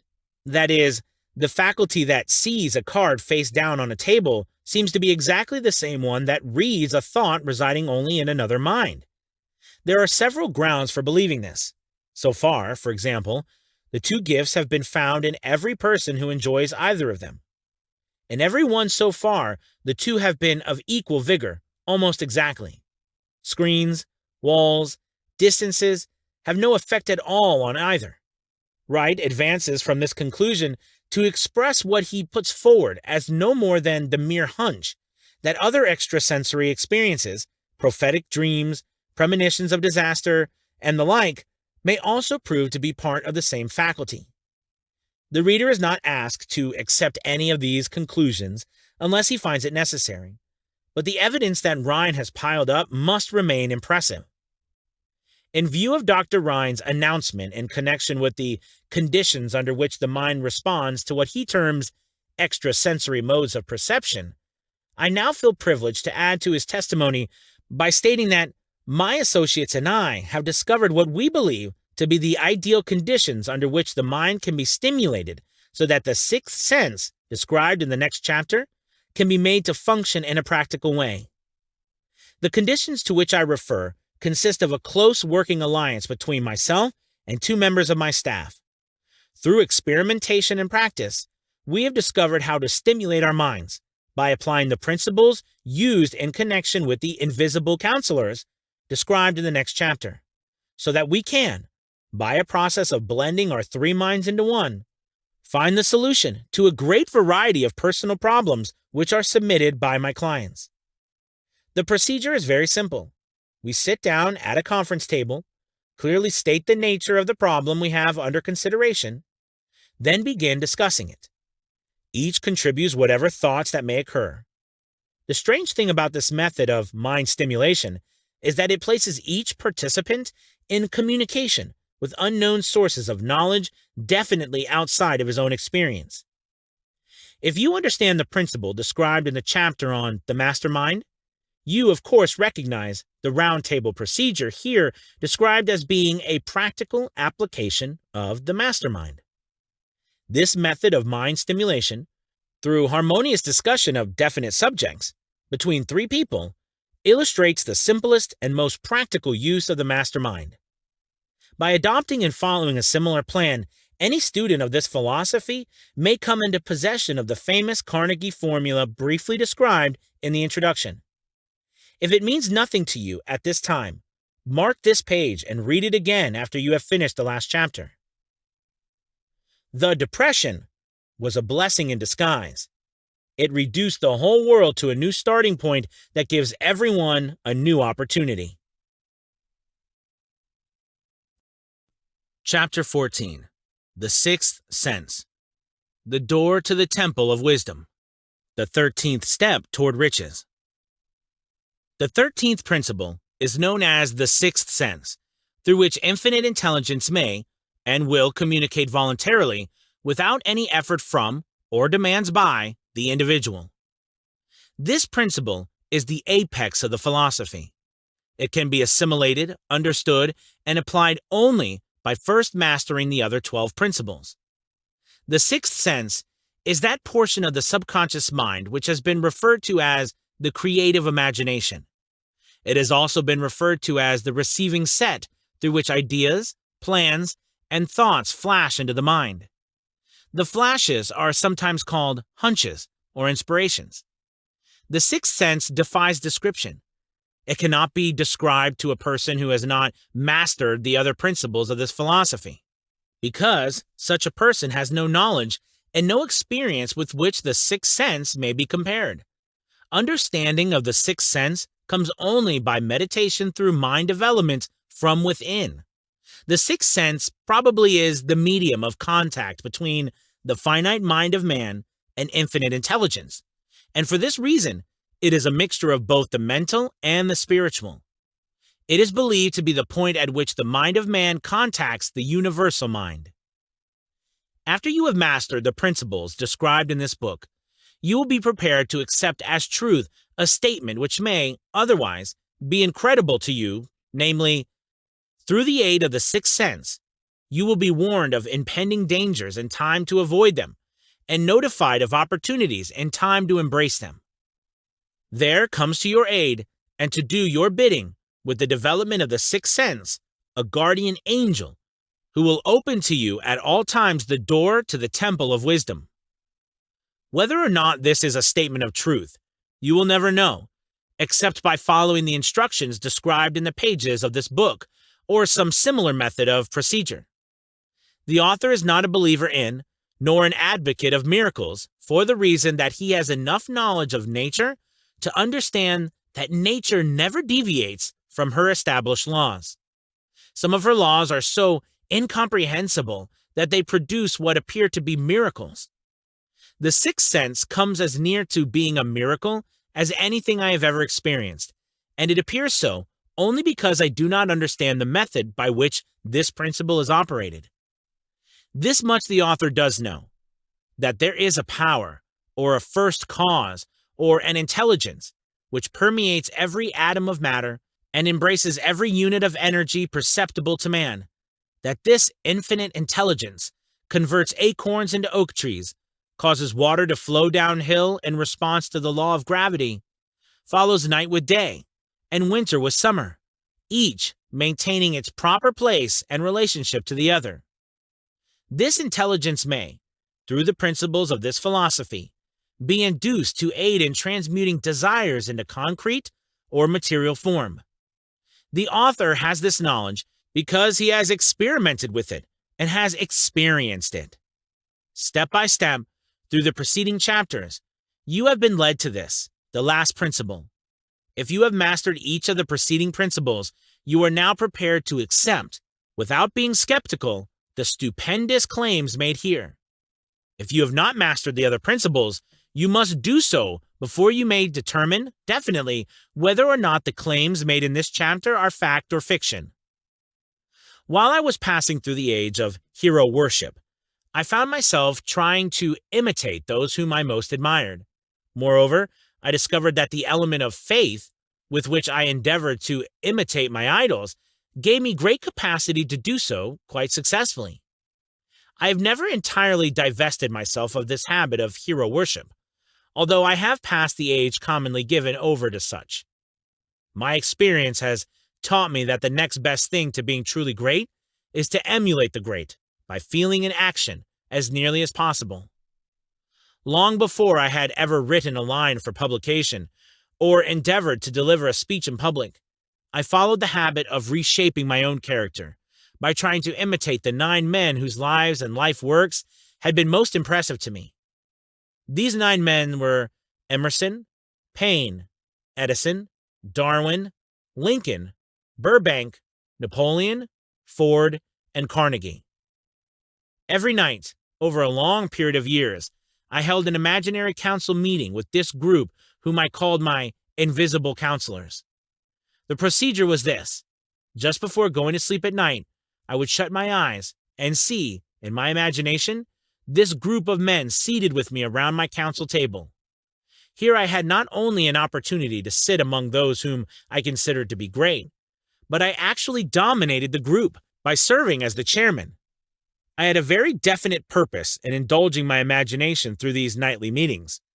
My purpose was to rebuild my own character, so it would represent a composite of the characters of my imaginary counselors. Realizing, as I did, early in life, that I had to overcome the handicap of birth and an environment of ignorance and superstition, I deliberately assigned myself the task of voluntarily rebirth through the method here described. Building character through autosuggestion. Being an earnest student of psychology, I knew, of course, that all men have become what they are because of their dominating thoughts and desires. I knew that every deeply seated desire has the effect of causing one to seek outward expression, through which that desire may be transmuted into reality. I knew that self-suggestion is a power factor in building character, that it is, in fact, the sole principle through which character is builded. With this knowledge of the principles of mind operation, I was fairly well armed with the equipment needed in rebuilding my character. In these imaginary council meetings, I called on my cabinet members for the knowledge I wished each to contribute, addressing myself to each member in audible words as follows. Mr. Emerson, I desire to acquire from you the marvelous understanding of nature which distinguished your life. I ask that you make an impress upon my subconscious mind of whatever qualities you possessed, which enabled you to understand and adapt yourself to the laws of nature. I ask that you assist me in reaching and drawing upon whatever sources of knowledge are available to this end. Mr. Burbank, I request that you pass on to me the knowledge which enabled you to so harmonize the laws of nature that you caused the cactus to shed its thorns and become an edible food. Give me access to the knowledge which enabled you to make 2 blades of grass grow where but one grew before, and helped you to blend the coloring of the flowers with more splendor and harmony, for you, alone, have successfully gilded the lily. Napoleon, I desire to acquire from you, by emulation, the marvelous ability you possess to inspire men, and to arouse them to greater and more determined spirit of action. Also to acquire the spirit of enduring faith, which enabled you to turn defeat into victory, and to surmount staggering obstacles. Emperor of fate, king of chance, Man of destiny, I salute you. Mr. Payne, I desire to acquire from you the freedom of thought and the courage and clarity with which to express convictions which so distinguished you. Mr. Darwin, I wish to acquire from you the marvelous patience and ability to study cause and effect without bias or prejudice, so exemplified by you in the field of natural science. Mr. Lincoln, I desire to build into my own character the keen sense of justice, the untiring spirit of patience, the sense of humor, the human understanding, and the tolerance which were your distinguishing characteristics. Mr. Carnegie, I am already indebted to you for my choice of life work, which has brought me great happiness and peace of mind. I wish to acquire a thorough understanding of the principles of organized effort, which you use so effectively in the building of a great industrial enterprise. Mr. Ford, you have been among the most helpful of the men who have supplied much of their material essential to my work. I wish to acquire your spirit of persistence, the determination, poise, and self-confidence which have enabled you to master poverty, organize, unify, and simplify human effort so I may help others to follow in your footsteps. Mr. Edison, I have seated you nearest to me and at my right, because the personal cooperation you have given me during my research into the causes of success and failure. I wish to acquire from you the marvelous spirit of faith, with which you have uncovered so many of nature's secrets, the spirit of unremitting toil, with which you have so often wrestled victory from defeat. My method of addressing the members of the imaginary cabinet would vary, according to the traits of character in which I was, for the moment, most interested in acquiring. I studied the records of their lives with painstaking care. After some months of this nightly procedure, I was astounded by the discovery that these imaginary figures became, apparently, real. Each of these 9 men developed individual characteristics, which surprised me. For example, Lincoln developed the habit of always being late, then walking around in solemn parade. When he came, he walked very slowly, with his hands clasped behind him, and once in a while, he would stop as he passed and rest his hand momentarily upon my shoulder. He always wore an expression of seriousness upon his face. Rarely did I see him smile. The cares of a sundered nation made him grave. That was not true of the others. Burbank and Payne often indulged in witty repartee which seemed, at times, to shock the other members of the cabinet. One night, Payne suggested that I prepare a lecture on the Age of Reason and deliver it from the pulpit of a church which I formerly intended. Many around the table laughed heartily at the suggestion. Not Napoleon. He drew his mouth down at the corners and groaned so loudly that all turned and looked at him with amazement. To him, the church was but a pawn of the state, not to be reformed, but to be used as a convenient inciter to mass activity by the people. On one occasion, Burbank was late. When he came, he was excited with enthusiasm and explained that he had been late because of an experiment he was making, through which he hoped to be able to grow apples on any sort of tree. Payne chided him by reminding him that it was an apple which started all the trouble between man and a woman. Darwin chuckled heartily as he suggested that Payne should watch out for the little serpents when he went into the forest to gather apples, as they had the habit of growing into big snakes. Emerson observed, "No serpents, no apples." And Napoleon remarked, "No apples, no state." Lincoln developed the habit of always being the last one to leave the table after each meeting. On one occasion, he leaned across the end of the table, his arms folded, and remained in that position for many minutes. I made no attempt to disturb him. Finally, he lifted his head slowly, got up, and walked to the door, then turned around, came back, and laid his hand on my shoulder and said, "My boy, you will need much courage if you remain steadfast in carrying out your purpose in life. But remember, when difficulties overtake you, the common people have common sense. Adversity will develop it." One evening, Edison arrived ahead of all the others. He walked over and seated himself at my left, where Emerson was accustomed to sit, and said, You are destined to witness the discovery of a secret of life. When the time comes, you will observe that life consists of great swarms of energy, or entities, each as intelligent as human beings think themselves to be. These units of life group together like hives of bees and remain together until they disintegrate through lack of harmony. These units have differences of opinion, the same as human beings, and often fight among themselves. These meetings which you are conducting will be very helpful to you. They will bring you your rescue some of the same units of life which serve the members of your cabinet during their lives. These units are eternal. They never die. Your own thoughts and desires serve as the magnet which attracts units of life from the great ocean of life out there. Only the friendly units are attracted, the ones that harmonize with the nature of your desires.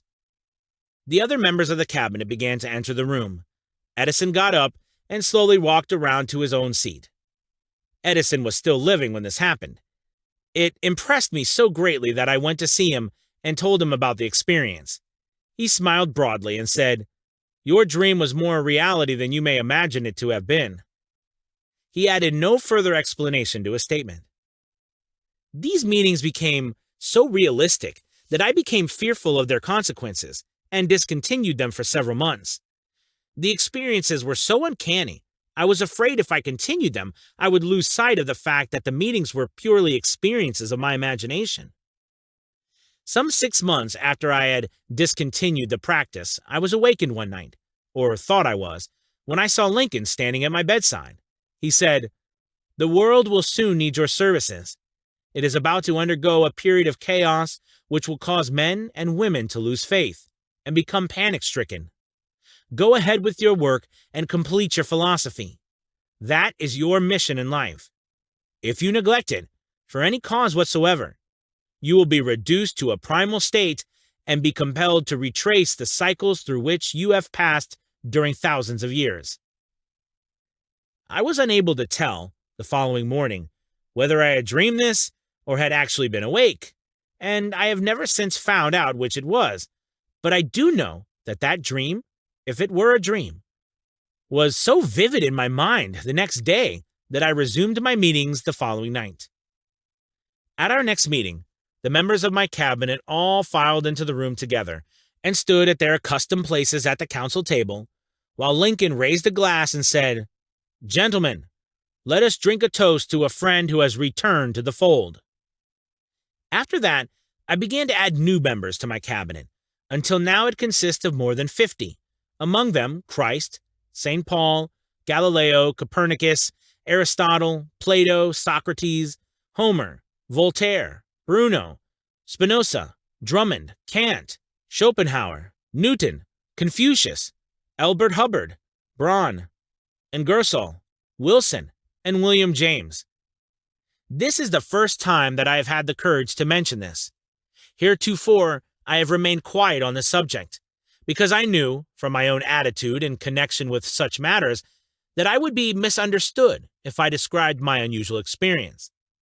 I have been emboldened now to reduce my experience to the printed page, because I am now less concerned about what they say than I was in the years that have passed. One of the blessings of maturity is that it sometimes brings one greater courage to the truthful, regardless of what those who do not understand may think or say.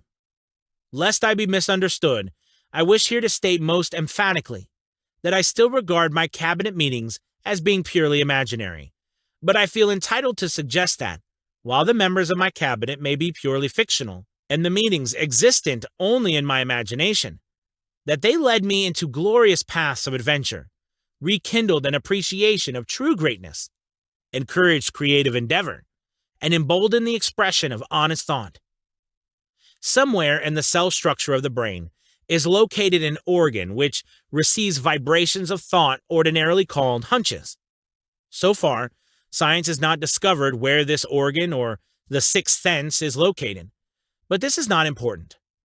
The fact remains that human beings do receive accurate knowledge through sources other than the physical senses. Such knowledge, generally, is received when the mind is under the influence of extraordinary stimulation. Any emergency which arouses the emotions and causes the heart to beat more rapidly than normal may, and generally does, bring the sixth sense into action. Anyone who has experienced a near accident while driving knows that on such occasions, the sixth sense often comes to one's rescue and aids by split seconds in avoiding the accident. These facts are mentioned preliminary to a statement of fact which I shall now make, namely, that during my meetings with the invisible counselors, I find my mind most receptive to ideas, thoughts, and knowledge which reach me through the sixth sense. I can truthfully say that I owe entirely my invisible counselors full credit for such ideas, facts, or knowledge as I receive through inspiration. On scores of occasions, when I have faced emergencies, some of them so grave that my life was in jeopardy, I have been miraculously guided past these difficulties through the influence of my invisible counselors. My original purpose in conducting council meetings with imaginary beings was solely that of impressing my own subconscious mind through the principle of autosuggestion with certain characteristics which I desired to acquire. In more recent years, my experimentation has taken on an entirely different trend. I now go to my imaginary counselors with every difficult problem which confronts me and my clients. The results are often astonishing, although I do not depend entirely on this form of counsel. You, of course, have recognized that this chapter covers a subject with which a majority of people are not familiar. The sixth sense is a subject that will be of great interest and benefit to the person whose aim is to accumulate vast wealth, but it need not claim the attention of those whose desires are more modest. Henry Ford undoubtedly understands and makes practical use of the sixth sense. His vast business and financial operations make it necessary for him to understand and use this principle.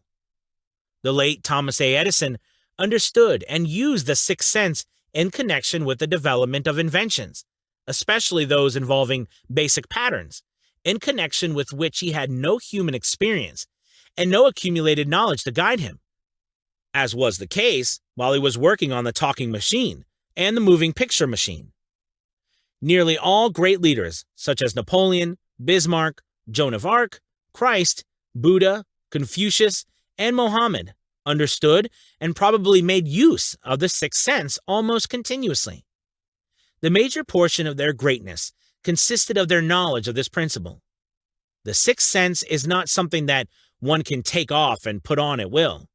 Ability to use this great power comes slowly, through application of the other principles outlined in this book. Seldom does any individual come into workable knowledge of the sixth sense before the age of 40. More often, the knowledge is not available until one is well past 50, and this for the reason that the spiritual forces, with which the sixth sense is so closely related, do not mature and become usable except through years of meditation, self-examination, and serious thought. No matter who you are, or what may have been your purpose in reading this book, you can profit by it without understanding the principle described in this chapter. This is especially true if your major purpose is that of accumulation of money or other material things. The chapter on the sixth sense was included because the book is designed for the purpose of presenting a complete philosophy by which individuals may unerringly guide themselves into attaining whatever they ask of life. The starting point of all achievement is desire. The finishing point is that brand of knowledge which leads to understanding, understanding of self, understanding of others, understanding of the laws of nature, recognition and understanding of happiness. This sort of understanding comes in its fullness only through familiarity with and use of the principle of the sixth sense. Hence, that principle had to be included as part of this philosophy, for the benefit of those who demanded more than money. Having read the chapter, you must have observed that while reading it, you were lifted to a high level of mental stimulation. Splendid! Come back to this again a month from now, read it once more, and observe that your mind will soar to a still higher level of stimulation. Repeat this experience from time to time, giving no concern as to how much or how little you learn at the time, and eventually, you will find yourself in possession of a power that will enable you to throw off discouragement, master fear, overcome procrastination, and draw freely upon your imagination. Then you will have felt the touch of that unknown something which has been the moving spirit of every truly great thinker, leader, artist, musician, writer, statesman. Then you will be in position to transmute your desires into their physical or financial counterpart as easily as you may lie down and quit at the first sign of opposition. Faith versus fear. Previous chapters have described how to develop faith through autosuggestion, desire, and subconscious. The next chapter presents detailed instructions for the mastery of fear.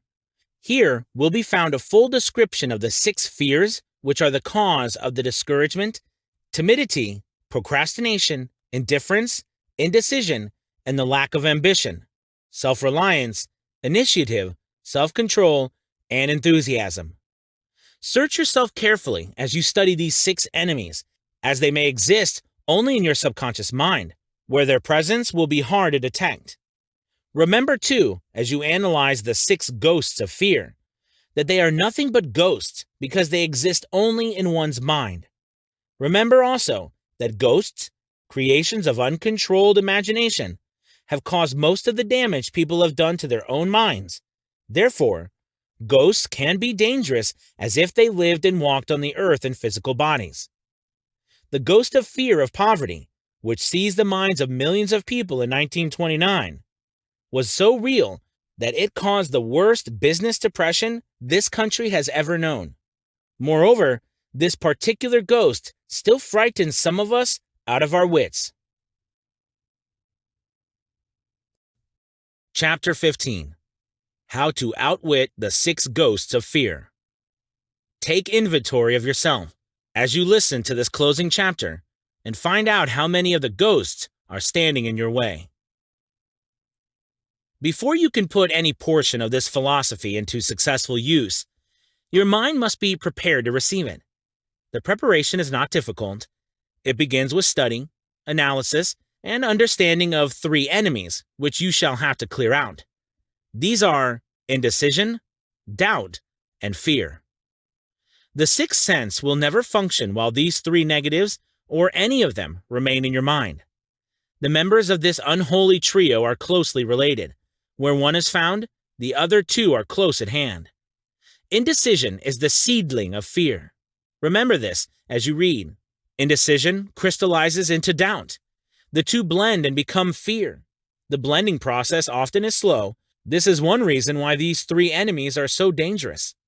They germinate and grow without their presence being observed. The remainder of this chapter describes an end which must be obtained before the philosophy, as a whole, can be put into practical use. It also analyzes a condition which has, but lately, reduced huge numbers of people to poverty, and it states a truth which must be understood by all who accumulate riches, whether measured in terms of money or a state of mind of far greater value than money. The purpose of this chapter is to turn the spotlight of attention upon the cause and the cure of the 6 basic fears. Before we can master an enemy, we must know its name, its habits, and its place of abode. As you read, analyze yourself carefully and determine which, if any, of the 6 common fears have attached themselves to you. Do not be deceived by the habits of these subtle enemies. Sometimes they remain hidden in the subconscious mind, where they are difficult to locate and still more difficult to eliminate. The 6 basic fears. There are 6 basic fears, with some combination of which every human suffers at one time or another. Most people are fortunate if they do not suffer from the entire 6. Named in the order of their most common appearance, they are the fear of poverty, the fear of criticism, the fear of ill health, the fear of loss of love of someone, the fear of old age, the fear of death. All other fears are of minor importance. They can be grouped under these 6 headings. The prevalence of these fears, as a curse to the world, runs in cycles. For almost 6 years, while the Depression was on, we floundered in the cycle of fear of poverty. During the World War, we were in the cycle of fear of death. Just following the war, we were in the cycle of fear of ill health, as evidenced by the epidemic of disease which spread itself all over the world.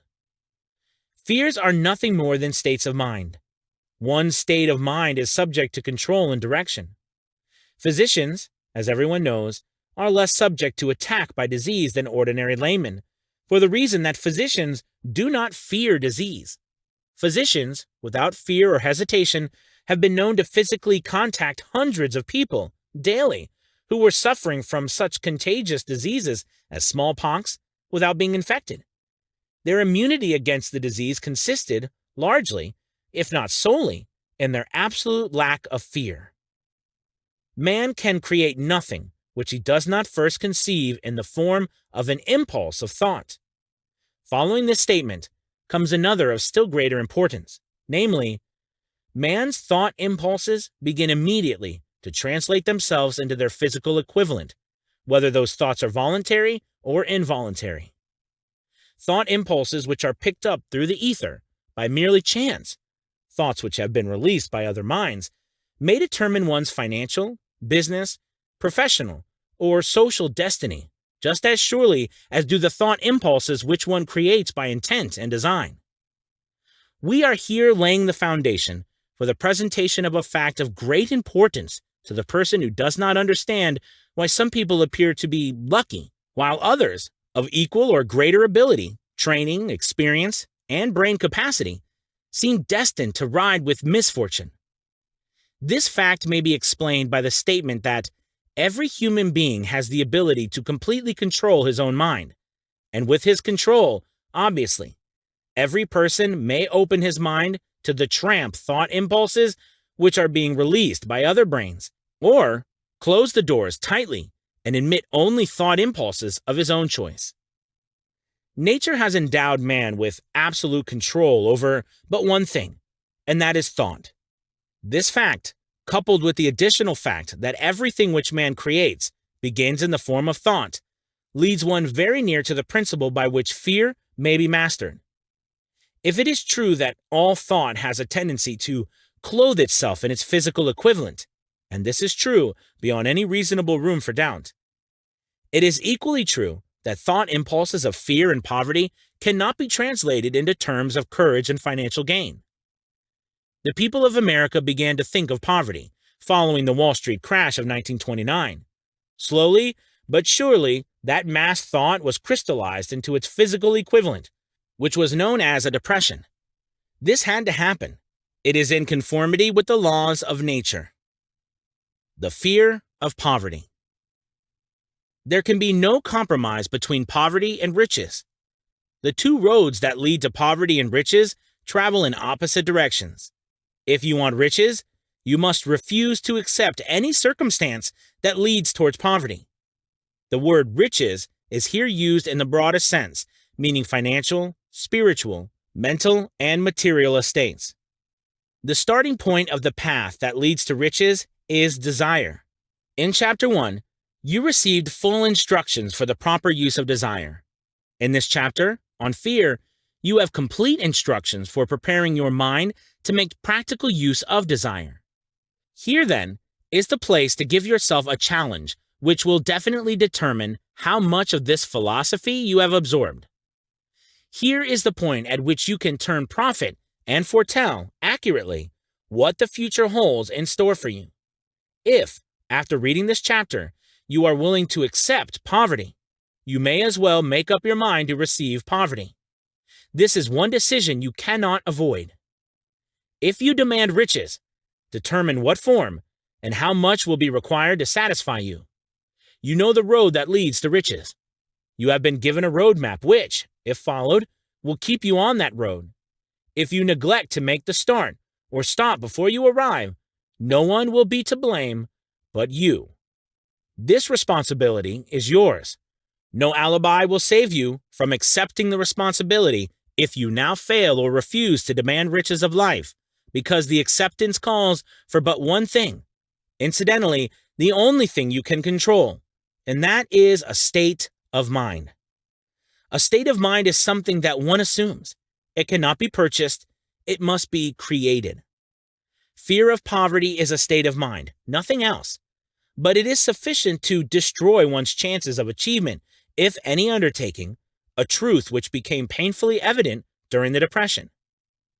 This fear paralyzes the faculty of reason, destroys the faculty of imagination, kills off self-reliance, undermines enthusiasm, discourages initiative, leads to uncertainty of purpose, encourages procrastination, wipes out enthusiasm, and makes self-control an impossibility. It takes the charm from one's personality, destroys the possibility of accurate thinking, diverts concentration of effort.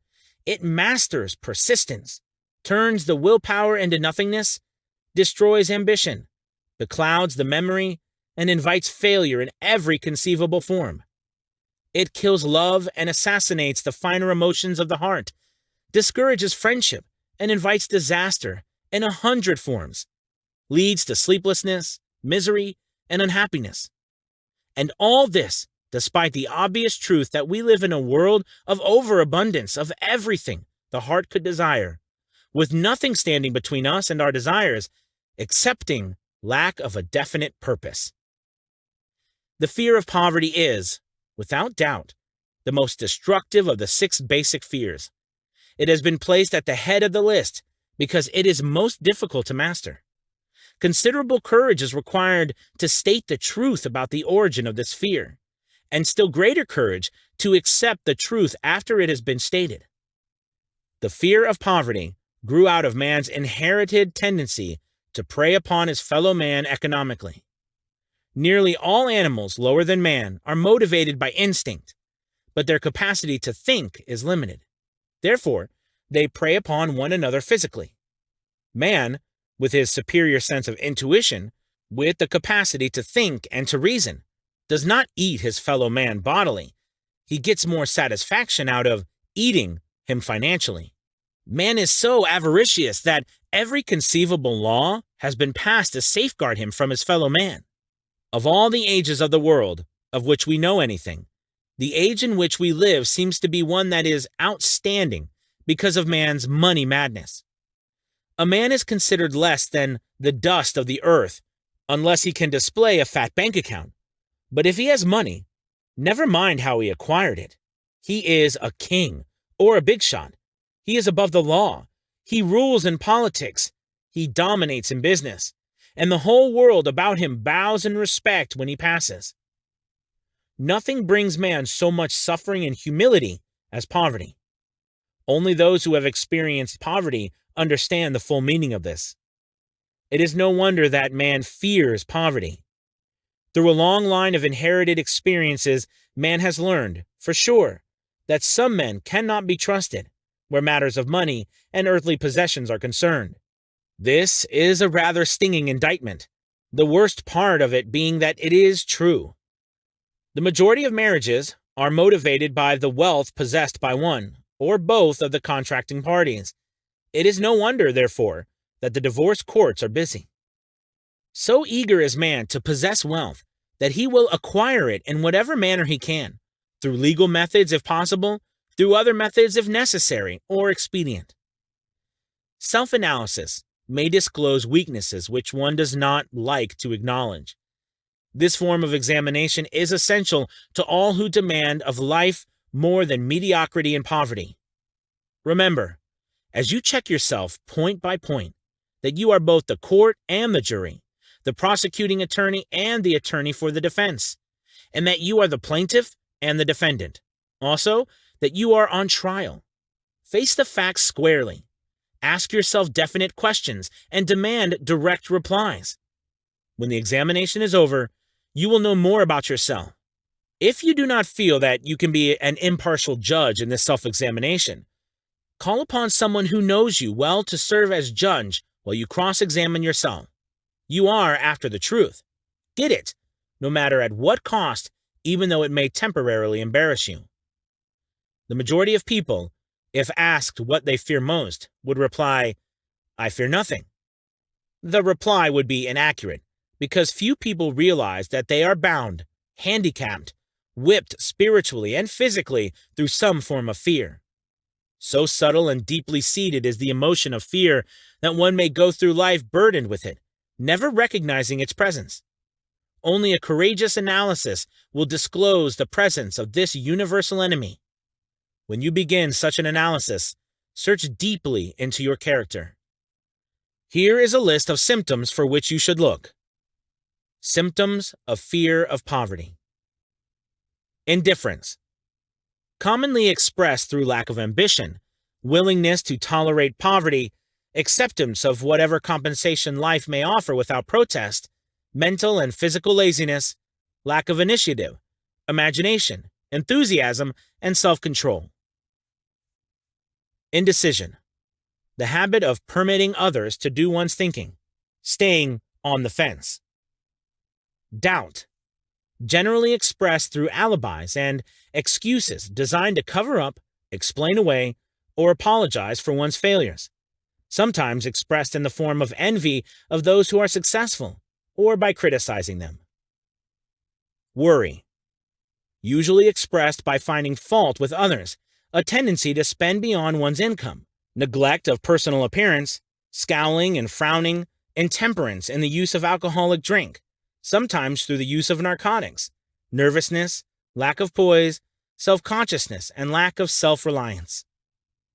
Overcaution.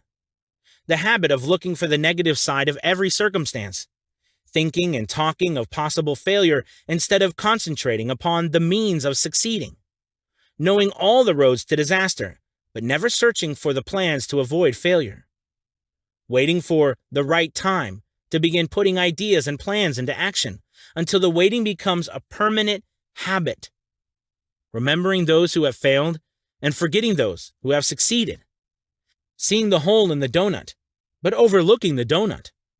Pessimism, leading to indigestion, poor elimination, auto-intoxication, bad breath, and bad disposition. Procrastination. The habit of putting off until tomorrow that which should have been done last year, spending enough time in creating alibis and excuses to have done the job. This symptom is closely related to overcaution, doubt, and worry. Refusal to accept responsibility when it can be avoided. Willingness to compromise rather than to put up a stiff fight. Compromising with difficulties instead of harnessing and using them as a stepping stones to advancement. Bargaining with life for a penny instead of demanding prosperity, opulence, riches, contentment, and happiness. Planning what to do if and when overtaken by failure instead of burning all bridges and making retreat impossible. Weakness of, and often total lack of self-confidence, definiteness of purpose, self-control, initiative, enthusiasm, ambition, thrift, and sound reasoning ability. Expecting poverty instead of demanding riches. Association with those who accept poverty instead of seeking the company of those who demand and receive riches. Money talks. Some will ask, why did you write a book about money? Why measure riches in dollars alone? Some will believe, and rightly so, that there are other forms of riches more desirable than money. Yes, there are riches which cannot be measured in terms of dollars, but there are millions of people who will say, give me all the money I need, and I will find everything else I want. The major reason why I wrote this book on how to get money is the fact that the world has but lately passed through an experience that left millions of men and women paralyzed with the fear of poverty. What this sort of fear does to one was well described by Westbrook Pegler in the New York World Telegram. Money is only clamshells or metal discs or scraps of paper, and there are treasures of the heart and soul which money cannot buy. But most people, being broke, are unable to keep this in mind and sustain their spirits. When a man is down and out and on the street, unable to get any job at all, something happens to his spirit which can be observed in the droop of his shoulders, the set of his hat, his walk and his gaze.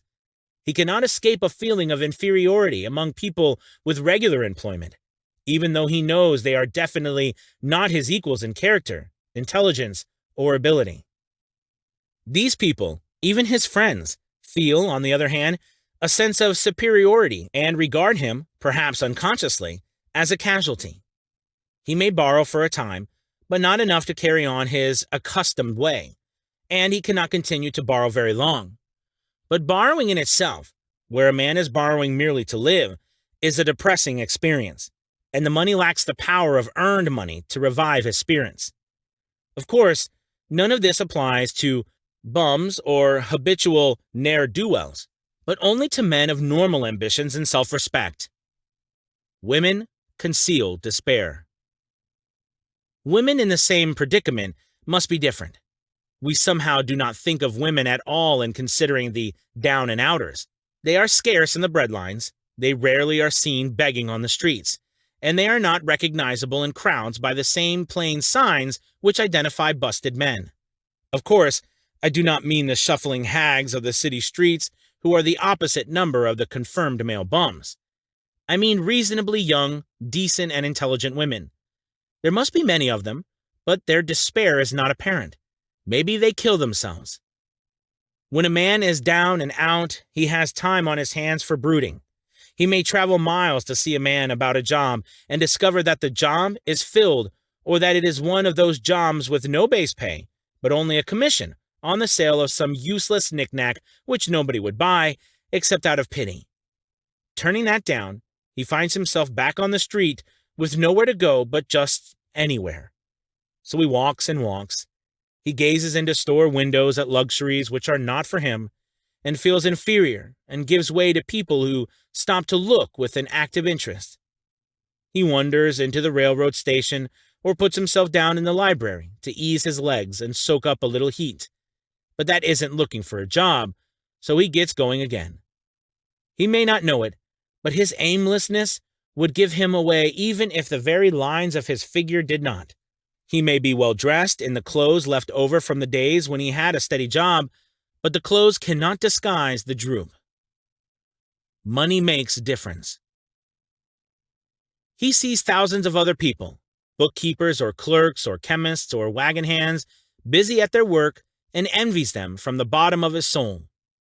They have their independence, their self-respect and manhood, and he simply cannot convince himself that he is a good man too, though he would argue it out and arrive at a favorable verdict hour after hour.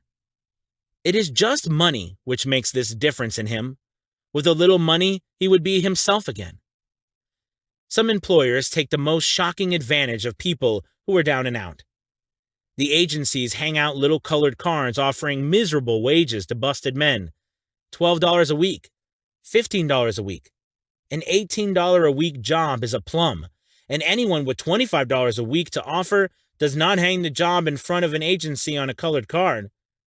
I have a want ad clipped from a local paper demanding a clerk, a good, clean penman, to take telephone orders for a sandwich shop from 11 a.m. to 2 p.m. for $8 a month. Not $8 a week, but $8 a month. The ad says also, state religion. Can you imagine the brutal effrontery of anyone who demands a good, clean penman for 11 cents an hour, inquiring into the victim's religion? But that is what busted people are offered. The fear of criticism. Just how man originally came by this fear, no one can state definitely. But one thing is certain, he has it in a highly developed form.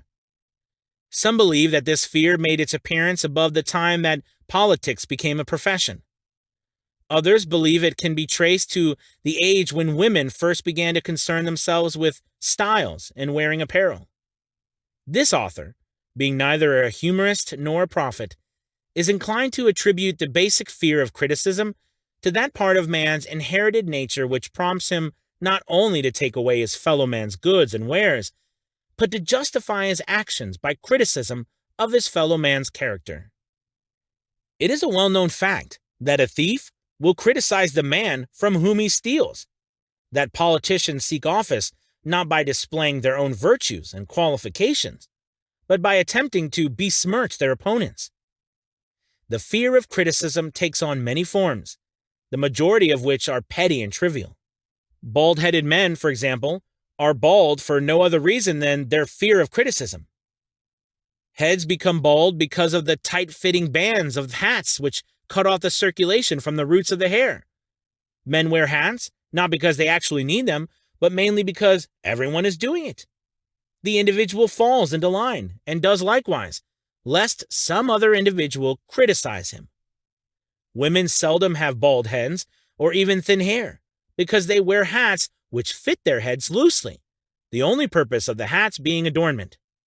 But it must not be supposed that women are free from fear of criticism. If any woman claims to be superior to man with reference to this fear, ask her to walk down the street wearing a hat of the vintage of 1890. The astute manufacturers of clothing have not been slow to capitalize this basic fear of criticism, with which all mankind has been cursed. Every season, the styles in many articles of wearing apparel change. Who establishes the styles? Certainly not the purchaser of clothes, but the manufacturer. Why does he change the style so often? The answer is obvious. He changes the styles so he can sell more clothes. For the same reason, the manufacturers of automobiles, with a few rare and very sensible exceptions, change styles of models every season. No man wants to drive an automobile which is not of the latest style, although the older model may actually be the better car. We have been describing the manner in which people behave under the influence of fear of criticism as applied to the small and petty things of life. Let us now examine human behavior when this fear affects people in connection with the more important events of human relationship. Take, for example, practically any person who has reached the age of mental maturity, from 35 to 40 years of age as a general average. And if you could read the secret thoughts of his mind, you would find a very decided disbelief in most of the fables taught by the majority of the dogmatics and theologians a few decades back. Not often, however, will you find a person who has the courage to openly state his belief on the subject. Most people will, if pressed far enough, tell a lie rather than admit that they do not believe the stories associated with that form of religion, which held people in bondage prior to the age of scientific discovery and education. Why does the average person, even in this day of enlightenment, shy away from denying his belief in the fables which were the basis of most of the religions a few decades ago? The answer is because of the fear of criticism. Men and women have been burned at the stake for daring to express disbelief in ghosts. It is no wonder we have inherited a consciousness which makes us fear criticism. The time was, and not so far in the past, when criticism carried severe punishments. It still does in some countries. The fear of criticism robs man of his initiative, destroys his power of imagination, limits his individuality, takes away his self-reliance, and does him damage in 100 other ways. Parents often do their children irreparable injury by criticizing them. The mother of one of my boyhood chums used to punish him with a switch almost daily, always completing the job with the statement, "You'll land in the penitentiary before you are 20. He was sent to a reformatory at the age of 17. Criticism is the one form of service of which everyone has too much. Everyone has a stock of it which is handed out, gratis, whether called for or not. One's nearest relatives often are the worst offenders. It should be recognized as a crime. In reality, it is a crime of the worst nature for any parent to build inferiority complexes in the mind of a child through unnecessary criticism. Employers who understand human nature get the best there is in men, not by criticism, but by constructive suggestion. Parents may accomplish the same results with their children. Criticism will plant fear in the human heart or resentment, but it will not build love or affection. Symptoms of the fear of criticism. This fear is almost as universal as the fear of poverty, and its effects are just as fatal to personal achievement, mainly because this fear destroys initiative and discourages the use of imagination. The major symptoms of fear are self-consciousness, generally expressed through nervousness, timidity in conversation and in meeting strangers, awkward movement of the hands and limbs, shifting of the eyes. Lack of poise, expressed through lack of voice control, nervousness in the presence of others, poor posture of body, poor memory. personality. Lacking in firmness of decision, personal charm, and ability to express opinions definitely. The habit of sidestepping issues instead of meeting them squarely. Agreeing with others without careful examination of their opinions. Inferiority complex. The habit of expressing self-approval by word of mouth and by actions as a means of covering up a feeling of inferiority. Using big words to impress others, often without knowing the real meaning of the words. Imitating others in dress, speech, and manners. Boasting of imaginary achievements. This sometimes gives a surface appearance of a feeling of superiority. Extravagance. The habit of trying to keep up with the Joneses, spending beyond one's income. Lack of initiative. Failure to embrace opportunities for self-advancement. Fear to express opinions.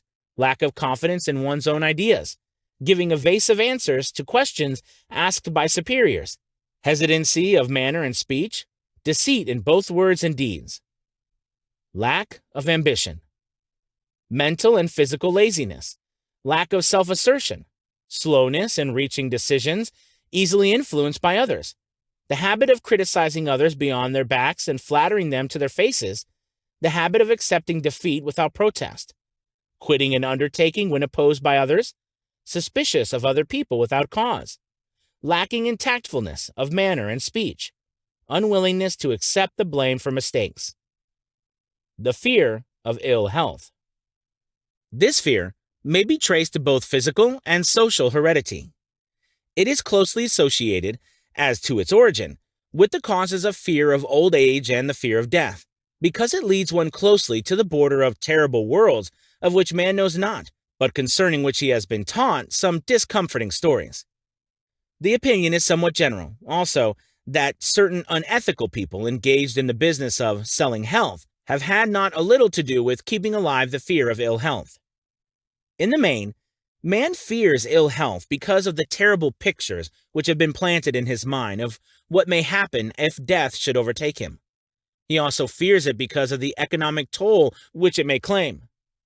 A reputable physician estimated that 75% of all people who visit physicians for professional service are suffering with hypochondria, imaginary illness. It has been shown most convincingly that the fear of disease, even where there is not the slightest cause for fear, often produces the physical symptoms of the disease feared. Powerful and mighty is the human mind. It builds or it destroys. Playing upon this common weakness of fear of ill health, dispensers of patent medicines have reaped fortunes. This form of imposition upon credulous humanity became so prevalent some 20 years ago that Collier's weekly magazine conducted a bitter campaign against some of the worst offenders in the patent medicine business. During the flu epidemic, which broke out during the World War, the mayor of New York City took drastic steps to check the damage which people were doing themselves through their inherent fear of ill health. He called in the newspaper men and said to them, "Gentlemen, I feel it necessary to ask you not to publish any scare headlines concerning the flu epidemic.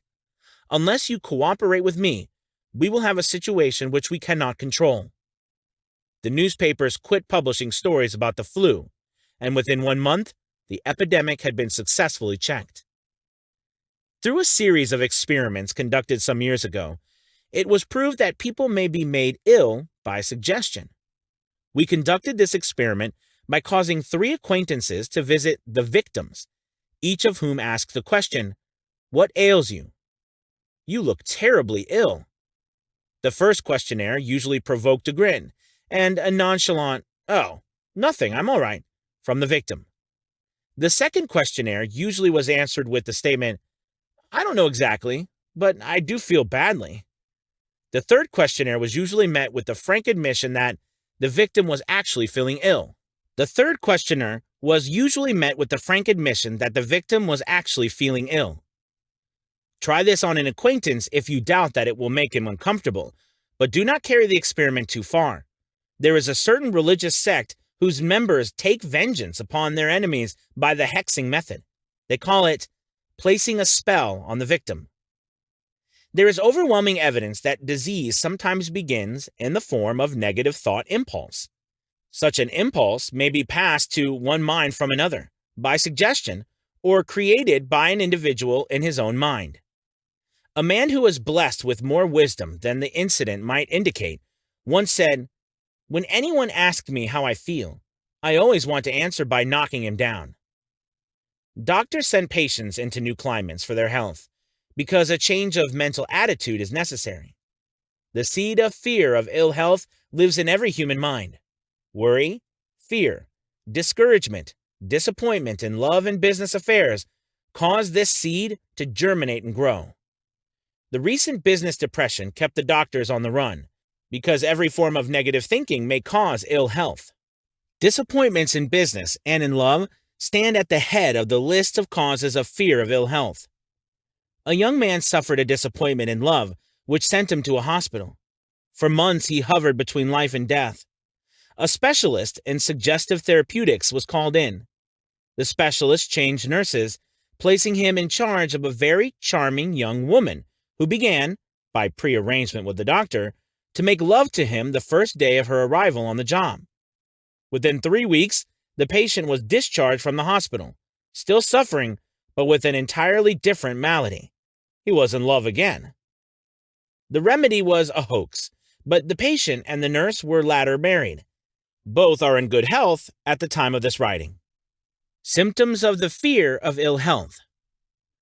The symptoms of this almost universal fear are autosuggestion, the habit of negative use of self-suggestion by looking for and expecting to find the symptoms of all kinds of disease, enjoying imaginary illness and speaking of it as being real, the habit of trying all fads and isms recommended by others as having therapeutic value, talking to others of operations, accidents, and other forms of illness, experimenting with diets, physical exercises, reducing systems without professional guidance, trying some remedies, patent medicines, and quack remedies. Hypochondria, the habit of talking of illness, concentrating the mind upon disease, and expecting its appearance until a nervous break occurs. Nothing that comes in bottles can cure this condition. It is brought on by negative thinking, and nothing but positive thought can effect a cure. Hypochondria, a medical term for imaginary disease, is said to do as much damage on occasion as the disease one fears might do. Most so-called cases of nerves come from imaginary illness. Exercise. Fear of ill health often interferes with proper physical exercise and results in overweight by causing one to avoid outdoor life. Susceptibility. Fear of ill health breaks down nature's body resistance and creates a favorable condition for any form of disease one may contact. The fear of ill health often is related to the fear of poverty, especially in the case of the hypochondriac, who constantly worries about the possibility of having to pay doctor's bills, hospital bills, etc. This type of person spends much time preparing for sickness, talking about death, saving money for cemetery lots and burial expenses, etc. Self-coddling. The habit of making a bid for sympathy, using imaginary illness as the lure. People often resort to this trick to avoid work. The habit of feigning illness to cover plain laziness or to serve as an alibi for lack of ambition. Intemperance. The habit of using alcohol or narcotics to destroy pains such as headaches, neuralgia, etc., instead of eliminating the cause. The habit of reading about illness and worrying over the possibility of being stricken by it. The habit of reading patent medicine advertisements. The fear of loss of love. The original source of this inherent fear needs but little description, because it obviously grew out of man's polygamous habit of stealing his fellow man's mate, and his habit of taking liberties with her whenever he could. Jealousy and other similar forms of dementia precox grow out of man's inherited fear of the loss of love of someone. This fear is the most painful of all the 6 basic fears. It probably plays more havoc with the body and mind than any of the other basic fears, as it often leads to permanent insanity. The fear of loss of love probably dates back to the Stone Age, when men stole women by brute force. They continue to steal females, but their technique has changed. Instead of force, they now use persuasion, the promise of pretty clothes, motor cars, and other bait, much more effective than physical force. Man's habits are the same as they were at the dawn of civilization, but he expresses them differently. Careful analysis has shown that women are more susceptible to this fear than men. This fact is easily explained. Women have learned, from experience, that men are polygamous by nature, that they are not to be trusted in the hands of rivals. Symptoms of the fear of loss of love. The distinguishing symptoms of this fear are jealousy, the habit of being suspicious of friends and loved ones without any reasonable evidence of sufficient grounds. Jealousy is a form of dementia praecox which sometimes becomes violent without the slightest cause. The habit of accusing wife or husband of infidelity without grounds. General suspicion of everyone, absolute faith in no one. Fault finding. The habit of finding fault with friends, relatives, business associates, and loved ones upon the slightest provocation or without any cause whatsoever. Gambling. The habit of gambling, stealing, cheating, and otherwise taking hazardous chances to provide money for loved ones with the belief that love can be bought. The habit of spending beyond one's means or incurring debts to provide gifts for loved ones with the object of making a favorable showing. Insomnia, nervousness, lack of persistence, weakness of will, lack of self-control, lack of self-reliance, bad temper. The fear of old age. In the main, this fear grows out of two sources.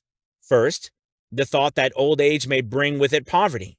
Secondly, and by far the most common source of origin, from false and cruel teachings of the past which have been too well mixed with fire and brimstone, and other bogies cunningly designed to enslave man through fear.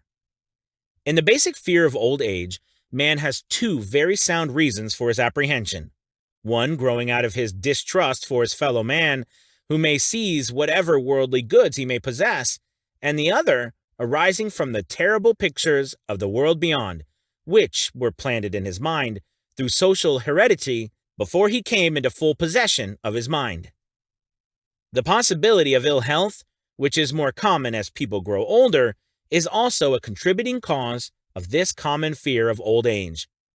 Eroticism also enters into the cause of the fear of old age, as no man cherishes the thought of diminishing sex attraction. The most common cause of fear of old age is associated with the possibility of poverty. Poorhouse is not a pretty word. It throws a chill into the mind of every person who faces the possibility of having to spend his declining years on a poor farm. Another contributing cause of the fear of old age is the possibility of loss of freedom and independence, as old age may bring with it the loss of both physical and economic freedom. Symptoms of the fear of old age. The commonest symptoms of this fear are the tendency to slow down and develop an inferiority complex at the age of mental maturity, around the age of 40, falsely believing oneself to be slipping because of age. The truth is that man's most useful years, mentally and spiritually, are those between 40 and 60. The habit of speaking apologetically of oneself as being old, merely because one has reached the age of 40 or 50, instead of reversing the rule and expressing gratitude for having reached the age of wisdom and understanding. The habit of killing off initiative, imagination, and self-reliance by falsely believing oneself too old to exercise these qualities. The habit of the man or woman of 40 dressing with the aim of trying to appear much younger and affecting mannerisms of youth, thereby inspiring ridicule by both friends and strangers. The fear of death. To some, this is the cruelest of all the basic fears. The reason is obvious. The terrible pangs of fear associated with the thought of death, in the majority of cases, may be charged directly to religious fanaticism. So-called heathen are less afraid of death than the more civilized. For hundreds of millions of years, man has been asking the still unanswered question, whence and whither? Where did I come from, and where am I going? During the darker ages of the past, the more cunning and crafty were not slow to offer the answer to these questions, for a price. Witness now the major source of origin of the fear of death.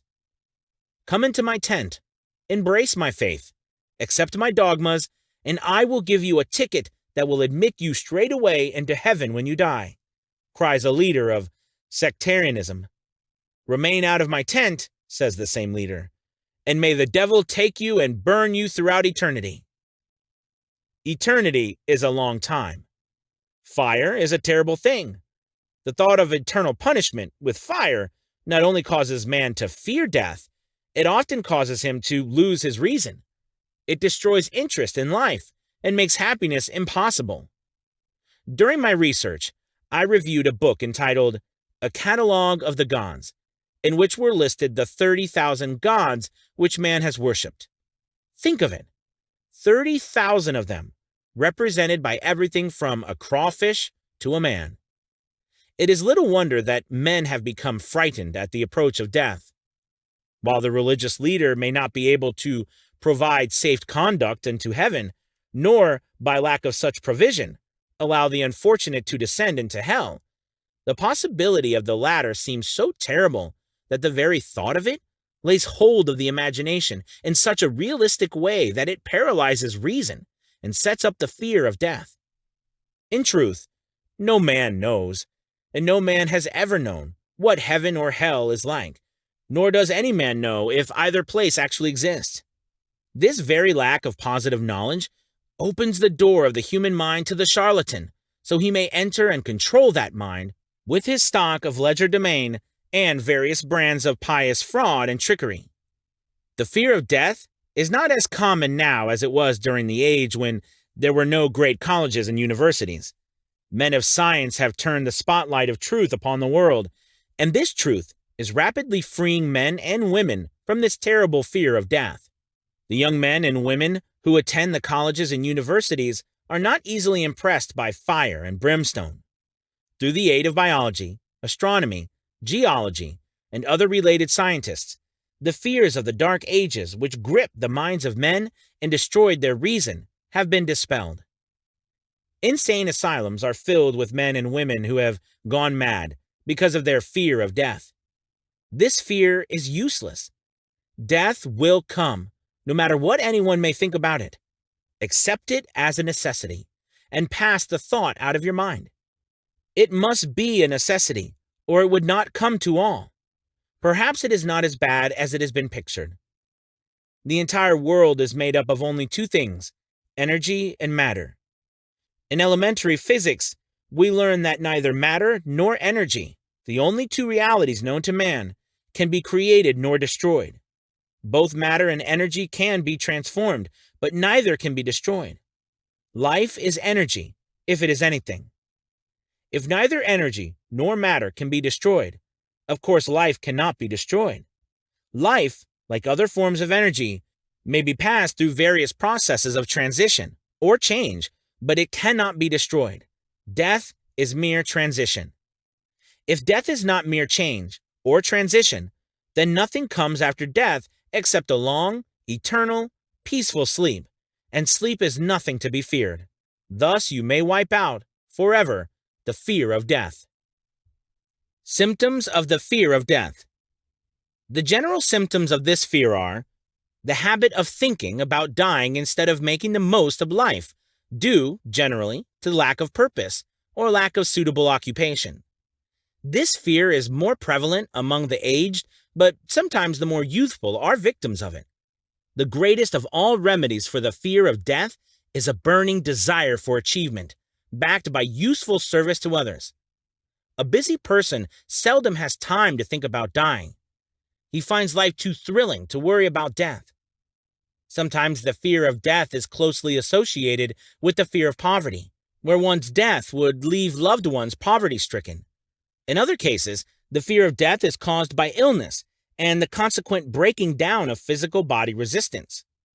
The commonest causes of the fear of death are ill health, poverty, lack of appropriate occupation, disappointment over love, insanity, religious fanaticism. Old man worry. Worry is a state of mind based upon fear. It works slowly, but persistently. It is insidious and subtle.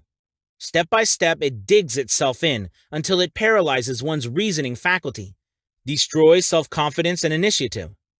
Worry is a form of sustained fear caused by indecision. Therefore, it is a state of mind which can be controlled. An unsettled mind is helpless. Indecision makes an unsettled mind. Most individuals lack the willpower to reach decisions promptly and to stand by them after they have been made, even during normal business conditions. During periods of economic unrest, such as the world recently experienced, the individual is handicapped, not alone by his inherent nature to be slow at reaching decisions, but he is influenced by the indecision of others around him who have created a state of mass indecision. During the Depression, the whole atmosphere, all over the world, was filled with fearenza and worryitis, the two mental disease germs which began to spread themselves after the Wall Street frenzy in 1929. There is only one known antidote for these germs. It is the habit of prompt and firm decision. Moreover, it is an antidote which every individual must apply for himself. We do not worry over conditions once we have reached a decision to follow a definite line of action. I once interviewed a man who was to be electrocuted 2 hours later. The condemned man was the calmest of some 8 men who were in the death cell with him. His calmness prompted me to ask him how it felt to know that he was going into eternity in a short while. With a smile of confidence on his face, he said, "It feels fine. Just think, brother, my troubles will soon be over. I have had nothing but trouble all my life. It has been a hardship to get food and clothing. Soon, I will not need these things. I have felt fine ever since I learned for certain that I must die. I made up my mind then to accept my fate in good spirit." As he spoke, he devoured a dinner of proportions sufficient for 3 men, eating every mouthful of the food brought to him, and apparently enjoying it as much as if no disaster awaited him. Decision gave this man resignation to his fate.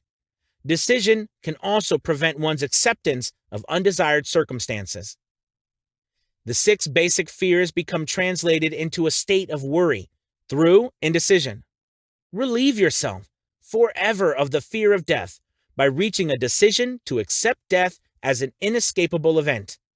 Whip the fear of poverty by reaching a decision to get along with whatever wealth you can accumulate without worry. Put your foot upon the neck of the fear of criticism by reaching a decision not to worry about what other people think, do, or say. Eliminate the fear of old age by reaching a decision to accept it, not as a handicap, but as a great blessing which carries with it wisdom, self-control, and understanding not known to youth. Acquit yourself of the fear of ill health by the decision to forget symptoms. Master the fear of loss of love by reaching a decision to get along without love, if that is necessary. Kill the habit of worry in all its forms by reaching a general, blanket decision that nothing which life has to offer is worth the price of worry. With this decision will come poise, peace of mind, and calmness of thought which will bring happiness. A man whose mind is filled with fear not only destroys his own chances of intelligent action, but he transmits these destructive vibrations to the minds of all who come into contact with him, and destroys also their chances. Even a dog or a horse knows when its master lacks courage. Moreover, a dog or a horse will pick up the vibrations of fear thrown off by its master and behave accordingly. Lower down the line of intelligence in the animal kingdom, one finds this same capacity to pick up the vibrations of fear. A honeybee immediately senses fear in the mind of a person.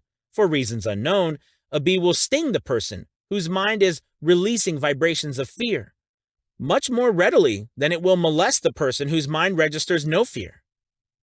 The vibrations of fear pass from one mind to another just as quickly, as surely as the sound of the human voice passes from the broadcasting station to the receiving set of a radio, and by the self-same medium.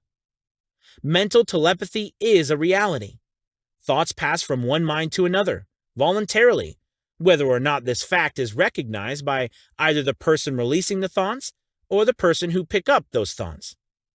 The person who gives expression, by word of mouth, to negative or destructive thoughts is practically certain to experience the results of those words in the form of a destructive kickback. The release of destructive thought impulses alone, without the aid of words, produces also a kickback in more ways than one. First of all, and perhaps most important to be remembered, the person who releases thoughts of a destructive nature must suffer damage throughout the breaking down of the faculty of creative imagination. Secondly, the presence in the mind of any destructive emotion develops a negative personality which repels people and often converts them into antagonists.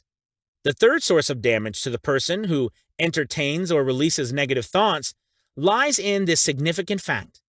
These thought impulses are not only damaging to others, but they embed themselves in the subconscious mind of the person releasing them, and there become a part of this character. Chapter 15, continued. One is never through without a thought, merely by releasing it. When a thought is released, it spreads in every direction through the medium of the ether, but it also plants itself permanently in the subconscious mind of the person releasing it. Your business in life is, presumably, to achieve success. To be successful, you must find peace of mind, acquire the material needs of life, and above all, attain happiness. All of these evidences of success begin in the form of thought impulses. You may control your own mind. You have the power to feed it whatever thought impulses you choose. With this privilege goes also the responsibility of using it constructively. You are the master of your own earthly destiny, just as surely as you have the power to control your own thoughts. You may influence, direct, and eventually control your own environment, making your life what you want it to be. Or you may neglect to exercise the privilege which is yours, to make your life to order, thus casting yourself upon the broad sea of circumstance, where you will be tossed hither and yon like a ship on the waves of the ocean. The Devil's Workshop. The seventh basic evil. In addition to the 6 basic fears, there is another evil by which people suffer. It constitutes a rich soil in which the seeds of failure grow abundantly. It is so subtle that its presence often is not detected. This affliction cannot be properly classed as a fear. It is more deeply seated and more often fatal than all the 6 fears. For want of a better name, let us call this evil susceptibility to negative influences. Men who accumulate great riches always protect themselves against this evil. The poverty-stricken never do. Those who succeed in any calling must prepare their minds to resist the evil. If you are reading this philosophy for the purpose of accumulating riches, you should examine yourself very carefully to determine whether you are susceptible to negative influences. If you neglect this self-analysis, you will forfeit your right to attain the object of your desires. Make the analysis searching. After you read the questions prepared for this self-analysis, hold yourself to a strict accounting in your answers. Go at the task as carefully as you would search for any other enemy you knew to be awaiting you in ambush, and deal with your own faults as you would with a more tangible enemy. You can easily protect yourself against highway robbers because the law provides organized cooperation for your benefit. But the 7th basic evil is more difficult to master because it strikes when you are not aware of its presence, when you are asleep, and while you are awake. Moreover, its weapon is intangible because it consists of merely a state of mind. This evil is also dangerous because it strikes in as many different forms as there are human experiences. Sometimes it enters the mind through the well-meant words of one's own relatives. At other times, It bores from within, through one's own mental attitude. Always it is as deadly as poison, even though it may not kill as quickly. How to protect yourself against negative influences. To protect yourself against negative influences, whether of your own making or the result of negative activities of people around you, recognize that you have a willpower and put it into constant use until it builds a wall of immunity against negative influences in your own mind. Recognize the fact that you and every other human being are, by nature, lazy, indifferent, and susceptible to all suggestions which harmonize with your weaknesses. Recognize that you are, by nature, susceptible to all the 6 basic fears, and set up habits for the purpose of counteracting all these fears. Recognize that negative influences often work on you through your subconscious mind. Therefore, they are difficult to detect, and keep your mind closed against all people who depress or discourage you in any way. Clean out your medicine chest, throw away all pill bottles, and stop pandering to colds, aches, pains, and imaginary illness. Deliberately seek the company of people who influence you to think and act for yourself. Do not expect troubles, as they have a tendency not to disappoint. Without doubt, the most common weakness of all human beings is the habit of leaving their minds open to the negative influence of other people. This weakness is all the more damaging because most people do not recognize that they are cursed by it, and many who acknowledge it neglect or refuse to correct the evil until it becomes an uncontrollable part of their daily habits. To aid those who wish to see themselves as they really are, the following list of questions has been prepared. Read the questions and state your answers aloud so you can hear your own voice. This will make it easier for you to be truthful with yourself. Self-analysis test questions. Do you complain often of feeling bad? And if so, what is the cause? Do you find fault with other people at the slightest provocation? Do you frequently make mistakes in your work? And if so, why? Are you sarcastic and offensive in your conversation? Do you deliberately avoid the association of anyone? And if so, why? Do you suffer frequently with indigestion? If so, what is the cause? Does life seem futile and the future hopeless to you? If so, why? Do you like your occupation? If not, why? Do you often feel self-pity? And if so, why? Are you envious of those who excel you? To which do you devote most time, thinking of success or of failure? Are you gaining or losing self-confidence as you grow older? Do you learn something of value from all mistakes? Are you permitting some relative or acquaintance to worry you? If so, why? Are you sometimes in the clouds and at other times in the depths of despondency? Who has the most inspiring influence upon you? What is the cause? Do you tolerate negative or discouraging influences which you can avoid? Are you careless of your personal appearance? If so, when and why? Have you learned how to drown your troubles by being too busy to be annoyed by them? Would you call yourself a spineless weakling if you permitted others to do your thinking for you? Do you neglect internal bathing until auto-intoxication makes you ill-tempered and irritable? How many preventable disturbances annoy you, and why do you tolerate them? Do you resort to liquor, narcotics, or cigarettes to quiet your nerves? If so, why do you not try willpower instead? Does anyone nag you, and if so, for what reason? Do you have a definite major purpose? And if so, what is it? And what plan have you for achieving it? Do you suffer from any of the 6 basic fears? If so, which ones? Have you a method by which you can shield yourself against the negative influence of others? Do you make deliberate use of autosuggestion to make your mind positive? Which do you value most, your material possessions or your privilege of controlling your own thoughts? Are you easily influenced by others against your own judgment? Has today added anything of value to your stock of knowledge or state of mind? Do you face squarely the circumstances which make you unhappy, or sidestep the responsibility? Do you analyze all mistakes and failures and try to profit from them, or do you take the attitude that this is not your duty? Can you name 3 of your most damaging weaknesses? What are you doing to correct them? Do you encourage other people to bring their worries to you for sympathy? Do you choose, from your daily experiences, lessons or influences which aid in your personal advancement? Does your presence have a negative influence on other people as a rule? What habits of other people annoy you most? Do you form your own opinions or permit yourself to be influenced by other people?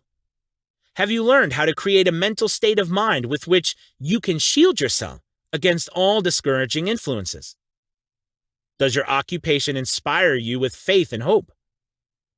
Are you conscious of possessing spiritual forces of sufficient power to enable you to keep your mind free from all forms of fear? Does your religion help you to keep your own mind positive? Do you feel it your duty to share other people's worries? If so, why? If you believe that birds of a feather flock together, what have you learned about yourself by studying the friends whom you attract? What connection, if any, do you see between the people with whom you associate most closely and any unhappiness you may experience? Could it be possible that some person whom you consider to be a friend is, in reality, your worst enemy because of his negative influence on your mind? By what rules do you judge who is helpful and who is damaging to you? Are your intimate associates mentally superior or inferior to you? How much time out of every 24 hours do you devote to A. Your occupation, B. Sleep, C. Play and relaxation, D. Acquiring useful knowledge, E. Plain waste? Who among your acquaintances A. Encourages you most, B.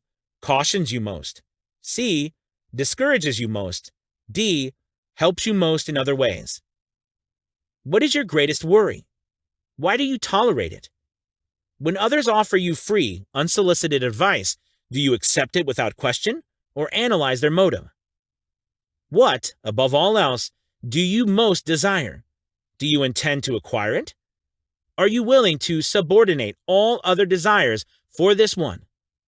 How much time daily do you devote to acquiring it? Do you change your mind often? If so, why? Do you usually finish everything you begin?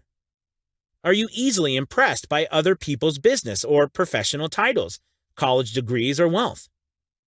Are you easily influenced by what other people think or say of you? Do you cater to people because of their social or financial status? Whom do you believe to be the greatest person living? In what respect is this person superior to yourself? How much time have you devoted to studying and answering these questions? At least one day is necessary for the analysis and the answering of the entire list. If you have answered all these questions truthfully, you know more about yourself than the majority of people. Study the questions carefully.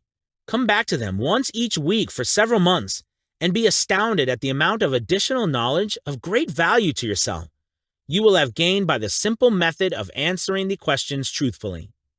If you are not certain concerning the answers to some of the questions, seek the counsel of those who know you well, especially those who have no motive in flattering you, and see yourself through their eyes. The experience will be astonishing. You have absolute control over but one thing, and that is your thoughts. This is the most significant and inspiring of all facts known to man. It reflects man's divine nature. This divine prerogative is the sole means by which you may control your own destiny. If you fail to control your own mind, you may be sure you will control nothing else. If you must be careless with your possessions, let it be in connection with the material things. Your mind is your spiritual estate. Protect and use it with the care to which divine royalty is entitled. You were given a willpower for this purpose. Unfortunately, there is no legal protection against those who, either by design or ignorance, poison the minds of others by negative suggestion. This form of destruction should be punishable by heavy legal penalties. because it may and often does destroy one's chances of acquiring material things which are protected by law. Men with negative minds tried to convince Thomas A. Edison that he could not build a machine that would record and reproduce the human voice, because, they said, no one else had ever produced such a machine. Edison did not believe them. He knew that the mind could produce anything the mind could conceive and believe, and that knowledge was the thing that lifted the great Edison above the common herd. Men with negative minds told George Washington he could not hope to win against the vastly superior forces of the British, but he exercised his divine right to believe. Therefore, this book was published under the protection of the Stars and Stripes, while the name of Lord Cornwallis has been all but forgotten. Doubting Thomases scoffed scornfully when Henry Ford tried out his first crudely built automobile on the streets of Detroit. Some said the thing never would become practical. Others said no one would pay money for such a contraption. Ford said, "I'll belt the earth with dependable motor cars," and he did. His decision to trust his own judgment had already piled up a fortune far greater than the next 5 generations of his descendants can squander. For the benefit of those seeking vast riches, let it be remembered that practically the sole difference between Henry Ford and a majority of the more than 100,000 men who work for him is this: Ford has a mind and controls it. The others have minds which they do not try to control. Henry Ford has been repeatedly mentioned because he is an astounding example of what a man with a mind of his own and a will to control it can accomplish. His record knocks the foundation from under the time-worn alibi, "I never had a chance." Ford never had a chance either, but he created an opportunity and backed it with persistence until it made him richer than Croesus. Mind control is the result of self-discipline and habit. You either control your mind or it controls you. There is no hallway compromise. The most practical of all methods for controlling the mind is the habit of keeping it busy with a definite purpose, backed by a definite plan. Study the record of any man who achieves noteworthy success, and you will observe that he has control over his own mind. Moreover, that he exercises that control and directs it towards the attainment of definite objectives. Without this control, success is not possible. 57 Famous Alibis by Old Man If. People who do not succeed have one distinguishing trait in common. They know all the reasons for failure and have what they believe to be airtight alibis to explain away their own lack of achievement. Some of these alibis are clever, and a few of them are justifiable by the facts. But alibis cannot be used for money. The world wants to know only one thing: have you achieved success? A character analysis compiled a list of the most commonly used alibis. As you read the list, examine yourself carefully and determine how many of these alibis, if any, are your own property. Remember, too, the philosophy presented in this book makes every one of these alibis obsolete.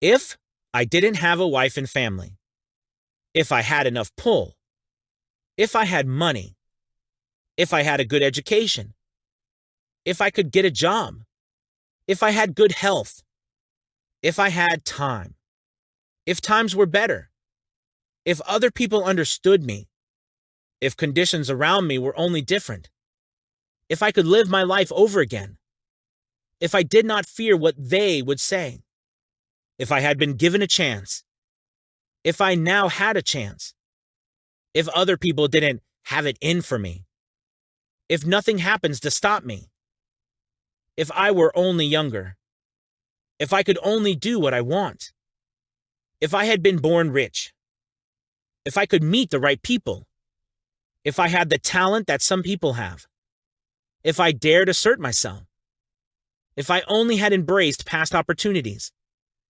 if people didn't get on my nerves, if I didn't have to keep house and look after the children, if I could save some money, if the boss only appreciated me, if I only had somebody to help me, if my family understood me, if I lived in a big city, if I could just get started, if I were only free, if I had the personality of some people, if I were not so fat, if my talents were known, if I could just get a break, if I could only get out of debt, if I hadn't failed, if I only knew how, if everybody didn't oppose me, if I didn't have so many worries, if I couldn't marry the right person, if people weren't so dumb, if my family were not so extravagant, if I was sure of myself, if luck were not against me, if I had not been born under the wrong star,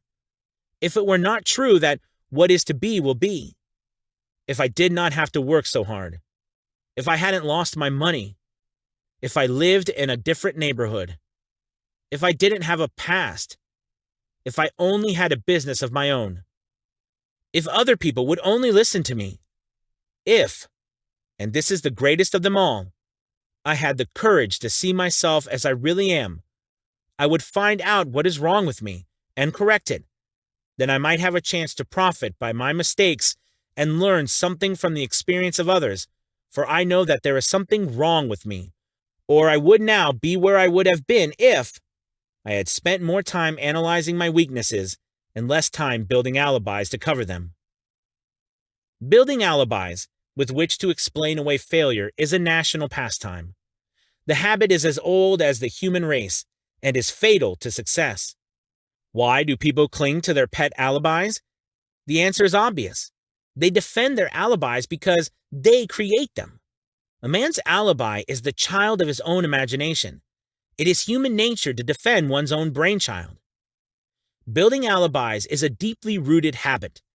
Habits are difficult to break, especially when they provide justification for something we do. Plato had this truth in mind when he said, "The first and best victory is to conquer self. To be conquered by self is, of all things, the most shameful and vile." Another philosopher had the same thought in mind when he said, "It was a great surprise to me when I discovered that most of the ugliness I saw in others was but a reflection of my own nature." "It has always been a mystery to me," said Elbert Hubbard, "why people spend so much time deliberately fooling themselves by creating alibis to cover their weaknesses. If used differently, this same time would be sufficient to cure the weaknesses. Then no alibis would be needed." In parting, I would remind you that life is a checkerboard, and the player opposite you is time. If you hesitate before moving, or neglect to move promptly, your men will be wiped off the board by time. You are playing against a partner who will not tolerate indecision. Previously, you may have had a logical excuse for not having forced life to come through with whatever you asked, but that alibi is now obsolete, because you are in possession of the master key that unlocks the door to life's bountiful riches. The master key is intangible, but it is powerful. It is the privilege of creating, in your own mind, a burning desire for a definite form of riches. There is no penalty for the use of the key, but there is a price you must pay if you do not use it. The price is failure. There is a reward of stupendous proportions if you put the key to use. It is the satisfaction that comes to all who conquer self and force life to pay whatever is asked. The reward is worthy of your effort. Will you make the start and be convinced? "If we are related," said the immortal Emerson, "we shall meet."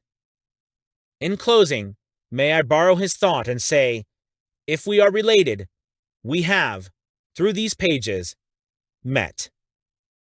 This has been Think and Grow Rich by Napoleon Hill.